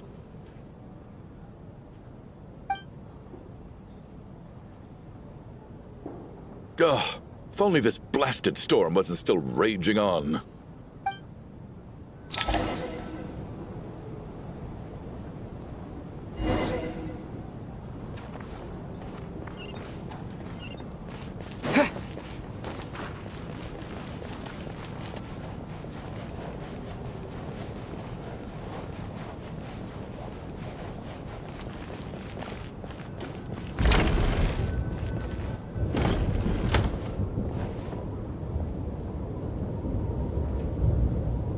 Looks like now we can just rest until the snowstorm stops. I still can't believe Shram turned out to be a ghost who'd been in the theater for hundreds of years. To think he was dead this whole time. What a strange turn of events. Knock knock. Huh? Knock knock. You know the door isn't closed, right? You don't have to knock. Think of it as a signal then. When I'm entering someone else's room and I knock, I'm here as Odette. If I don't knock, it's Lelik.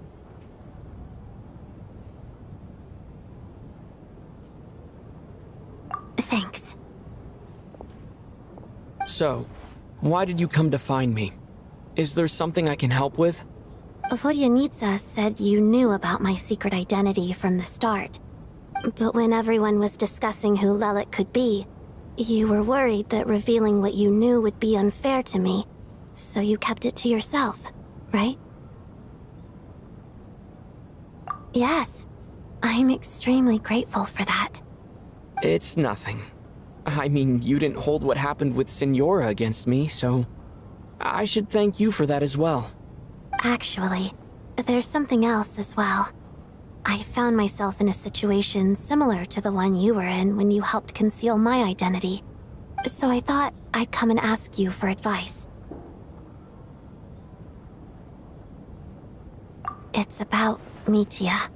Before all of this, the last time I saw him, he was dead. As I'm sure you know, my goal as Lelik was to stop Project Stuja. Well, when I found out the tech lead for the experiment behind Project Stuja was Mitya, I immediately started planning to track him down and threaten him to back out. I often saw him around the theater, but I soon concluded that making my move there would risk exposing my identity. So I decided to infiltrate the Armory Palace and go directly to his lab. That way, the threat would be much more effective.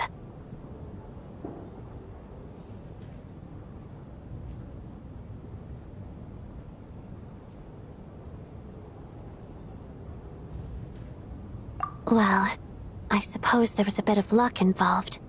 But I am a Fatus, so I already had some familiarity with the building's layout. But when I finally made it to his lab, Mitya seemed to be dead. I checked his breathing and his pulse. He had no vital signs whatsoever. I'm certain of that. I thought maybe another anti-Project Stuja activist had beaten me to it, and chosen a much more brutal method. So I made myself scarce. That's why you were so on guard around Mitya that first night here. Yes. When I saw him sitting in the audience during the performance, I could barely contain the shock. To me, it was a miracle. Somehow, he'd come back from the dead. But then, the murders started happening and things got so complicated that it wasn't really at the front of my mind. That is, until Mitya himself said there must be a dead person among us. Then I couldn't ignore it any longer.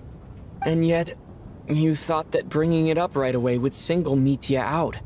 Just like when everyone was suspecting Lelik. Exactly.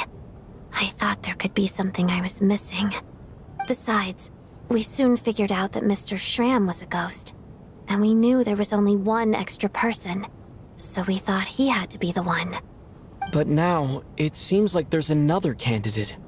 I understand why you kept it to yourself. There was so much information being thrown around during that discussion. Bringing up Mitya would have just introduced more confusion. So, what do you think we should do? Let me confirm one thing first. When was it that you found Mitya dead? Around a week ago. Sometime in the afternoon. A week ago? That's earlier than I thought. I saw him just a few days ago at a restaurant. That definitely would have been after you found him dead. He seemed completely normal to me. Chatting with Vodyanitsa, trying to avoid Valeri. So he was definitely alive on that day. Huh. Well, all I can say is I know what I saw.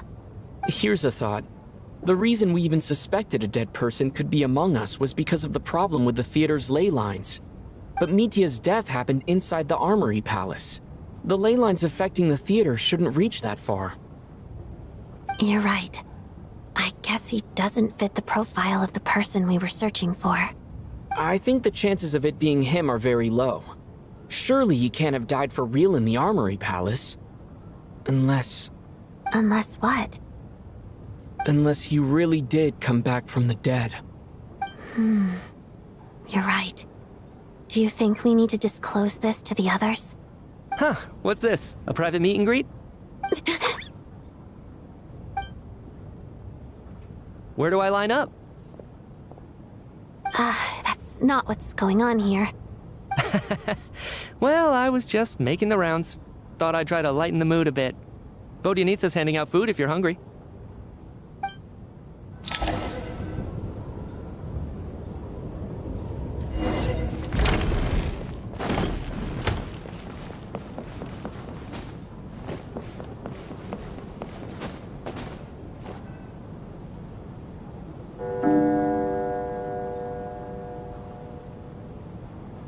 What is going on with this storm? Could it be connected to that monster that just arrived in Snezhnaya? I almost hope it is. Her Majesty the Tsaritsa left to vanquish that beast herself. We just need to wait for her triumphant return. Do you think people still feel the cold after they die? I'm wondering about Shram. Oh, maybe we should have given him a coat before he went out there. Death itself is cold, isn't it? I'm sure the storm will embrace him. Well, I hope he has a safe journey. I'm going to miss him, I think. It's not like we can blame him for Rampana and Kulish's deaths. Thinking back on it, we barely made it out alive ourselves. Once we get out of here, how are we going to explain what happened to their families?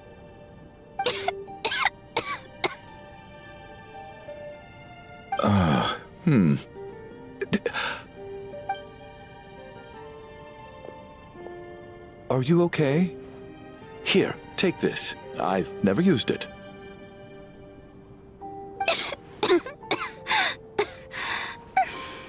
Thanks. Look who's Mr. Nice Guy all of a sudden. Is it because Tonya stood up for you this morning? At least you know how to return a favor. Yeah, without Tonya, who knows how badly he would have been hurt. I told you already, I never intended to resort to violence. Duh, bunch of rascals. Little girl? I was rather surprised when you spoke up for me this morning. I didn't think I had many admirers here, so, thank you. Oh, no need to thank me. I said some bad stuff about you too. I've been, too embarrassed to admit it, but, you remind me a lot of my daughter. So kind to everyone, but never lets her old man off the hook. Unless my wife and I are having a fight, then she's always on my side, especially when she was little. Every time I took her out... All right, easy now. How long have you had that cough, Tonya? I don't know. It's probably been a while. Are you taking anything for it? Yeah. I'll be fine once I see my brother. He's gonna pick some frost fairy flower leaves and brew a tonic for me. I'll feel much better once I drink that. I see. That's good to hear, then. We should probably discuss arrangements for tonight. Now that the deceased has left our midst, there shouldn't be any more incidents. However, out of an abundance of caution, I'll keep watch. Shouldn't we take shifts? I can take one if needed. No need. I managed to get a nap in earlier, so I have plenty of energy right now. After all the tension of the past few days, everyone else should just focus on getting a good night's sleep.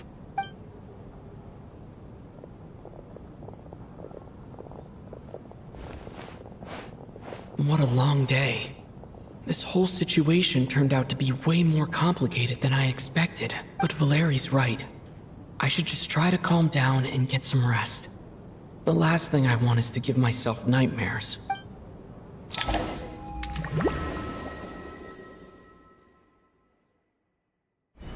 He's awake! He's awake! Get over here, you big lug, and take a look! If you must call me something, call me Mr. Door. The Black Mist is coming. You need to go. Are you all right? Can you walk? We just got attacked by monsters on our way up. That Mr. Door fellow protected us. He just seemed to come out of nowhere. Not much of a talker, but when it comes to taking down monsters, that man doesn't hold back. Curses! The Black Mist is catching up to us. We need to keep going. Mr. Door, I don't believe I've ever seen you around here before. Why is that? There's no need to try to get to know me. I'm just Mr. Door. I have to find the door that belongs to me. Mr. Door! Monsters! Get rid of them! I can just push these ones off. Oh, well, anyway, we're lucky to have you here. Thanks for saving us earlier. No need to thank me. This is where my duty lies.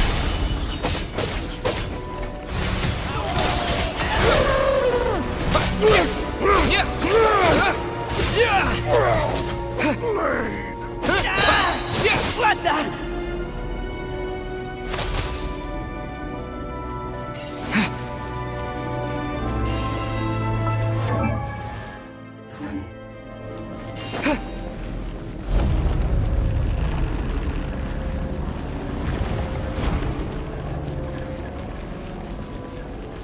So we're doing this the hard way. Ready. Fighting frog!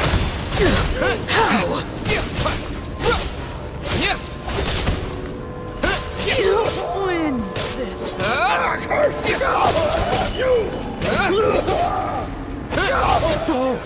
Remarkable work, Mr. Door. If I had your muscles, I'd do the same.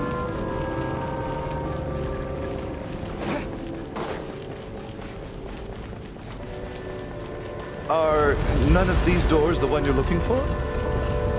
No.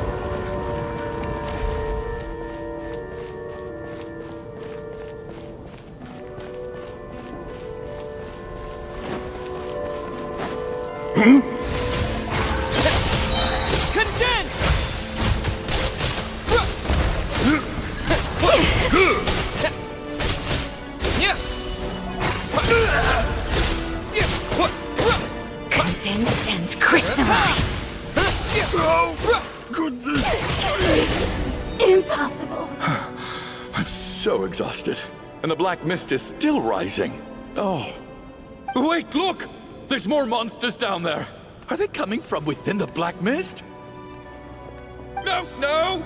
They're gaining on us! Quick, keep going, or they'll be at our heels any second!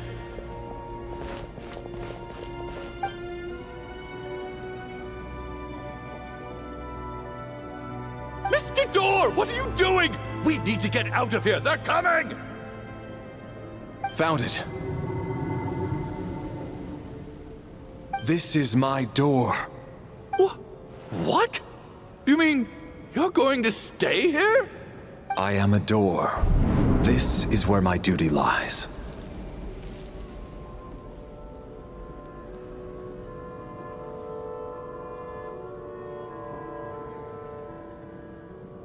No! You saved us! We can't leave you behind! You must keep going. A door can only keep things out for so long. You must make haste. But... Oh, you're right.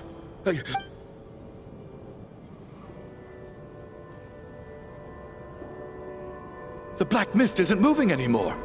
Looks like both the monsters and Mr. Door are gone. I didn't... Surely I wasn't so scared out of my mind that I hallucinated a door as a human being? Oh, okay, good. There's no way we both hallucinated the same thing, getting sleepy? Well, looks like we're safe for now. Go ahead.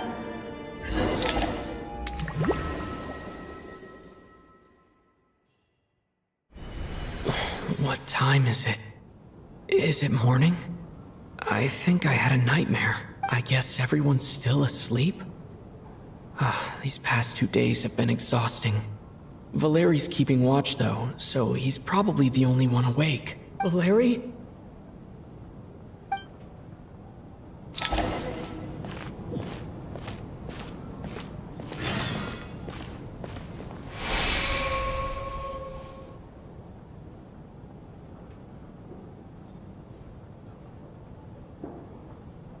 wake up! Everyone needs to wake up!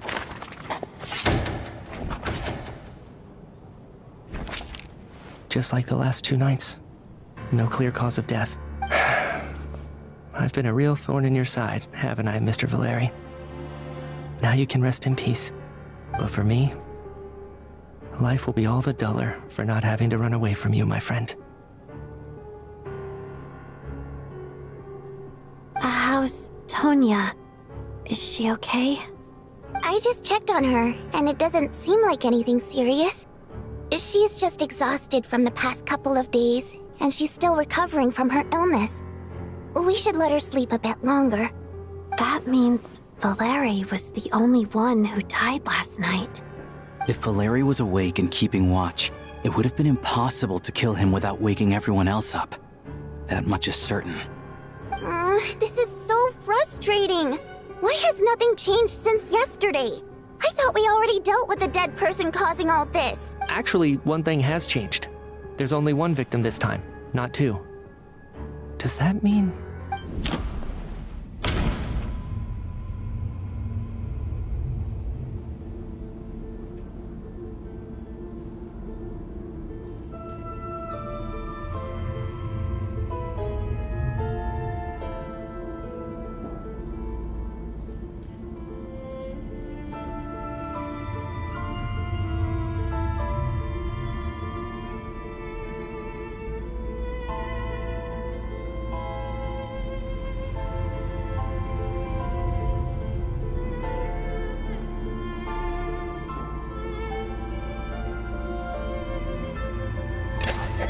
After the deceased Shram left, there was 1 less victim last night.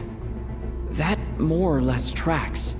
It's a reasonable conclusion, considering the only variable that changed. The number of people who die each night is equivalent to the number of dead among us. That's your theory, right? Exactly. We identified Mr. Shram, and the night after he left, the death toll dropped from 2 to 1. By that logic, there must be 1 more dead person left among us. Another one? But there was only 1 person unaccounted for in the ticket checks, right? The head count should match up now. Having an extra person was definitely a cause for alarm, but being 1 person short isn't nearly as unusual.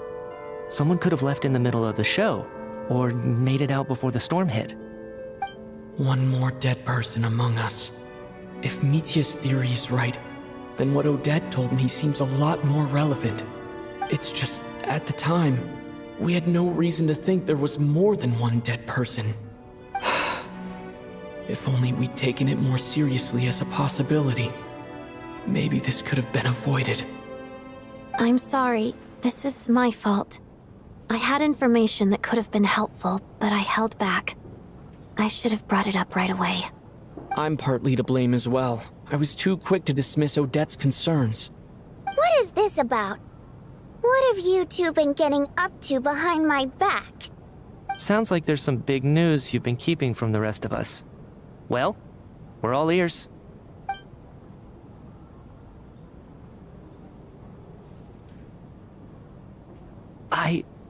I'm the dead person?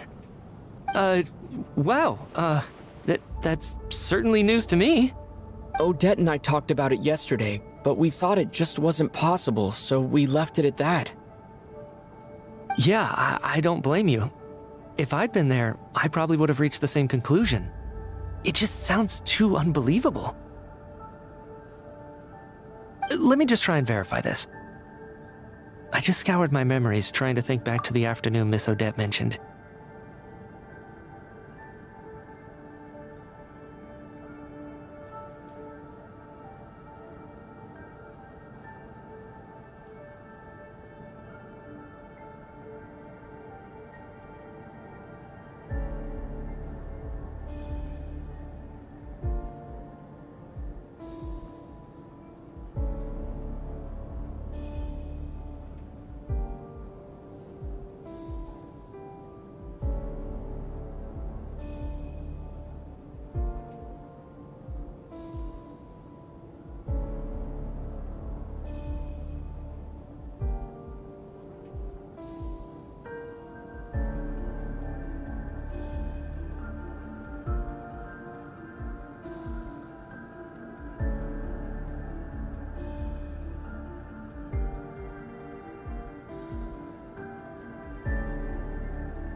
but I honestly have no recollection of dying. That's where I'm different than Mr. Shram. Having seen Mr. Mitya a few days ago myself, I also find it hard to believe he could be the other dead person among us. Well, if it isn't Mitya, then who? Do we vote on it? If you don't mind me asking, Traveler, I believe you mentioned that you know Tonya's brother. Had you ever met her before all this? No, never. Wait, are you saying... Now just 1 minute. I know where this is going. You can't just randomly point a finger at anyone you want. You're in the hot seat, and all of a sudden you want to divert our suspicions onto somebody else? Trying to pick a fight, Mr. Chuganov? Whenever you open your mouth, all you do is attack people, and I've had enough of it. If you don't want to engage in a civil discussion, you can shut up.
You little brat! Did Mitya ask about Tonya because he suspects her? I suppose I only identified her by age, and nothing else. Could that mean... I'm just saying, you're going around casting suspicion on people for no reason. How could Tonya be dead? I can vouch for her if nothing else. I've seen her before. She's the sister of that Harbinger, isn't she? The one called Child. Oh, really? You're telling the truth? Since being here, I don't think I ever mentioned she was Child's sister specifically. Does Chuganov actually know her? If Chuganov can vouch for her, then it can't be Tonya either. In which case, it seems unlikely that there's another dead person among us at all. Miss Odette, could you go over that afternoon with me one more time, when you found me dead? No problem.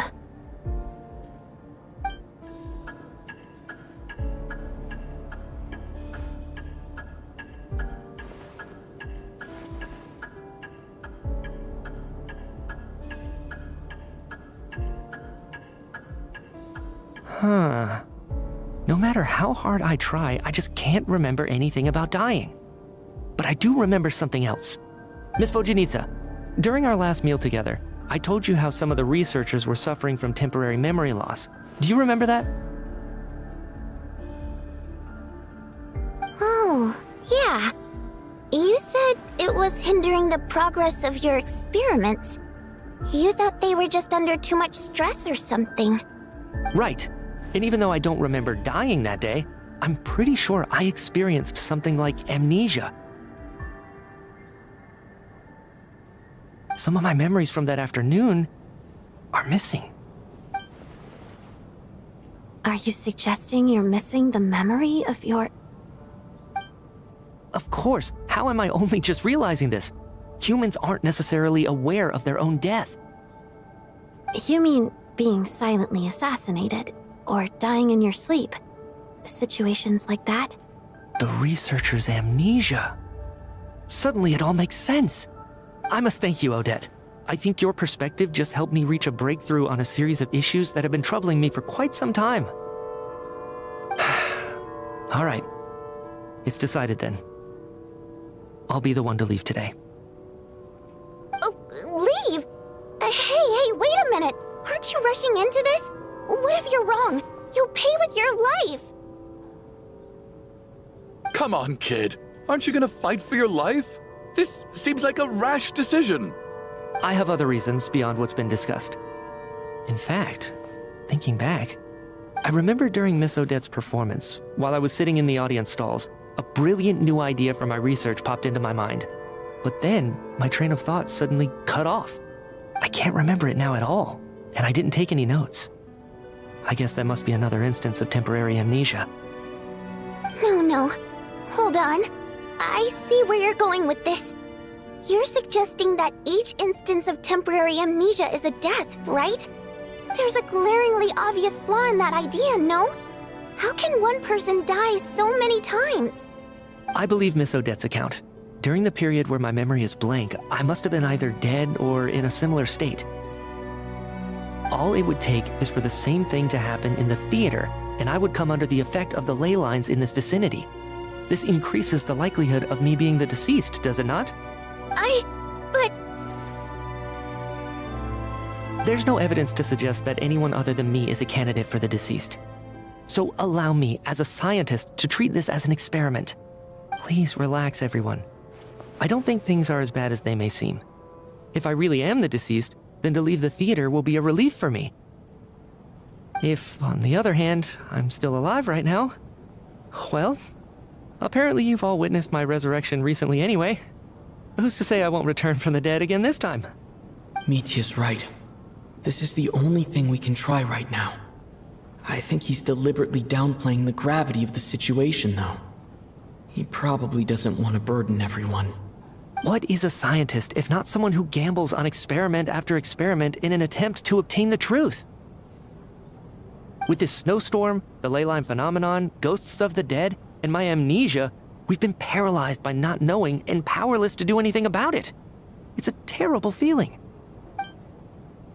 But if I do get resurrected, you can be sure that I'll come back with the truth of all this. Just you wait.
Poor Mr. Mitya.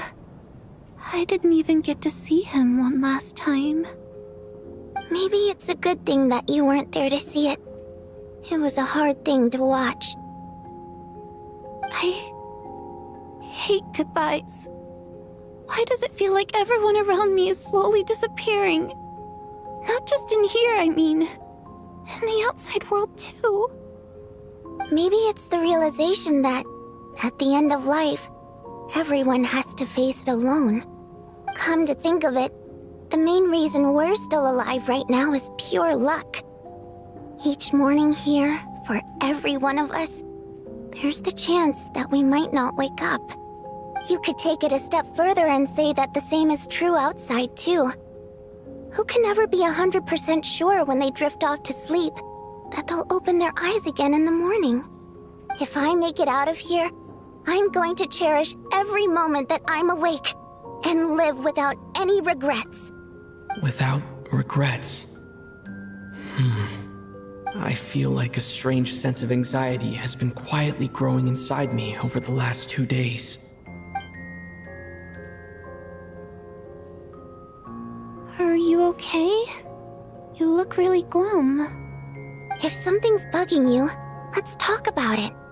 There's only a few of us left here now. After everything we've been through, what's the point in keeping things bottled up? I have a travel companion named Paimon. Alosha and Odette have met her before. She's been feeling unwell recently. You're worried about her, aren't you? That makes sense. We've been trapped in here for days. To be honest, I used to feel like I was just a spectator in this world, watching everything that happens from the sidelines. Maybe it's because I'm a descender. A descender? But with Paimon by my side, over time, I slowly felt my connection to this world growing stronger.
She loves eating, sleeping, and having fun, but she's also a great guide. It's her authenticity that makes this whole world feel more real for me. Over the last few days that we've been apart, I've often caught myself wondering, what would Paimon say if she were here right now?